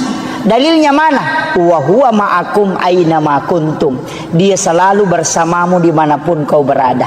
Wallahu akrabu min hablil warid. Allah itu lebih dekat daripada urat leher. Mana yang kita pakai? Ada yang naik Allahu Akbar, naik ke atas itu. Itu yang kadang goyang-goyang. Kalau ada anak-anak ribu, marah itu. Ini ribu-ribu kita tidak husuk. Padahal biar tidak ribu orang juga tidak husuk dia. Itu alasan saja itu. Itu kan. Makanya kalau tidak bisa naik, karena itu agak berat. Itu sholatnya para wali. Yang naik ke atas. Kalau tidak bisa, pakai yang kedua. Fa illam takun tarahu fa innahu yaraka. Kayak ada CCTV menyorot kita. Karena Allah dimanapun kau berada, dia akan tidak terlepas dari pandangan dia. Maka yakin saja Allah melihat saya ruku, Allah melihat saya sujud. Itu yang lebih tenang. Tidak usah capek-capek naik ke atas. Karena dua-duanya dibolehkan. Makanya disebut rukun ihsan. Nah, ini saya kira ini yang penting saya sampaikan Bapak-Ibu sekalian. Mudah-mudahan ada hikmah yang bisa kita petik. Tapi satu wasiat saya, jangan pernah tinggalkan sholat. Usahakan kerjakan Pak, sesibuk apapun sholat, seberat apapun sholat ki. Jangan ada alasan bilang tidak khusyuk tidak apa, tidak usah. Dan sepung Allah Ta'ala tepat, tidak usah kita mengatakan harus begini nesang.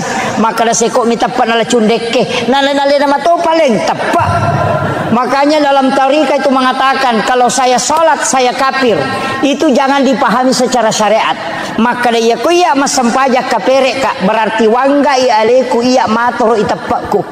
Tapi aku makadaka puang Allah Ta'ala mas sempajang. Ali nama toh berarti saya tidak sombong karena saya sholat karena iman, dan yang memasukkan iman adalah Allah, dan yang memberi saya hidayah adalah Dia. Dia tunah kada ali nama toh mas sampaja ya mato sampajang.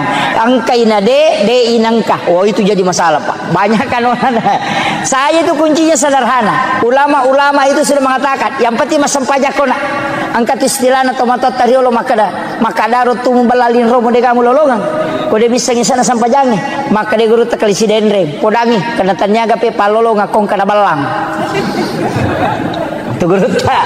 Dan saya yakin pegang itu. Napasa ngak guru tahena. Itimbang makapai tan ritimbang anu de. Ya kong kamu jama angka itajang. Ya kode kamu jama de itajang. Itu pesan guru ta. Makanya lobani ma berjama Pak, makanya ma kotoma berjama. Ya kotoma sampai jadi di desi pan rasa-rasa tongangi.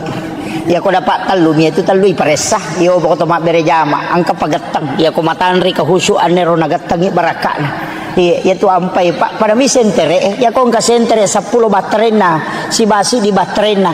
Ya nama ate ya tu ci de na tuo. Ya ko 10 baterena nang ka batere mate pun ritangai tu mo pa ya tu. Makanya kau kapak berjamaah gimpe acil kak banyak kau tangga anak macam mana munya tuh.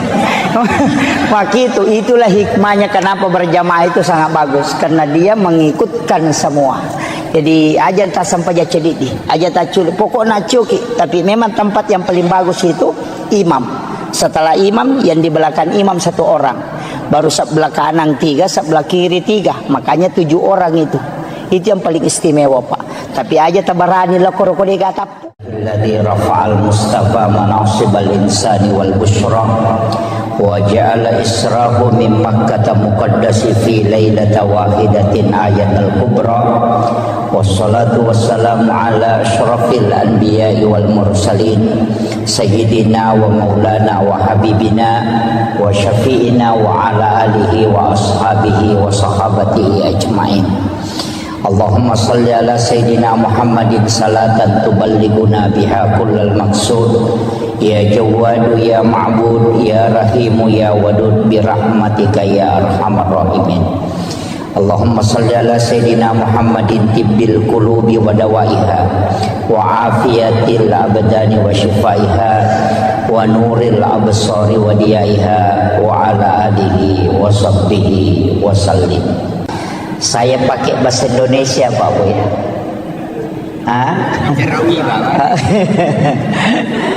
Campur ya. Iya, ada enggak bisa bahasa Bugis ya? Ada ya.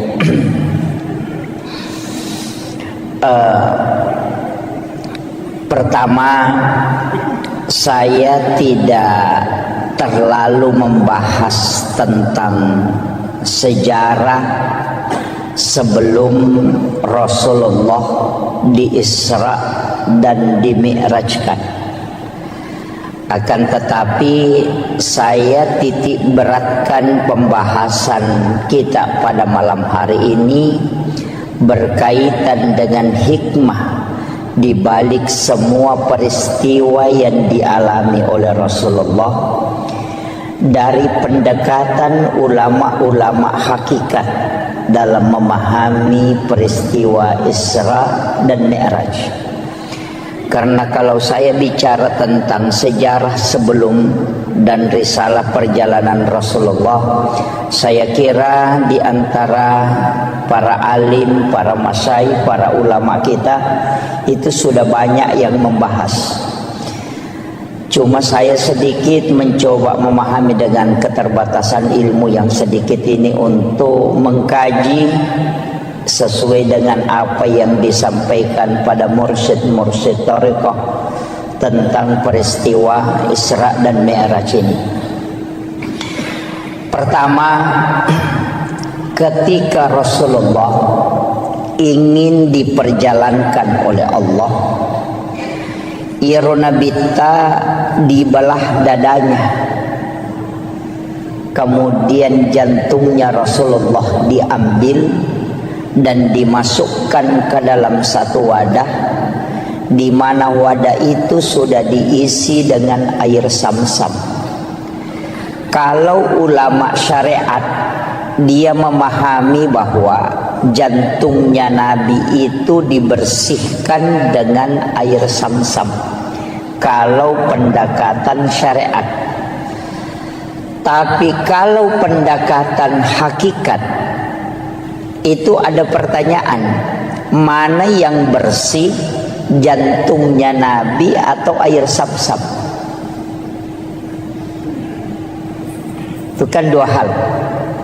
Nabi jantungnya itu adalah nur dan tidak mungkin ada kotorannya. Dia terjaga, makanya Nabi itu maksum. Sehingga ulama tariqah itu membalik makna mencuci. Jadi dia tidak mengatakan jantungnya Rasulullah dibersihkan, tapi dikatakan air Zamzam yang ingin diisi barakah sehingga diberi kesempatan menyentuh langsung kalbunya Rasulullah. Jadi situ ngena dek nama care paatinna nabitta, jantungna nabitta tidak kotor. Cuma dengan cara itu air Zamzam bisa terisi barakah. Nasaba ia koi siges saisi bawa jantungna nabitta, maka air Zamzam itu bisa menjadi obat. Itulah sehingga siapa yang meminum air Zamzam itu bisa terobati. Itu kalau pendekatan hakikatnya. Kalau syariatnya dikatakan dibersihkan. Kalau ilmu hikmah dikatakan di-upgrade, bukan dibersihkan, tapi diisi dengan hikmah. Itulah hakikat wudu. Karena wudu itu tidak membersihkan, tapi dia mensucikan. Kemudian ada beberapa, hitungannya ada 22 itu kaidah yang selalu disandarkan ke Nabi kemudian dibalik. Termasuk Hajar Aswad itu sebenarnya semua jamaah haji dan umrah berlomba untuk menciumnya. Para ulama mengatakan sebenarnya kalau tarekah Hajar Aswad itu tidaklah mulia seandainya Nabi tidak pernah menciumnya. Dipastikan Hajar Aswad sampai hari ini degaga tau baui seandainya Nabi tidak menciumnya ketika dia telah selesai menunaikan tawaf. Jadi Hajar Aswad itu dimuliakan karena dia pernah dicium oleh Rasulullah. Yang ketiga, Nabi itu ketika berjalan ada awan yang menutupi kepalanya. Kalau secara syariat dipahami, Nabi dilindungi supaya tidak terkena terik matahari. Tapi secara hakikat itu tidak. Karena matahari itu bersumber dari nurun Muhammad. Ketika nurnya Rasulullah ketemu dengan matahari, maka matahari akan hancur. Maka Allah menutupi Rasulullah dengan awan supaya matahari itu tidak hancur ketika dia bersentuhan dengan nurnya Rasulullah. Itulah yang dipahami para ulama-ulama tariqah, bukan melihat kepada bendanya sehingga dia mulia, tapi karena dia bersandar kepada Rasulullah. Maka apapun yang disandarkan ke Nabi itu pasti mulia. Ini baru pengantar. Saya ceramah berapa menit? Jangan Pak. Ini 1 jam aja ya. Sudah maksimal sekali ya 1 jam. Ini kemudian setelah itu di dalam Al-Quran itu disebutkan Subhanalladzi asra bi'abdihi lailam minal masjidil haram ilal masjidil aqsa. Saya bukan ahli tafsir, tapi paling tidak kita bisa mengambil penjelasan para ulama tafsir. Saya hanya memotong poin intinya. Kalimat subhana itu pasti sesuatu yang sangat istimewa. Makanya dalam sholat itu kalimat subhana hanya dipakai pada 2 tempat. Ketika kita ruku dan ketika kita sujud. Kenapa? Karena 2 tempat itulah yang menyebabkan dosa-dosa itu terhapuskan. Karena ketika kita ruku, dosa yang ada di pundak, yang ada di kepala, yang diletakkan oleh Allah ketika masuk waktu sholat, itu akan jatuh. Maka kita disuruh itu sujud dan ruku bersama orang-orang yang ruku. Makanya kalau ruku jangan terlalu sebentar, nanti dosanya belum jatuh sudah bangkit. Oh, itu jadi masalah. Itu kan. Itu makanya orang yang sudah betul-betul terbiasa dengan sholatnya, sudah istiqamah, ia kotame waktu sampajange pasti mata anak papinat dinah. Tapi yang pura mak bereselang seakan-akan ada yang lepas, itu terasa ringan. Dan itu betul, karena dosa lah yang membuat kita terbebani perasaan. Tapi ketika selesai salam, itu pasti terasa ringan, karena dosa itu sudah dihapuskan. Tapi makanya Nabi dalam hadis Bukhari Muslim, ada dosa yang tidak terlepas pada sholat fardu. Dena lagai sampai perlu, karena Allah akan mengumpulkan dosa itu nanti sholat Jumat baru dilepaskan. Makanya dari wudu ke wudu penghapus dosa, dari sholat fardu ke sholat fardu penghapus dosa, dari Jumat ke Jumat penghapus dosa, dari Ramadan ke Ramadan penghapus dosa, dari umrah ke umrah penghapus dosa, dan dari haji ke haji itu penghapus dosa. Itulah keistimewaan dalam Islam. Kemudian subhanalladzi asra, kalimat asra itu bukan Rasulullah yang berjalan, tapi diperjalankan.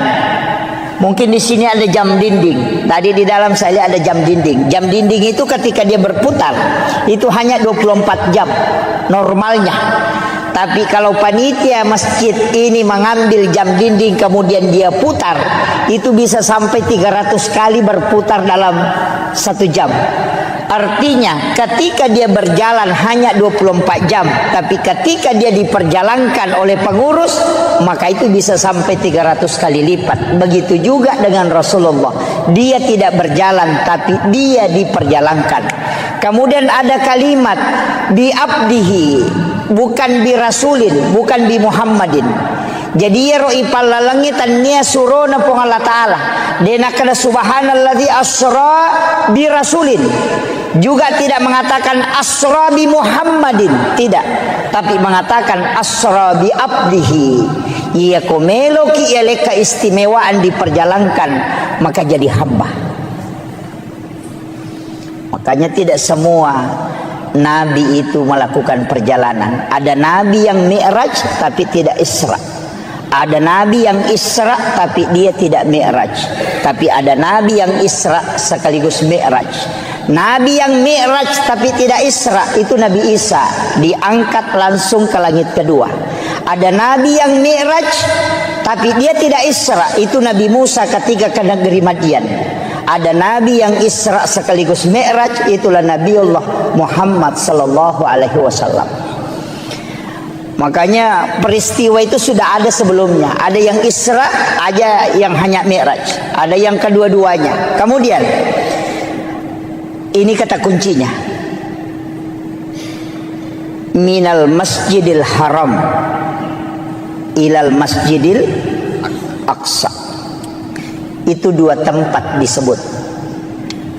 Tapi Nabi itu dari Masjidil Haram ke Madinah, dari Madinah ke Bukit Tursina, dari Bukit Tursina baru ke Baitul Lahmi, dari Baitul Lahmi baru ke Masjidil Aqsa.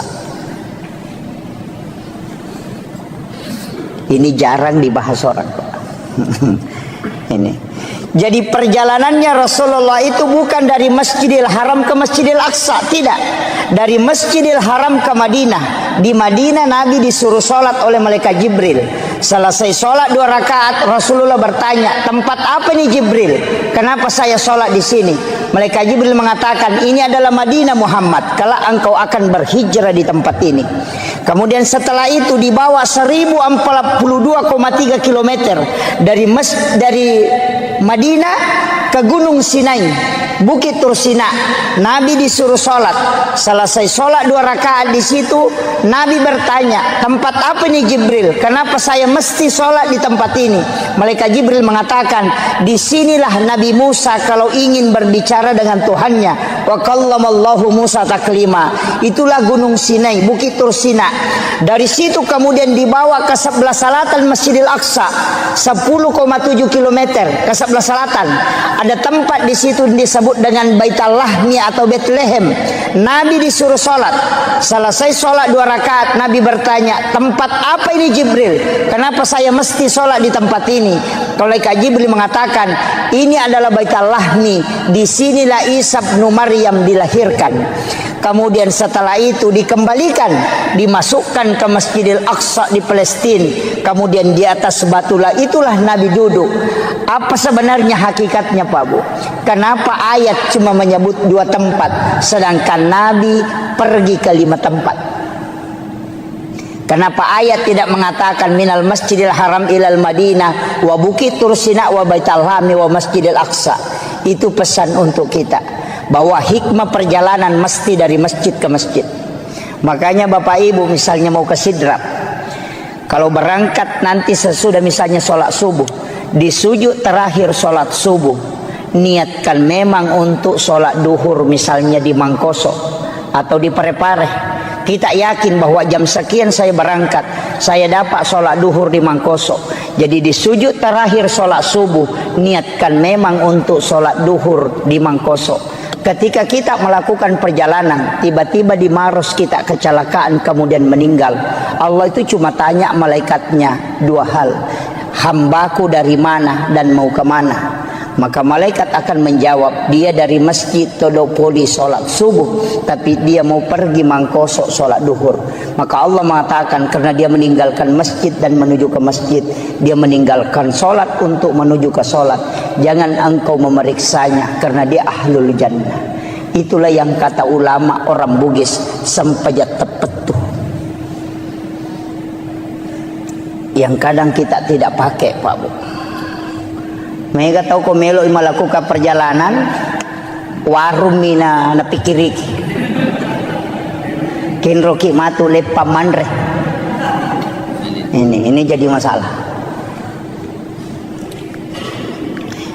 Makanya kalau di dalam tarekat, salam itu tidak menutup salat, tapi dia menyambung dan melepas.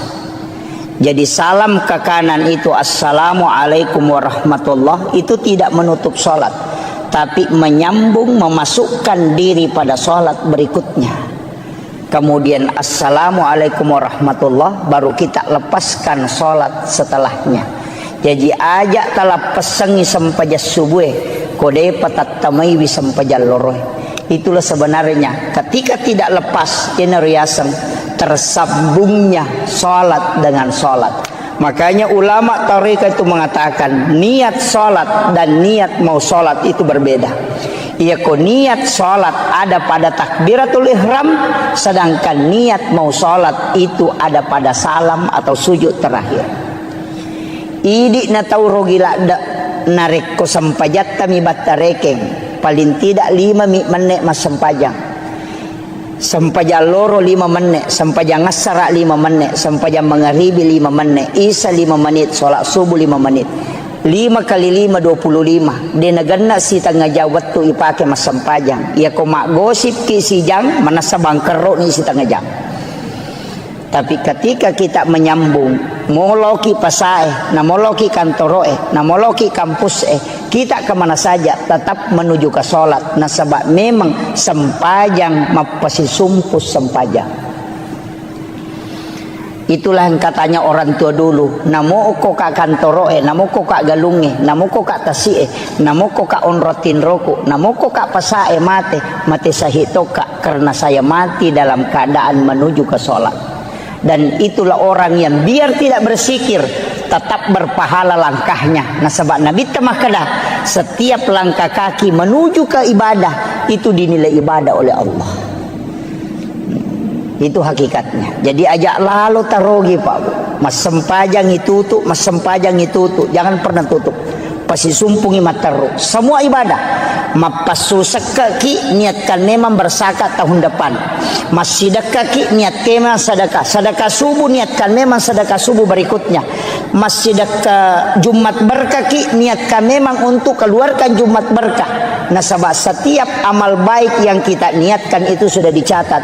Ia naruh alasannya kenapa kita bisa kekal di dalam surga, padahal umur kita terbatas karena niat melakukan kebaikan yang tidak pernah terputus, dan itu menjadi ibadah selamanya. Itu kuncinya. Kemudian dari Masjidil Haram ke Masjidil Aqsa itu pesan. Kalau yang ditafsir itu mengatakan kenapa dari masjid ke masjid, karena memang bangunan yang paling terakhir hancur itu adalah masjid. Kenapa malam hari? Karena sholat yang dikerjakan malam hari itu lebih banyak daripada sholat yang dikerjakan di siang hari.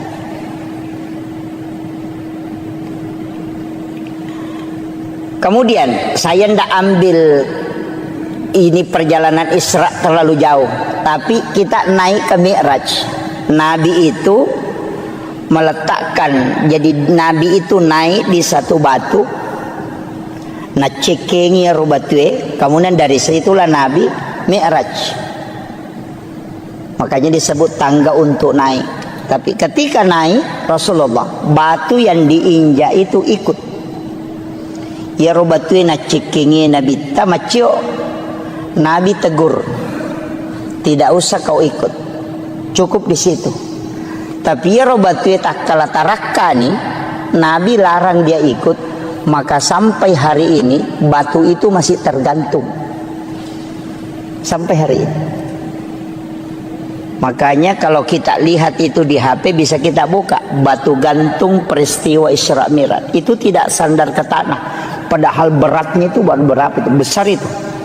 Ya rubatu nunri ya Nabi ta maceket tapi melu macuri Nabi ta larang. Dia sudah terangkat, Nabi larang ikut, tapi dia juga tidak mau turun lagi ke tanah, makanya tergantung sampai hari ini. Nabi naik ke langit pertama, ketemu Nabi Adam. Naik ke langit kedua, ketemu Nabi Isa dengan Nabi Yahya. Naik ke langit ketiga, ketemu dengan Nabi Yusuf. Terus naik ke langit berikutnya, ketemu dengan Nabi Idris, Nabi Harun, kemudian Nabi Yahya, kemudian ketemu Nabi Musa, kemudian Nabi Ibrahim.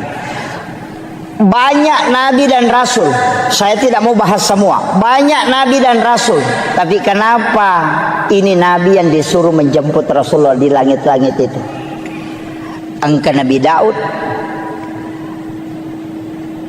anak Nabi Yakub, banyak Nabi. Tapi kenapa Nabi Adam di langit pertama? Kemudian kenapa di langit kedua itu Nabi Yusuf dengan Nabi Yahya? Ini tiga Nabi ini lain. Nabi Adam tidak ada bapaknya, tidak ada ibunya. Nabi Isa tidak ada bapaknya. Nabi Yahya dia lahir dari ibu yang sudah menopause. Coba kalau kita kaji secara sederhananya, jadi ya Nabi Adam dega ambok na dega indok na. Walaupun dalam tafsir As-Sawi nanti itu ada mengatakan bapaknya Nabi Adam adalah tanah dan ibunya Nabi Adam adalah air. Karena Allah mengambil tanah yang keras, kemudian diberikan air, kemudian dicampur sehingga dia menjadi mengeras, dan dari situlah Nabi Adam ada. Sehingga dia katakan bapaknya adalah tanah dan ibunya adalah air. Itu kalau di tafsir As-Sawi. Nabi Adam ini pada hakikatnya tidak ada bapak, tidak ada ibu. Naik ke langit kedua, ketemu Nabi Isa dengan Nabi Yahya. Dua nabi yang hampir seumuran, tapi dakwanya beda. Kalau Nabi Isa masuk di kelab-kelab malam, kalau Nabi Yahya bersama dengan orang-orang soleh. Makanya kalau ada jamaah tabligh selalu pergi ke KPKP berdakwah, wah itu anggotanya Nabi Isa, Nabi Yahya itu. Gitu. Gitu. Nabi, makanya kan ketika ditanya, kenapa kau masuk di situ? Dia bilang, saya kan nabi. Untuk memperbaiki sesuatu yang jelek, saya harus mencari orang-orang jelek supaya saya perbaiki. Orang-orang bermaksiat supaya saya perbaiki. Makanya kalau ustaz hanya sama orang-orang beriman, tidak ada gunanya itu. Karena sudah orang beriman dia temani. Mestinya dia bersahabat dengan orang-orang yang tidak beriman, supaya dia ajak ke kebaikan. Sama dokter, jangan berteman dengan orang sehat, tapi cari orang sakit supaya kau bisa obati. Begitu, jadi itu alasannya. Makanya kalau ada ustaz selalu cari penjahat preman, tidak masalah, itu ada sanatnya itu. Tapi kalau ada ustaz tidak mau gabung dengan WTS, tidak mau gabung dengan peminum, ada juga sanatnya itu. Kenapa? Alasannya takut terpengaruhi. Itu karena mungkin imannya belum kuat. Nah, itu makanya dalam agama itu masing-masing ada sanatnya. Kemudian Nabi Isa ini kan lahir dari Maryam. Maryam ini yang memelihara Nabi Zakaria. Nabi Zakaria punya anak, itulah Nabi Yahya. Kan gitu. Jadi Nabi Zakaria ini kan tidak punya anak, dia gagak anak-anak. Istrinya sudah menopause, sudah berhenti haid. Dan Nabi Zakaria ini sudah tua. Karena dia yakin sudah tidak punya keturunan, maka dia mengambil kemanakannya. Itu anak gadis belia yang bernama Maryam. Itulah ibunya Nabi Isa. Jadi Nabi Zakaria dia memelihara Maryam kurang lebih 4-5 tahun di rumahnya. Jadi itu dia bawa ke rumahnya, dia bikinkan bilik. Nah, kibuarangi kamar. Di dalam biliknya dia buatkan tempat sholat, namanya mihrab. Di dalam mihrab itulah Nabi Maryam sholat. Ini saya kembalikan. Banyak orang yang mengatakan, bukan saya tidak sepakat, tapi perlu kita kaji. Di sini banyak para ahli, para ini. Saya yang kasih tahu. Itu saya sering tanya ke ulama-ulama tarekat dan ulama-ulama sejarah. Tapi sering penceramah itu mengatakan begini. Peristiwa Isra Mi'raj itu adalah awal mula perintah pelaksanaan sholat. Saya tidak sepakat. Peristiwa Isra Mi'raj itu disebutkan dalam ayat linuriyahu min ayatina, bukan sholat. Coba kalau kita buka Al-Quran itu, Subhanalladzi asra bi 'abdihi lailan minal masjidil haram ilal masjidil aqsa alladzi barakna haulahu. Apa tujuannya? Linuriyahu min ayatina, bukan sholat. Alasannya yang kedua apa? Karena perintah sholat itu sudah ada sebelum Nabi Isra Mi'raj. Karena di Madinah Nabi sholat, di Bukit Tursina Nabi sholat, Nabi juga sholat di Baitul Lahmi, Nabi juga sholat di Masjidil Aqsa. Bahkan di Masjidil Aqsa Nabi yang memimpin para Nabi dan Rasul. Rasulullah menjadi imam, semua Nabi itu menjadi makmumnya. Coba, berarti Nabi sudah sholat sebelum Isra Mi'raj. Kalau orang mengatakan Isra Mi'raj itu adalah perintah sholat, itu keliru.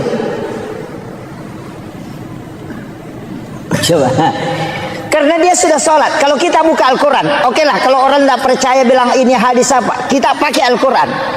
Nabi Ibrahim, Rabbana liyuqimus sholah faja'al af'idatan minan nasi tahwi ilaih. Satu. Nabi Isa, dia mengatakan saya diutus oleh Allah untuk memerintahkan sholat dan zakat. Itu sudah ada sholat. Yang ketiga, Maryam sholat di dalam mihrab. Keempat, Nabi Zakaria wa huwa qaimun yusolli fil mihrab. Nabi Zakaria berdiri sholat di dalam mihrab. Coba, semua nabi itu sudah sholat, Pak. Nabi di Madinah sudah sholat, Nabi di Bukit Tursina sudah sholat.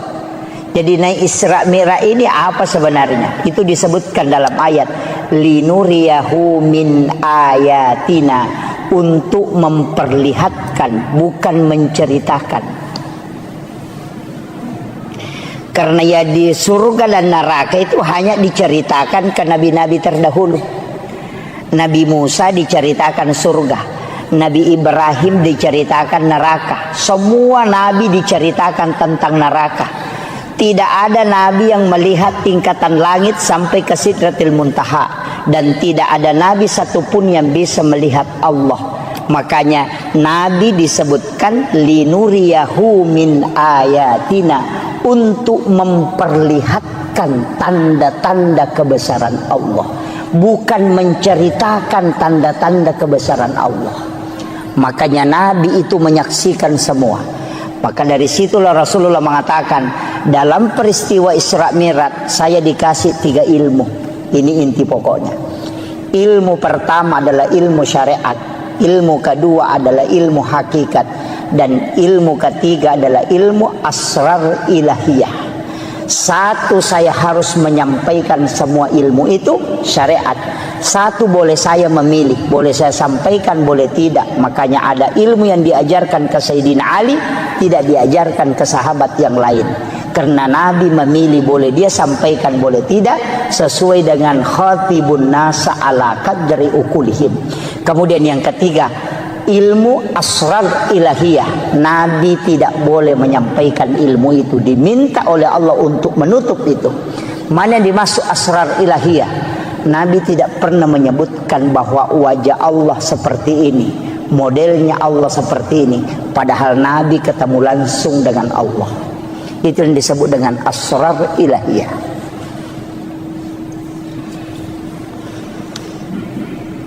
Kemudian, wah ini sudah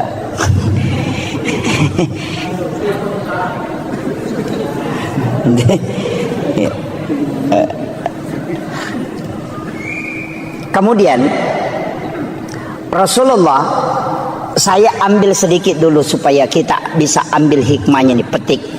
Nabi Adam itu ahli tanaman. Makanya kalau orang ilmiah yang kaji kenapa Nabi ketemu Nabi Adam, karena Nabi itu profesor nanti di bidang ilmu alam. Karena Nabi Adam, makanya nanti dari Isra Mi'raj itu Nabi mengatakan kurma itu biar tidak dikawinkan itu bisa berbuah. Karena orang Arab itu selalu mengawinkan kurma. Dia mengatakan buahnya tidak bisa kalau tidak dikawinkan. Tapi dari setelah peristiwa Isra Mi'raj, Nabi mengatakan biar kau tidak kawinkan kurma tetap bisa berbuah. Kenapa? Karena dia sudah belajar sama Nabi Adam, ahli tanaman. Itu makanya Nabi itu menteri pertanian itu karena belajar pada ahlinya. Naik ke langit kedua, ketemu dengan Nabi Isa. Nabi Isa itu ahli kedokteran modern. Dia bisa menghidupkan orang mati.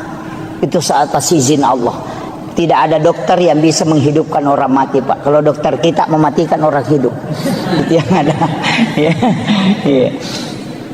Kemudian ahli anatomi. Makanya Rasulullah itu ketika sudah makan, dia tidak langsung minum. Kemudian meminta kita sesekali berjalan tidak menggunakan alas kaki. Itu semua sebenarnya adalah ilmu kesehatan yang diajarkan oleh Nabi. Kemudian Nabi Yahya. Siapa ini Yahya, Pak? Dia adalah salah satu orang hebat dalam sisi manajemen. Naik berikutnya ketemu Nabi Yusuf. Itu ahli keuangan. Karena dia bendahara Mesir. Itu hebatnya. Naik lagi ke berikutnya, ketemulah dengan Nabi Idris, salah satu ahli akidah dan tasawuf. Satu-satunya nabi yang bisa mengelabui malaikat.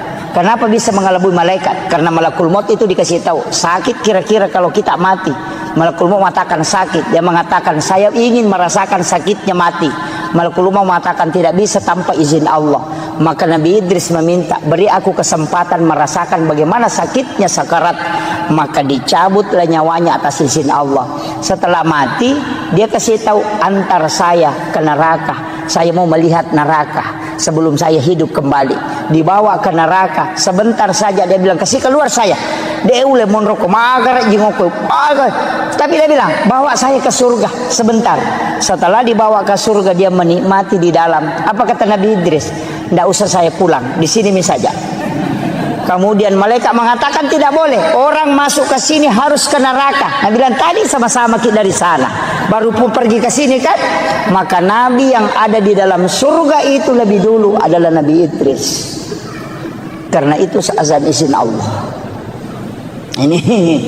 Itu makanya kehebatannya Nabi Idris itu. Tapi apakah istimewanya Nabi Idris? Tidak ada yang mengalahkan dalam nikmat dalam berzikir.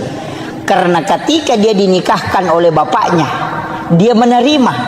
Tapi setelah dia tidur bersama dengan istrinya pengantin baru, apa kata dia? Wala zikrullahu akbar. Berzikir kepada Allah masih jauh lebih nikmat dibanding bersama dengan pasangan. Kira-kira ada pengantin baru bisa ngomong begitu?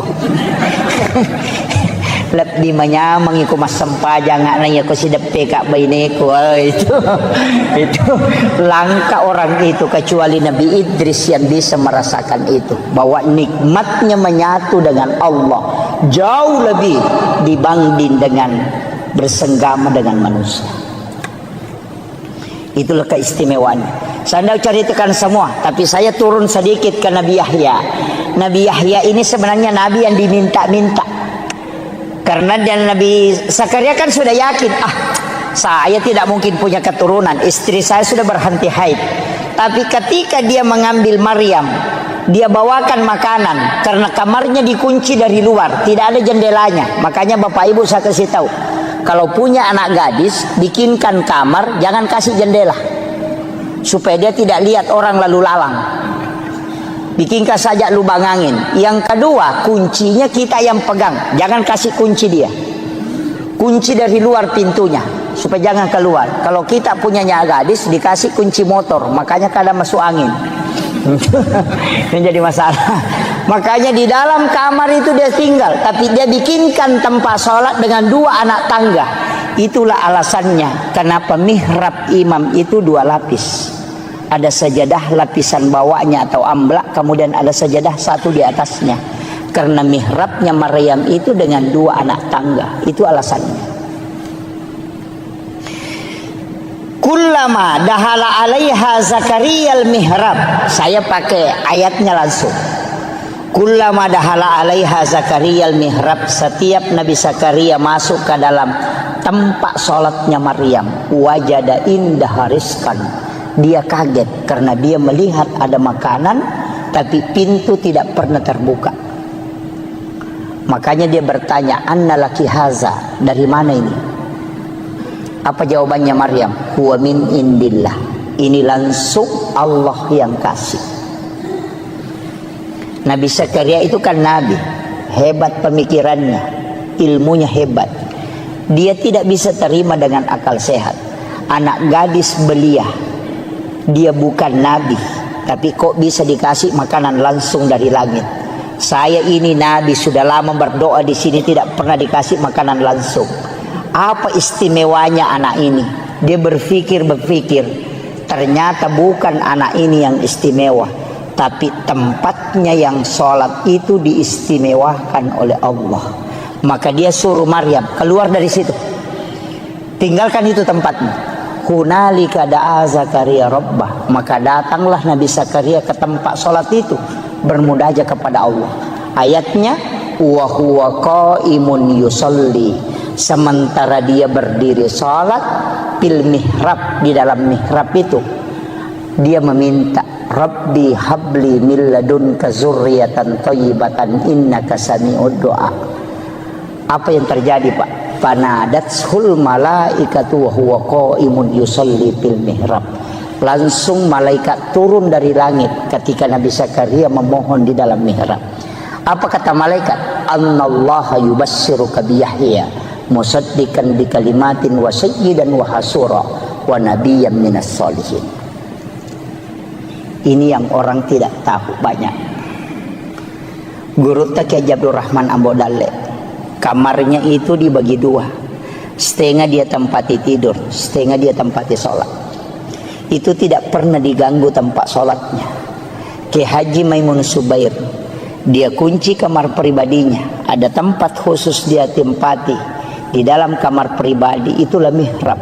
Ketika dia melaksanakan haji, dia punya wasiat, jangan kau buka itu kamar kecuali saya meninggal ataupun kembali. Semua ulama itu punya tempat khusus beribadah. Karena itu disebut mihrab. Karena itu perintah Al-Quran. Kita Tidak. Kalau bukan di samping lemari, lari ke depan kulkas. Ada orang di kulkas, lari ke dekat kursi. Main orang di kursi, lari masuk ke kamar. Tidak ada tempat khusus kita buat untuk berdua-duaan dengan Allah. Tapi kita bangun WC sampai 30-40 juta hanya untuk buang kotoran. Tapi tempat beribadah kita tidak buat untuk khususia.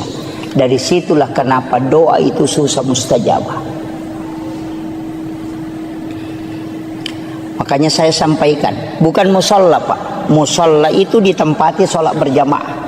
Ada tamu datang ke rumah bisa dia masuk sholat. Tapi kalau mihrab tidak ada orang yang boleh masuk kecuali hanya pemilik mihrab. Maka mihrab itu di dalam kamar ukurannya seperti kuburan.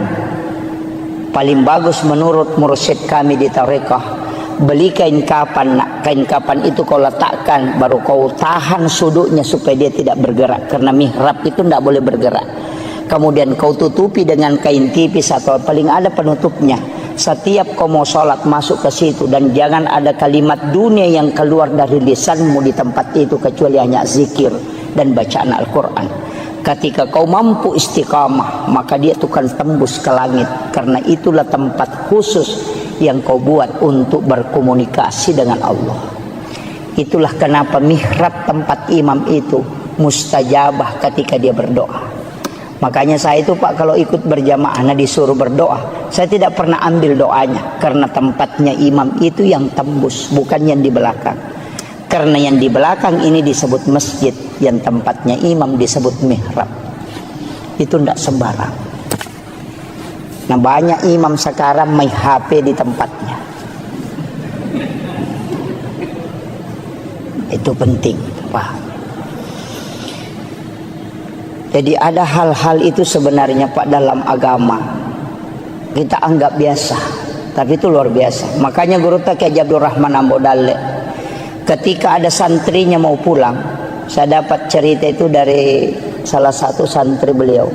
Kalau ada santrinya mau pulang, tidak ada transportnya, masuk ke Guru minta uang, digaga tanpa otoku namanya Kak Rewa. Kada Guru tama nak kok kamar, coba lihat di bawah sajadah. Ketika anak-anak itu memasukkan tangannya di bawah sajadah, itu mendapatkan uang, padahal Guru tidak pernah simpang. Dari mana itu? Wa min indillah, sebagaimana mal Allah berikan kepada Maryam. Itu hakikatnya sebenarnya yang jarang kita lakukan. Makanya saya menyampaikan kepada seluruh jamaah, ini hikmah Isra Mi'raj. Paling tidak kalau yang belum punya mihrab, tahun ini kita bisa buat di dalam kamar. Tidak luas kok Bapak. Ongkosnya mungkin hanya sekitar 500.000. Cukup kita beli kain tipis, kemudian kita tutupi, beli kain kafan 1 lapis, walaupun bukan kain kafan, mungkin sajadah 2 lapis kita simpan di situ. Kenapa saya mengatakan bagusnya kalau kain kafan? Kalau kain kafan, bikin wasiat, nak ketika saya meninggal, ada kain kafan di mihrab itu kau ambil itu yang kau bungkuskan aku. Karena kain kafan yang ambil dari mihrab, biar sampai 50 tahun tidak akan luput termakan oleh tanah ketika itu yang dibungkuskan oleh orang yang dipakai sholat. Itulah kenapa banyak ulama dulu itu tidak hancur kain kafannya. Itu karena kain kafan yang bersumber dari mihrab yang dia pakai. Dan itu kadang kita anggap biasa Pak. Makanya kalau doa mau mustajabah, bikin mihrab. Tapi jangan cari uang di mihrab. Sama Guru, siapa tahu nanti assalamualaikum langsung dia lagi, oh belum ada ini, wah itu jadi masalah itu. Iya. Tapi disitulah Allah bisa memberikan rezeki, wa yarzuqhu min haitsu la yahtasib. Itu bukan hadis. Kalau hadis masih bisa diperdebatkan Pak, tapi itu ayat yang dilakukan oleh Maryam yang bukan nabi, maka Allah kasih langsung. Maka bukan nabi pun, seorang ulama, seorang alim, seorang beriman, ketika dia membuat itu, maka Allah pun akan kasih. Karena itu huwa min indillah. Innallaha yarzuqu man yasha bighairi hisab. Itu kuncinya. Tapi kita mungkin sudah punya semua ya. Sudah ada mihrab di rumah Pak ya. Belum ada. Iya. Iya. Paling tidak kita bikin, Pak. Nggak susah. Apalagi kayak ada ini kain-kain seperti ini di belakang. Sekarang kan mudah. Ada kayak triples, cukup ditutup untuk supaya kita tempati masuk ke dalam situ untuk sholat tahajud, untuk tafakur. Kalau mau itikaf di situ aja. Mau itikaf di situ. Apalagi ini dekat Ramadan kan. Nanti kalau Ramadan itu berlomba-lomba mau pergi itikaf. Sebenarnya itikaf murni itu tidak boleh pulang ke rumah. Boleh pulang ke rumah hanya membangunkan anak-anak istri untuk sholat. Kalau itikaf itu memang tinggal di masjid, keluar hanya mandi, masuk lagi bersikir. Kita itikaf itu kadang bolak-balik, bahkan berhubungan dengan istri. Wah, itu jadi masalah itu. Orang itikaf itu tidak boleh berhubungan dengan pasangannya. Ada yang lebih parah, jam 9 malam datang bawa kelambu, dia simpan di lantai 2, datang tidur, mati subuh baru bangun. Itu bukan pergi itikaf, hanya pindah tidur itu. Jadi masalah itu. Ya. Sebaiknya kita itikaf ya di dalam kamar, di dalam mihrab kita itikaf. Di tempat mihrab itulah kita bermunajat kepada Allah. Itu tidak ada orang yang melihat ibadah sunnah itu. Memang kalau kita betul-betul mau kejar Lailatul Qadar kan memang kayak ulama dulu 3 bulan itu dia sudah mulai. Makanya saya kasih tahu Pak, kalau mau dapat Lailatul Qadar tidak usah begadang. Yang paling mudah bagaimana? Datang sholat isya berjamaah, kerjakan sholat sunnah sesudah sholat isya 4 rakaat, kemudian datang sholat subuh berjamaah, kerjakan sholat sunnah subuh 2 rakaat dan sholat subuh berjamaah. Kita sudah dapat Lailatul Qadar. Apa alasannya? Rasulullah mengatakan, siapa yang datang sholat isya berjamaah di masjid, maka sama kalau dia sholat setengah malam. Siapa yang sholat 4 rakaat sesudah sholat isya, itu sama pahalanya kalau dia sholat 4 rakaat pada malam Lailatul Qadar. Berarti sholat sunnah sesudah isya yang 4 rakaat itu setara dengan 400.000 rakaat nilainya. Makanya saya kasih tahu, jangan sampai kita sholat tarawih 20 rakaat, tapi kita tidak sholat sunnah sesudah isya 4 rakaat. Bangkrut betul itu. Betul-betul bangkrut. Karena sholat tarawih 20 rakaat tidak akan pernah mengalahkan sholat sunnah 4 rakaat sesudah isya. Kenapa? Karena itu setara dengan 400.000 rakaat nilai itu. Tidak usah datang begadang, tapi datang sholat subuh berjamaah. Kenapa sholat subuh berjamaah? Rasulullah mengatakan, siapa yang sholat subuh berjamaah di masjid itu sama kalau dia bangun 1 malam penuh beribadah dengan Allah. Makanya kalau sudah sholat isya berjamaah dapat setengah malam, sholat 4 rakaat sesudah isya sama dengan sholat 4 rakaat pada malam Lailatul Qadar, baru ambil sholat sunnah subuh, itu lebih mulia daripada dunia dan isinya, baru ambil sholat subuh berjamaah, berarti sama dengan sholat 1 malam penuh, itu pasti dapat Lailatul Qadar. Itu aja kuncinya. Hanya tidak usah pusing Pak. Jadi kecuali yang mau betul-betul mengejar ya kejar. Pokoknya begadang setiap malamnya. Kalau tidak mampu ambil aja itu tadi. Itu jadi ulama kita dari dulu tuh simpel sekali.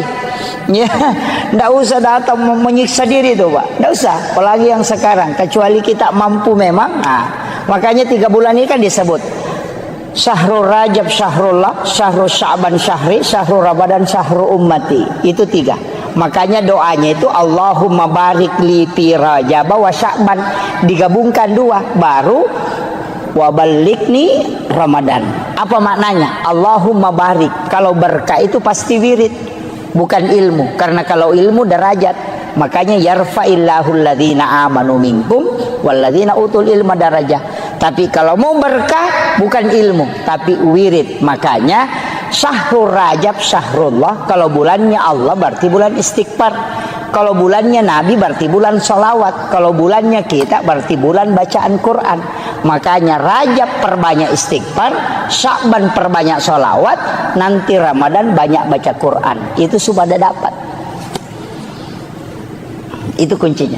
Makanya jadi makanya disebut bulan Rajab itu bulan menanam, bulan Sya'ban itu bulan menyiram, bulan Ramadan itu bulan menuai, panen. Nah, itu kuncinya. Makanya ini sederhana aja Pak. Makanya istighfar di bulan Rajab ini minimal 1.000. Sebagus-bagusnya 10.000. Tapi istighfar itu tidak menghapus dosa. Ya. Ingat, kalau kita istighfar itu dosa tidak terhapus, cuma tertutup. Makanya istighfar itu dari kata istakfarah, menutup yang nampak. Bapak kalau menulis di kertas ada tulisan salah, ambil tip X kemudian di tip X. Tip X itu tidak menghapus tulisan, cuma menutup supaya tidak kelihatan. Itulah makna istakfarah, menutup yang nampak supaya dia tidak memberi dampak negatif. Makanya taubat dengan istighfar itu tidak sama. Kalau taubat kembali, kalau istighfar menutup.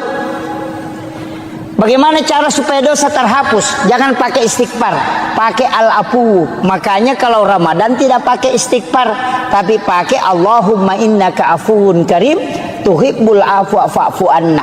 Kalau al-afu itu menghapus, makanya dalam salat itu dipakai al-afu. Rabbi ghafirli warhamni wajaburni warfa'ni warsukni wahdini wafini wa'fu anni.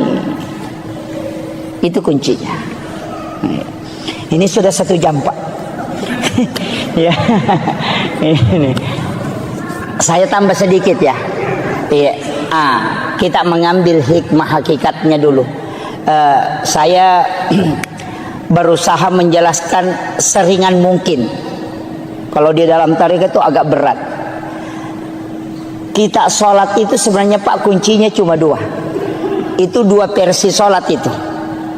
Itulah yang menjadi rukun ihsan. Kalau rukun Islam kan ada 5, rukun iman itu 6, rukun ihsan itu 1, makanya 12. Rukun ihsan ini anta'budallah ka'annaka tarahu, 1. Fa illam takun tarahu fa innahu yaraka. Itu yang dipakai kalau sholat.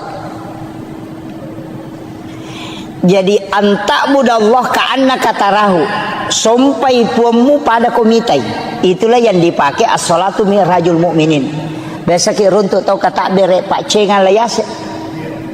Allahu akbar. Biasa begitu kan? Allahu akbar.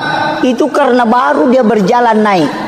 Yang dia pakai itu as-salatu mi'rajul mu'minin. Dalilnya juga ada, wallahu alal arsis tawa. Tapi kalau tidak mampu, pakai yang kedua, fa illam takun tarahu fa innahu yaraka. Jika engkau tidak mampu, engkau yakin bahwa dia melihat aku. Tidak usah naik, cukup dibawa. Kita takbir itu Allah melihat saya takbir, Allah melihat saya ruku, Allah menyaksikan saya sujud. Tidak usah naik ke atas. Dalilnya mana? Wa huwa ma'akum aina ma kuntum. Dia selalu bersamamu dimanapun kau berada. Wallahu akrabu min hablil warid. Allah itu lebih dekat daripada urat leher. Mana yang kita pakai? Ada yang naik Allahu Akbar, naik ke atas itu. Itu yang kadang goyang-goyang. Kalau ada anak-anak ribu, marah itu. Ini ribu-ribu kita tidak husuk. Padahal biar tidak ribu orang juga tidak husuk dia. Itu alasan saja itu. Itu kan. Makanya kalau tidak bisa naik, karena itu agak berat. Itu sholatnya para wali. Yang naik ke atas. Kalau tidak bisa, pakai yang kedua. Fa illam takun tarahu fa innahu yaraka. Kayak ada CCTV menyorot kita. Karena Allah dimanapun kau berada, dia akan tidak terlepas dari pandangan dia. Maka yakin saja Allah melihat saya ruku, Allah melihat saya sujud. Itu yang lebih tenang. Tidak usah capek-capek naik ke atas. Karena dua-duanya dibolehkan. Makanya disebut rukun ihsan. Nah, ini saya kira ini yang penting saya sampaikan Bapak-Ibu sekalian. Mudah-mudahan ada hikmah yang bisa kita petik. Tapi satu wasiat saya, jangan pernah tinggalkan sholat. Usahakan kerjakan Pak, sesibuk apapun sholat, seberat apapun sholat ki. Jangan ada alasan bilang tidak khusyuk tidak apa, tidak usah.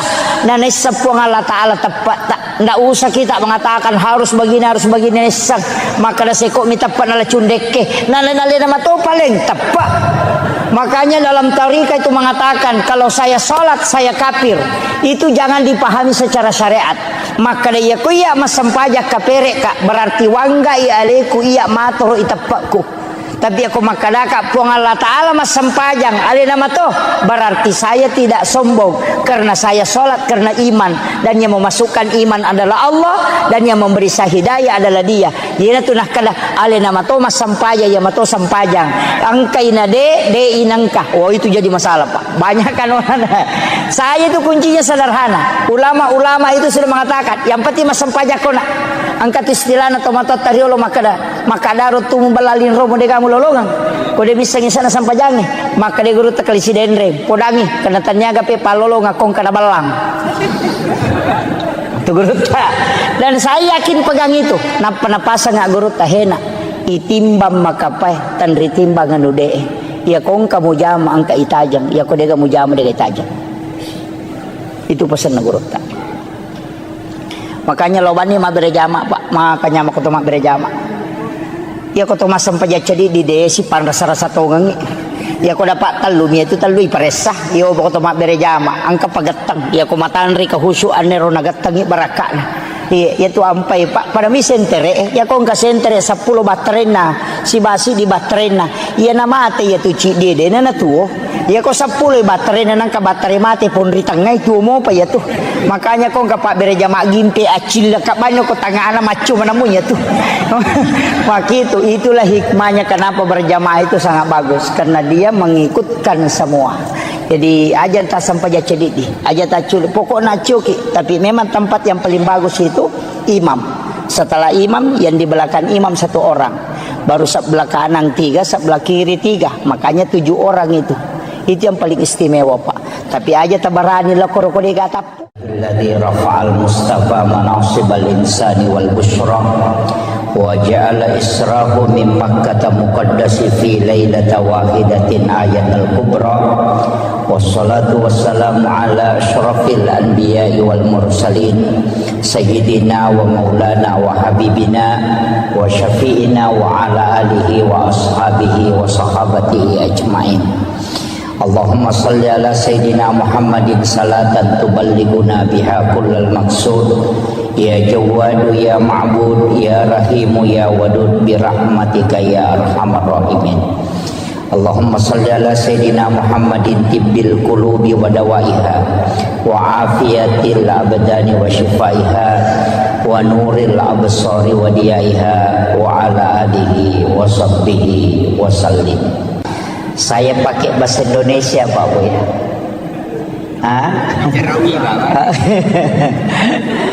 Campur ya. Iya, ada enggak bisa bahasa Bugis ya? Ada ya.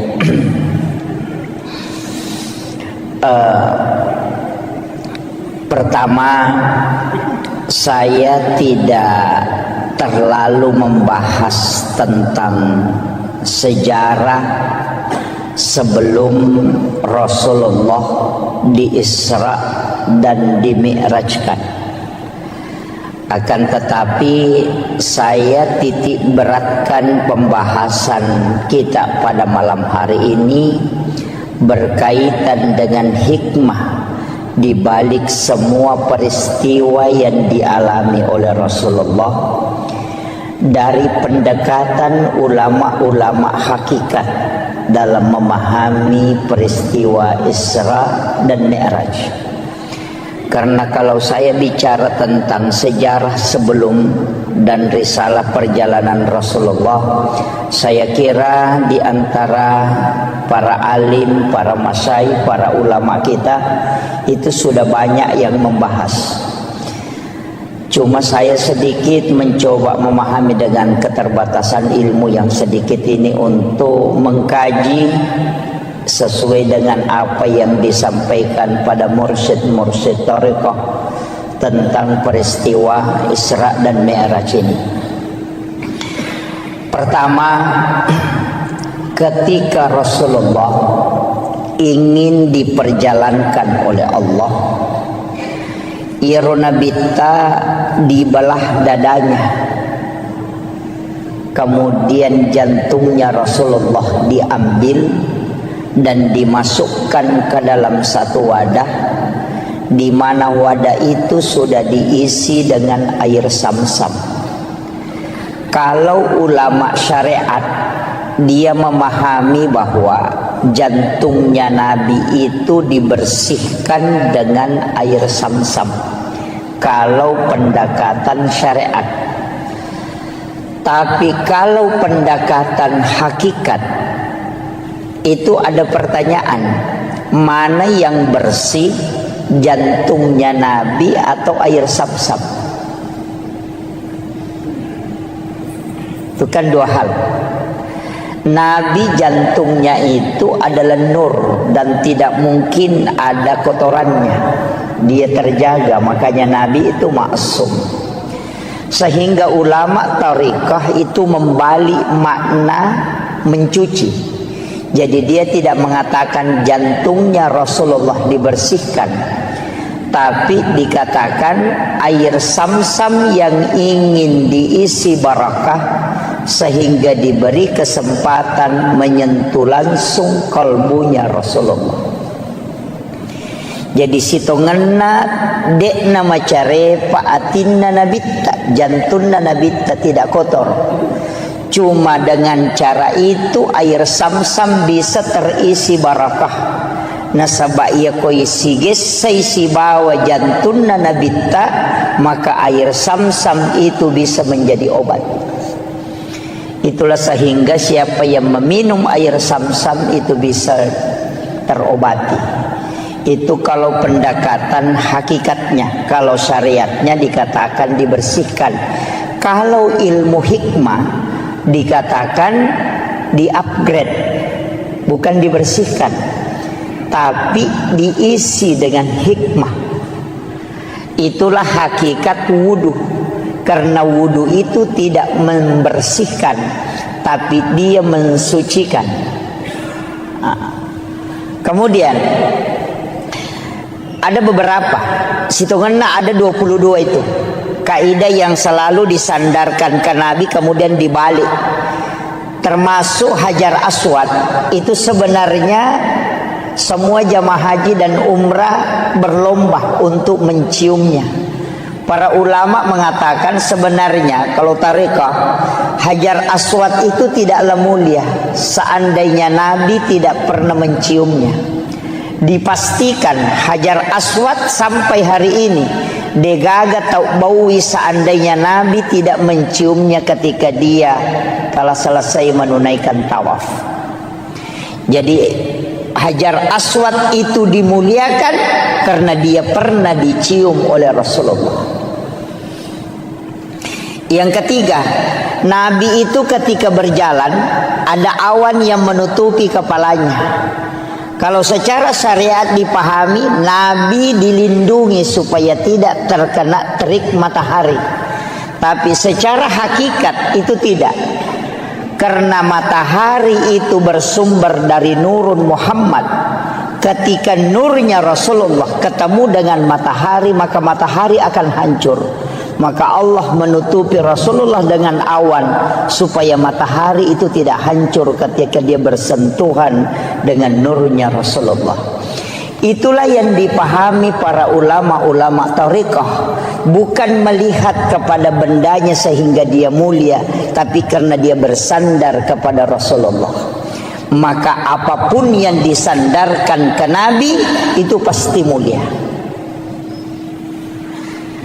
Ini baru pengantar. Saya ceramah berapa menit? Jangan Pak. Ini 1 jam aja ya. Sudah maksimal sekali ya 1 jam. Ini kemudian setelah itu di dalam Al-Quran itu disebutkan Subhanalladzi asra bi'abdihi lailam minal masjidil haram ilal masjidil aqsa. Saya bukan ahli tafsir, tapi paling tidak kita bisa mengambil penjelasan para ulama tafsir. Saya hanya memotong poin intinya. Kalimat subhana itu pasti sesuatu yang sangat istimewa. Makanya dalam sholat itu kalimat subhana hanya dipakai pada 2 tempat. Ketika kita ruku dan ketika kita sujud. Kenapa? Karena 2 tempat itulah yang menyebabkan dosa-dosa itu terhapuskan. Karena ketika kita ruku, dosa yang ada di pundak, yang ada di kepala, yang diletakkan oleh Allah ketika masuk waktu sholat, itu akan jatuh. Maka kita disuruh itu sujud dan ruku bersama orang-orang yang ruku. Makanya kalau ruku jangan terlalu sebentar, nanti dosanya belum jatuh sudah bangkit. Oh, itu jadi masalah. Itu kan. Itu makanya orang yang sudah betul-betul terbiasa dengan sholatnya, sudah istiqamah, ia kotame waktu sampajange pasti mata anak papinat dinah. Tapi yang pura mak bereselang seakan-akan ada yang lepas, itu terasa ringan. Dan itu betul, karena dosa lah yang membuat kita terbebani perasaan. Tapi ketika selesai salam, itu pasti terasa ringan, karena dosa itu sudah dihapuskan. Tapi makanya Nabi dalam hadis Bukhari Muslim, ada dosa yang tidak terlepas pada sholat fardu. Dia nalagai sampai perlu, karena Allah akan mengumpulkan dosa itu nanti sholat Jumat baru dilepaskan. Makanya dari wudu ke wudu penghapus dosa, dari sholat fardu ke sholat fardu penghapus dosa, dari Jumat ke Jumat penghapus dosa, dari Ramadan ke Ramadan penghapus dosa, dari umrah ke umrah penghapus dosa, dan dari haji ke haji itu penghapus dosa. Itulah keistimewaan dalam Islam. Kemudian subhanalladzi asra, kalimat asra itu bukan Rasulullah yang berjalan, tapi diperjalankan. Mungkin di sini ada jam dinding. Tadi di dalam saya lihat ada jam dinding. Jam dinding itu ketika dia berputar, itu hanya 24 jam normalnya. Tapi kalau panitia masjid ini mengambil jam dinding kemudian dia putar, itu bisa sampai 300 kali berputar dalam 1 jam. Artinya ketika dia berjalan hanya 24 jam, tapi ketika dia diperjalankan oleh pengurus, maka itu bisa sampai 300 kali lipat. Begitu juga dengan Rasulullah, dia tidak berjalan tapi dia diperjalankan. Kemudian ada kalimat bi abdihi, bukan bi rasulin, bukan bi Muhammadin. Jadi roi palalangit tania surona pong Allah Ta'ala. Dena kada subhanalladzi asra bi rasulin. Juga tidak mengatakan asra bi Muhammadin, tidak, tapi mengatakan asra bi abdihi. Ia komelo ki ele keistimewaan diperjalankan, maka jadi hamba. Makanya tidak semua nabi itu melakukan perjalanan. Ada nabi yang mi'raj tapi tidak isra. Ada nabi yang isra tapi dia tidak mi'raj. Tapi ada nabi yang isra sekaligus mi'raj. Nabi yang mi'raj tapi tidak isra, itu Nabi Isa, diangkat langsung ke langit kedua. Ada nabi yang mi'raj tapi dia tidak isra, itu Nabi Musa ketika ke negeri Madian.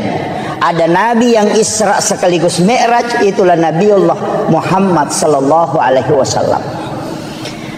Makanya peristiwa itu sudah ada sebelumnya. Ada yang isra, ada yang hanya mi'raj, ada yang kedua-duanya. Kemudian ini kata kuncinya, minal masjidil haram ilal masjidil aqsa. Itu 2 tempat disebut.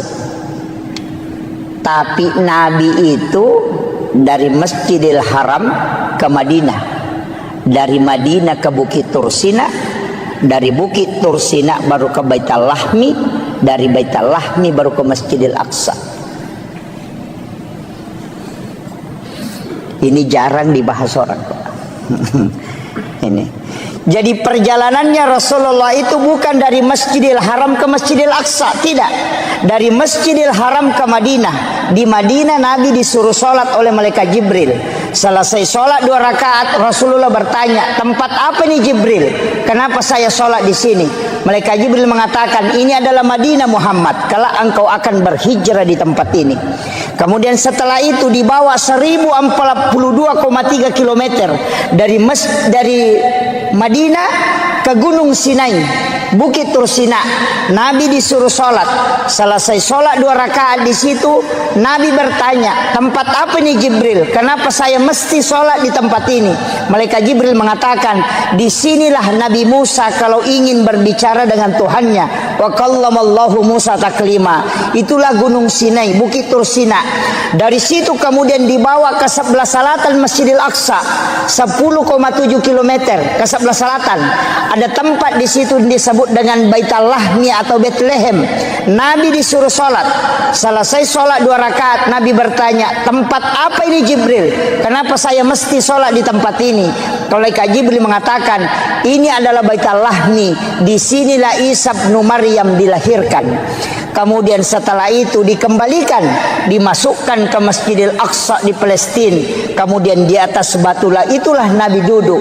Apa sebenarnya hakikatnya Pak Bu? Kenapa ayat cuma menyebut 2 tempat, sedangkan Nabi pergi ke 5 tempat? Kenapa ayat tidak mengatakan minal Masjidil Haram ilal Madinah wa Bukit Tur Sina wa Baitul Lahmi wa Masjidil Aqsa? Itu pesan untuk kita, bahwa hikmah perjalanan mesti dari masjid ke masjid.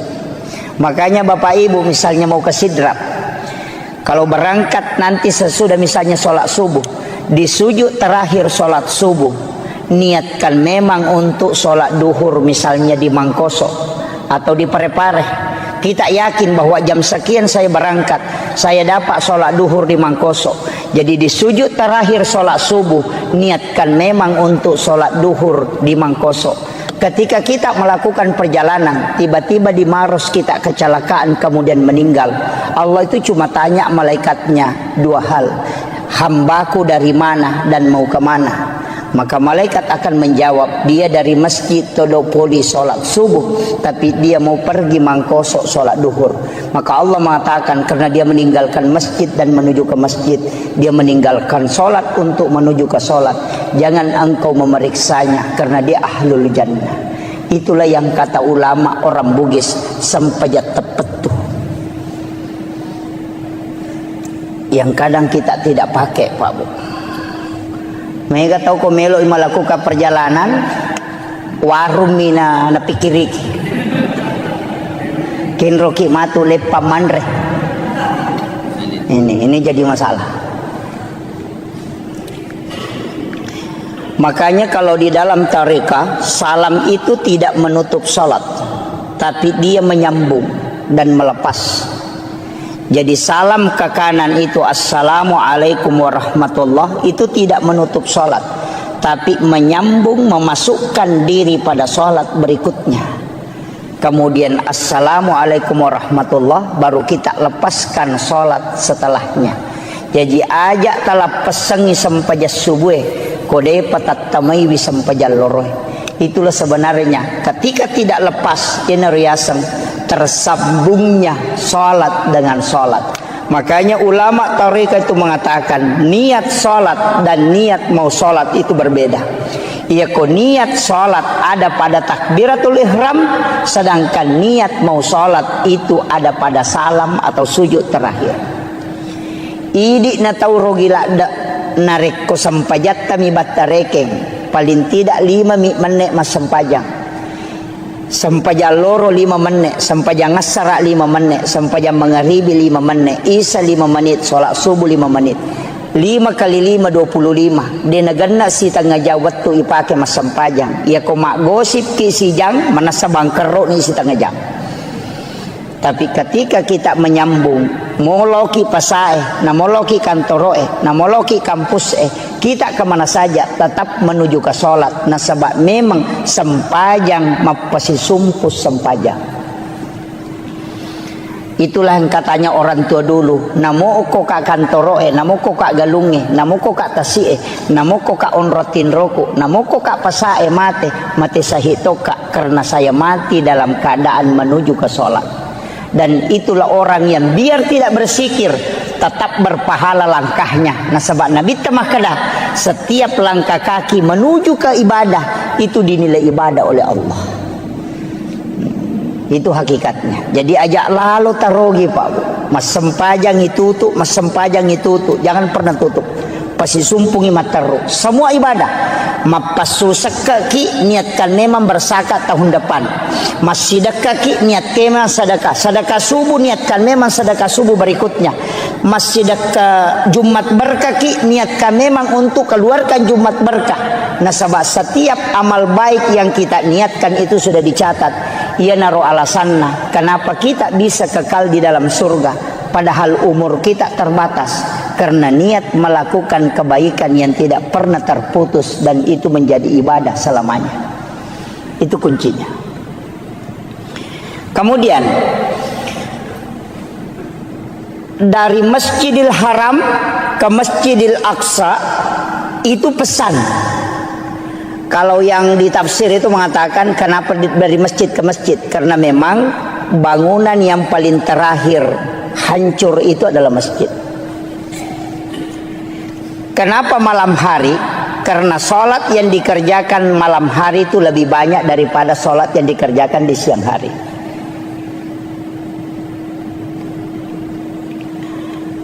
Kemudian saya tidak ambil ini perjalanan Isra terlalu jauh, tapi kita naik ke Mi'raj. Nabi itu meletakkan, jadi Nabi itu naik di satu batu, nah cekengi rubatue, kemudian dari situlah Nabi Mi'raj. Makanya disebut tangga untuk naik. Tapi ketika naik Rasulullah, batu yang diinjak itu ikut. Ya rubatue na cekengi Nabi tamacio.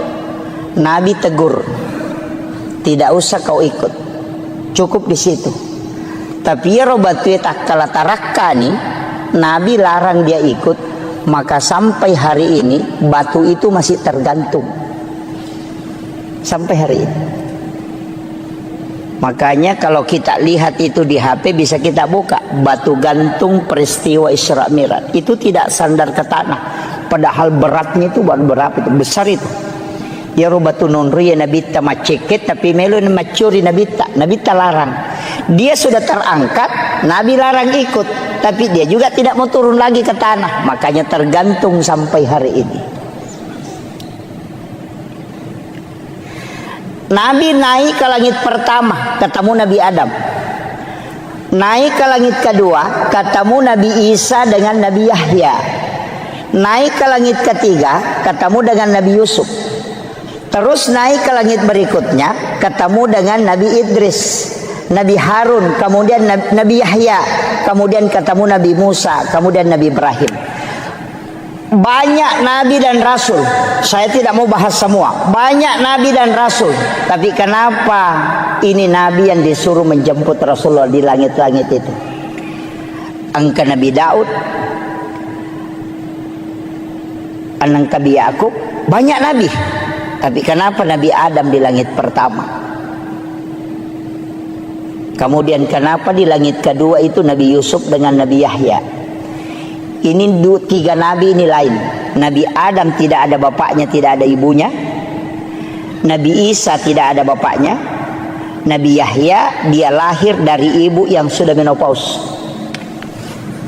Coba kalau kita kaji secara sederhananya, jadi Yero Nabi Adam dega ambok na dega indok na. Walaupun dalam tafsir As-Sawi nanti itu ada mengatakan bapaknya Nabi Adam adalah tanah dan ibunya Nabi Adam adalah air. Karena Allah mengambil tanah yang keras, kemudian diberikan air, kemudian dicampur sehingga dia menjadi mengeras, dan dari situlah Nabi Adam ada. Sehingga dia katakan bapaknya adalah tanah dan ibunya adalah air. Itu kalau di tafsir As-Sawi. Nabi Adam ini pada hakikatnya tidak ada bapak, tidak ada ibu. Naik ke langit kedua, ketemu Nabi Isa dengan Nabi Yahya. Dua nabi yang hampir seumuran, tapi dakwanya beda. Kalau Nabi Isa masuk di kelab-kelab malam, kalau Nabi Yahya bersama dengan orang-orang soleh. Makanya kalau ada jamaah tabligh selalu pergi ke KPKP berdakwah, wah itu anggotanya Nabi Isa, Nabi Yahya itu. Gitu. Gitu. Nabi, makanya kan ketika ditanya, kenapa kau masuk di situ? Dia bilang, saya kan nabi. Untuk memperbaiki sesuatu yang jelek, saya harus mencari orang-orang jelek supaya saya perbaiki. Orang-orang bermaksiat supaya saya perbaiki. Makanya kalau ustaz hanya sama orang-orang beriman, tidak ada gunanya itu. Karena sudah orang beriman dia temani. Mestinya dia bersahabat dengan orang-orang yang tidak beriman, supaya dia ajak ke kebaikan. Sama dokter, jangan berteman dengan orang sehat, tapi cari orang sakit supaya kau bisa obati. Begitu, jadi itu alasannya. Makanya kalau ada ustaz selalu cari penjahat preman, tidak masalah, itu ada sanatnya itu. Tapi kalau ada ustaz tidak mau gabung dengan WTS, tidak mau gabung dengan peminum, ada juga sanatnya itu. Kenapa? Alasannya takut terpengaruhi. Itu karena mungkin imannya belum kuat. Nah, itu makanya dalam agama itu masing-masing ada sanatnya. Kemudian Nabi Isa ini kan lahir dari Maryam. Maryam ini yang memelihara Nabi Zakaria. Nabi Zakaria punya anak, itulah Nabi Yahya. Kan gitu. Jadi Nabi Zakaria ini kan tidak punya anak, dia gagak anak-anak. Istrinya sudah menopause, sudah berhenti haid. Dan Nabi Zakaria ini sudah tua. Karena dia yakin sudah tidak punya keturunan, maka dia mengambil kemenakannya. Itu anak gadis belia yang bernama Maryam. Itulah ibunya Nabi Isa. Jadi Nabi Zakaria dia memelihara Maryam kurang lebih 4-5 tahun di rumahnya. Jadi itu dia bawa ke rumahnya, dia bikinkan bilik, nak kibuarangi kamar. Di dalam biliknya dia buatkan tempat sholat, namanya mihrab. Di dalam mihrab itulah Nabi Maryam sholat. Ini saya kembalikan. Banyak orang yang mengatakan, bukan saya tidak sepakat, tapi perlu kita kaji. Di sini banyak para ahli, para ini. Saya yang kasih tahu.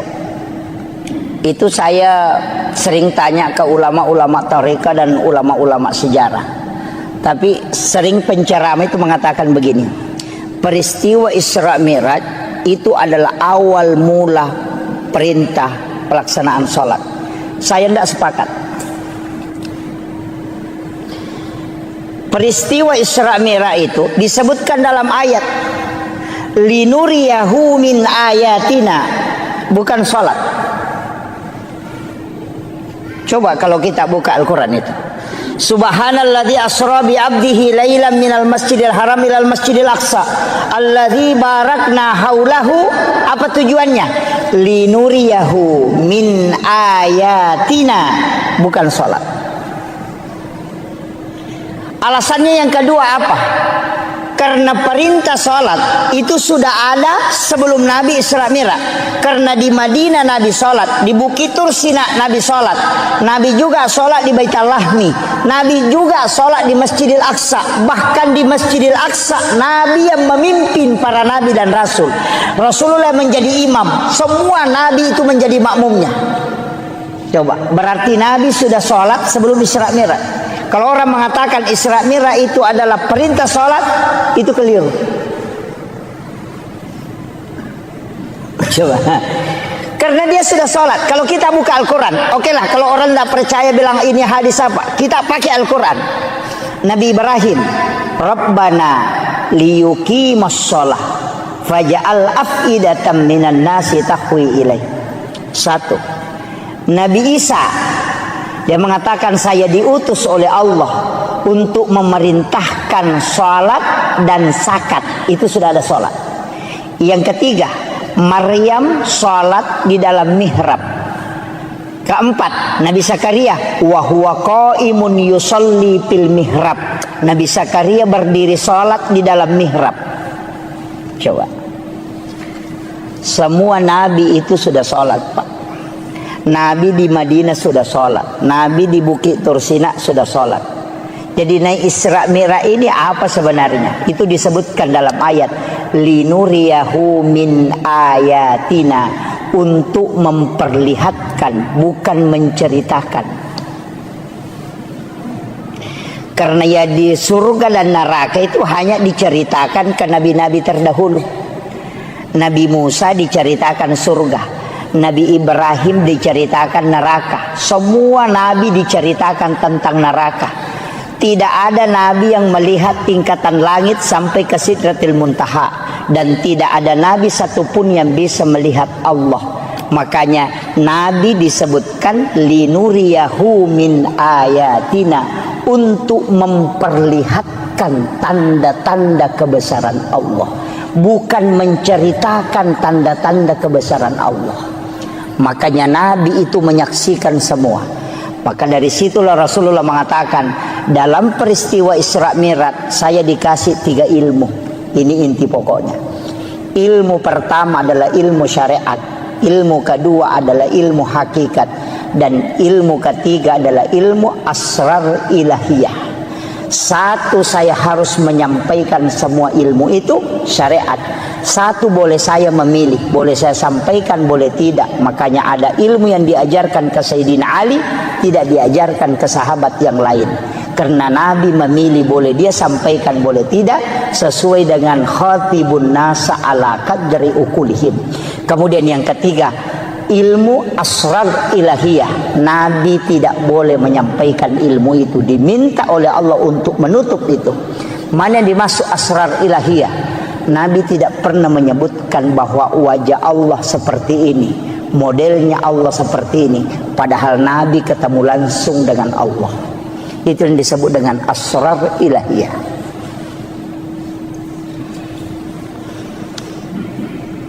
Kemudian, wah ini sudah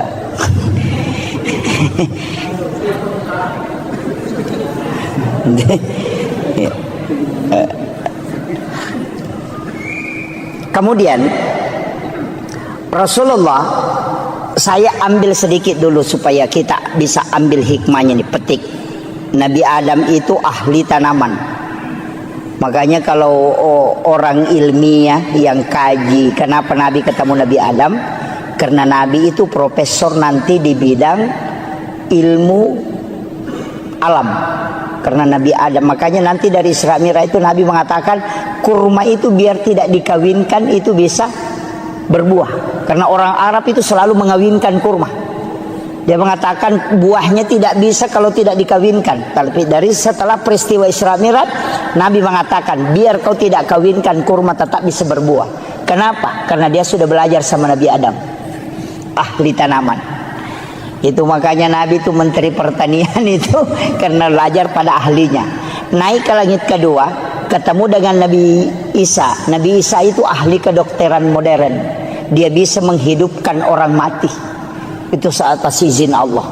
Tidak ada dokter yang bisa menghidupkan orang mati, Pak. Kalau dokter kita mematikan orang hidup. Itu yang ada. Kemudian ahli anatomi. Makanya Rasulullah itu ketika sudah makan, dia tidak langsung minum.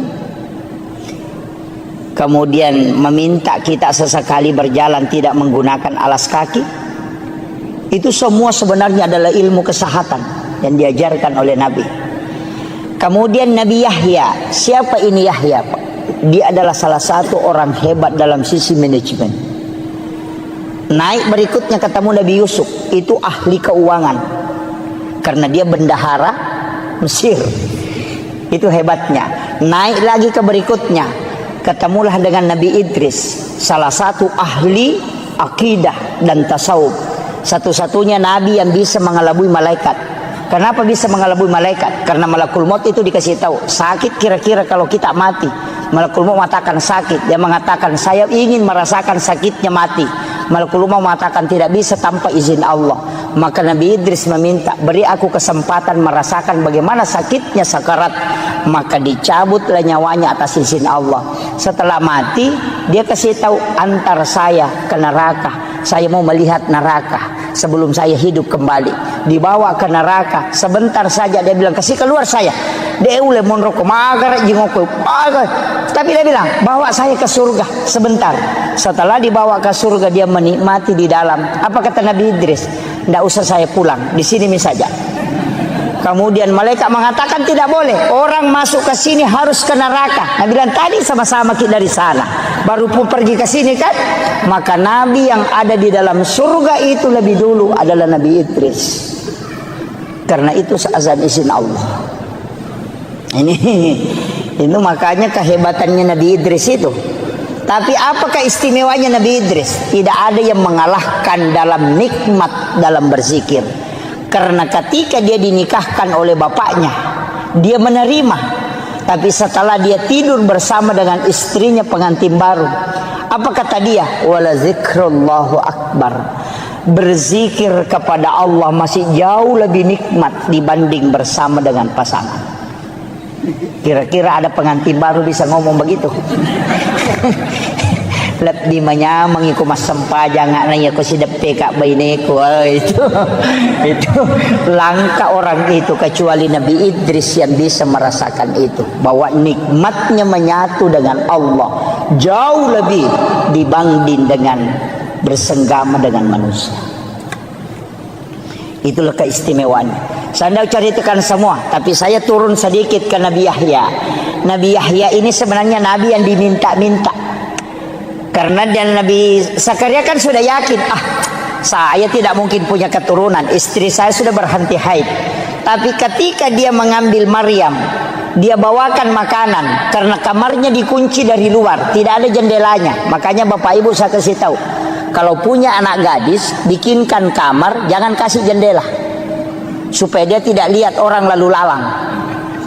Bikinkan saja lubang angin. Yang kedua, kuncinya kita yang pegang, jangan kasih kunci dia. Kunci dari luar pintunya, supaya jangan keluar. Kalau kita punyanya gadis, dikasih kunci motor, makanya kadang masuk angin.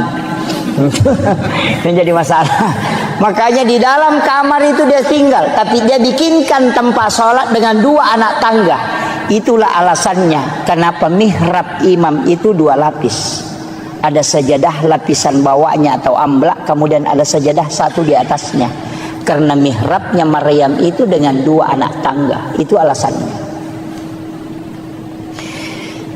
Kullama dahala alaiha Zakaria al-mihrab. Saya pakai ayatnya langsung. Kullama dahala alaiha Zakaria al-mihrab. Setiap Nabi Zakaria masuk ke dalam tempat sholatnya Maryam, wajada indah rizqan. Dia kaget karena dia melihat ada makanan, tapi pintu tidak pernah terbuka. Makanya dia bertanya, anna laki haza, dari mana ini? Apa jawabannya Maryam? Huwa min indillah. Ini langsung Allah yang kasih.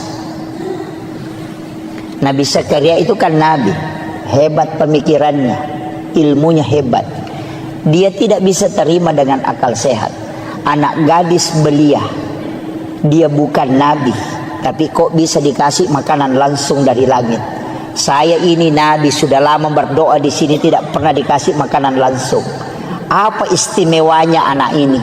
Dia berpikir, ternyata bukan anak ini yang istimewa, tapi tempatnya yang sholat itu diistimewakan oleh Allah. Maka dia suruh Maryam keluar dari situ, tinggalkan itu tempatnya. Hunalika da'a Zakaria rabbah. Maka datanglah Nabi Zakaria ke tempat sholat itu, bermunajat kepada Allah.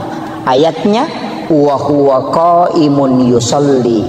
Sementara dia berdiri sholat, fil mihrab, di dalam mihrab itu, dia meminta, Rabbi habli min ladunka zurriyatan thayyibatan innaka sami'ud du'a. Apa yang terjadi, Pak? Fanadatul malaikatu wa huwa qaimun yusalli fil mihrab. Langsung malaikat turun dari langit ketika Nabi Zakaria memohon di dalam mihrab.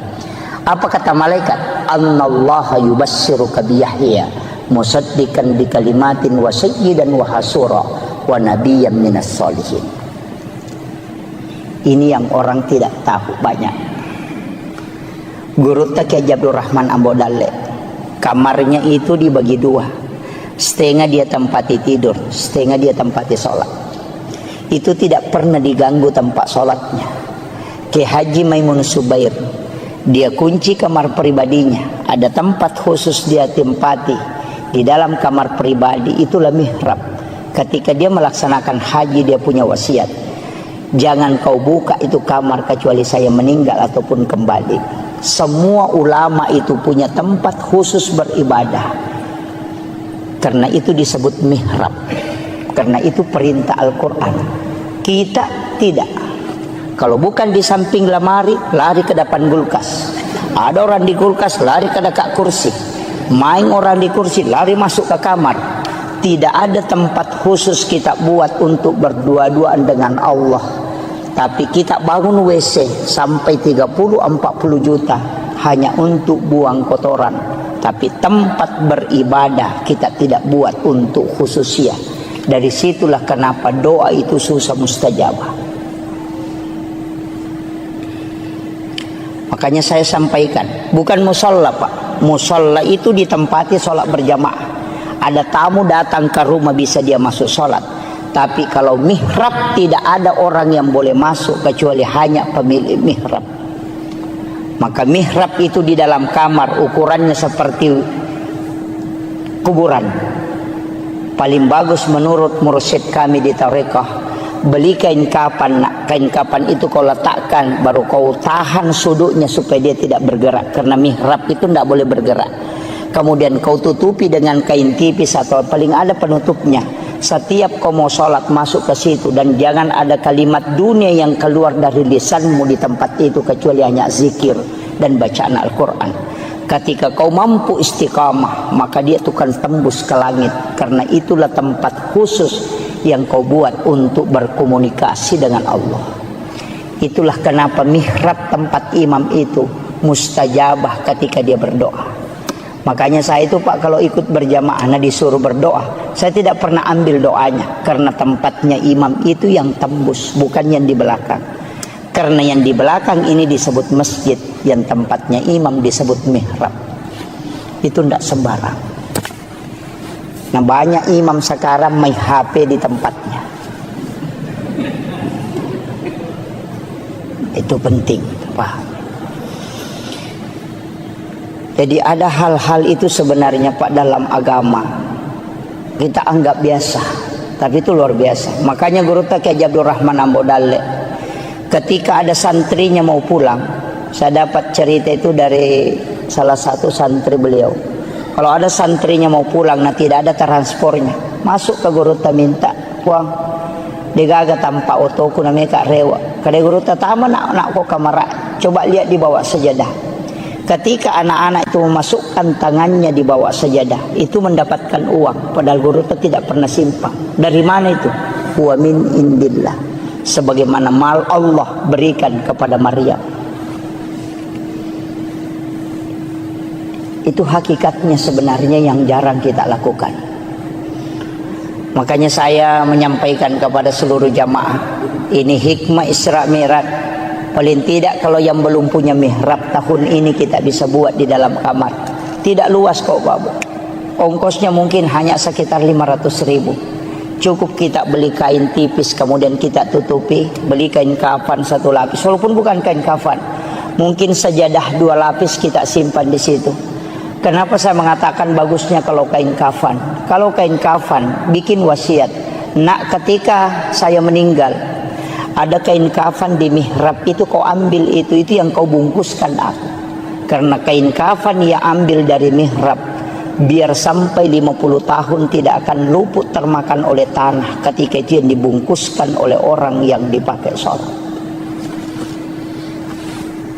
Itulah kenapa banyak ulama dulu itu tidak hancur kain kafannya. Itu karena kain kafan yang bersumber dari mihrab yang dia pakai. Dan itu kadang kita anggap biasa Pak. Makanya kalau doa mau mustajabah, bikin mihrab. Tapi jangan cari uang di mihrab. Sama Guru, siapa tahu nanti assalamualaikum langsung dia lagi, oh belum ada nih. Wah itu jadi masalah itu. Iya. Tapi disitulah Allah bisa memberikan rezeki wa yarzuqhu min haitsu la yahtasib. Itu bukan hadis. Kalau hadis masih bisa diperdebatkan Pak, tapi itu ayat. Yang dilakukan oleh Maryam yang bukan nabi, maka Allah kasih langsung. Maka bukan nabi pun, seorang ulama, seorang alim, seorang beriman, ketika dia membuat itu maka Allah pun akan kasih. Karena itu huwa min indillah. Innallaha yarzuqu man yasha bighairi hisab. Itu kuncinya. Tapi kita mungkin sudah punya semua ya. Sudah ada mihrab di rumah Pak ya. Belum ada. Iya. Iya. Paling tidak kita bikin, Pak. Nggak susah. Apalagi kayak ada ini kain-kain seperti ini di belakang. Sekarang kan mudah. Ada kayak triples, cukup ditutup untuk supaya kita tempati masuk ke dalam situ untuk sholat tahajud, untuk tafakur. Kalau mau itikaf di situ aja. Mau itikaf di situ. Apalagi ini dekat Ramadan kan. Nanti kalau Ramadan itu berlomba-lomba mau pergi itikaf. Sebenarnya itikaf murni itu tidak boleh pulang ke rumah. Boleh pulang ke rumah hanya membangunkan anak-anak istri untuk sholat. Kalau itikaf itu memang tinggal di masjid, keluar hanya mandi, masuk lagi bersikir. Kita itikaf itu kadang bolak-balik, bahkan berhubungan dengan istri. Wah, itu jadi masalah itu. Orang itikaf itu tidak boleh berhubungan dengan pasangannya. Ada yang lebih parah, jam 9 malam datang bawa kelambu, dia simpan di lantai 2, datang tidur, mati subuh baru bangun. Itu bukan pergi itikaf, hanya pindah tidur itu. Ini jadi masalah itu. Ya. Sebaiknya kita itikaf ya di dalam kamar, di dalam mihrab kita itikaf. Di tempat mihrab itulah kita bermunajat kepada Allah. Itu tidak ada orang yang melihat ibadah sunnah itu. Memang kalau kita betul-betul mau kejar Lailatul Qadar kan memang kayak ulama dulu 3 bulan itu dia sudah mulai. Makanya saya kasih tahu Pak, kalau mau dapat Lailatul Qadar tidak usah begadang. Yang paling mudah bagaimana? Datang sholat isya berjamaah, kerjakan sholat sunnah sesudah sholat isya 4 rakaat, kemudian datang sholat subuh berjamaah, kerjakan sholat sunnah subuh 2 rakaat dan sholat subuh berjamaah. Kita sudah dapat Lailatul Qadar. Apa alasannya? Rasulullah mengatakan, siapa yang datang sholat isya berjamaah di masjid, maka sama kalau dia sholat setengah malam. Siapa yang sholat 4 rakaat sesudah sholat isya, itu sama pahalanya kalau dia sholat 4 rakaat pada malam Lailatul Qadar. Berarti sholat sunnah sesudah isya yang 4 rakaat itu setara dengan 400.000 rakaat nilainya. Makanya saya kasih tahu, jangan sampai kita sholat tarawih 20 rakaat, tapi kita tidak sholat sunnah sesudah isya 4 rakaat. Bangkrut betul itu. Betul-betul bangkrut. Karena sholat tarawih 20 rakaat tidak akan pernah mengalahkan sholat sunnah 4 rakaat sesudah isya. Kenapa? Karena itu setara dengan 400.000 rakaat nilai itu. Tidak usah datang begadang, tapi datang sholat subuh berjamaah. Kenapa sholat subuh berjamaah? Rasulullah mengatakan, siapa yang sholat subuh berjamaah di masjid itu sama kalau dia bangun 1 malam penuh beribadah dengan Allah. Makanya kalau sudah sholat isya berjamaah dapat setengah malam, sholat 4 rakaat sesudah isya sama dengan sholat 4 rakaat pada malam Lailatul Qadar, baru ambil sholat sunnah subuh, itu lebih mulia daripada dunia dan isinya, baru ambil sholat subuh berjamaah, berarti sama dengan sholat 1 malam penuh, itu pasti dapat Lailatul Qadar. Itu aja kuncinya. Hanya tidak usah pusing Pak. Jadi kecuali yang mau betul-betul mengejar ya kejar. Pokoknya begadang setiap malamnya. Kalau tidak mampu ambil aja itu tadi. Itu jadi ulama kita dari dulu tuh simpel sekali. Ya, tidak usah datang menyiksa diri tuh Pak. Tidak usah. Apalagi yang sekarang. Kecuali kita mampu memang. Nah, makanya 3 bulan ini kan disebut Syahrul Rajab Syahrullah, Syahrul Sya'ban Syahri, Syahrul Ramadan Syahrul Ummati. Itu 3. Makanya doanya itu Allahumma barik li fi Rajab wa Sya'ban, digabungkan 2 baru wa balikni Ramadan. Apa maknanya? Allahumma barik. Kalau berkah itu pasti wirid, bukan ilmu. Karena kalau ilmu derajat. Makanya yarfa'illahu alladhina amanu minkum walladhina utul ilma darajah. Tapi kalau mau berkah bukan ilmu tapi wirid. Makanya Syahrul Rajab Syahrullah, kalau bulannya Allah berarti bulan istighfar. Kalau bulannya Nabi berarti bulan sholawat. Kalau bulannya kita berarti bulan bacaan Quran. Makanya Rajab perbanyak istighfar, Sya'ban perbanyak sholawat, nanti Ramadan banyak baca Quran. Itu sudah dapat. Itu kuncinya. Makanya jadi makanya disebut bulan Rajab itu bulan menanam, bulan Sya'ban itu bulan menyiram, bulan Ramadan itu bulan menuai, panen. Nah, itu kuncinya. Makanya ini sederhana aja Pak. Makanya istighfar di bulan Rajab ini minimal 1.000. Sebagus-bagusnya 10.000. Tapi istighfar itu tidak menghapus dosa. Ya. Ingat, kalau kita istighfar itu dosa tidak terhapus, cuma tertutup. Makanya istighfar itu dari kata istakfar, menutup yang nampak. Bapak kalau menulis di kertas ada tulisan salah, ambil tip X kemudian di tip X. Tip X itu tidak menghapus tulisan, cuma menutup supaya tidak kelihatan. Itulah makna istakfar, menutup yang nampak supaya dia tidak memberi dampak negatif. Makanya taubat dengan istighfar itu tidak sama. Kalau taubat kembali, kalau istighfar menutup. Bagaimana cara supaya dosa terhapus? Jangan pakai istighfar, pakai al-afu. Makanya kalau Ramadan tidak pakai istighfar, tapi pakai Allahumma innaka afuwun karim tuhibbul afwa fa'fu anna. Kalau al-afu itu menghapus, makanya dalam salat itu dipakai al-afu. Rabbi ghafirli warhamni wajaburni warfa'ni warsukni wahdini wafini wa'fu anni. Itu kuncinya. Ini sudah 1 jam Pak. Ya, ini saya tambah sedikit ya. Iya, kita mengambil hikmah hakikatnya dulu. Saya berusaha menjelaskan seringan mungkin. Kalau di dalam tarekat itu agak berat. Kita sholat itu sebenarnya Pak kuncinya cuma 2. Itu 2 versi sholat itu. Itulah menjadi rukun ihsan. Kalau rukun Islam kan ada 5, rukun iman itu 6, rukun ihsan itu 1, makanya 12. Rukun ihsan ini anta'budallah ka'annaka tarahu, 1. Fa illam takun tarahu fa innahu yaraka. Itu yang dipakai kalau sholat. Jadi anta'budallah ka'annaka tarahu, sampai puamu pada komitai. Itulah yang dipakai as-salatu mi'rajul mu'minin. Biasa ki runtuk tau kata bere Pak Cengan layas. Allahu akbar. Biasa begitu kan? Allahu akbar. Itu karena baru dia berjalan naik. Yang dia pakai itu as-salatu mi'rajul mu'minin. Dalilnya juga ada, wallahu alal arsis tawa. Tapi kalau tidak mampu, pakai yang kedua, fa illam takun tarahu fa innahu yaraka.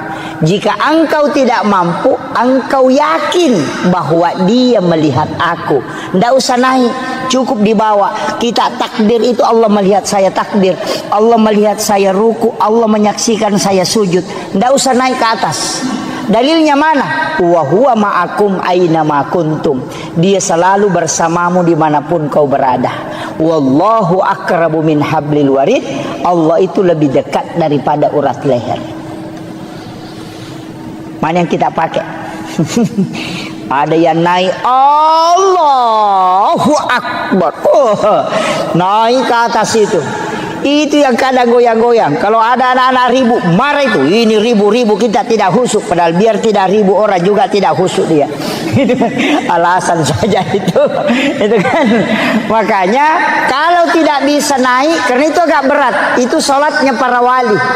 Yang naik ke atas. Kalau tidak bisa, pakai yang kedua. Fa illam takun tarahu fa innahu yaraka.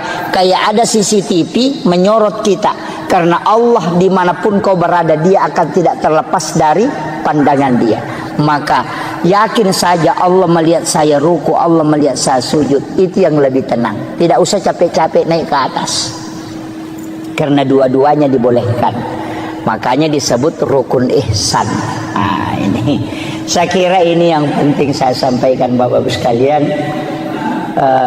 Mudah-mudahan ada hikmah yang bisa kita petik. Tapi satu wasiat saya, jangan pernah tinggalkan sholat. Usahakan kerjakan Pak, sesibuk apapun sholat, seberat apapun sholat ki. Jangan ada alasan bilang tidak khusyuk tidak apa, tidak usah. Dan sepung Allah Ta'ala tepat tak, tidak usah kita mengatakan harus begini nesang. Maka dah sekok mi tepat nala cundeke nala nama to paling tepat. Makanya dalam tarikah itu mengatakan kalau saya sholat saya kafir. Itu jangan dipahami secara syariat. Maka dia kuya masam pajak kapere kak berarti wangga ia aleku iya matoro itapakku. Tapi aku makadaka puang Allah Ta'ala mas sempajang ali nama toh, berarti saya tidak sombong karena saya sholat karena iman, dan yang memasukkan iman adalah Allah, dan yang memberi saya hidayah adalah Dia. Dia tunah kada ali nama toh mas sempajang ya mato sempajang angkaina de inangkah. Oh itu jadi masalah Pak, banyak kan orang. Saya itu kuncinya sederhana. Ulama-ulama itu sudah mengatakan yang penting mas sempajang kona angkat istilahna tomato tariolo makadaro tumu balalin romo de kamu lolongan kode bisa ngisana sampajangi maka de guru tekalisi denre podangi kana tanyaga pe palolo ngakong kana balang tu guru ta. Dan saya yakin pegang itu napasa nga guru ta hena itimbang makapai tan ritimbang anu de ya kong kamu jama angka itajang ya kode kamu jama de itajang. Itu pesan guru ta. Makanya lobani ma berjama Pak, makanya ma kutu ma berjama. Ya kutu ma sampai jadi di desi pan rasa-rasa tongangi. Ya ko dapat talumi itu talui paresah. Ya kutu ma berjama, angka pagatang. Ya ko matanri kehusuan nero nagatangi barakana. Ya tu ampai Pak pada mi sentere ya ko ka sentere 10 baterena si basi di baterena. Ya nama ate ya tu ci de na tuo. Ya ko 10 baterena nang ka batere mate pun ritangai tuo mo pa ya tu.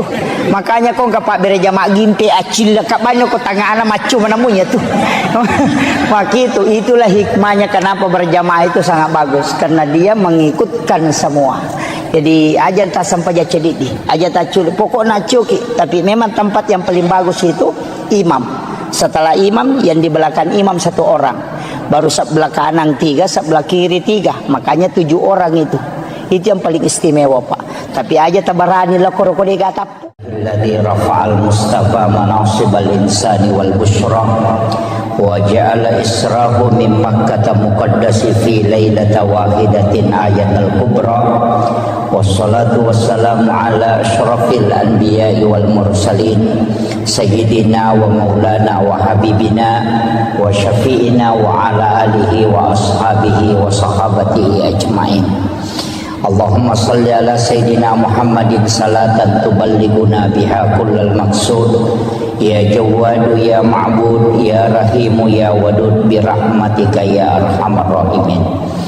Allahumma salli ala Sayyidina Muhammadin tibbil qulubi wa dawaiha wa afiyatil abdani wa shifaiha wa nuril absari wa diyaiha wa ala alihi wa sahbihi wa sallim. Saya pakai bahasa Indonesia Pak Bu ya.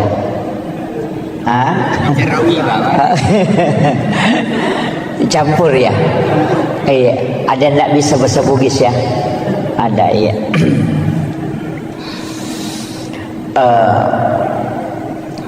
Pertama, saya tidak terlalu membahas tentang sejarah sebelum Rasulullah di-Isra dan di-Mi'rajkan. Akan tetapi saya titik beratkan pembahasan kita pada malam hari ini berkaitan dengan hikmah di balik semua peristiwa yang dialami oleh Rasulullah dari pendekatan ulama-ulama hakikat dalam memahami peristiwa Isra dan Mi'raj. Karena kalau saya bicara tentang sejarah sebelum dan risalah perjalanan Rasulullah, saya kira di antara para alim, para masyayikh, para ulama kita itu sudah banyak yang membahas.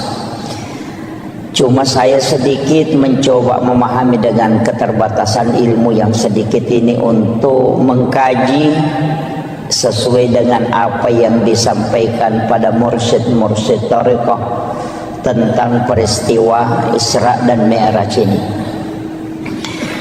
Pertama, ketika Rasulullah ingin diperjalankan oleh Allah, Irona Bita dibelah dadanya, kemudian jantungnya Rasulullah diambil dan dimasukkan ke dalam satu wadah, di mana wadah itu sudah diisi dengan air Zamzam. Kalau ulama syariat dia memahami bahwa jantungnya Nabi itu dibersihkan dengan air Zamzam kalau pendekatan syariat. Tapi kalau pendekatan hakikat itu ada pertanyaan, mana yang bersih, jantungnya Nabi atau air Zamzam? Itu kan dua hal. Nabi jantungnya itu adalah nur dan tidak mungkin ada kotorannya. Dia terjaga, makanya Nabi itu maksum. Sehingga ulama tariqah itu membalik makna mencuci.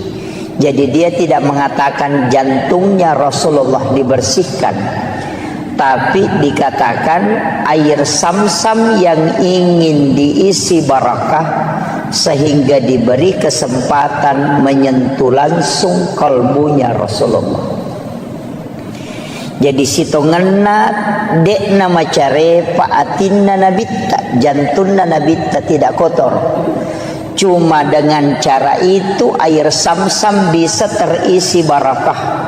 Nasaba ia koi siges saisi bawa jantungna nabitta, maka air Zamzam itu bisa menjadi obat. Itulah sehingga siapa yang meminum air Zamzam itu bisa terobati. Itu kalau pendekatan hakikatnya. Kalau syariatnya dikatakan dibersihkan. Kalau ilmu hikmah dikatakan di-upgrade, bukan dibersihkan, tapi diisi dengan hikmah. Itulah hakikat wudu.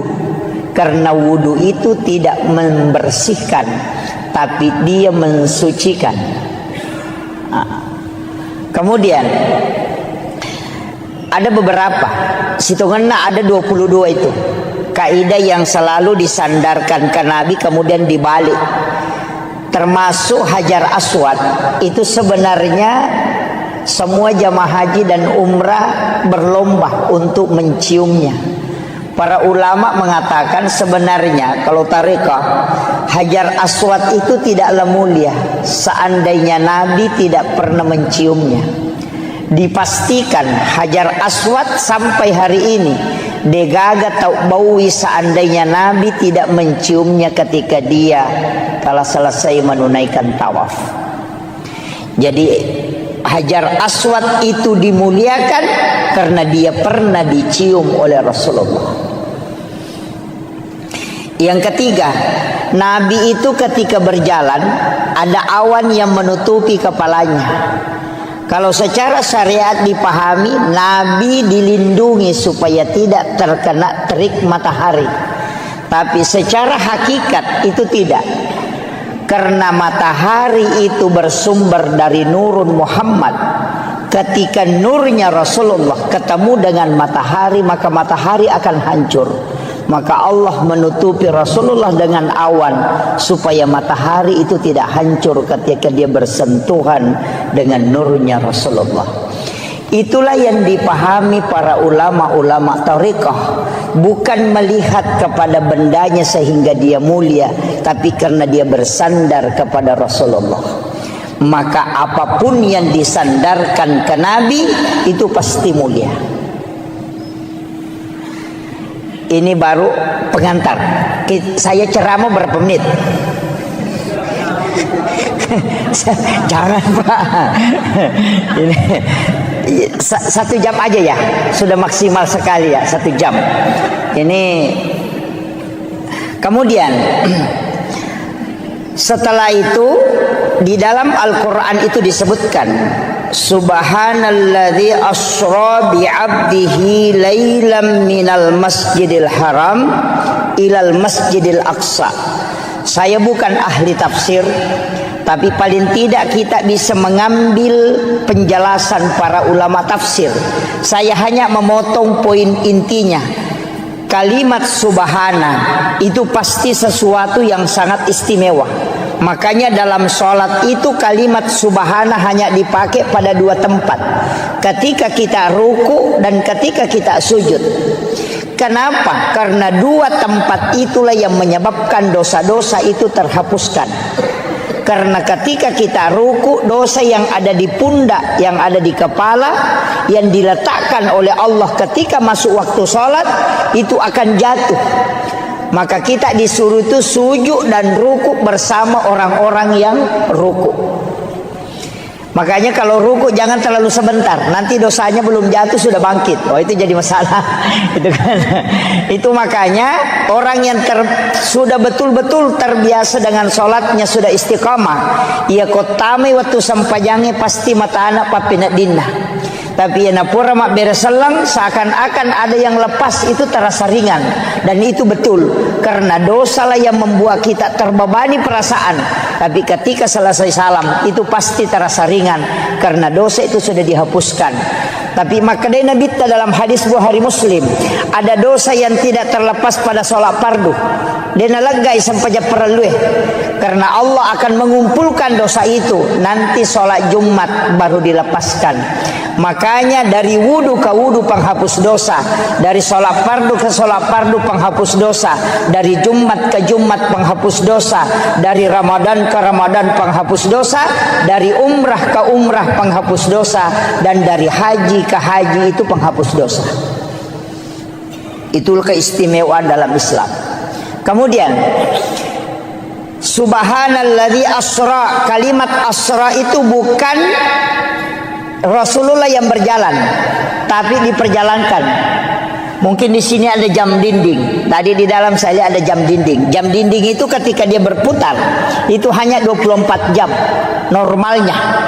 Tapi kalau panitia masjid ini mengambil jam dinding kemudian dia putar, itu bisa sampai 300 kali berputar dalam 1 jam. Artinya ketika dia berjalan hanya 24 jam, tapi ketika dia diperjalankan oleh pengurus, maka itu bisa sampai 300 kali lipat. Begitu juga dengan Rasulullah, dia tidak berjalan tapi dia diperjalankan. Kemudian ada kalimat bi abdihi, bukan bi rasulin, bukan bi Muhammadin. Jadi ya roi palalangit tania surona pong Allah Ta'ala. Dena kada subhanalladzi asra bi rasulin. Juga tidak mengatakan asra bi Muhammadin, tidak, tapi mengatakan asra bi abdihi. Ia komelo ki ele keistimewaan diperjalankan, maka jadi hamba. Makanya tidak semua nabi itu melakukan perjalanan. Ada nabi yang mi'raj tapi tidak isra. Ada nabi yang isra tapi dia tidak mi'raj. Tapi ada nabi yang isra sekaligus mi'raj. Nabi yang mi'raj tapi tidak isra, itu Nabi Isa, diangkat langsung ke langit kedua. Ada nabi yang mi'raj tapi dia tidak isra, itu Nabi Musa ketika ke negeri Madian. Ada nabi yang isra sekaligus mi'raj, itulah Nabiullah Muhammad sallallahu alaihi wasallam. Makanya peristiwa itu sudah ada sebelumnya. Ada yang isra, ada yang hanya mi'raj, ada yang kedua-duanya. Kemudian ini kata kuncinya, minal masjidil haram ilal masjidil aqsa. Itu 2 tempat disebut.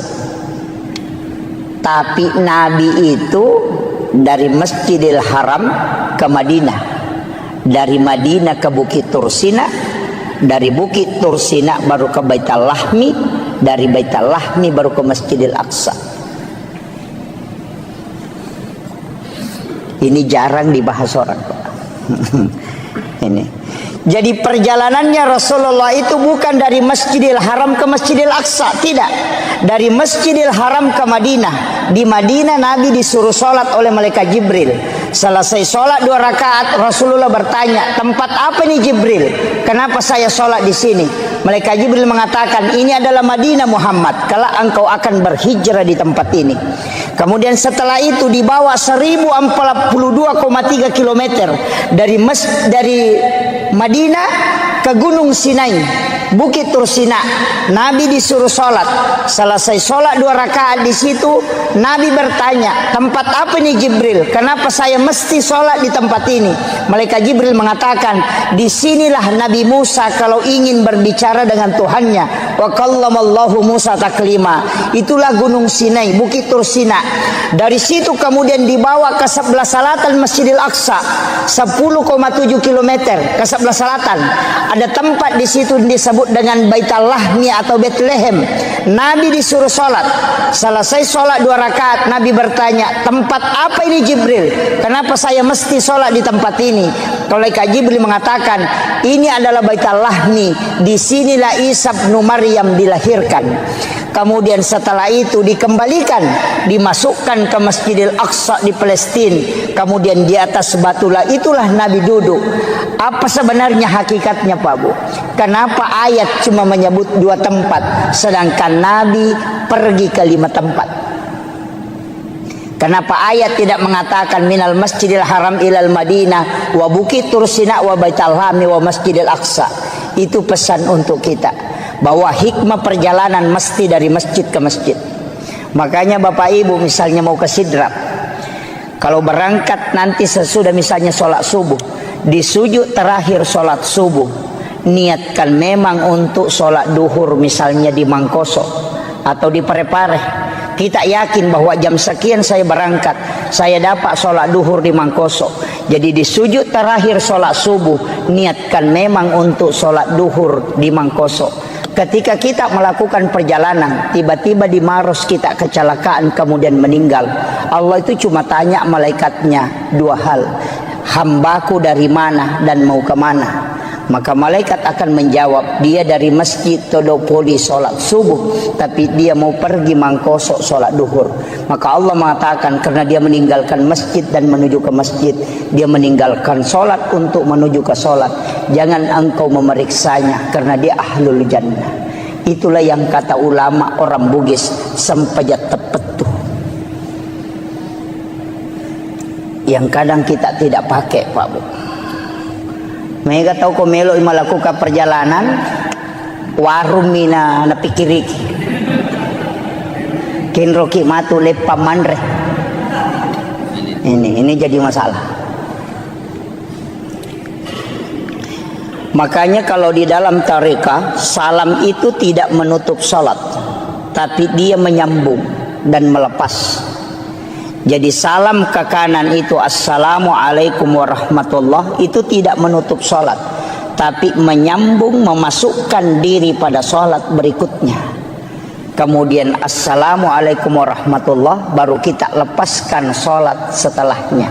Jadi ajak talap pesengi sampaja subuh, kode patat tamai sampaja loroh. Itulah sebenarnya ketika tidak lepas ini riasan, tersambungnya sholat dengan sholat. Makanya ulama tarekat itu mengatakan niat sholat dan niat mau sholat itu berbeda.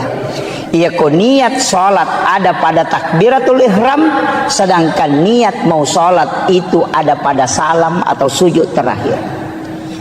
Idi na tauro gila narik ko sampajat tami batarekeng, paling tidak 5 menit mas sempajang. Sampaja loro 5 menit, sampaja ngasara 5 menit, sampaja mengharibi 5 menit, isa 5 menit, sholat subuh 5 menit. 5 kali 5 25. Dia nagana si tengah jawat tu ipake mas sampajang. Ia ko mak gosip ki si jang manasabang kerok ni si tengah jang. Tapi ketika kita menyambung, moloki pasae, namoloki kantoroe, namoloki kampus kita kemana saja tetap menuju ke sholat. Nah sebab memang sempajang mapasi sumpus sempajang. Itulah yang katanya orang tua dulu, namo kok kantoroe, namo kok galunge, namo kok tasie, namo kok onrotin roku, namo kok pasae mate sahitoka, karena saya mati dalam keadaan menuju ke sholat.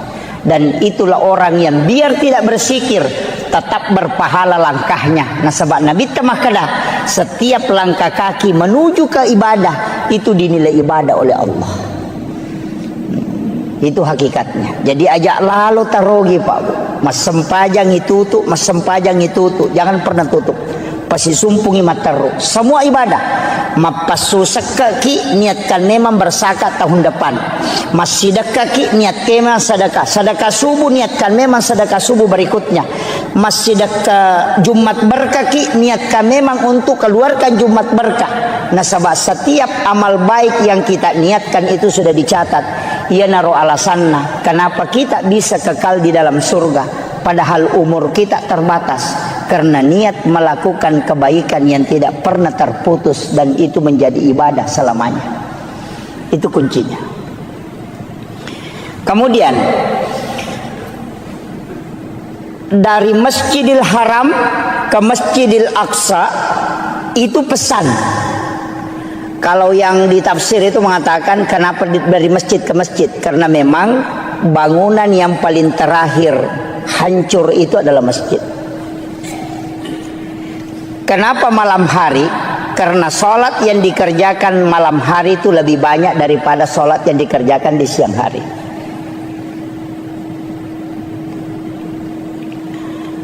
Kemudian saya tidak ambil ini perjalanan Isra terlalu jauh, tapi kita naik ke Mi'raj. Nabi itu meletakkan, jadi Nabi itu naik di satu batu, nah cekengi rubatue, kemudian dari situlah Nabi Mi'raj. Makanya disebut tangga untuk naik. Tapi ketika naik Rasulullah, batu yang diinjak itu ikut. Ya rubatue na cekengi Nabi tamacio.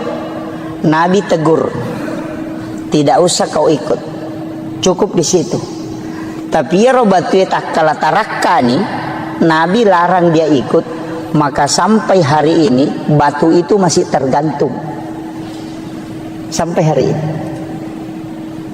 Makanya kalau kita lihat itu di HP bisa kita buka batu gantung peristiwa Isra Mi'raj. Itu tidak sandar ke tanah, padahal beratnya itu berapa itu, besar itu.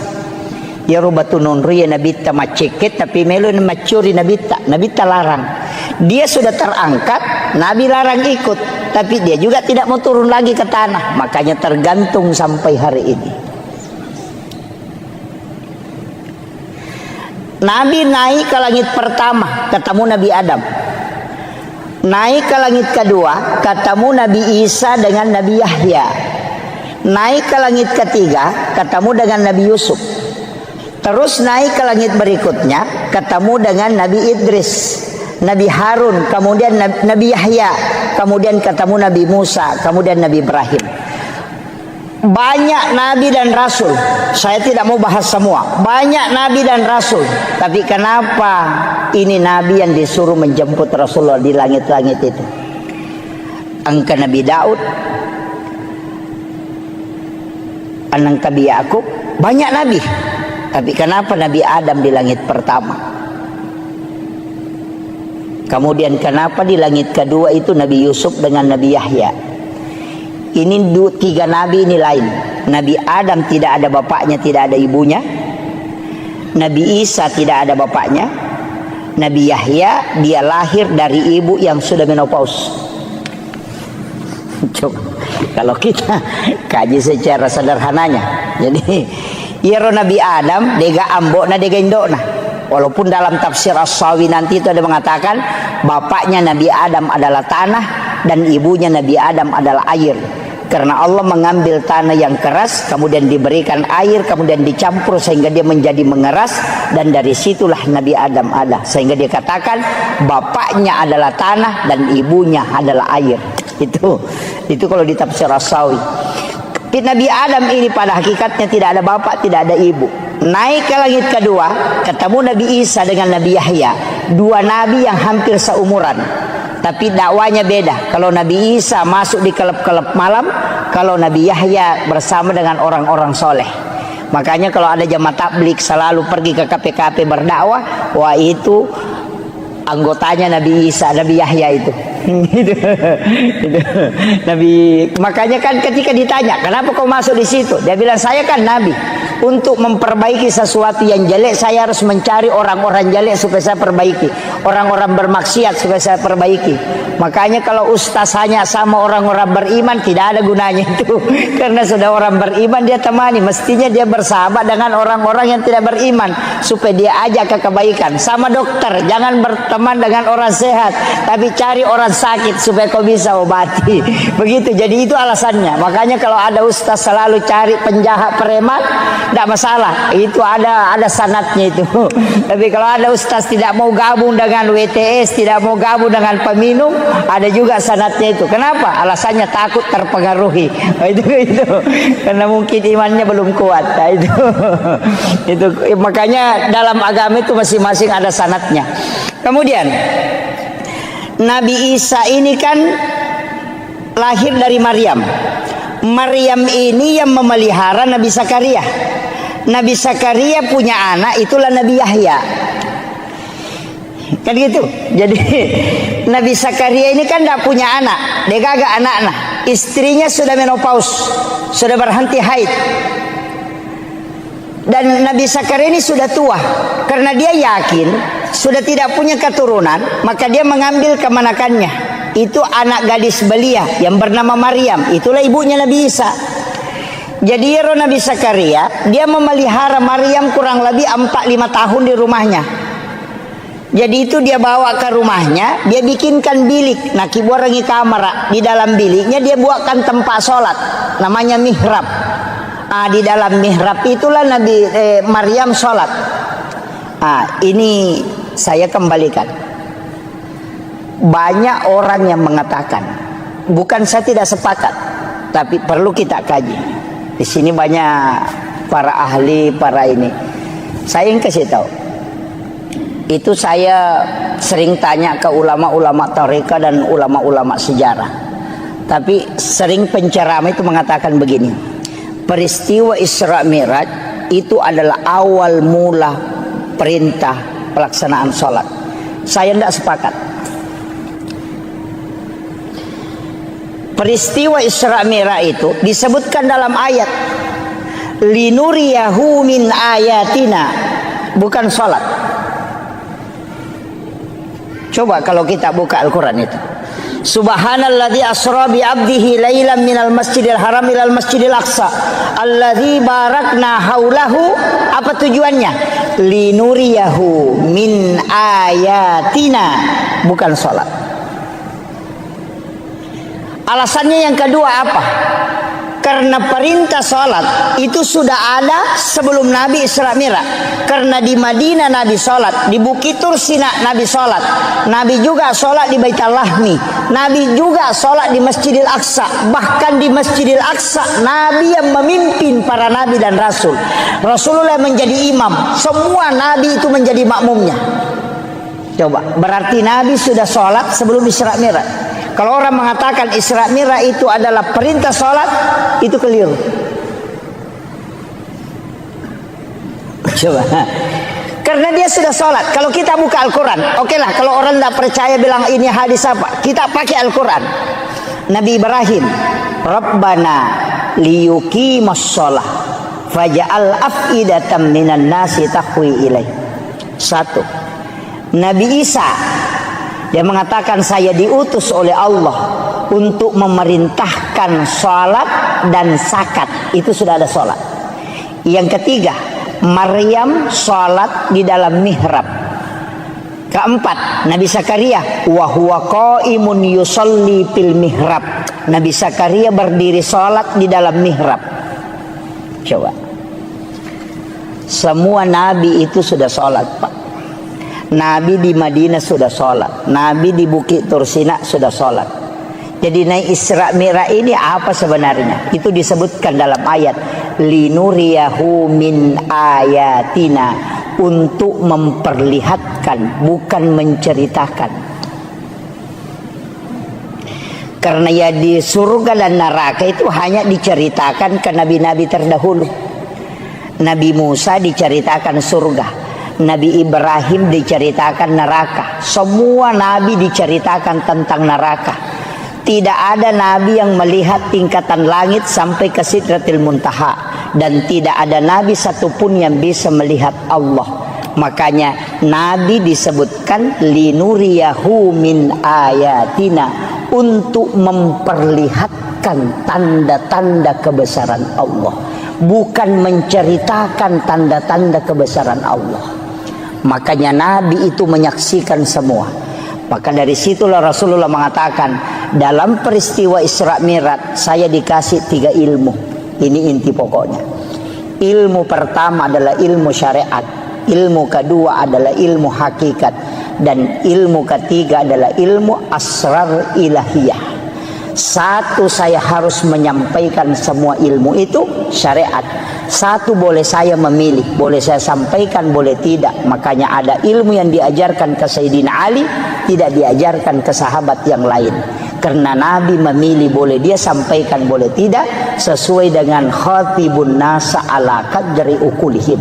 Kemudian yang ketiga, ilmu asrar ilahiyah. Nabi tidak boleh menyampaikan ilmu itu, diminta oleh Allah untuk menutup itu.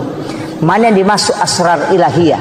Nabi tidak pernah menyebutkan bahwa wajah Allah seperti ini, modelnya Allah seperti ini, padahal Nabi ketemu langsung dengan Allah. Itu yang disebut dengan asrar ilahiyah.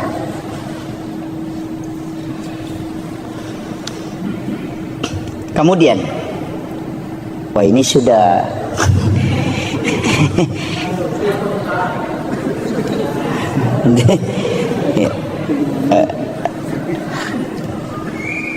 kemudian Rasulullah, saya ambil sedikit dulu supaya kita bisa ambil hikmahnya nih, petik. Nabi Adam itu ahli tanaman. Makanya kalau orang ilmiah yang kaji kenapa Nabi ketemu Nabi Adam, karena Nabi itu profesor nanti di bidang ilmu alam. Karena Nabi Adam, makanya nanti dari Isra Mi'raj itu Nabi mengatakan kurma itu biar tidak dikawinkan itu bisa berbuah. Karena orang Arab itu selalu mengawinkan kurma. Dia mengatakan buahnya tidak bisa kalau tidak dikawinkan. Tapi dari setelah peristiwa Isra Mi'raj, Nabi mengatakan biar kau tidak kawinkan kurma tetap bisa berbuah. Kenapa? Karena dia sudah belajar sama Nabi Adam, ahli tanaman. Itu makanya Nabi itu menteri pertanian itu karena belajar pada ahlinya. Naik ke langit kedua, ketemu dengan Nabi Isa. Nabi Isa itu ahli kedokteran modern. Dia bisa menghidupkan orang mati. Itu atas izin Allah. Tidak ada dokter yang bisa menghidupkan orang mati, Pak. Kalau dokter kita mematikan orang hidup. Itu yang ada. Kemudian ahli anatomi. Makanya Rasulullah itu ketika sudah makan, dia tidak langsung minum. Kemudian meminta kita sesekali berjalan tidak menggunakan alas kaki. Itu semua sebenarnya adalah ilmu kesehatan yang diajarkan oleh Nabi. Kemudian Nabi Yahya. Siapa ini Yahya, Pak? Dia adalah salah satu orang hebat dalam sisi manajemen. Naik berikutnya ketemu Nabi Yusuf. Itu ahli keuangan. Karena dia bendahara Mesir. Itu hebatnya. Naik lagi ke berikutnya, ketemulah dengan Nabi Idris, salah satu ahli akidah dan tasawuf. Satu-satunya nabi yang bisa mengelabui malaikat. Kenapa bisa mengelabui malaikat? Karena malakul maut itu dikasih tahu, sakit kira-kira kalau kita mati. Malakul maut mengatakan sakit. Dia mengatakan saya ingin merasakan sakitnya mati. Malakul maut mengatakan tidak bisa tanpa izin Allah. Maka Nabi Idris meminta, beri aku kesempatan merasakan bagaimana sakitnya sakarat. Maka dicabutlah nyawanya atas izin Allah. Setelah mati, dia kasih tahu, antar saya ke neraka. Saya mau melihat neraka sebelum saya hidup kembali. Dibawa ke neraka, sebentar saja dia bilang, kasih keluar saya. Dia ule monroko magar jingoko. Tapi dia bilang, bawa saya ke surga sebentar. Setelah dibawa ke surga, dia menikmati di dalam. Apa kata Nabi Idris? Tidak usah saya pulang, di sini saja. Kemudian malaikat mengatakan tidak boleh, orang masuk ke sini harus ke neraka. Nabi bilang tadi sama-sama kita dari sana, baru pun pergi ke sini kan. Maka Nabi yang ada di dalam surga itu lebih dulu adalah Nabi Idris. Karena itu seazan izin Allah. Itu makanya kehebatannya Nabi Idris itu. Tapi apakah istimewanya Nabi Idris? Tidak ada yang mengalahkan dalam nikmat dalam berzikir. Karena ketika dia dinikahkan oleh bapaknya, dia menerima.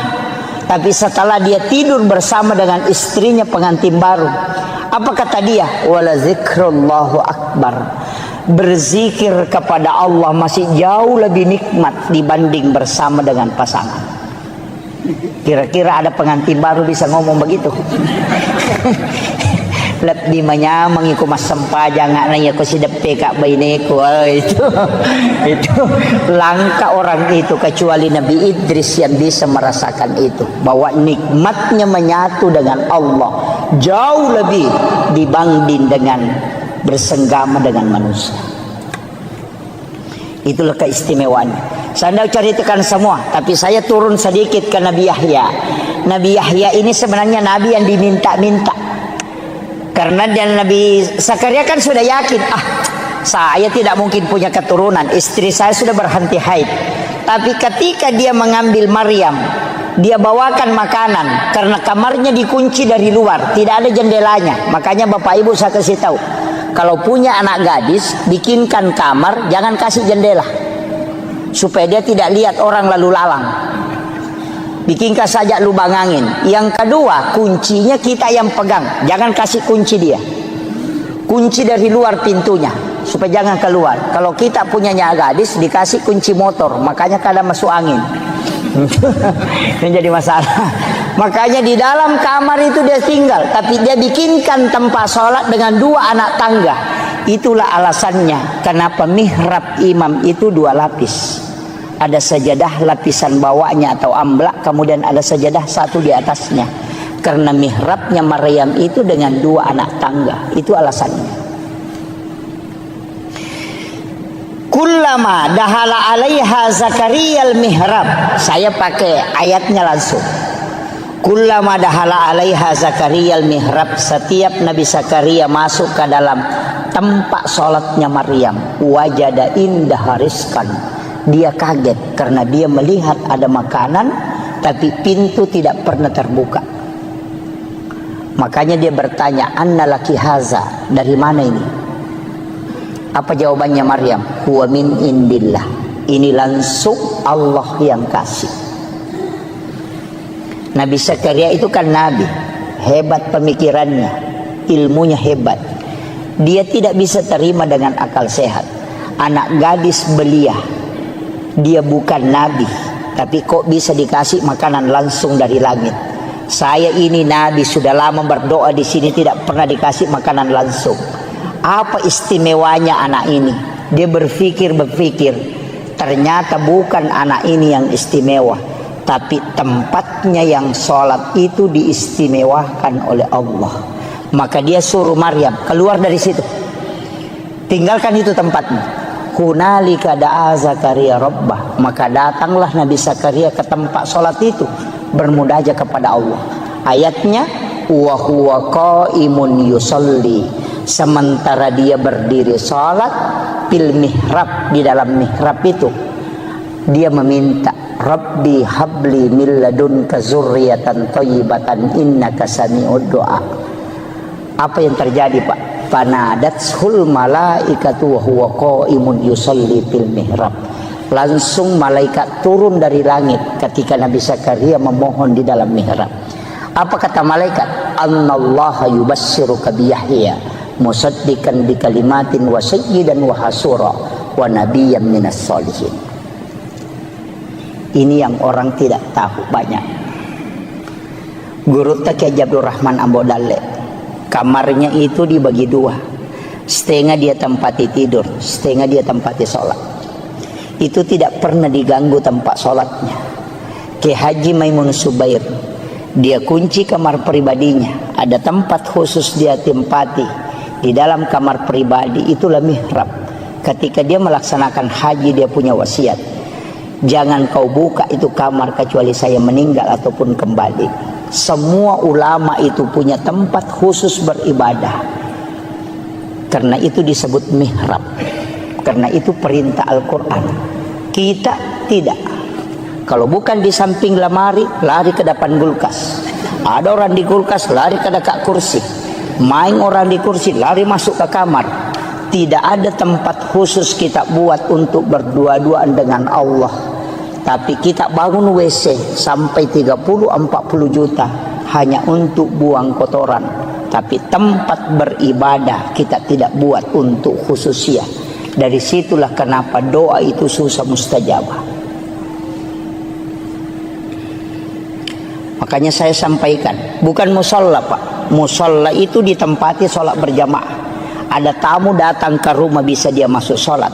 Tapi kalau mihrab tidak ada orang yang boleh masuk kecuali hanya pemilik mihrab. Maka mihrab itu di dalam kamar ukurannya seperti kuburan. Paling bagus menurut mursyid kami di tarekah, beli kain kapan. Kain kapan itu kau letakkan, baru kau tahan sudutnya supaya dia tidak bergerak, karena mihrab itu tidak boleh bergerak. Kemudian kau tutupi dengan kain tipis atau paling ada penutupnya. Setiap kau mau sholat masuk ke situ, dan jangan ada kalimat dunia yang keluar dari lisanmu di tempat itu kecuali hanya zikir dan bacaan Al-Quran. Ketika kau mampu istiqamah, maka dia akan tembus ke langit, karena itulah tempat khusus yang kau buat untuk berkomunikasi dengan Allah. Itulah kenapa mihrab tempat imam itu mustajabah ketika dia berdoa. Makanya saya itu Pak, kalau ikut berjamaah disuruh berdoa, saya tidak pernah ambil doanya, karena tempatnya imam itu yang tembus, bukan yang di belakang. Karena yang di belakang ini disebut masjid, yang tempatnya imam disebut mihrab. Itu tidak sembarang. Nah, banyak imam sekarang main HP di tempatnya. Itu penting, Pak. Jadi ada hal-hal itu sebenarnya Pak dalam agama kita anggap biasa, tapi itu luar biasa. Makanya Guru Kiai Abdul Rahman Ambodale, ketika ada santrinya mau pulang, saya dapat cerita itu dari salah satu santri beliau. Kalau ada santrinya mau pulang, tidak ada transportnya, masuk ke Guru minta uang, digaga tanpa otoku namanya Kak Rewa. Kada Guru tama nak kok kamar, coba lihat di bawah sajadah. Ketika anak-anak itu memasukkan tangannya di bawah sajadah, itu mendapatkan uang, padahal Guru tidak pernah simpang. Dari mana itu? Wa min indillah, sebagaimana mal Allah berikan kepada Maryam. Itu hakikatnya sebenarnya yang jarang kita lakukan. Makanya saya menyampaikan kepada seluruh jamaah, ini hikmah Isra Mi'raj. Paling tidak kalau yang belum punya mihrab tahun ini kita bisa buat di dalam kamar. Tidak luas kok Bapak. Ongkosnya mungkin hanya sekitar 500.000. Cukup kita beli kain tipis, kemudian kita tutupi, beli kain kafan 1 lapis. Walaupun bukan kain kafan, mungkin sajadah 2 lapis kita simpan di situ. Kenapa saya mengatakan bagusnya kalau kain kafan? Kalau kain kafan, bikin wasiat. Nak, ketika saya meninggal, ada kain kafan di mihrab itu, kau ambil itu yang kau bungkuskan aku. Karena kain kafan yang ambil dari mihrab, biar sampai 50 tahun tidak akan luput termakan oleh tanah ketika itu yang dibungkuskan oleh orang yang dipakai sholat. Itulah kenapa banyak ulama dulu itu tidak hancur kain kafannya. Itu karena kain kafan yang bersumber dari mihrab yang dia pakai. Dan itu kadang kita anggap biasa Pak. Makanya kalau doa mau mustajabah, bikin mihrab. Tapi jangan cari uang di mihrab. Sama Guru, siapa tahu nanti assalamualaikum langsung dia lagi, oh belum ada nih. Wah, itu jadi masalah itu. Iya. Tapi disitulah Allah bisa memberikan rezeki, wa yarzuqhu min haitsu la yahtasib. Itu bukan hadis. Kalau hadis masih bisa diperdebatkan Pak, tapi itu ayat yang dilakukan oleh Maryam yang bukan nabi, maka Allah kasih langsung. Maka bukan nabi pun, seorang ulama, seorang alim, seorang beriman, ketika dia membuat itu, maka Allah pun akan kasih. Karena itu huwa min indillah. Innallaha yarzuqu man yasha bighairi hisab. Itu kuncinya. Tapi kita mungkin sudah punya semua ya. Sudah ada mihrab di rumah Pak ya. Belum ada. Iya. Iya. Paling tidak kita bikin, Pak. Nggak susah. Apalagi kayak ada ini kain-kain seperti ini di belakang. Sekarang kan mudah. Ada kayak triples cukup ditutup untuk supaya kita tempati masuk ke dalam situ untuk sholat tahajud, untuk tafakur. Kalau mau itikaf di situ aja. Mau itikaf di situ. Apalagi ini dekat Ramadan kan. Nanti kalau Ramadan itu berlomba-lomba mau pergi itikaf. Sebenarnya itikaf murni itu tidak boleh pulang ke rumah. Boleh pulang ke rumah hanya membangunkan anak-anak istri untuk sholat. Kalau itikaf itu memang tinggal di masjid, keluar hanya mandi, masuk lagi bersikir. Kita itikaf itu kadang bolak-balik, bahkan berhubungan dengan istri. Wah, itu jadi masalah itu. Orang itikaf itu tidak boleh berhubungan dengan pasangannya. Ada yang lebih parah, jam 9 malam datang bawa kelambu, dia simpan di lantai 2, datang tidur, mati subuh baru bangun. Itu bukan pergi itikaf, hanya pindah tidur itu. Ini jadi masalah itu. Ya. Sebaiknya kita itikaf ya di dalam kamar, di dalam mihrab kita itikaf. Di tempat mihrab itulah kita bermunajat kepada Allah. Itu tidak ada orang yang melihat ibadah sunnah itu. Memang kalau kita betul-betul mau kejar Lailatul Qadar kan memang kayak ulama dulu 3 bulan itu dia sudah mulai. Makanya saya kasih tahu Pak, kalau mau dapat Lailatul Qadar tidak usah begadang. Yang paling mudah bagaimana? Datang sholat isya berjamaah, kerjakan sholat sunnah sesudah sholat isya 4 rakaat, kemudian datang sholat subuh berjamaah, kerjakan sholat sunnah subuh 2 rakaat dan sholat subuh berjamaah. Kita sudah dapat Lailatul Qadar. Apa alasannya? Rasulullah mengatakan, siapa yang datang sholat isya berjamaah di masjid, maka sama kalau dia sholat setengah malam. Siapa yang sholat 4 rakaat sesudah sholat isya, itu sama pahalanya kalau dia sholat 4 rakaat pada malam Lailatul Qadar. Berarti sholat sunnah sesudah isya yang 4 rakaat itu setara dengan 400.000 rakaat nilainya. Makanya saya kasih tahu, jangan sampai kita sholat tarawih 20 rakaat, tapi kita tidak sholat sunnah sesudah isya 4 rakaat. Bangkrut betul itu. Betul-betul bangkrut. Karena sholat tarawih 20 rakaat tidak akan pernah mengalahkan sholat sunnah 4 rakaat sesudah isya. Kenapa? Karena itu setara dengan 400.000 rakaat nilainya. Tidak usah datang begadang, tapi datang sholat subuh berjamaah. Kenapa sholat subuh berjamaah? Rasulullah mengatakan, siapa yang sholat subuh berjamaah di masjid itu sama kalau dia bangun 1 malam penuh beribadah dengan Allah. Makanya kalau sudah sholat isya berjamaah dapat setengah malam, sholat 4 rakaat sesudah isya sama dengan sholat 4 rakaat pada malam Lailatul Qadar, baru ambil sholat sunnah subuh, itu lebih mulia daripada dunia dan isinya, baru ambil sholat subuh berjamaah, berarti sama dengan sholat 1 malam penuh, itu pasti dapat Lailatul Qadar. Itu aja kuncinya. Hanya tidak usah pusing Pak. Jadi kecuali yang mau betul-betul mengejar ya kejar. Pokoknya begadang setiap malamnya. Kalau tidak mampu ambil aja itu tadi. Itu jadi ulama kita dari dulu tuh simpel sekali. Ya, tidak usah datang menyiksa diri tuh Pak. Tidak usah. Apalagi yang sekarang. Kecuali kita mampu memang. Nah, makanya 3 bulan ini kan disebut Syahrul Rajab Syahrullah, Syahrul Sya'ban Syahri, Syahrul Ramadan Syahrul Ummati. Itu 3. Makanya doanya itu Allahumma barik li fi Rajab wa Sya'ban, digabungkan 2 baru wa balikni Ramadan. Apa maknanya? Allahumma barik. Kalau berkah itu pasti wirid, bukan ilmu. Karena kalau ilmu derajat. Makanya yarfa'illahu alladhina amanu minkum walladzina utul ilma darajah. Tapi kalau mau berkah bukan ilmu tapi wirid. Makanya Syahrul Rajab Syahrullah, kalau bulannya Allah berarti bulan istighfar. Kalau bulannya Nabi berarti bulan sholawat. Kalau bulannya kita berarti bulan bacaan Quran. Makanya Rajab perbanyak istighfar, Sya'ban perbanyak sholawat, nanti Ramadan banyak baca Quran. Itu sudah dapat. Itu kuncinya.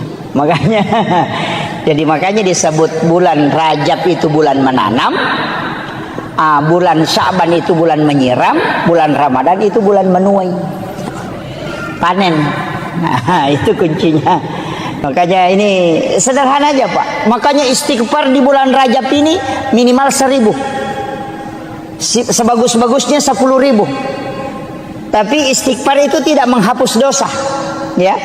Ingat, kalau kita istighfar itu dosa tidak terhapus, cuma tertutup. Makanya istighfar itu dari kata istakfar, menutup yang nampak. Bapak kalau menulis di kertas ada tulisan salah, ambil tip X kemudian di tip X. Tip X itu tidak menghapus tulisan, cuma menutup supaya tidak kelihatan. Itulah makna istakfar, menutup yang nampak supaya dia tidak memberi dampak negatif. Makanya taubat dengan istighfar itu tidak sama. Kalau taubat kembali, kalau istighfar menutup. Bagaimana cara supaya dosa terhapus? Jangan pakai istighfar, pakai al-afu. Makanya kalau Ramadan tidak pakai istighfar, tapi pakai Allahumma innaka afuwun karim tuhibbul afwa fa'fu anna. Kalau al-afu itu menghapus, makanya dalam sholat itu dipakai al-afu. Rabbi ghafirli warhamni wajaburni warfa'ni warsukni wahdini wafini wa'fu anni. Itu kuncinya. Ini sudah 1 jam Pak. Ya, ini saya tambah sedikit ya. Iya, kita mengambil hikmah hakikatnya dulu. Saya berusaha menjelaskan seringan mungkin. Kalau di dalam tarekat itu agak berat. Kita sholat itu sebenarnya Pak kuncinya cuma 2. Itu 2 versi sholat itu. Itulah menjadi rukun ihsan. Kalau rukun Islam kan ada 5, rukun iman itu 6, rukun ihsan itu 1, makanya 12. Rukun ihsan ini anta'budallah ka'annaka tarahu, 1. Fa illam takun tarahu fa innahu yaraka. Itu yang dipakai kalau sholat. Jadi anta'budallah ka'annaka tarahu, sampai puamu pada komitai. Itulah yang dipakai as-salatu mi'rajul mu'minin. Biasa ki runtuk tau kata bere Pak Cengan layas. Allahu akbar. Biasa begitu kan?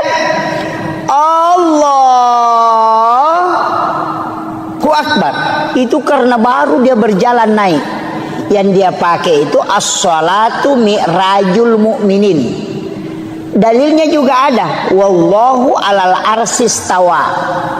Tapi kalau tidak mampu, pakai yang kedua, fa illam takun tarahu fa innahu yaraka. Jika engkau tidak mampu, engkau yakin bahwa dia melihat aku. Tidak usah naik, cukup dibawa. Kita takbir itu Allah melihat saya takbir, Allah melihat saya ruku, Allah menyaksikan saya sujud. Tidak usah naik ke atas. Dalilnya mana? Wa huwa ma'akum aina ma kuntum. Dia selalu bersamamu dimanapun kau berada. Wallahu akrabu min hablil warid. Allah itu lebih dekat daripada urat leher.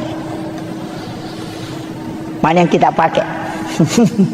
Ada yang naik Allahu akbar. Naik ke atas itu. Itu yang kadang goyang-goyang. Kalau ada anak-anak ribu, marah itu. Ini ribu-ribu kita tidak khusyuk. Padahal biar tidak ribu orang juga tidak khusyuk dia. Itu alasan saja itu. Itu kan. Makanya kalau tidak bisa naik, karena itu agak berat. Itu sholatnya para wali. Yang naik ke atas. Kalau tidak bisa, pakai yang kedua. Fa illam takun tarahu fa innahu yaraka. Kayak ada CCTV menyorot kita. Karena Allah dimanapun kau berada, dia akan tidak terlepas dari pandangan dia. Maka yakin saja Allah melihat saya ruku, Allah melihat saya sujud. Itu yang lebih tenang. Tidak usah capek-capek naik ke atas. Karena dua-duanya dibolehkan. Makanya disebut rukun ihsan. Nah, ini saya kira ini yang penting saya sampaikan Bapak-Ibu sekalian. Mudah-mudahan ada hikmah yang bisa kita petik. Tapi satu wasiat saya, jangan pernah tinggalkan sholat. Usahakan kerjakan Pak, sesibuk apapun sholat, seberat apapun sholat ki. Jangan ada alasan bilang tidak khusyuk tidak apa, tidak usah. Dan sepung Allah Ta'ala tepat tak, tidak usah kita mengatakan harus begini nesang. Maka dah sekok mi tepat nala cundeke nala nama tu paling tepat. Makanya dalam tarikah itu mengatakan kalau saya sholat saya kafir, itu jangan dipahami secara syariat. Maka dia kuya masampaja kapere ka berarti wangga ia aleku ia matoro itapakku. Tapi aku makadaka puang Allah Ta'ala mas sempajang ali nama toh, berarti saya tidak sombong karena saya sholat karena iman, dan yang memasukkan iman adalah Allah, dan yang memberi saya hidayah adalah Dia. Dia tu nak kada ali nama toh mas sempajang ya mato sempajang angka inade de inangkah. Oh itu jadi masalah Pak, banyak kan orang. Saya itu kuncinya sederhana. Ulama-ulama itu sudah mengatakan yang penting mas sempajang kona angkat istilah atau mata tariolo maka darut tu membalalin romo de kamu lolongan kode bisa ngisana sampajangi maka de guru tekalisi denre podangi kana tanyaga pe palolong akong kana balang tu guru ta. Dan saya yakin pegang itu napa-napasa nga guru ta hena itimbang makapai tan ritimbang anu de ya kong kamu jama angka itajang ya kode kamu jama de itajang. Itu pesan na guru ta. Makanya loban ni mabere jama Pak, makanya mako to mabere jama. Ya ko to masam paja cedi di desi pan rasa-rasa tongangi. Ya ko dapat talumi itu talui paresah, ya ko to mabere jama, angka pagatang, ya ko matanri kahusuan nero nagatangi barakana. Ya tu ampai Pak pada mi sentere ya ko ka sentere 10 baterena si basi di baterena ya na mate ya tu ci de na tuo ya ko 10 baterena nang ka batere mate pon ritangai tu mo pa ya tu makanya ko ka Pak bere jama gimpe acil ka banyo ko tangana macu manamunya tu makitu itulah hikmahnya kenapa berjamaah itu sangat bagus karena dia mengikutkan semua. Jadi aja tak sampai jadi di aja tak curi pokoknya cuki, tapi memang tempat yang paling bagus itu imam. Setelah imam yang di belakang imam 1 orang, baru sebelah kanan 3, sebelah kiri 3, makanya 7 orang itu yang paling istimewa Pak. Tapi aja tabarani lah koroko de gatap. Alladzi rafa'al mustafa manasibal insani wal busyra wa ja'ala israhu min makkah muqaddasi fi lailata wahidatin ayatul kubra wassalatu wassalamu ala asyrafil anbiya'i wal mursalin sayyidina wa maulana wa habibina wa syafi'ina wa ala alihi wa ashabihi wa sahabatihi ajma'in. Allahumma salli ala Sayyidina Muhammadin salatan tuballighuna biha kullal maqsud ya Jawwadu ya Ma'bud ya Rahimu ya Wadud birahmatika ya Arhamar Rahimin. Allahumma salli ala Sayyidina Muhammadin tibbil qulubi wa dawaiha wa afiyatil abdani wa shifaiha wa nuril absari wa diyaiha wa ala alihi wa sahbihi wa sallim. Saya pakai bahasa Indonesia Pak Bu ya.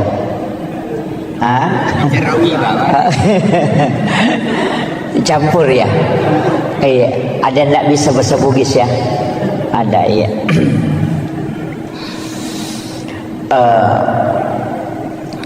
Pertama, saya tidak terlalu membahas tentang sejarah sebelum Rasulullah di-Isra dan di-Mi'rajkan.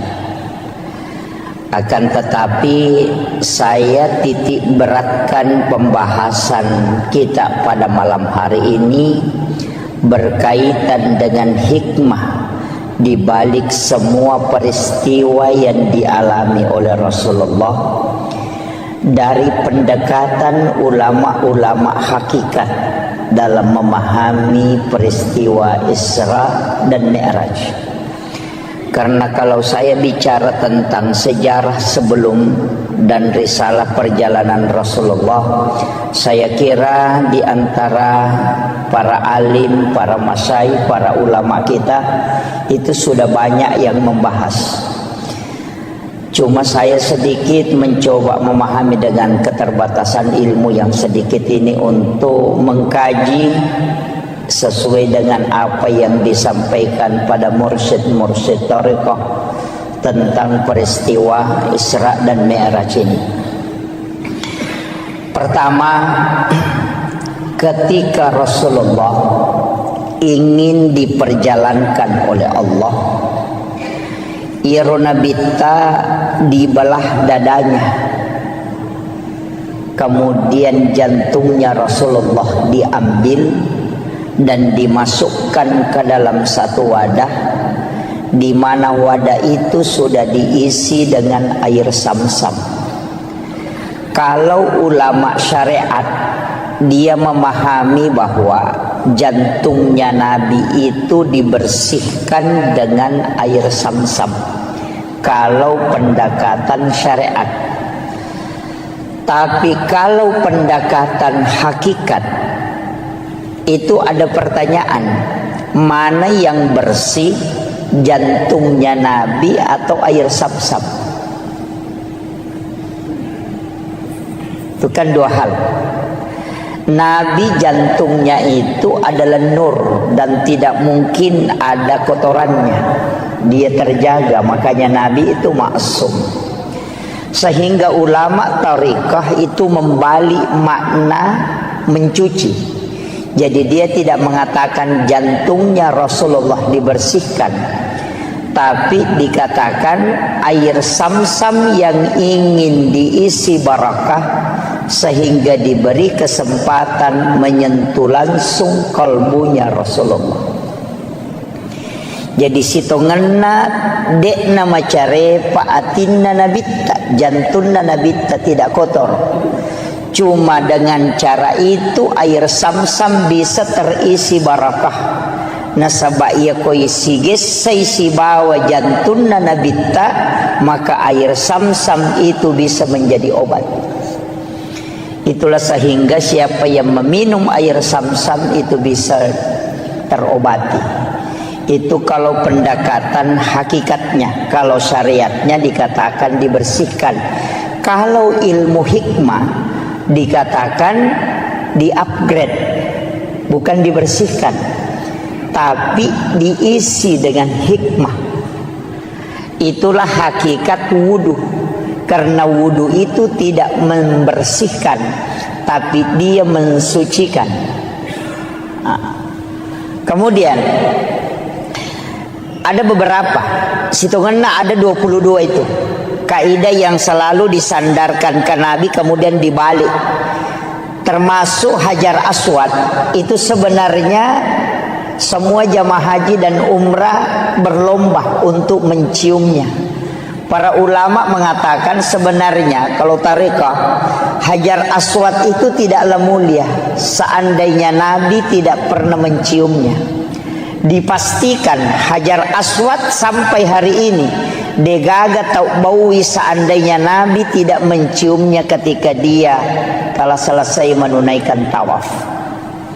Jadi Hajar Aswad itu dimuliakan karena dia pernah dicium oleh Rasulullah. Yang ketiga, Nabi itu ketika berjalan ada awan yang menutupi kepalanya. Kalau secara syariat dipahami, Nabi dilindungi supaya tidak terkena terik matahari. Tapi secara hakikat itu tidak. Karena matahari itu bersumber dari nurun Muhammad.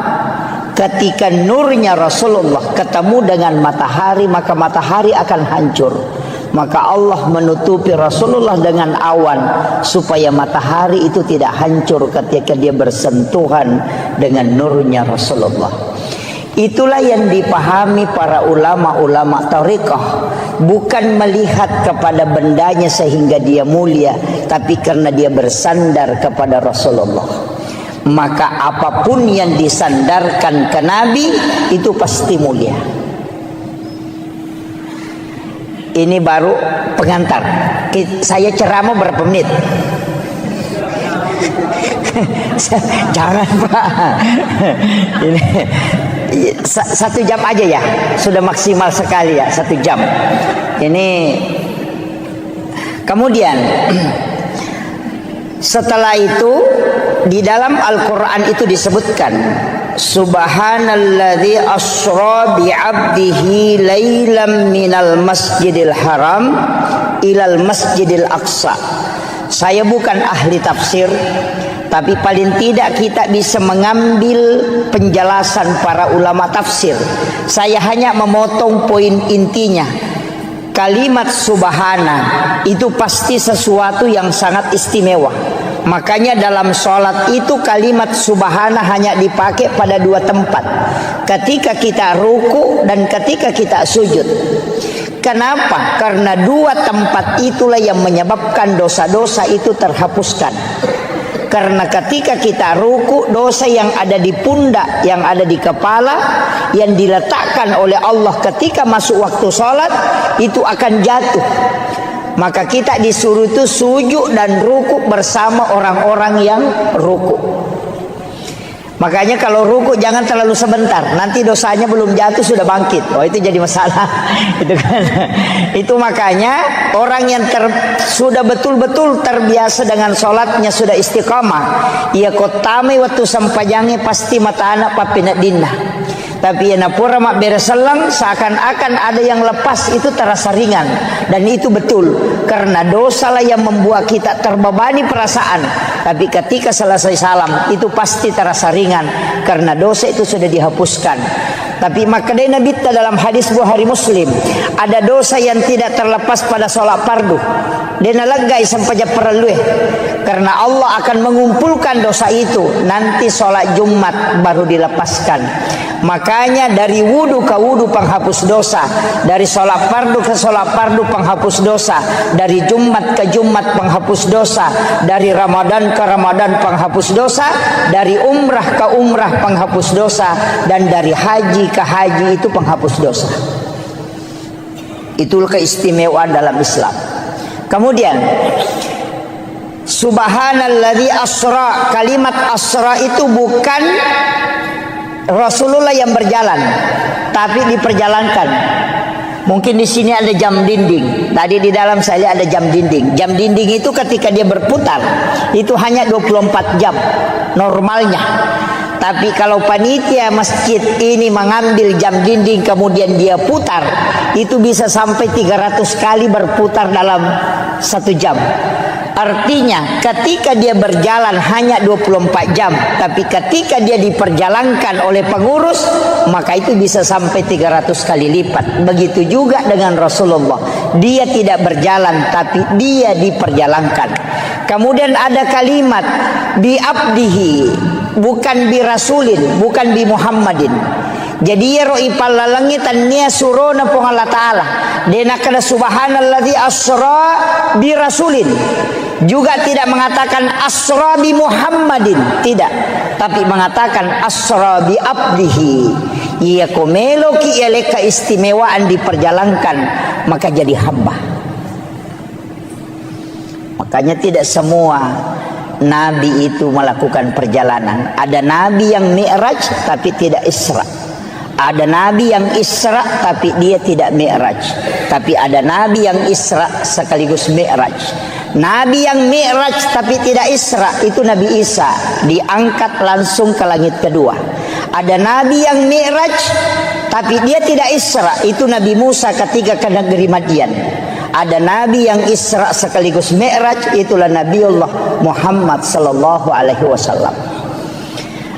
Makanya peristiwa itu sudah ada sebelumnya. Ada yang Isra, ada yang hanya mi'raj, ada yang kedua-duanya. Kemudian ini kata kuncinya, minal masjidil haram ilal masjidil aqsa. Itu 2 tempat disebut. Tapi Nabi itu dari Masjidil Haram ke Madinah, dari Madinah ke Bukit Tursina, dari Bukit Tursina baru ke Baitul Lahmi, dari Baitul Lahmi baru ke Masjidil Aqsa. Ini jarang dibahas orang. Ini. Jadi perjalanannya Rasulullah itu bukan dari Masjidil Haram ke Masjidil Aqsa, tidak. Dari Masjidil Haram ke Madinah. Di Madinah Nabi disuruh sholat oleh malaikat Jibril. Selesai sholat 2 rakaat, Rasulullah bertanya, tempat apa nih Jibril? Kenapa saya sholat di sini? Malaikat Jibril mengatakan, ini adalah Madinah Muhammad. Kalau engkau akan berhijrah di tempat ini. Kemudian setelah itu dibawa 1042,3 km dari Madinah ke Gunung Sinai. Bukit Tursina. Nabi disuruh sholat. Selesai sholat 2 rakaat di situ, Nabi bertanya, tempat apa ini Jibril? Kenapa saya mesti sholat di tempat ini? Malaikat Jibril mengatakan, disinilah Nabi Musa kalau ingin berbicara dengan Tuhannya. Wa kallamallahu Musa taklima. Itulah Gunung Sinai, Bukit Tursina. Dari situ kemudian dibawa ke sebelah selatan Masjidil Aqsa, 10,7 km ke sebelah selatan. Ada tempat di situ disebut dengan Baitul Lahmi atau Bethlehem. Nabi disuruh sholat. Selesai sholat 2 rakaat, Nabi bertanya, tempat apa ini Jibril? Kenapa saya mesti sholat di tempat ini? Malaikat Jibril mengatakan, ini adalah Baitul Lahmi. Disinilah Isa bin Maryam dilahirkan. Kemudian setelah itu dikembalikan, dimasukkan ke Masjidil Aqsa di Palestina. Kemudian di atas batulah itulah Nabi duduk. Apa sebenarnya hakikatnya Pak Bu? Kenapa ayat cuma menyebut 2 tempat, sedangkan Nabi pergi ke 5 tempat? Kenapa ayat tidak mengatakan minal Masjidil Haram ilal Madinah wa Bukit Tursina wa Baitul Lahmi wa Masjidil Aqsa? Itu pesan untuk kita, bahwa hikmah perjalanan mesti dari masjid ke masjid. Makanya Bapak Ibu misalnya mau ke Sidrap, kalau berangkat nanti sesudah misalnya sholat subuh, di sujud terakhir sholat subuh, niatkan memang untuk sholat duhur misalnya di Mangkoso atau di Parepare. Kita yakin bahwa jam sekian saya berangkat, saya dapat sholat duhur di Mangkoso. Jadi di sujud terakhir sholat subuh, niatkan memang untuk sholat duhur di Mangkoso. Ketika kita melakukan perjalanan, tiba-tiba di Maros kita kecelakaan kemudian meninggal, Allah itu cuma tanya malaikatnya 2 hal, hambaku dari mana dan mau kemana? Maka malaikat akan menjawab, dia dari masjid Todopoli sholat subuh, tapi dia mau pergi Mangkoso sholat duhur. Maka Allah mengatakan, karena dia meninggalkan masjid dan menuju ke masjid, dia meninggalkan sholat untuk menuju ke sholat. Jangan engkau memeriksanya, karena dia ahlul jannah. Itulah yang kata ulama orang Bugis, sempajat tepetu, yang kadang kita tidak pakai Pak Bu. Mereka tahu kau melo melakukan perjalanan warung mina na pikiriki kinroki matu lepa mandre. Ini jadi masalah. Makanya kalau di dalam tarekat, salam itu tidak menutup sholat, tapi dia menyambung dan melepas. Jadi salam ke kanan itu assalamualaikum warahmatullah, itu tidak menutup sholat, tapi menyambung, memasukkan diri pada sholat berikutnya. Kemudian assalamualaikum warahmatullah, baru kita lepaskan sholat setelahnya. Jadi ajak talap pesengi sempajas subuh, kode patat tamai bisampajal loroy. Itulah sebenarnya ketika tidak lepas jeneriasan, tersambungnya sholat dengan sholat. Makanya ulama tarekat itu mengatakan niat sholat dan niat mau sholat itu berbeda. Ia kok niat sholat ada pada takbiratul ihram, sedangkan niat mau sholat itu ada pada salam atau sujud terakhir. Idi na tauro gila narik ko sampajat tami batarekeng, paling tidak 5 menit mas sempajang. Sempajang loro 5 menit, sempajang ngasara 5 menit, sempajang mengharibi 5 menit, isa 5 menit, sholat subuh 5 menit. 5 kali 5 25. Dia nagana si tengah jawat tu ipake mas sempajang. Ia ko mak gosip ki si jang manasa bangkero ni si tengah jang. Tapi ketika kita menyambung, moloki pasae, namoloki kantoroe, namoloki kampus kita kemana saja tetap menuju ke sholat. Nah sebab memang sempajang mapasi sumpus sempajang. Itulah yang katanya orang tua dulu, namo ko ka kantoroe, namo ko ka galunge, namo ko ka tasie, namo ko ka onrotin roku, namo ko ka pasae mate sahitoka, karena saya mati dalam keadaan menuju ke sholat. Dan itulah orang yang biar tidak bersikir tetap berpahala langkahnya. Nah sebab Nabi temakada setiap langkah kaki menuju ke ibadah itu dinilai ibadah oleh Allah. Itu hakikatnya. Jadi ajak lalu tarogi Pak Bu. Mas sempajang itu tutup, mas sempajang itu tutup. Jangan pernah tutup. pasisumpungi materu. Semua ibadah. Mapasusak kaki niatkan memang bersakat tahun depan. Masjidak kaki niat memang sedekah. Sedekah subuh niatkan memang sedekah subuh berikutnya. Masjidak ke Jumat berkaki niatkan memang untuk keluarkan Jumat berkah. Nah, sebab setiap amal baik yang kita niatkan itu sudah dicatat. Ia naruh alasannya kenapa kita bisa kekal di dalam surga. Padahal umur kita terbatas karena niat melakukan kebaikan yang tidak pernah terputus dan itu menjadi ibadah selamanya. Itu kuncinya. Kemudian dari Masjidil Haram ke Masjidil Aqsa itu pesan. Kalau yang ditafsir itu mengatakan kenapa dari masjid ke masjid, karena memang bangunan yang paling terakhir hancur itu adalah masjid. Kenapa malam hari? Karena sholat yang dikerjakan malam hari itu lebih banyak daripada sholat yang dikerjakan di siang hari.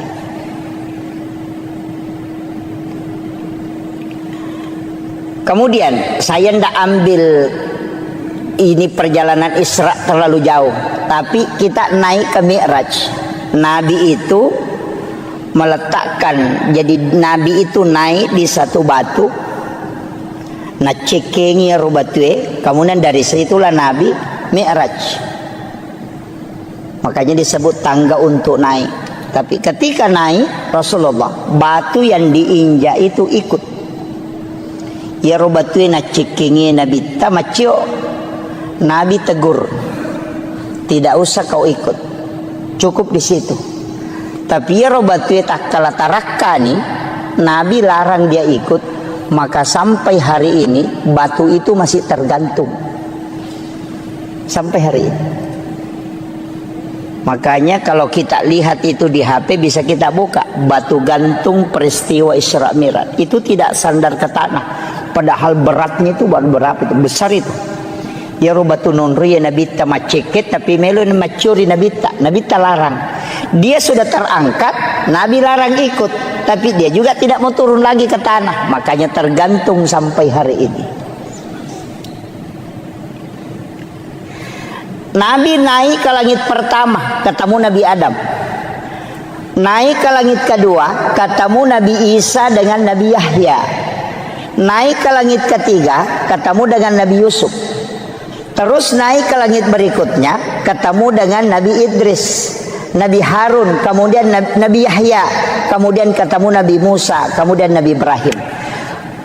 Banyak Nabi dan Rasul. Saya tidak mau bahas semua. Banyak Nabi dan Rasul. Tapi kenapa ini Nabi yang disuruh menjemput Rasulullah di langit-langit itu? Angka Nabi Daud, anak Nabi Yakub, banyak Nabi. Tapi kenapa Nabi Adam di langit pertama? Kemudian kenapa di langit kedua itu Nabi Yusuf dengan Nabi Yahya? Ini tiga Nabi ini lain. Nabi Adam tidak ada bapaknya, tidak ada ibunya. Nabi Isa tidak ada bapaknya. Nabi Yahya dia lahir dari ibu yang sudah menopause.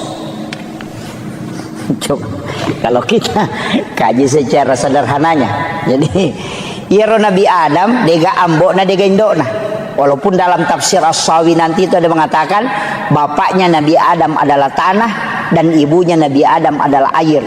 Karena Allah mengambil tanah yang keras kemudian diberikan air kemudian dicampur sehingga dia menjadi mengeras dan dari situlah Nabi Adam ada. Sehingga dia katakan bapaknya adalah tanah dan ibunya adalah air. Itu kalau di tafsir As-Sawi. Nabi Adam ini pada hakikatnya tidak ada bapak, tidak ada ibu. Naik ke langit kedua, ketemu Nabi Isa dengan Nabi Yahya. Dua nabi yang hampir seumuran, tapi dakwanya beda. Kalau Nabi Isa masuk di kelab-kelab malam, kalau Nabi Yahya bersama dengan orang-orang soleh. Makanya kalau ada jamaah tabligh selalu pergi ke KPKP berdakwah, wah itu anggotanya Nabi Isa, Nabi Yahya itu. Gitu. Gitu. Nabi, makanya kan ketika ditanya, kenapa kau masuk di situ? Dia bilang, saya kan nabi. Untuk memperbaiki sesuatu yang jelek, saya harus mencari orang-orang jelek supaya saya perbaiki. Orang-orang bermaksiat supaya saya perbaiki. Makanya kalau ustaz hanya sama orang-orang beriman, tidak ada gunanya itu. Karena sudah orang beriman dia temani. Mestinya dia bersahabat dengan orang-orang yang tidak beriman, supaya dia ajak ke kebaikan. Sama dokter, jangan berteman dengan orang sehat, tapi cari orang sakit supaya kau bisa obati.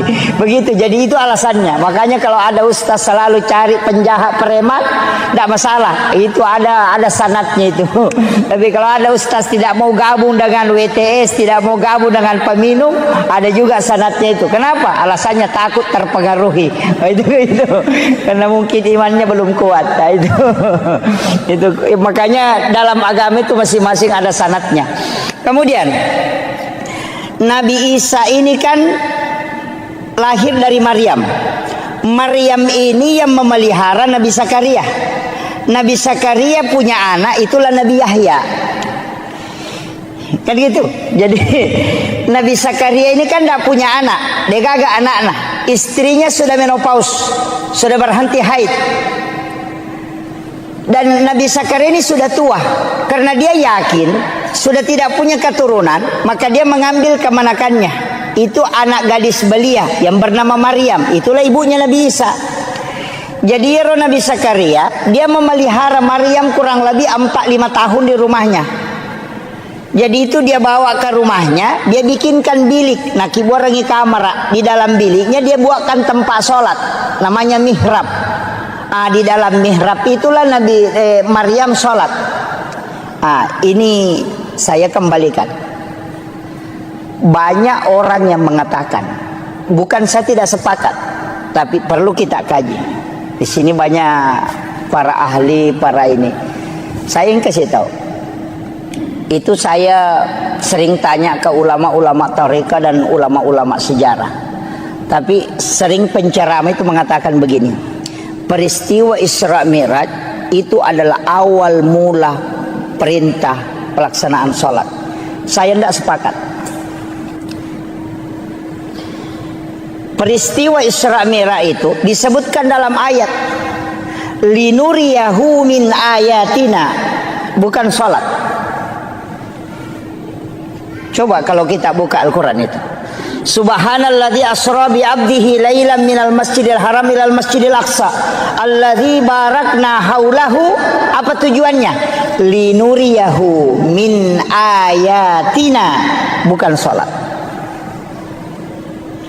Alasannya yang kedua apa? Karena perintah sholat itu sudah ada sebelum Nabi Isra Mi'raj.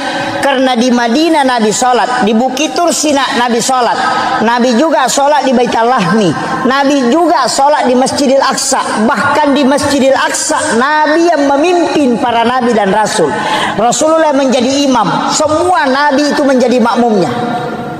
Coba, berarti Nabi sudah sholat sebelum Isra Mi'raj. Kalau orang mengatakan Isra Mi'raj itu adalah perintah sholat, itu keliru. Coba, karena dia sudah sholat. Kalau kita buka Al-Quran, oke lah. Kalau orang tidak percaya bilang ini hadis apa, kita pakai Al-Quran. Nabi Ibrahim, Rabbana liyuqimas sholah faja'al af'idatan minan nasi tahwi ilaih. Satu. Nabi Isa, dia mengatakan saya diutus oleh Allah untuk memerintahkan sholat dan zakat. Itu sudah ada sholat. Yang ketiga, Maryam sholat di dalam mihrab. Keempat, Nabi Zakaria wa huwa qaimun yusalli fil mihrab. Nabi Zakaria berdiri sholat di dalam mihrab. Coba, semua nabi itu sudah sholat, Pak. Nabi di Madinah sudah sholat, Nabi di Bukit Tur Sina sudah sholat. Jadi naik Isra Mi'raj ini apa sebenarnya? Itu disebutkan dalam ayat linuriyahu min ayatina, untuk memperlihatkan, bukan menceritakan. Karena ya di surga dan neraka itu hanya diceritakan ke nabi-nabi terdahulu. Nabi Musa diceritakan surga, Nabi Ibrahim diceritakan neraka. Semua nabi diceritakan tentang neraka. Tidak ada nabi yang melihat tingkatan langit sampai ke Sidratil Muntaha, dan tidak ada nabi satupun yang bisa melihat Allah. Makanya nabi disebutkan linuriyahu min ayatina, untuk memperlihatkan tanda-tanda kebesaran Allah, bukan menceritakan tanda-tanda kebesaran Allah. Makanya nabi itu menyaksikan semua. Maka dari situlah Rasulullah mengatakan, dalam peristiwa Isra Mi'raj saya dikasih 3 ilmu. Ini inti pokoknya. Ilmu pertama adalah ilmu syariat, ilmu kedua adalah ilmu hakikat, dan ilmu ketiga adalah ilmu asrar ilahiyah. Satu, saya harus menyampaikan semua ilmu itu syariat. Satu, boleh saya memilih, boleh saya sampaikan, boleh tidak. Makanya ada ilmu yang diajarkan ke Sayyidina Ali, tidak diajarkan ke sahabat yang lain. Karena Nabi memilih, boleh dia sampaikan, boleh tidak, sesuai dengan khatibun nasa ala qadri ukulihim. Kemudian yang ketiga, ilmu asrar ilahiyah. Nabi tidak boleh menyampaikan ilmu itu, diminta oleh Allah untuk menutup itu. Mana yang dimaksud asrar ilahiyah? Nabi tidak pernah menyebutkan bahwa wajah Allah seperti ini, modelnya Allah seperti ini, padahal Nabi ketemu langsung dengan Allah. Itu yang disebut dengan asrar ilahiyah.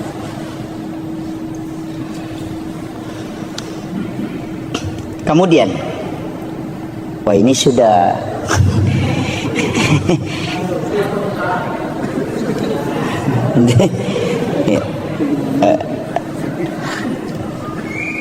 kemudian Rasulullah, saya ambil sedikit dulu supaya kita bisa ambil hikmahnya nih, petik.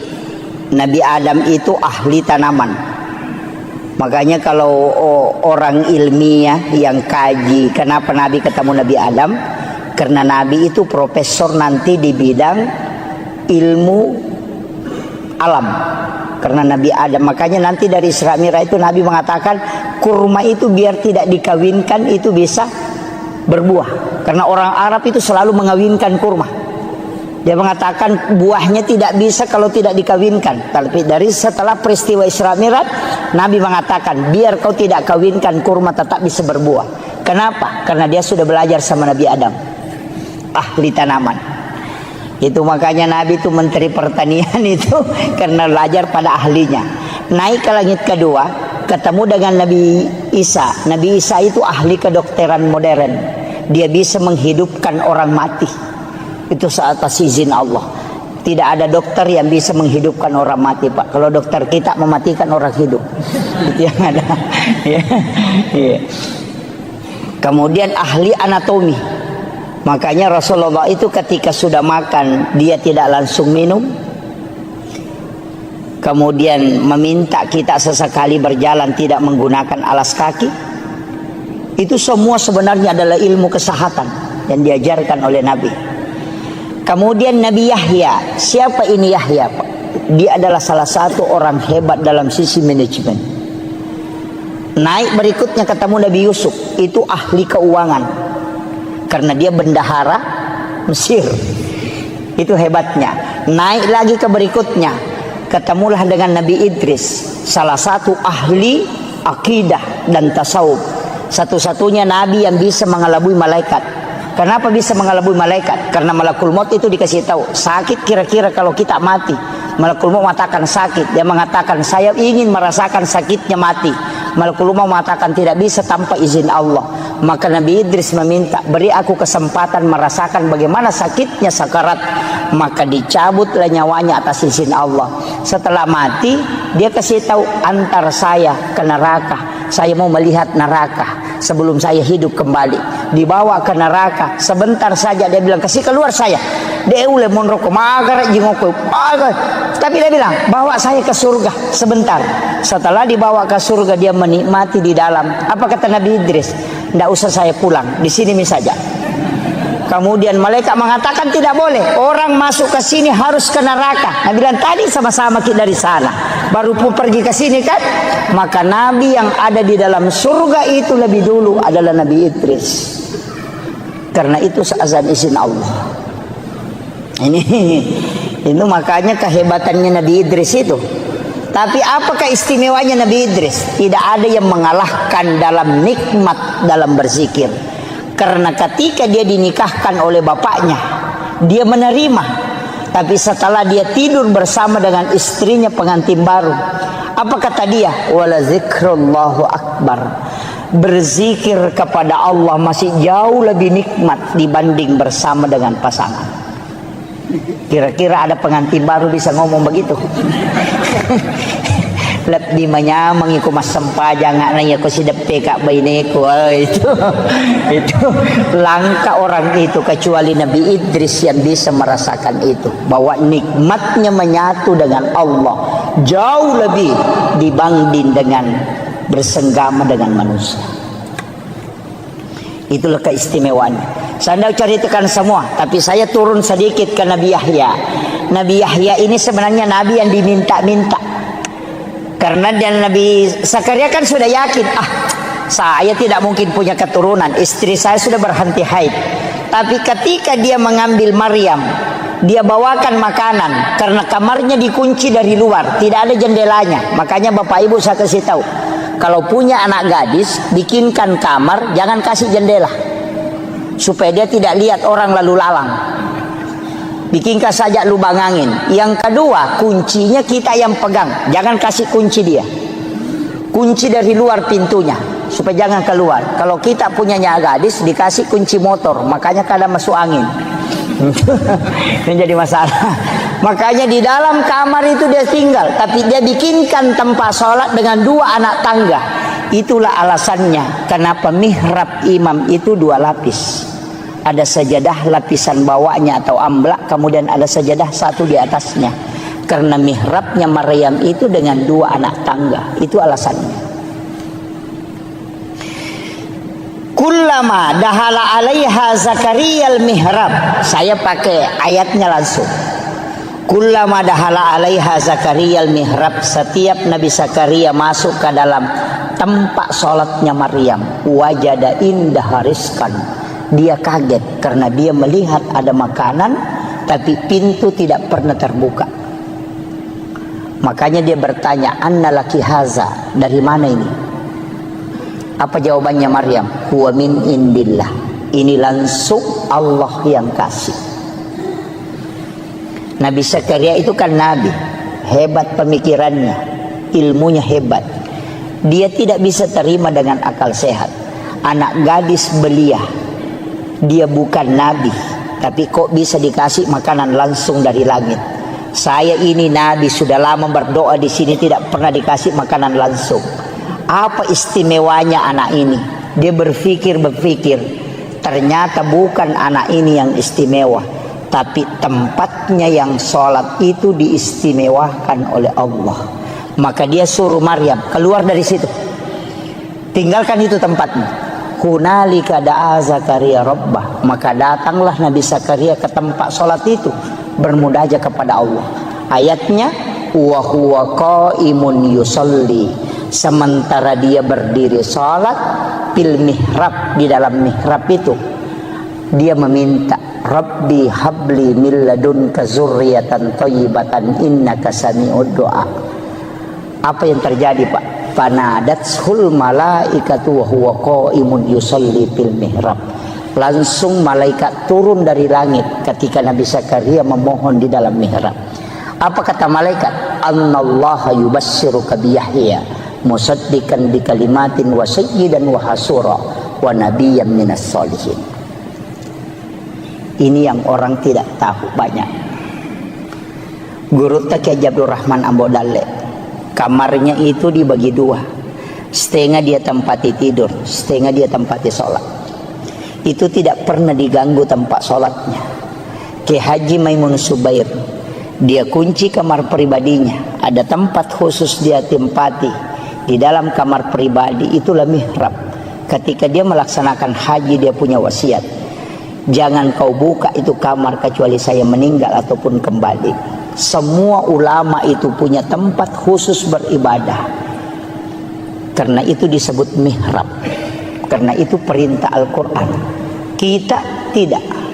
Kalau bukan di samping lemari, lari ke depan kulkas.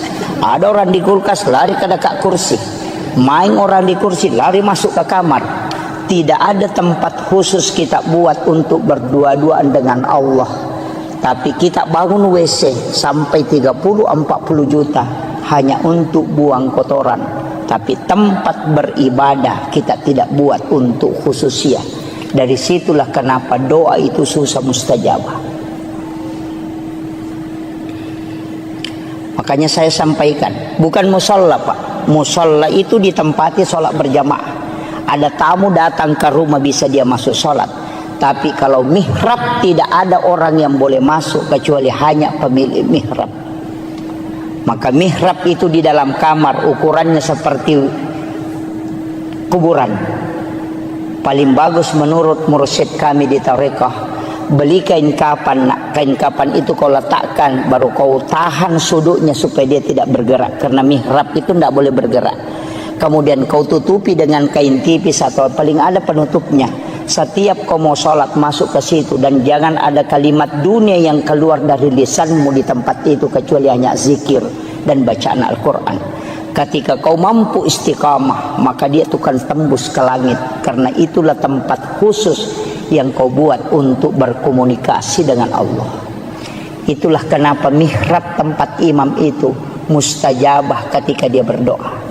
Makanya saya itu Pak, kalau ikut berjamaah disuruh berdoa, saya tidak pernah ambil doanya. Karena tempatnya imam itu yang tembus, bukan yang di belakang.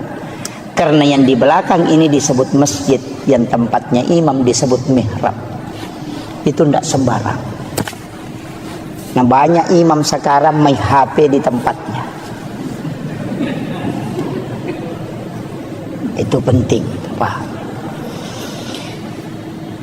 Jadi ada hal-hal itu sebenarnya Pak dalam agama kita anggap biasa, tapi itu luar biasa. Makanya Guru Kiai Abdul Rahman Ambodale, ketika ada santrinya mau pulang, saya dapat cerita itu dari salah satu santri beliau. Kalau ada santrinya mau pulang, tidak ada transportnya, masuk ke Guru minta puang, digaga tanpa otoku namanya Kak Rewa. Kada Guru tama nak kok kamera, coba lihat di bawah sajadah. Ketika anak-anak itu memasukkan tangannya di bawah sajadah, itu mendapatkan uang. Padahal Guru tidak pernah simpang. Dari mana itu? Wa min indillah. Sebagaimana mal Allah berikan kepada Maryam. Itu hakikatnya sebenarnya yang jarang kita lakukan.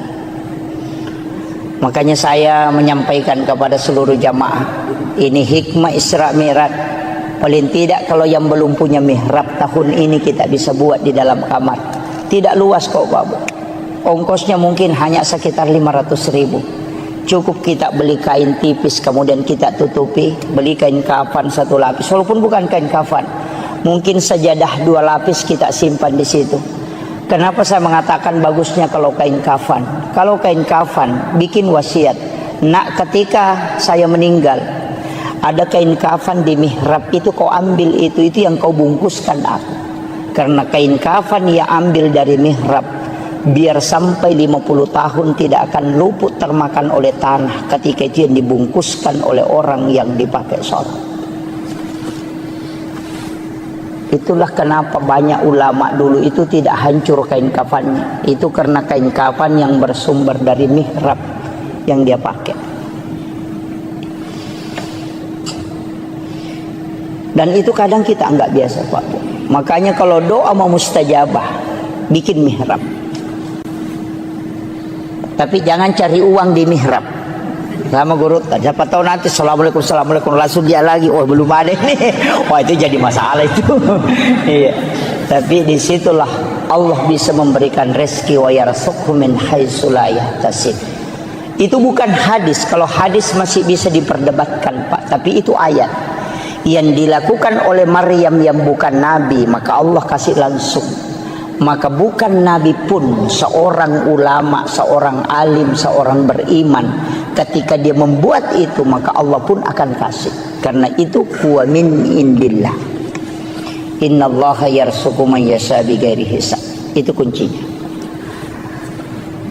Tapi kita mungkin sudah punya semua ya. Sudah ada mihrab di rumah Pak ya? Belum ada. Iya. Paling tidak kita bikin Pak. Nggak susah. Apalagi kayak ada ini kain-kain seperti ini di belakang. Sekarang kan mudah. Ada kayak triples cukup ditutup untuk supaya kita tempati masuk ke dalam situ untuk sholat tahajud, untuk tafakur. Kalau mau itikaf di situ aja. Mau itikaf di situ. Apalagi ini dekat Ramadan kan. Nanti kalau Ramadan itu berlomba-lomba mau pergi itikaf. Sebenarnya itikaf murni itu tidak boleh pulang ke rumah. Boleh pulang ke rumah hanya membangunkan anak-anak istri untuk sholat. Kalau itikaf itu memang tinggal di masjid, keluar hanya mandi, masuk lagi bersikir. Kita itikaf itu kadang bolak-balik, bahkan berhubungan dengan istri. Wah, itu jadi masalah itu. Orang itikaf itu tidak boleh berhubungan dengan pasangannya.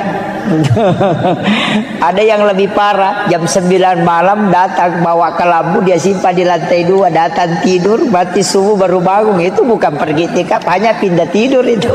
Ini jadi masalah itu. Ya. Sebaiknya kita itikaf ya di dalam kamar, di dalam mihrab kita itikaf. Di tempat mihrab itulah kita bermunajat kepada Allah.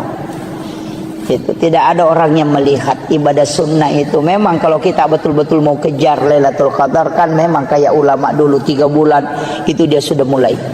Makanya saya kasih tahu Pak, kalau mau dapat Lailatul Qadar tidak usah begadang. Yang paling mudah bagaimana?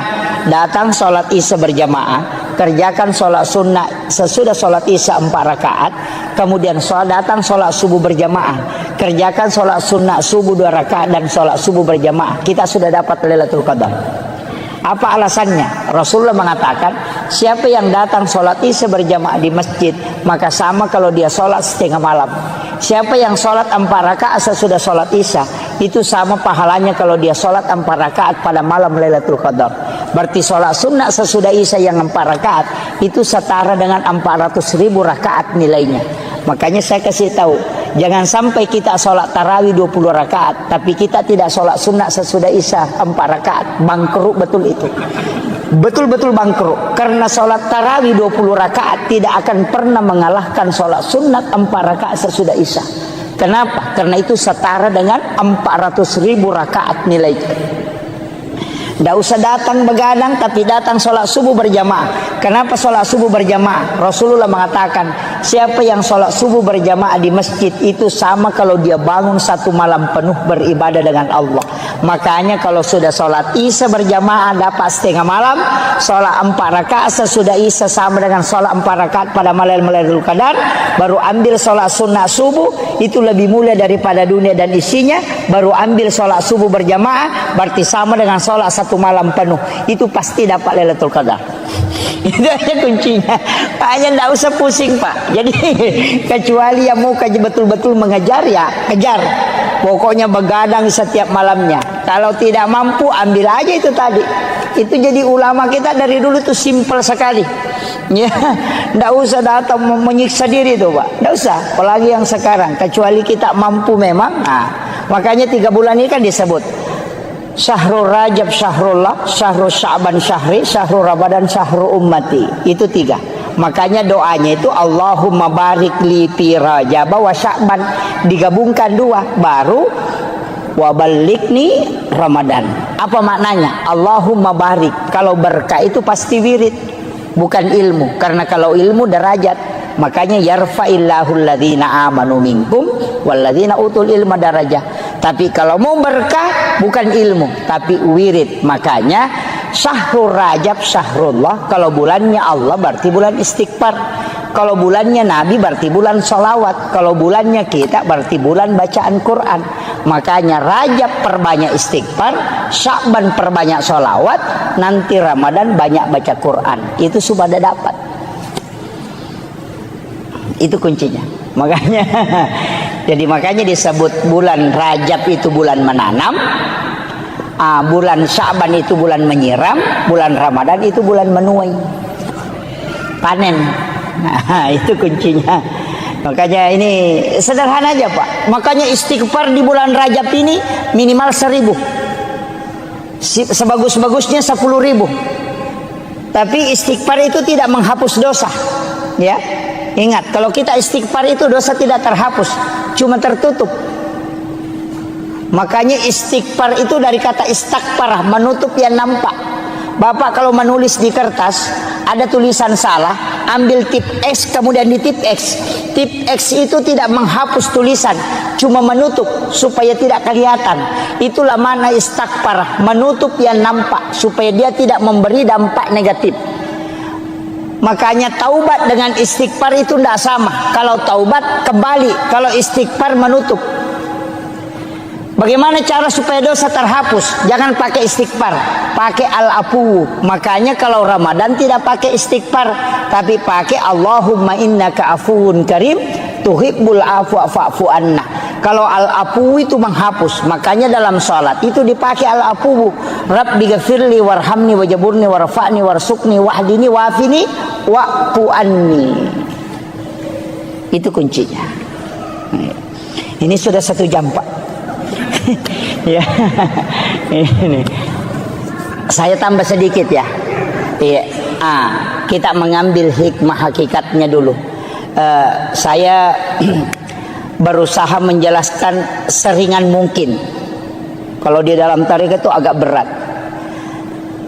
Kita sholat itu sebenarnya Pak kuncinya cuma 2. Itu 2 versi sholat itu. Itulah menjadi rukun ihsan. Kalau rukun Islam kan ada 5, rukun iman itu 6, rukun ihsan itu 1, makanya 12. Rukun ihsan ini anta'budallah ka'annaka tarahu, 1. Fa illam takun tarahu fa innahu yaraka. Itu yang dipakai kalau sholat. Jadi anta'budallah ka'annaka tarahu, sampai puamu pada komitai. Itulah yang dipakai as-salatu mi'rajul mu'minin. Biasa ki runtuk tau kata bere Pak Cengan layas. Allahu akbar. Biasa begitu kan? Allahu akbar. Itu karena baru dia berjalan naik. Yang dia pakai itu as-salatu mi'rajul mu'minin. Dalilnya juga ada, wallahu alal arsis tawa. Tapi kalau tidak mampu, pakai yang kedua, fa illam takun tarahu fa innahu yaraka. Jika engkau tidak mampu, engkau yakin bahwa dia melihat aku.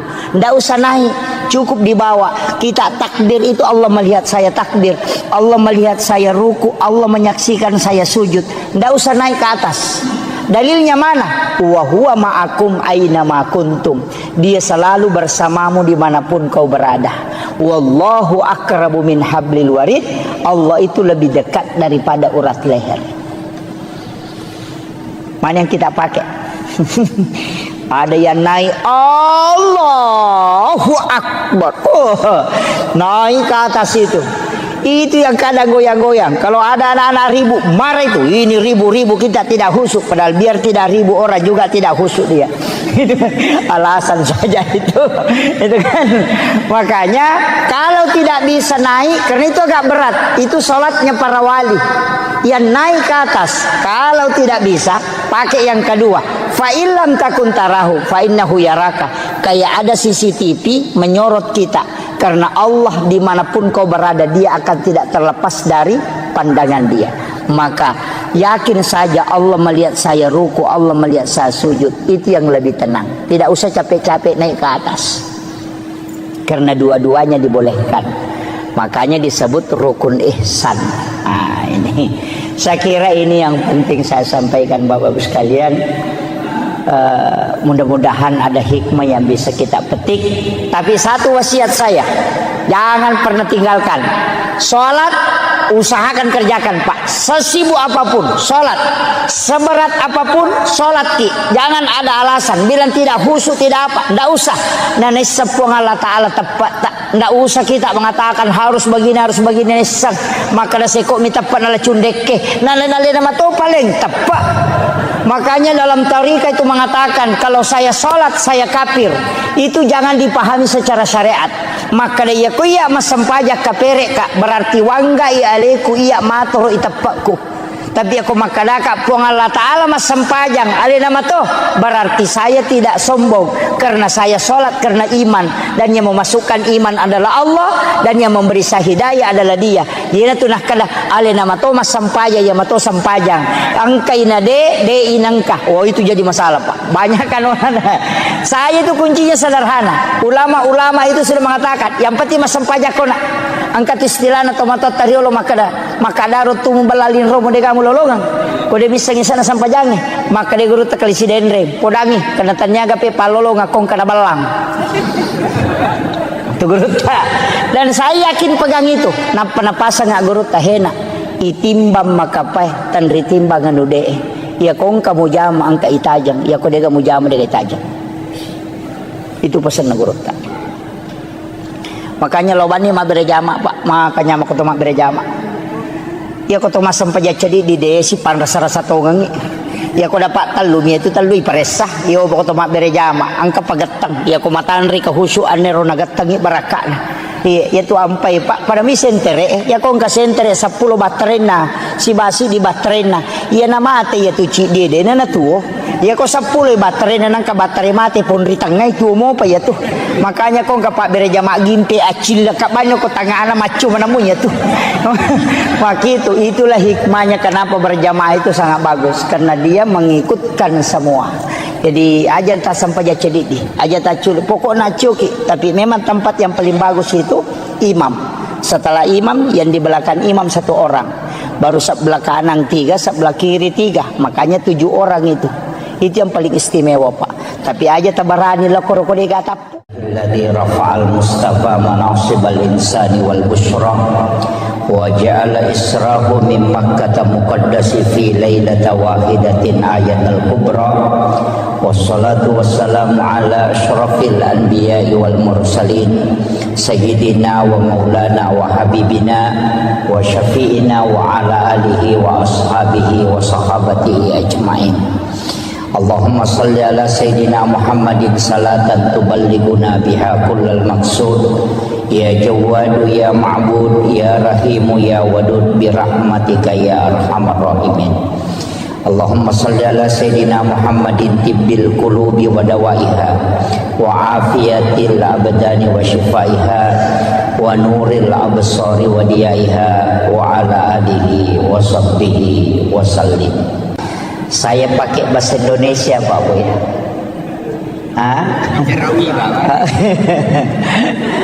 Campur ya. Iya, ada enggak bisa bahasa Bugis ya? Ada iya.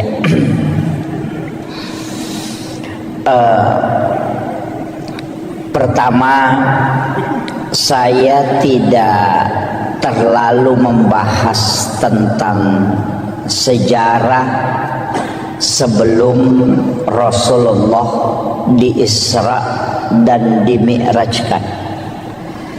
Akan tetapi saya titik beratkan pembahasan kita pada malam hari ini berkaitan dengan hikmah di balik semua peristiwa yang dialami oleh Rasulullah dari pendekatan ulama-ulama hakikat dalam memahami peristiwa Isra dan Mi'raj. Karena kalau saya bicara tentang sejarah sebelum dan risalah perjalanan Rasulullah, saya kira di antara para alim, para masyayikh, para ulama kita itu sudah banyak yang membahas. Cuma saya sedikit mencoba memahami dengan keterbatasan ilmu yang sedikit ini untuk mengkaji sesuai dengan apa yang disampaikan pada mursyid-mursyid thariqah tentang peristiwa Isra dan Mi'raj ini.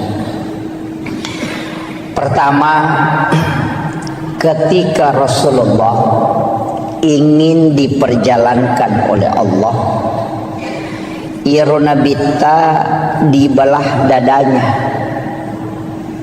kemudian jantungnya Rasulullah diambil dan dimasukkan ke dalam satu wadah, di mana wadah itu sudah diisi dengan air Zamzam.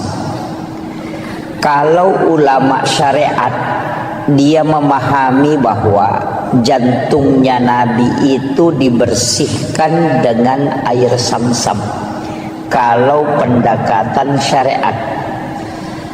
Tapi kalau pendekatan hakikat itu ada pertanyaan, mana yang bersih, jantungnya Nabi atau air Zamzam?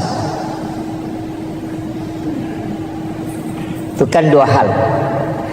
Nabi jantungnya itu adalah nur dan tidak mungkin ada kotorannya. Dia terjaga, makanya Nabi itu maksum. Sehingga ulama tariqah itu membalik makna mencuci.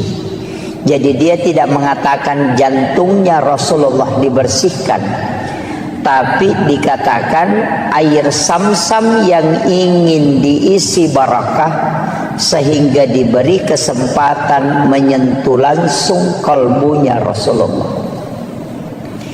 Jadi situ ngena dek nama care paatinna nabitta, jantungna nabitta tidak kotor. Cuma dengan cara itu air Zamzam bisa terisi barakah. Nasaba ia koi siges saisi bawa jantungna nabitta, maka air Zamzam itu bisa menjadi obat. Itulah sehingga siapa yang meminum air Zamzam itu bisa terobati. Itu kalau pendekatan hakikatnya. Kalau syariatnya dikatakan dibersihkan.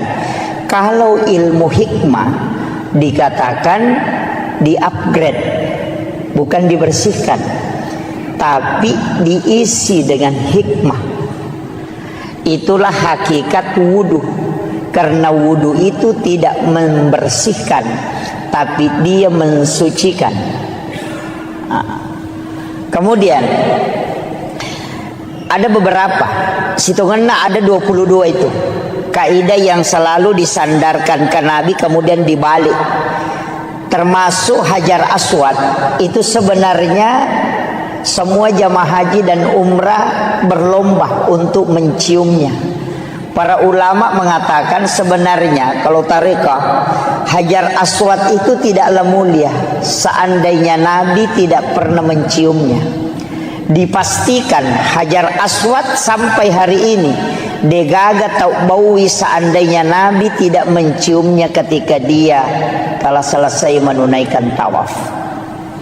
Jadi Hajar Aswad itu dimuliakan karena dia pernah dicium oleh Rasulullah.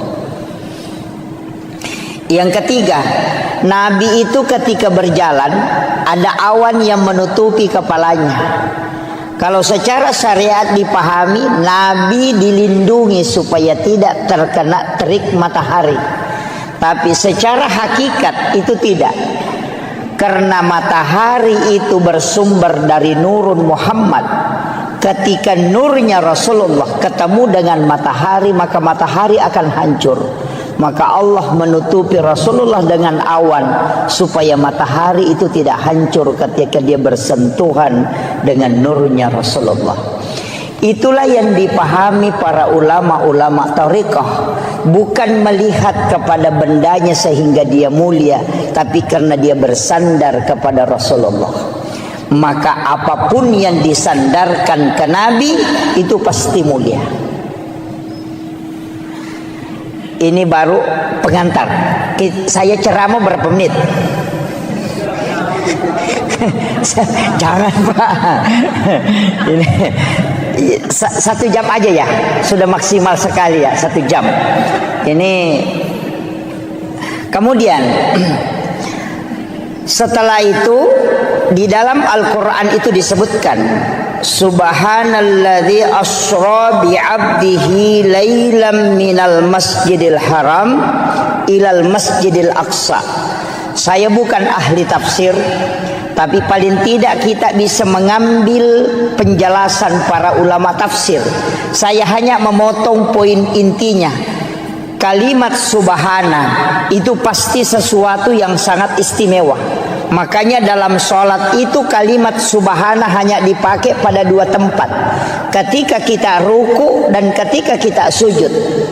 Kenapa? Karena 2 tempat itulah yang menyebabkan dosa-dosa itu terhapuskan. Karena ketika kita ruku, dosa yang ada di pundak, yang ada di kepala, yang diletakkan oleh Allah ketika masuk waktu sholat, itu akan jatuh. Maka kita disuruh itu sujud dan ruku bersama orang-orang yang ruku. Makanya kalau ruku jangan terlalu sebentar, nanti dosanya belum jatuh sudah bangkit. Oh, itu jadi masalah. Itu kan. Itu makanya orang yang sudah betul-betul terbiasa dengan sholatnya, sudah istiqamah, ia kotame waktu sampajange pasti mata anak papinat dinna. Tapi yang pura mak bereselang seakan-akan ada yang lepas, itu terasa ringan. Dan itu betul, karena dosa lah yang membuat kita terbebani perasaan. Tapi ketika selesai salam, itu pasti terasa ringan, karena dosa itu sudah dihapuskan. Tapi makanya Nabi dalam hadis Bukhari Muslim, ada dosa yang tidak terlepas pada sholat fardu. Dia nalagai sampai perlu, karena Allah akan mengumpulkan dosa itu nanti sholat Jumat baru dilepaskan. Makanya dari wudu ke wudu penghapus dosa, dari sholat fardu ke sholat fardu penghapus dosa, dari Jumat ke Jumat penghapus dosa, dari Ramadan ke Ramadan penghapus dosa, dari umrah ke umrah penghapus dosa, dan dari haji ke haji itu penghapus dosa. Itulah keistimewaan dalam Islam. Kemudian subhanalladzi asra, kalimat asra itu bukan Rasulullah yang berjalan, tapi diperjalankan. Mungkin di sini ada jam dinding. Tadi di dalam saya lihat ada jam dinding. Jam dinding itu ketika dia berputar, itu hanya 24 jam normalnya. Tapi kalau panitia masjid ini mengambil jam dinding kemudian dia putar, itu bisa sampai 300 kali berputar dalam 1 jam. Artinya ketika dia berjalan hanya 24 jam, tapi ketika dia diperjalankan oleh pengurus, maka itu bisa sampai 300 kali lipat. Begitu juga dengan Rasulullah, dia tidak berjalan tapi dia diperjalankan. Kemudian ada kalimat bi abdihi, bukan bi rasulin, bukan bi Muhammadin. Jadi ya roi palalangit tania surona pong Allah Ta'ala. Dena kada subhanalladzi asra bi rasulin. Juga tidak mengatakan asra bi Muhammadin, tidak, tapi mengatakan asra bi abdihi. Ia komelo ki ele keistimewaan diperjalankan, maka jadi hamba. Makanya tidak semua nabi itu melakukan perjalanan. Ada nabi yang mi'raj tapi tidak Isra. Ada nabi yang Isra tapi dia tidak mi'raj. Tapi ada nabi yang Isra sekaligus mi'raj. Nabi yang mi'raj tapi tidak Isra itu Nabi Isa, diangkat langsung ke langit kedua. Ada nabi yang mi'raj tapi dia tidak Isra, itu Nabi Musa ketika ke negeri Madian. Ada nabi yang Isra sekaligus mi'raj, itulah Nabiullah Muhammad sallallahu alaihi wasallam. Makanya peristiwa itu sudah ada sebelumnya. Ada yang Isra, ada yang hanya mi'raj, ada yang kedua-duanya. Kemudian ini kata kuncinya, minal masjidil haram ilal masjidil aqsa. Itu 2 tempat disebut. Tapi Nabi itu dari Masjidil Haram ke Madinah, dari Madinah ke Bukit Tursina, dari Bukit Tursina baru ke Baitul Lahmi, dari Baitul Lahmi baru ke Masjidil Aqsa. Ini jarang dibahas orang. Ini.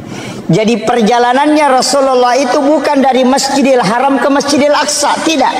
Dari Masjidil Haram ke Madinah. Di Madinah Nabi disuruh sholat oleh malaikat Jibril.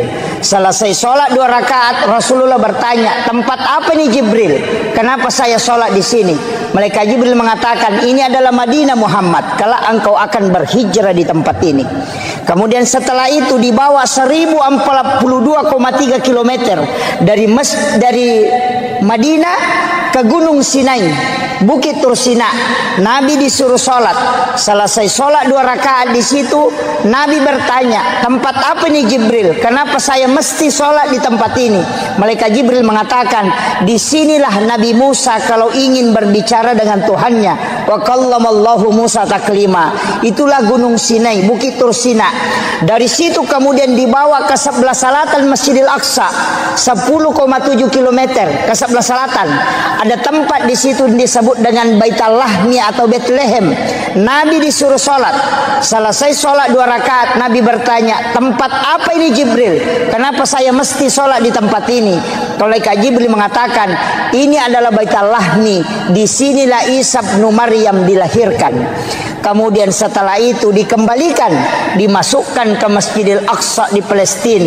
Kemudian di atas batulah itulah Nabi duduk. Apa sebenarnya hakikatnya Pak Bu? Kenapa ayat cuma menyebut 2 tempat, sedangkan Nabi pergi ke 5 tempat? Kenapa ayat tidak mengatakan minal masjidil haram ilal madinah wa bukit tursina wa baitul lahmi wa masjidil aqsa? Itu pesan untuk kita, bahwa hikmah perjalanan mesti dari masjid ke masjid. Makanya Bapak Ibu misalnya mau ke Sidrap, kalau berangkat nanti sesudah misalnya sholat subuh, di sujud terakhir sholat subuh, niatkan memang untuk sholat duhur misalnya di Mangkoso atau di Parepare. Kita yakin bahwa jam sekian saya berangkat, saya dapat sholat duhur di Mangkoso. Jadi di sujud terakhir sholat subuh, niatkan memang untuk sholat duhur di Mangkoso. Ketika kita melakukan perjalanan, tiba-tiba di Maros kita kecelakaan kemudian meninggal, Allah itu cuma tanya malaikatnya 2 hal, hambaku dari mana dan mau kemana? Maka malaikat akan menjawab, dia dari masjid Todopoli sholat subuh, tapi dia mau pergi Mangkoso sholat duhur. Maka Allah mengatakan, karena dia meninggalkan masjid dan menuju ke masjid, dia meninggalkan sholat untuk menuju ke sholat. Jangan engkau memeriksanya, karena dia ahlul jannah. Itulah yang kata ulama orang Bugis, sempajat tepetuh, yang kadang kita tidak pakai Pak Bu. Mereka tahu kau melo melakukan perjalanan warung mina na pikiriki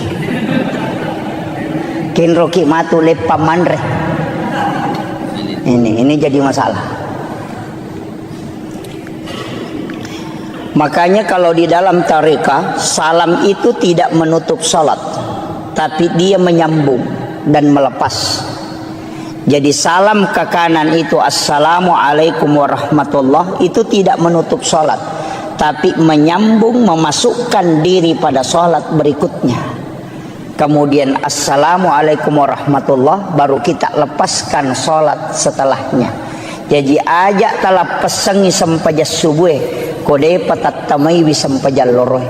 Itulah sebenarnya ketika tidak lepas jeneriaseng, tersambungnya sholat dengan sholat. Makanya ulama tarekat itu mengatakan niat sholat dan niat mau sholat itu berbeda. Ia kok niat sholat ada pada takbiratul ihram, sedangkan niat mau sholat itu ada pada salam atau sujud terakhir. Idi na tauro gila narik ko sampajat kami batarekeng, paling tidak 5 menit mas sampajang. Sampaja loro 5 menit, sampaja ngasara 5 menit, sampaja mengharibi 5 menit, isa 5 menit, sholat subuh 5 menit. 5 kali 5 25. Dia nagana si tengah jawat tu ipake mas sampajang. Ia ko mak gosip ki si jang manasa bangkero ni si tengah jang. Tapi ketika kita menyambung, moloki pasae, namoloki kantoroe, namoloki kampus kita kemana saja tetap menuju ke sholat. Nah sebab memang sempajang mapasi sumpus sempajang. Itulah yang katanya orang tua dulu, namo ko ka kantoroe, namo ko ka galunge, namo ko ka tasie, namo ko ka onrotin roku, namo ko ka pasae mate sahitoka, karena saya mati dalam keadaan menuju ke sholat. Dan itulah orang yang biar tidak bersikir tetap berpahala langkahnya. Nah sebab Nabi temakada setiap langkah kaki menuju ke ibadah itu dinilai ibadah oleh Allah. Itu hakikatnya. Jadi ajak lalu tarogi Pak Bu. Mas sempajang itu tutup, mas sempajang itu tutup. Jangan pernah tutup. pasisumpungi mataru. Semua ibadah. Mapasu sekaki niatkan memang berzakat tahun depan. Masjidah kaki niat memang sedekah. Sedekah subuh niatkan memang sedekah subuh berikutnya. Masjidah ke Jumat berkaki niatkan memang untuk keluarkan Jumat berkah. Nah, sebab setiap amal baik yang kita niatkan itu sudah dicatat. Ia naruh alasannya kenapa kita bisa kekal di dalam surga, padahal umur kita terbatas karena niat melakukan kebaikan yang tidak pernah terputus, dan itu menjadi ibadah selamanya. Itu kuncinya. Kemudian dari Masjidil Haram ke Masjidil Aqsa itu pesan. Kalau yang ditafsir itu mengatakan kenapa dari masjid ke masjid, karena memang bangunan yang paling terakhir hancur itu adalah masjid. Kenapa malam hari? Karena sholat yang dikerjakan malam hari itu lebih banyak daripada sholat yang dikerjakan di siang hari.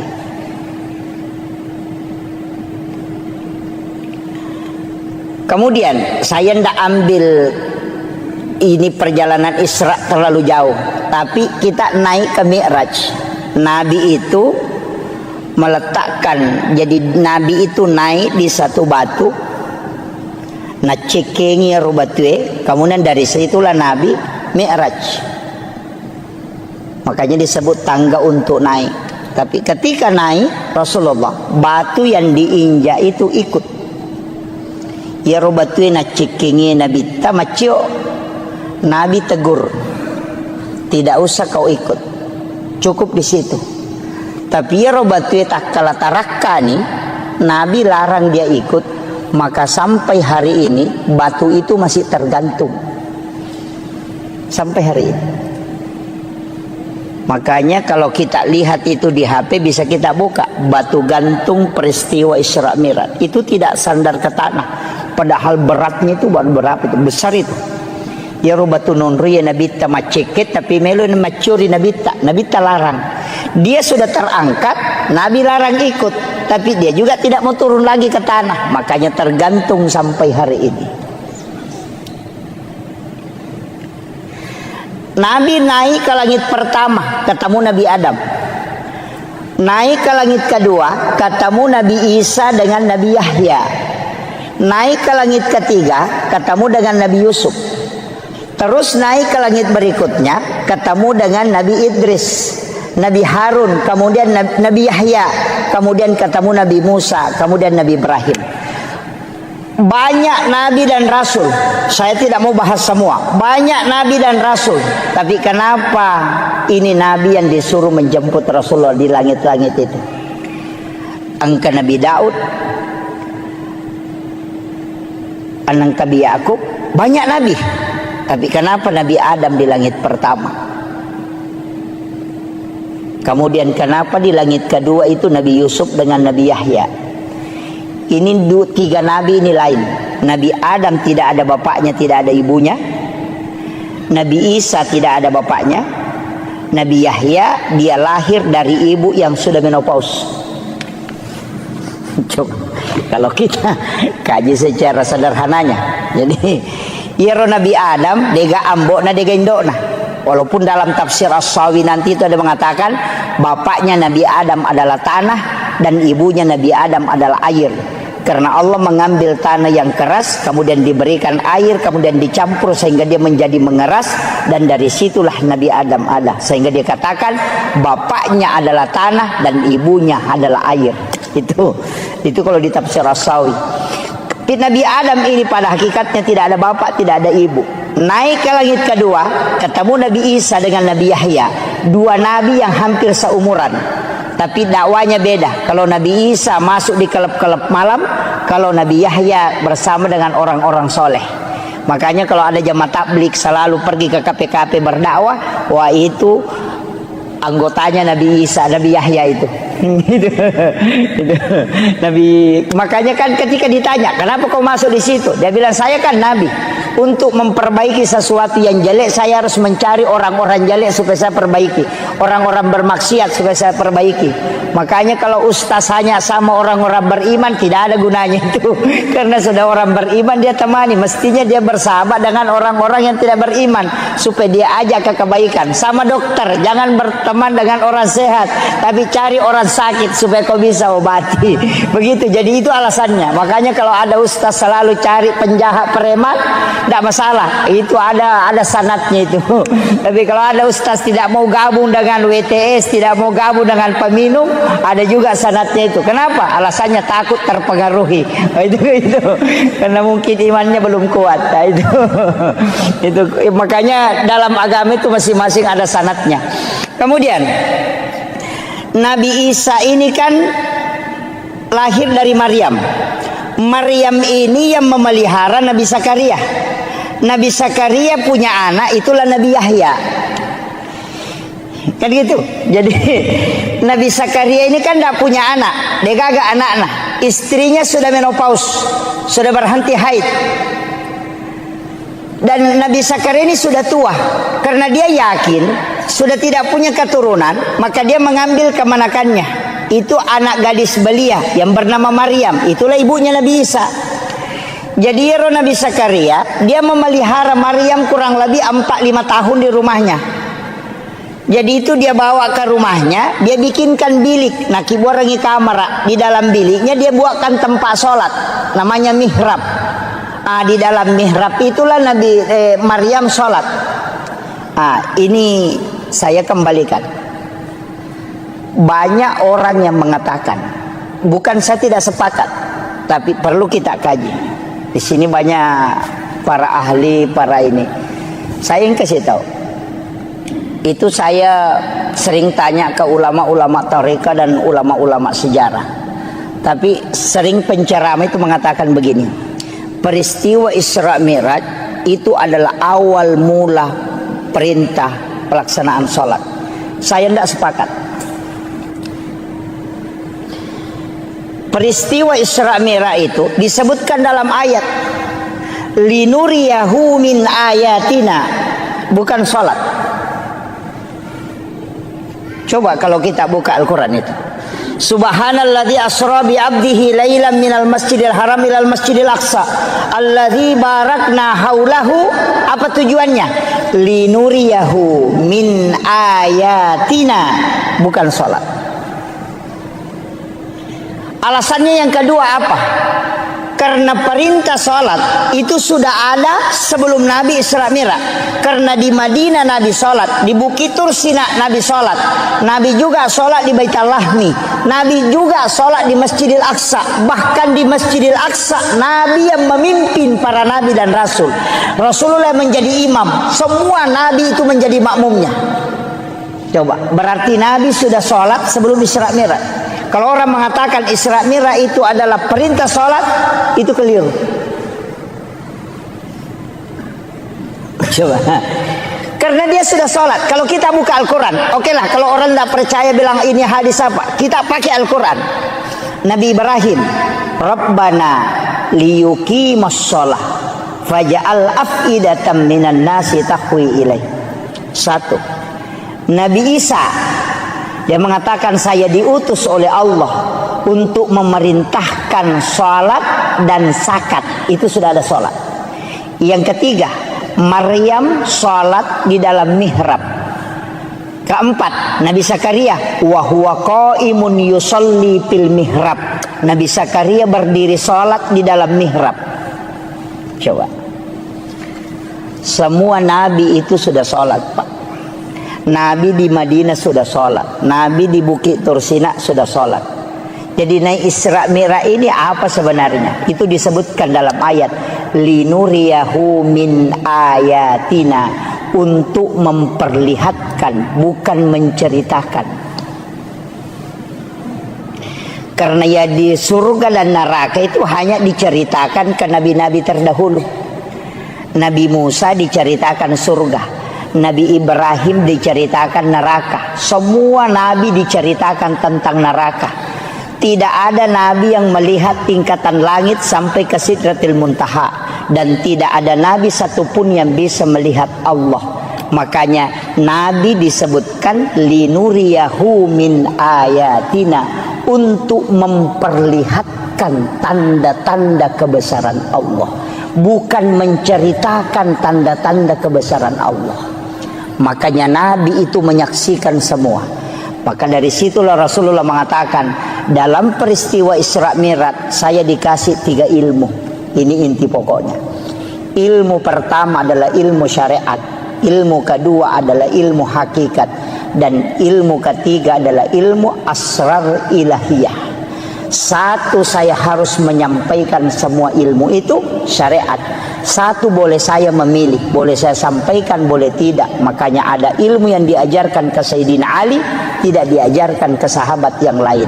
Karena Nabi memilih, boleh dia sampaikan, boleh tidak, sesuai dengan khatibun nasa ala qadri ukulihim. Kemudian yang ketiga, ilmu asrar ilahiyah. Nabi tidak boleh menyampaikan ilmu itu, diminta oleh Allah untuk menutup itu. Mana yang dimaksud asrar ilahiyah? Nabi tidak pernah menyebutkan bahwa wajah Allah seperti ini, modelnya Allah seperti ini, padahal Nabi ketemu langsung dengan Allah. Itu yang disebut dengan asrar ilahiyah.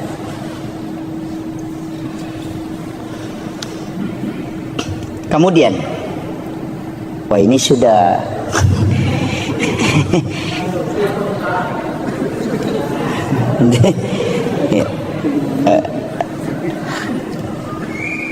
kemudian Rasulullah, saya ambil sedikit dulu supaya kita bisa ambil hikmahnya nih, petik.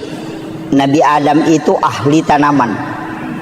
Makanya kalau orang ilmiah yang kaji kenapa Nabi ketemu Nabi Adam, karena Nabi itu profesor nanti di bidang ilmu alam. Karena Nabi Adam, makanya nanti dari Isra Mi'raj itu Nabi mengatakan kurma itu biar tidak dikawinkan itu bisa berbuah. Karena orang Arab itu selalu mengawinkan kurma. Dia mengatakan buahnya tidak bisa kalau tidak dikawinkan. Tapi dari setelah peristiwa Isra Mi'raj, Nabi mengatakan biar kau tidak kawinkan kurma tetap bisa berbuah. Kenapa? Karena dia sudah belajar sama Nabi Adam, ahli tanaman. Itu makanya Nabi itu menteri pertanian itu karena belajar pada ahlinya. Naik ke langit kedua, ketemu dengan Nabi Isa. Nabi Isa itu ahli kedokteran modern. Dia bisa menghidupkan orang mati. Itu atas izin Allah. Tidak ada dokter yang bisa menghidupkan orang mati, Pak. Kalau dokter kita mematikan orang hidup. Itu yang ada. Ya. Kemudian ahli anatomi. Makanya Rasulullah itu ketika sudah makan, dia tidak langsung minum. Kemudian meminta kita sesekali berjalan tidak menggunakan alas kaki. Itu semua sebenarnya adalah ilmu kesehatan yang diajarkan oleh Nabi. Kemudian Nabi Yahya. Siapa ini Yahya, Pak? Dia adalah salah satu orang hebat dalam sisi manajemen. Naik berikutnya ketemu Nabi Yusuf. Itu ahli keuangan. Karena dia bendahara Mesir. Itu hebatnya. Naik lagi ke berikutnya, ketemulah dengan Nabi Idris, salah satu ahli akidah dan tasawuf. Satu-satunya Nabi yang bisa mengelabui malaikat. Kenapa bisa mengelabui malaikat? Karena malakul maut itu dikasih tahu, sakit kira-kira kalau kita mati. Malakul maut mengatakan sakit. Dia mengatakan saya ingin merasakan sakitnya mati. Malakul maut mengatakan tidak bisa tanpa izin Allah. Maka Nabi Idris meminta, beri aku kesempatan merasakan bagaimana sakitnya sakarat. Maka dicabutlah nyawanya atas izin Allah. Setelah mati, dia kasih tahu, antar saya ke neraka. Saya mau melihat neraka sebelum saya hidup kembali. Dibawa ke neraka, sebentar saja dia bilang, kasih keluar saya. Dia ule monroko magar jingoko magar. Tapi dia bilang, bawa saya ke surga sebentar. Setelah dibawa ke surga, dia menikmati di dalam. Apa kata Nabi Idris? Tidak usah saya pulang, di sini saja. Kemudian malaikat mengatakan tidak boleh, orang masuk ke sini harus ke neraka. Nabi bilang tadi sama-sama kita dari sana, baru pun pergi ke sini kan. Maka Nabi yang ada di dalam surga itu lebih dulu adalah Nabi Idris. Karena itu seazan izin Allah. Ini makanya kehebatannya Nabi Idris itu. Tapi apakah istimewanya Nabi Idris? Tidak ada yang mengalahkan dalam nikmat dalam berzikir. Karena ketika dia dinikahkan oleh bapaknya, dia menerima. Tapi setelah dia tidur bersama dengan istrinya pengantin baru, apa kata dia? Wala zikrullahu akbar. Berzikir kepada Allah masih jauh lebih nikmat dibanding bersama dengan pasangan. Kira-kira ada pengantin baru bisa ngomong begitu? Lep di manya mengiku mas sempajang nanya ko si depe kak bainiku itu langka orang itu kecuali Nabi Idris yang bisa merasakan itu, bahwa nikmatnya menyatu dengan Allah jauh lebih dibanding dengan bersenggama dengan manusia. Itulah keistimewaannya. Saya tidak ceritakan semua, tapi saya turun sedikit ke Nabi Yahya. Nabi Yahya ini sebenarnya Nabi yang diminta-minta. Karena dan Nabi Zakaria kan sudah yakin, saya tidak mungkin punya keturunan, istri saya sudah berhenti haid. Tapi ketika dia mengambil Maryam, dia bawakan makanan, karena kamarnya dikunci dari luar, tidak ada jendelanya. Makanya Bapak Ibu saya kasih tahu, kalau punya anak gadis, bikinkan kamar, jangan kasih jendela, supaya dia tidak lihat orang lalu lalang. Bikinkan saja lubang angin. Yang kedua, kuncinya kita yang pegang, jangan kasih kunci dia. Kunci dari luar pintunya, supaya jangan keluar. Kalau kita punyanya gadis, dikasih kunci motor, makanya kadang masuk angin. Ini jadi masalah. Makanya di dalam kamar itu dia tinggal, tapi dia bikinkan tempat sholat dengan 2 anak tangga. Itulah alasannya kenapa mihrab imam itu 2 lapis. Ada sajadah lapisan bawahnya atau amblak, kemudian ada sajadah satu di atasnya. Karena mihrabnya Maryam itu dengan 2 anak tangga. Itu alasannya. Kullama dahala alaiha Zakaria al-mihrab. Saya pakai ayatnya langsung. Kullama dahala alaiha Zakaria al-mihrab. Setiap Nabi Zakaria masuk ke dalam tempat sholatnya Maryam, wajada indah rizqan. Dia kaget karena dia melihat ada makanan, tapi pintu tidak pernah terbuka. Makanya dia bertanya, anna laki haza, dari mana ini? Apa jawabannya Maryam? Huwa min indillah. Ini langsung Allah yang kasih. Nabi Zakaria itu kan nabi, hebat pemikirannya, ilmunya hebat. Dia tidak bisa terima dengan akal sehat. Anak gadis belia, dia bukan nabi, tapi kok bisa dikasih makanan langsung dari langit? Saya ini nabi, sudah lama berdoa di sini tidak pernah dikasih makanan langsung. Apa istimewanya anak ini? Dia berpikir, ternyata bukan anak ini yang istimewa, tapi tempatnya yang sholat itu diistimewakan oleh Allah. Maka dia suruh Maryam keluar dari situ, tinggalkan itu tempatnya. Hunalika da'a Zakaria rabbah. Maka datanglah Nabi Zakaria ke tempat sholat itu, bermunajat kepada Allah. Ayatnya, wa huwa qaimun yusalli. Sementara dia berdiri sholat, fil mihrab, di dalam mihrab itu, dia meminta, Rabbi habli min ladunka zurriyatan thayyibatan innaka sami'ud du'a.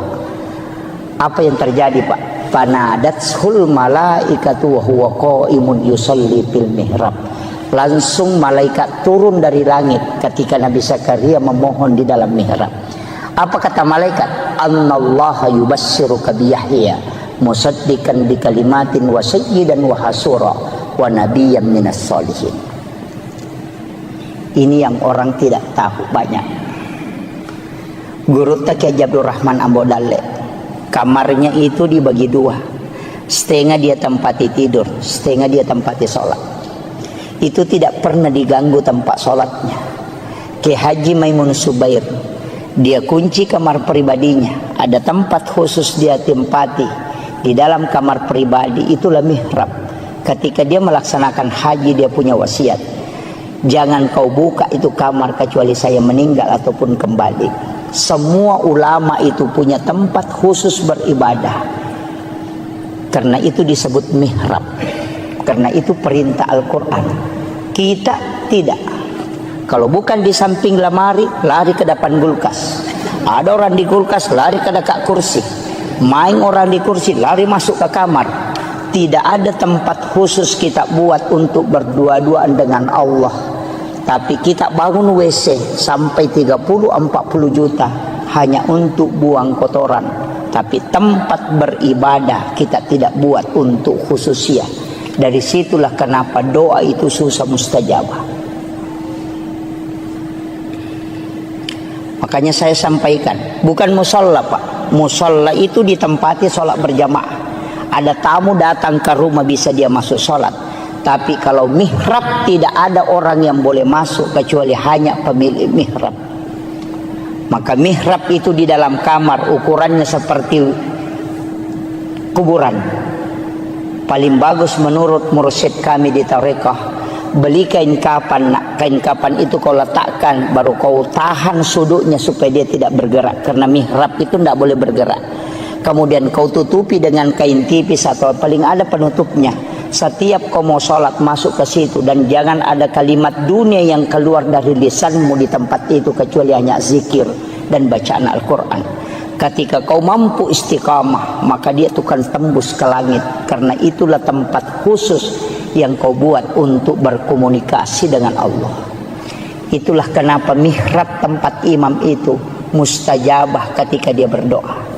Makanya saya itu Pak kalau ikut berjamaah disuruh berdoa, saya tidak pernah ambil doanya. Karena tempatnya imam itu yang tembus, bukan yang di belakang. Karena yang di belakang ini disebut masjid, yang tempatnya imam disebut mihrab. Itu tidak sembarang. Nah banyak imam sekarang main HP di tempatnya. Itu penting Pak. Jadi ada hal-hal itu sebenarnya Pak dalam agama kita anggap biasa, tapi itu luar biasa. Makanya Guru Kiai Abdul Rahman Ambodale, ketika ada santrinya mau pulang, saya dapat cerita itu dari salah satu santri beliau.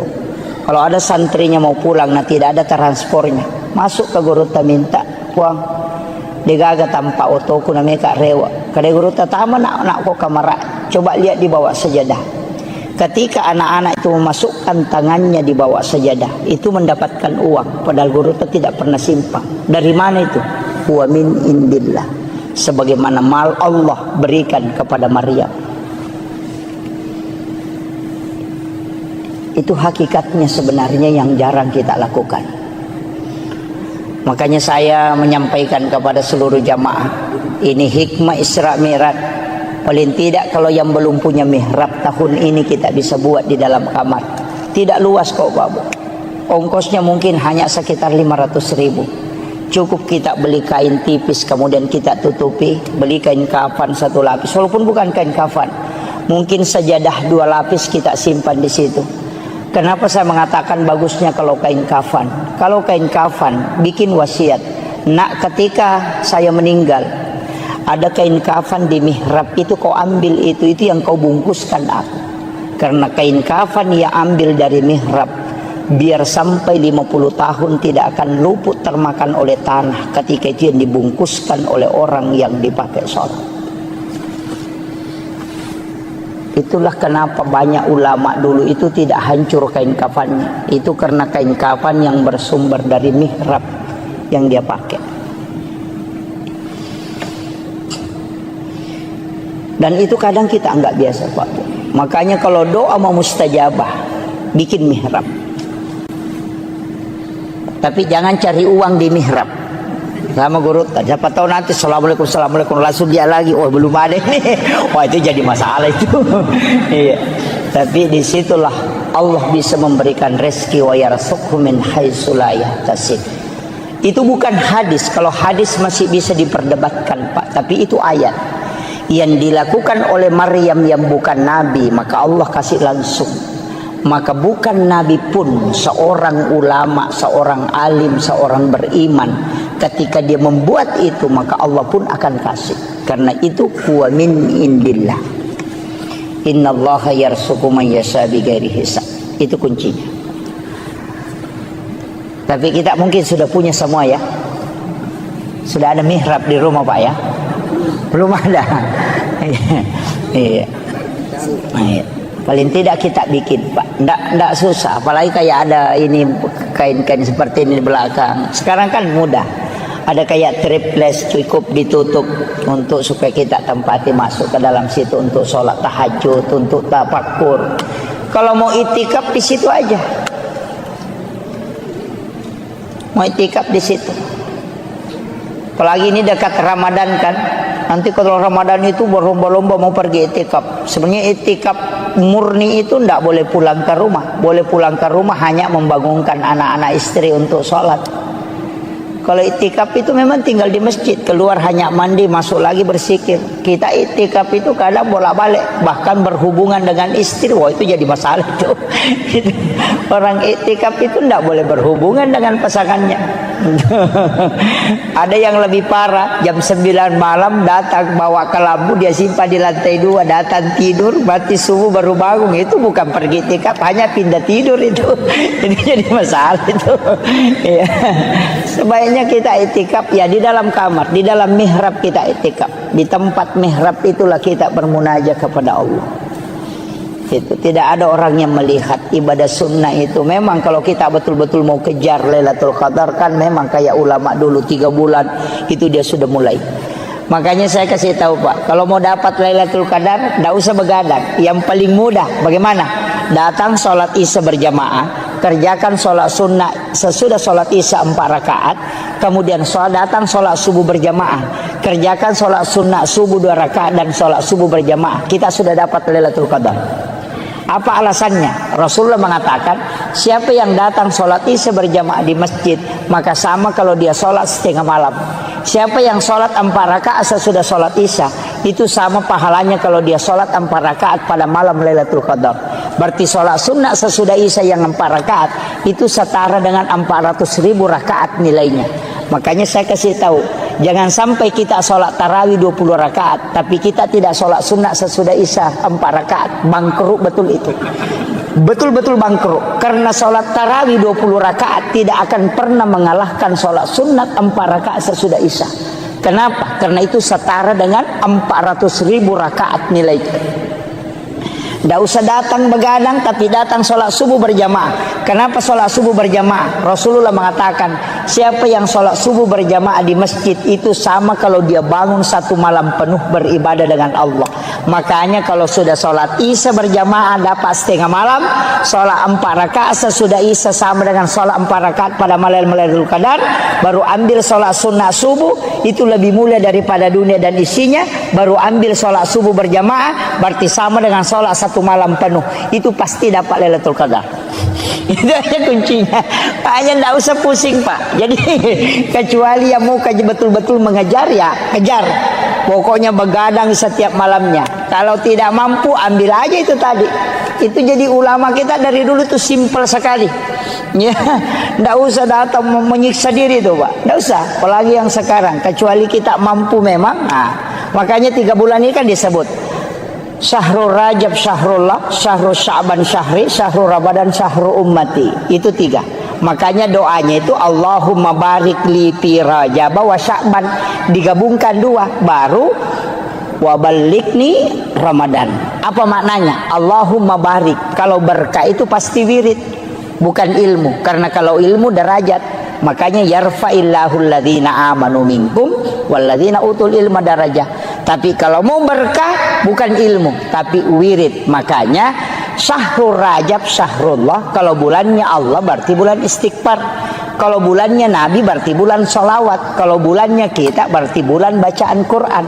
Makanya Rajab perbanyak istighfar, Sya'ban perbanyak sholawat, nanti Ramadan banyak baca Quran. Itu sudah dapat. Itu kuncinya. Makanya jadi makanya disebut bulan Rajab itu bulan menanam, bulan Sya'ban itu bulan menyiram, bulan Ramadan itu bulan menuai, panen. Nah, itu kuncinya. Makanya ini sederhana aja Pak. Makanya istighfar di bulan Rajab ini minimal 1000. Sebagus-bagusnya 10.000. Tapi istighfar itu tidak menghapus dosa. Ya. Ingat, kalau kita istighfar itu dosa tidak terhapus, cuma tertutup. Makanya istighfar itu dari kata istighfarah, menutup yang nampak. Bapak kalau menulis di kertas ada tulisan salah, ambil tip X kemudian di tip X. Tip X itu tidak menghapus tulisan, cuma menutup supaya tidak kelihatan. Itulah makna istighfar, menutup yang nampak supaya dia tidak memberi dampak negatif. Makanya taubat dengan istighfar itu tidak sama. Kalau taubat kembali, kalau istighfar menutup. Bagaimana cara supaya dosa terhapus? Jangan pakai istighfar, pakai al-afu. Makanya kalau Ramadan tidak pakai istighfar, tapi pakai Allahumma innaka afuwun karim tuhibbul afwa fa'fu anna. Kalau al-afu itu menghapus, makanya dalam salat itu dipakai al-afu. Rabbi ghafirli warhamni wajaburni warfa'ni warsukni wahdini wafini wa'fu anni. Itu kuncinya. Ini sudah 1 jam, Pak. Ya, ini saya tambah sedikit ya. Iya, kita mengambil hikmah hakikatnya dulu. Saya berusaha menjelaskan seringan mungkin. Kalau di dalam tarekat itu agak berat. Kita sholat itu sebenarnya Pak kuncinya cuma 2. Itu 2 versi sholat itu. Itulah menjadi rukun ihsan. Kalau rukun Islam kan ada 5, rukun iman itu 6, rukun ihsan itu 1, makanya 12. Rukun ihsan ini anta'budallah ka'annaka tarahu, 1. Fa illam takun tarahu fa innahu yaraka. Itu yang dipakai kalau sholat. Jadi anta'budallah ka'annaka tarahu, sampai tuamu pada komitai. Itulah yang dipakai as-salatu mi'rajul mu'minin. Biasa ki runtuk tau kata bere Pak Cengan layas. Allahu akbar. Biasa begitu kan? Allahu akbar. Itu karena baru dia berjalan naik. Yang dia pakai itu as-salatu mi'rajul mu'minin. Dalilnya juga ada, wallahu alal arsis tawa. Tapi kalau tidak mampu, pakai yang kedua, fa illam takun tarahu fa innahu yaraka. Jika engkau tidak mampu, engkau yakin bahwa dia melihat aku. Tidak usah naik, cukup dibawa. Kita takbir itu Allah melihat saya takbir, Allah melihat saya ruku, Allah menyaksikan saya sujud. Tidak usah naik ke atas. Dalilnya mana? Wa huwa ma'akum aina ma kuntum. Dia selalu bersamamu dimanapun kau berada. Wallahu akrabu min hablil warid. Allah itu lebih dekat daripada urat leher. Mana yang kita pakai? Ada yang naik Allahu Akbar, naik ke atas itu. Itu yang kadang goyang-goyang. Kalau ada anak-anak ribu, marah itu. Ini ribu-ribu kita tidak husuk. Padahal biar tidak ribu orang juga tidak husuk dia. Itu alasan saja itu. Itu kan. Makanya kalau tidak bisa naik, karena itu agak berat. Itu sholatnya para wali. Yang naik ke atas. Kalau tidak bisa, pakai yang kedua. Fa illam takun tarahu fa innahu yaraka. Kayak ada CCTV menyorot kita. Karena Allah dimanapun kau berada, dia akan tidak terlepas dari pandangan dia. Maka yakin saja Allah melihat saya ruku, Allah melihat saya sujud. Itu yang lebih tenang. Tidak usah capek-capek naik ke atas. Karena dua-duanya dibolehkan. Makanya disebut rukun ihsan. Nah, ini saya kira ini yang penting saya sampaikan Bapak-Ibu sekalian. Mudah-mudahan ada hikmah yang bisa kita petik. Tapi satu wasiat saya, jangan pernah tinggalkan sholat. Usahakan kerjakan Pak, sesibuk apapun sholat, seberat apapun sholat ki. Jangan ada alasan bilang tidak khusyuk tidak apa, tidak usah. Dan sepung Allah Ta'ala tepat, tidak usah kita mengatakan harus begini nisang. Maka dah sekok mi tepat nala cundeke nala nama tu paling tepat. Makanya dalam tarikah itu mengatakan kalau saya sholat saya kafir. Itu jangan dipahami secara syariat. Maka dia ku iya masam pajak kapere kak berarti wangga iya aleku iya matoro itapakku. tapi aku makadaka puang Allah Ta'ala mas sempajang ali nama toh, berarti saya tidak sombong karena saya sholat karena iman, dan yang memasukkan iman adalah Allah, dan yang memberi saya hidayah adalah Dia. Dia tu nak kada ali nama toh mas sempajang ya mato sempajang angkaina de inangkah. Oh itu jadi masalah Pak, banyak kan orang. Saya itu kuncinya sederhana, ulama-ulama itu sudah mengatakan yang penting mas sempajang kona angkat istilah atau mata tariolo makadaro tumu balalin romo de kamu lolongan kode bisa ngisana sampajangi maka de guru tekali si denre podangi kena tanyaga pe palolo ngakong kana balang tu guru ta. Dan saya yakin pegang itu napasa ngak guru tahena itimbang makapai tan ritimbang anu de ya kong kamu jama angka itajang ya kode kamu jama de itajang. Itu pesan guru ta. Makanya lobani ma berjama Pak, makanya ma kutu ma berjama. Ya kutu ma sampai jadi di desi pan rasa-rasa tongangi. Ya ko dapat talu mi itu talu iparesah. Ya kutu ma berjama, angka pagatang. Ya ko matanri kahusuan nero nagatang barakana. Ya tu ampai Pak pada mi sentere ya ko ka sentere 10 baterena si basi di baterena. Ya nama ate ya tu ci de na tuo. Ya ko 10 baterena nang ka batere mate pon ritangai tuo mo pa ya tu. Makanya kau kapak berjamaah gimpe acil dekat banyak kau tengah anak macam mana punya tu. Begitu, itulah hikmahnya kenapa berjamaah itu sangat bagus karena dia mengikutkan semua. Jadi aja tak sampai jadi di, aja tak curi pokok nak cuki. Tapi memang tempat yang paling bagus itu imam. Setelah imam yang di belakang imam 1 orang, baru sebelah kanan 3, sebelah kiri 3. Makanya 7 orang itu. Itu yang paling istimewa Pak. Tapi aja tabarani lah koroko di gatap. Alladzi rafa'al mustafa manasibal insani wal busyra wa ja'ala israhu min makkah muqaddasi fi lailata wahidatin ayatul kubra wassalatu wassalamu ala asyrafil anbiya'i wal mursalin sayyidina wa maulana wa habibina wa syafi'ina wa ala alihi wa ashabihi wa sahabatihi ajma'in. Allahumma salli ala Sayyidina Muhammadin salatan tuballighuna biha kullal maqsud ya Jawwadu ya Ma'bud ya Rahimu ya Wadud birahmatika ya Arhamar Rahimin. Allahumma salli ala Sayyidina Muhammadin tibbil qulubi wa dawaiha wa afiyatil abdani wa shifaiha wa nuril absari wa diyaiha wa ala alihi wa sahbihi wa sallim. Saya pakai bahasa Indonesia Pak Bu ya.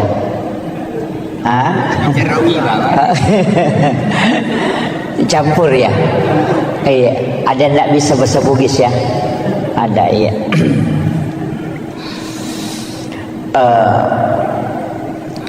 Pertama, saya tidak terlalu membahas tentang sejarah sebelum Rasulullah di-Isra dan di-Mi'rajkan. Akan tetapi saya titik beratkan pembahasan kita pada malam hari ini berkaitan dengan hikmah di balik semua peristiwa yang dialami oleh Rasulullah dari pendekatan ulama-ulama hakikat dalam memahami peristiwa Isra dan Mi'raj.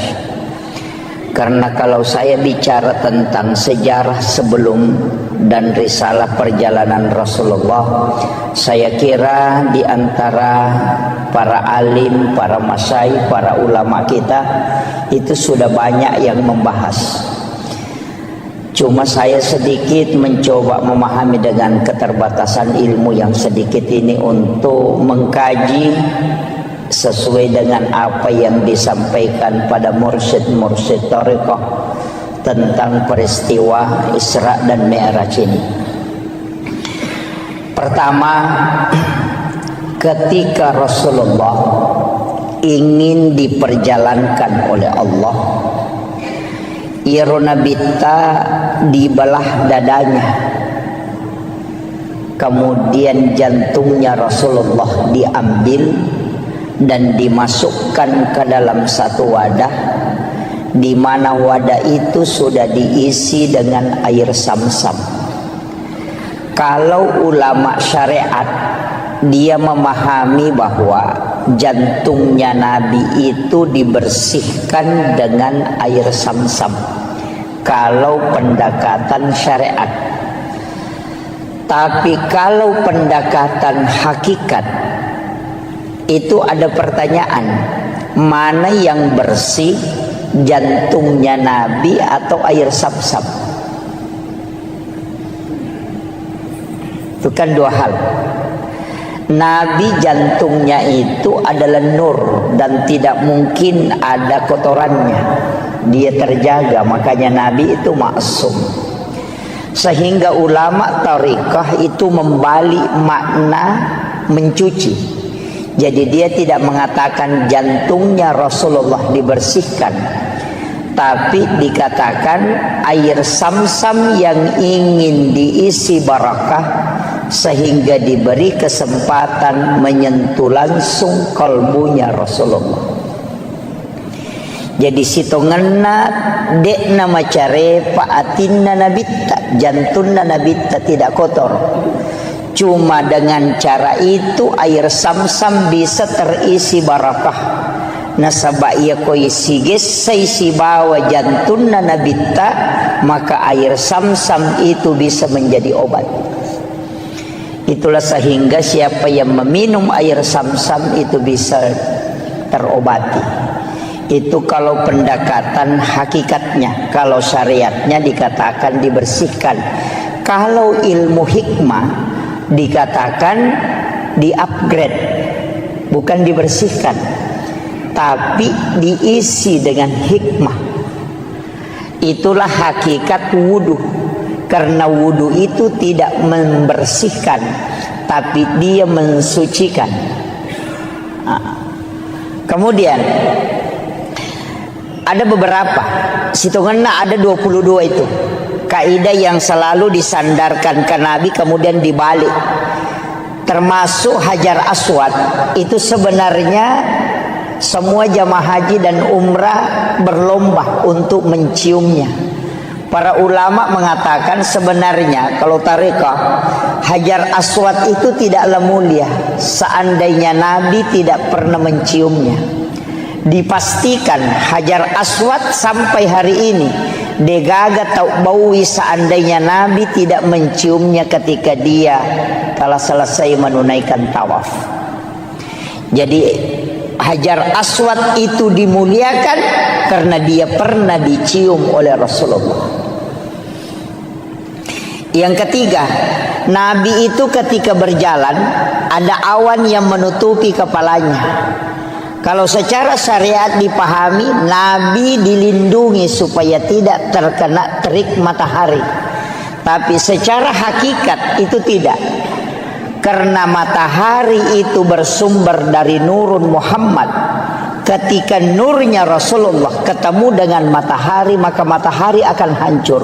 Maka Allah menutupi Rasulullah dengan awan supaya matahari itu tidak hancur ketika dia bersentuhan dengan nurnya Rasulullah. Itulah yang dipahami para ulama-ulama tariqah, bukan melihat kepada bendanya sehingga dia mulia, tapi karena dia bersandar kepada Rasulullah. Maka apapun yang disandarkan ke Nabi itu pasti mulia. Ini baru pengantar. Saya ceramah berapa menit? Jangan Pak. Ini 1 jam aja ya. Sudah maksimal sekali ya 1 jam. Ini kemudian setelah itu di dalam Al-Quran itu disebutkan Subhanalladzi asra bi'abdihi lailam minal masjidil haram ilal masjidil aqsa. Saya bukan ahli tafsir, tapi paling tidak kita bisa mengambil penjelasan para ulama tafsir. Saya hanya memotong poin intinya. Kalimat subhana itu pasti sesuatu yang sangat istimewa. Makanya dalam sholat itu kalimat subhana hanya dipakai pada 2 tempat. Ketika kita ruku dan ketika kita sujud. Kenapa? Karena 2 tempat itulah yang menyebabkan dosa-dosa itu terhapuskan. Karena ketika kita ruku, dosa yang ada di pundak, yang ada di kepala, yang diletakkan oleh Allah ketika masuk waktu sholat, itu akan jatuh. Maka kita disuruh itu sujud dan ruku bersama orang-orang yang ruku. Makanya kalau ruku jangan terlalu sebentar, nanti dosanya belum jatuh sudah bangkit. Oh, itu jadi masalah. Itu kan. Itu makanya orang yang sudah betul-betul terbiasa dengan sholatnya, sudah istiqamah, ia kotame waktu sampajangnya pasti mata anak papinat dinah. Tapi yang pura mak bereselang seakan-akan ada yang lepas, itu terasa ringan. Dan itu betul, karena dosa lah yang membuat kita terbebani perasaan. Tapi ketika selesai salam, itu pasti terasa ringan, karena dosa itu sudah dihapuskan. Tapi makanya Nabi dalam hadis Bukhari Muslim, ada dosa yang tidak terlepas pada sholat fardu. Dia nalagai sampai perlu, karena Allah akan mengumpulkan dosa itu nanti sholat Jumat baru dilepaskan. Makanya dari wudu ke wudu penghapus dosa, dari sholat fardu ke sholat fardu penghapus dosa, dari Jumat ke Jumat penghapus dosa, dari Ramadan ke Ramadan penghapus dosa, dari umrah ke umrah penghapus dosa, dan dari haji ke haji itu penghapus dosa. Itulah keistimewaan dalam Islam. Kemudian subhanalladzi asra, kalimat asra itu bukan Rasulullah yang berjalan, tapi diperjalankan. Mungkin di sini ada jam dinding. Tadi di dalam saya ada jam dinding. Jam dinding itu ketika dia berputar, itu hanya 24 jam normalnya. Tapi kalau panitia masjid ini mengambil jam dinding kemudian dia putar, itu bisa sampai 300 kali berputar dalam 1 jam. Artinya ketika dia berjalan hanya 24 jam, tapi ketika dia diperjalankan oleh pengurus, maka itu bisa sampai 300 kali lipat. Begitu juga dengan Rasulullah, dia tidak berjalan tapi dia diperjalankan. Kemudian ada kalimat bi abdihi, bukan bi rasulin, bukan bi Muhammadin. Jadi ya roi palalangit tania surona pong Allah Ta'ala. Dena kada subhanalladzi asra bi rasulin.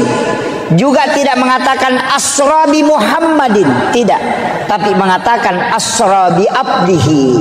Ia komelo ki ele keistimewaan diperjalankan, maka jadi hamba. Makanya tidak semua nabi itu melakukan perjalanan. Ada nabi yang mi'raj tapi tidak isra. Ada nabi yang isra tapi dia tidak mi'raj. Tapi ada nabi yang isra sekaligus mi'raj. Nabi yang mi'raj tapi tidak isra itu Nabi Isa, diangkat langsung ke langit kedua. Ada nabi yang mi'raj tapi dia tidak isra, itu Nabi Musa ketika ke negeri Madian. Ada nabi yang isra sekaligus mi'raj, itulah Nabiullah Muhammad sallallahu alaihi wasallam. Makanya peristiwa itu sudah ada sebelumnya. Ada yang isra, ada yang hanya mi'raj, ada yang kedua-duanya. Kemudian ini kata kuncinya, minal masjidil haram ilal masjidil aqsa. Itu 2 tempat disebut. Tapi Nabi itu dari Masjidil Haram ke Madinah, dari Madinah ke Bukit Tursina, dari Bukit Tursina baru ke Baitul Lahmi, dari Baitul Lahmi baru ke Masjidil Aqsa. Ini jarang dibahas orang.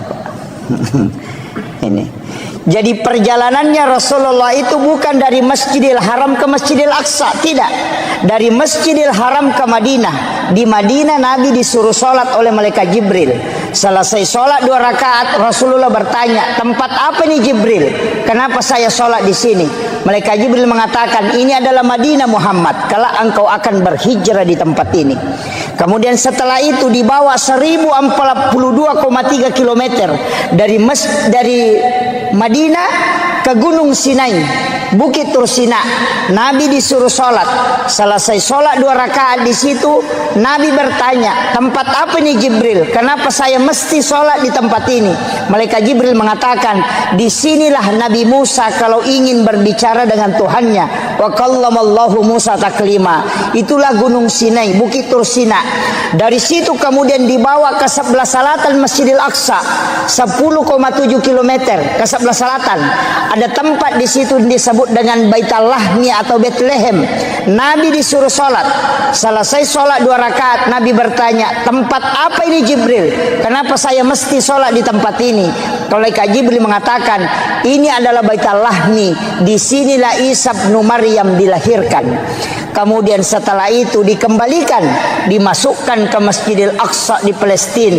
Kemudian di atas batulah itulah Nabi duduk. Apa sebenarnya hakikatnya Pak Bu? Kenapa ayat cuma menyebut 2 tempat, sedangkan Nabi pergi ke 5 tempat? Kenapa ayat tidak mengatakan minal Masjidil Haram ilal Madinah wa Bukit Tur Sina wa Baitul Lahmi wa Masjidil Aqsa? Itu pesan untuk kita, bahwa hikmah perjalanan mesti dari masjid ke masjid. Makanya Bapak Ibu misalnya mau ke Sidrap, kalau berangkat nanti sesudah misalnya sholat subuh, di sujud terakhir sholat subuh, niatkan memang untuk sholat duhur misalnya di Mangkoso atau di Parepare. Kita yakin bahwa jam sekian saya berangkat, saya dapat sholat duhur di Mangkoso. Jadi di sujud terakhir sholat subuh, niatkan memang untuk sholat duhur di Mangkoso. Ketika kita melakukan perjalanan, tiba-tiba di Maros kita kecelakaan kemudian meninggal, Allah itu cuma tanya malaikatnya 2 hal. Hambaku dari mana dan mau kemana? Maka malaikat akan menjawab, dia dari masjid Todopoli sholat subuh, tapi dia mau pergi Mangkoso sholat duhur. Maka Allah mengatakan, karena dia meninggalkan masjid dan menuju ke masjid, dia meninggalkan sholat untuk menuju ke sholat. Jangan engkau memeriksanya, karena dia ahlul jannah. Itulah yang kata ulama orang Bugis, sempajat tepetuh, yang kadang kita tidak pakai Pak Bu. Mereka tahu kau melo melakukan perjalanan warung mina na pikiriki kinroki matu lepa mandre. Ini jadi masalah. Makanya kalau di dalam tarekat, salam itu tidak menutup salat, tapi dia menyambung dan melepas. Jadi salam ke kanan itu assalamualaikum warahmatullah, itu tidak menutup sholat, tapi menyambung, memasukkan diri pada sholat berikutnya. Kemudian assalamualaikum warahmatullah, baru kita lepaskan sholat setelahnya.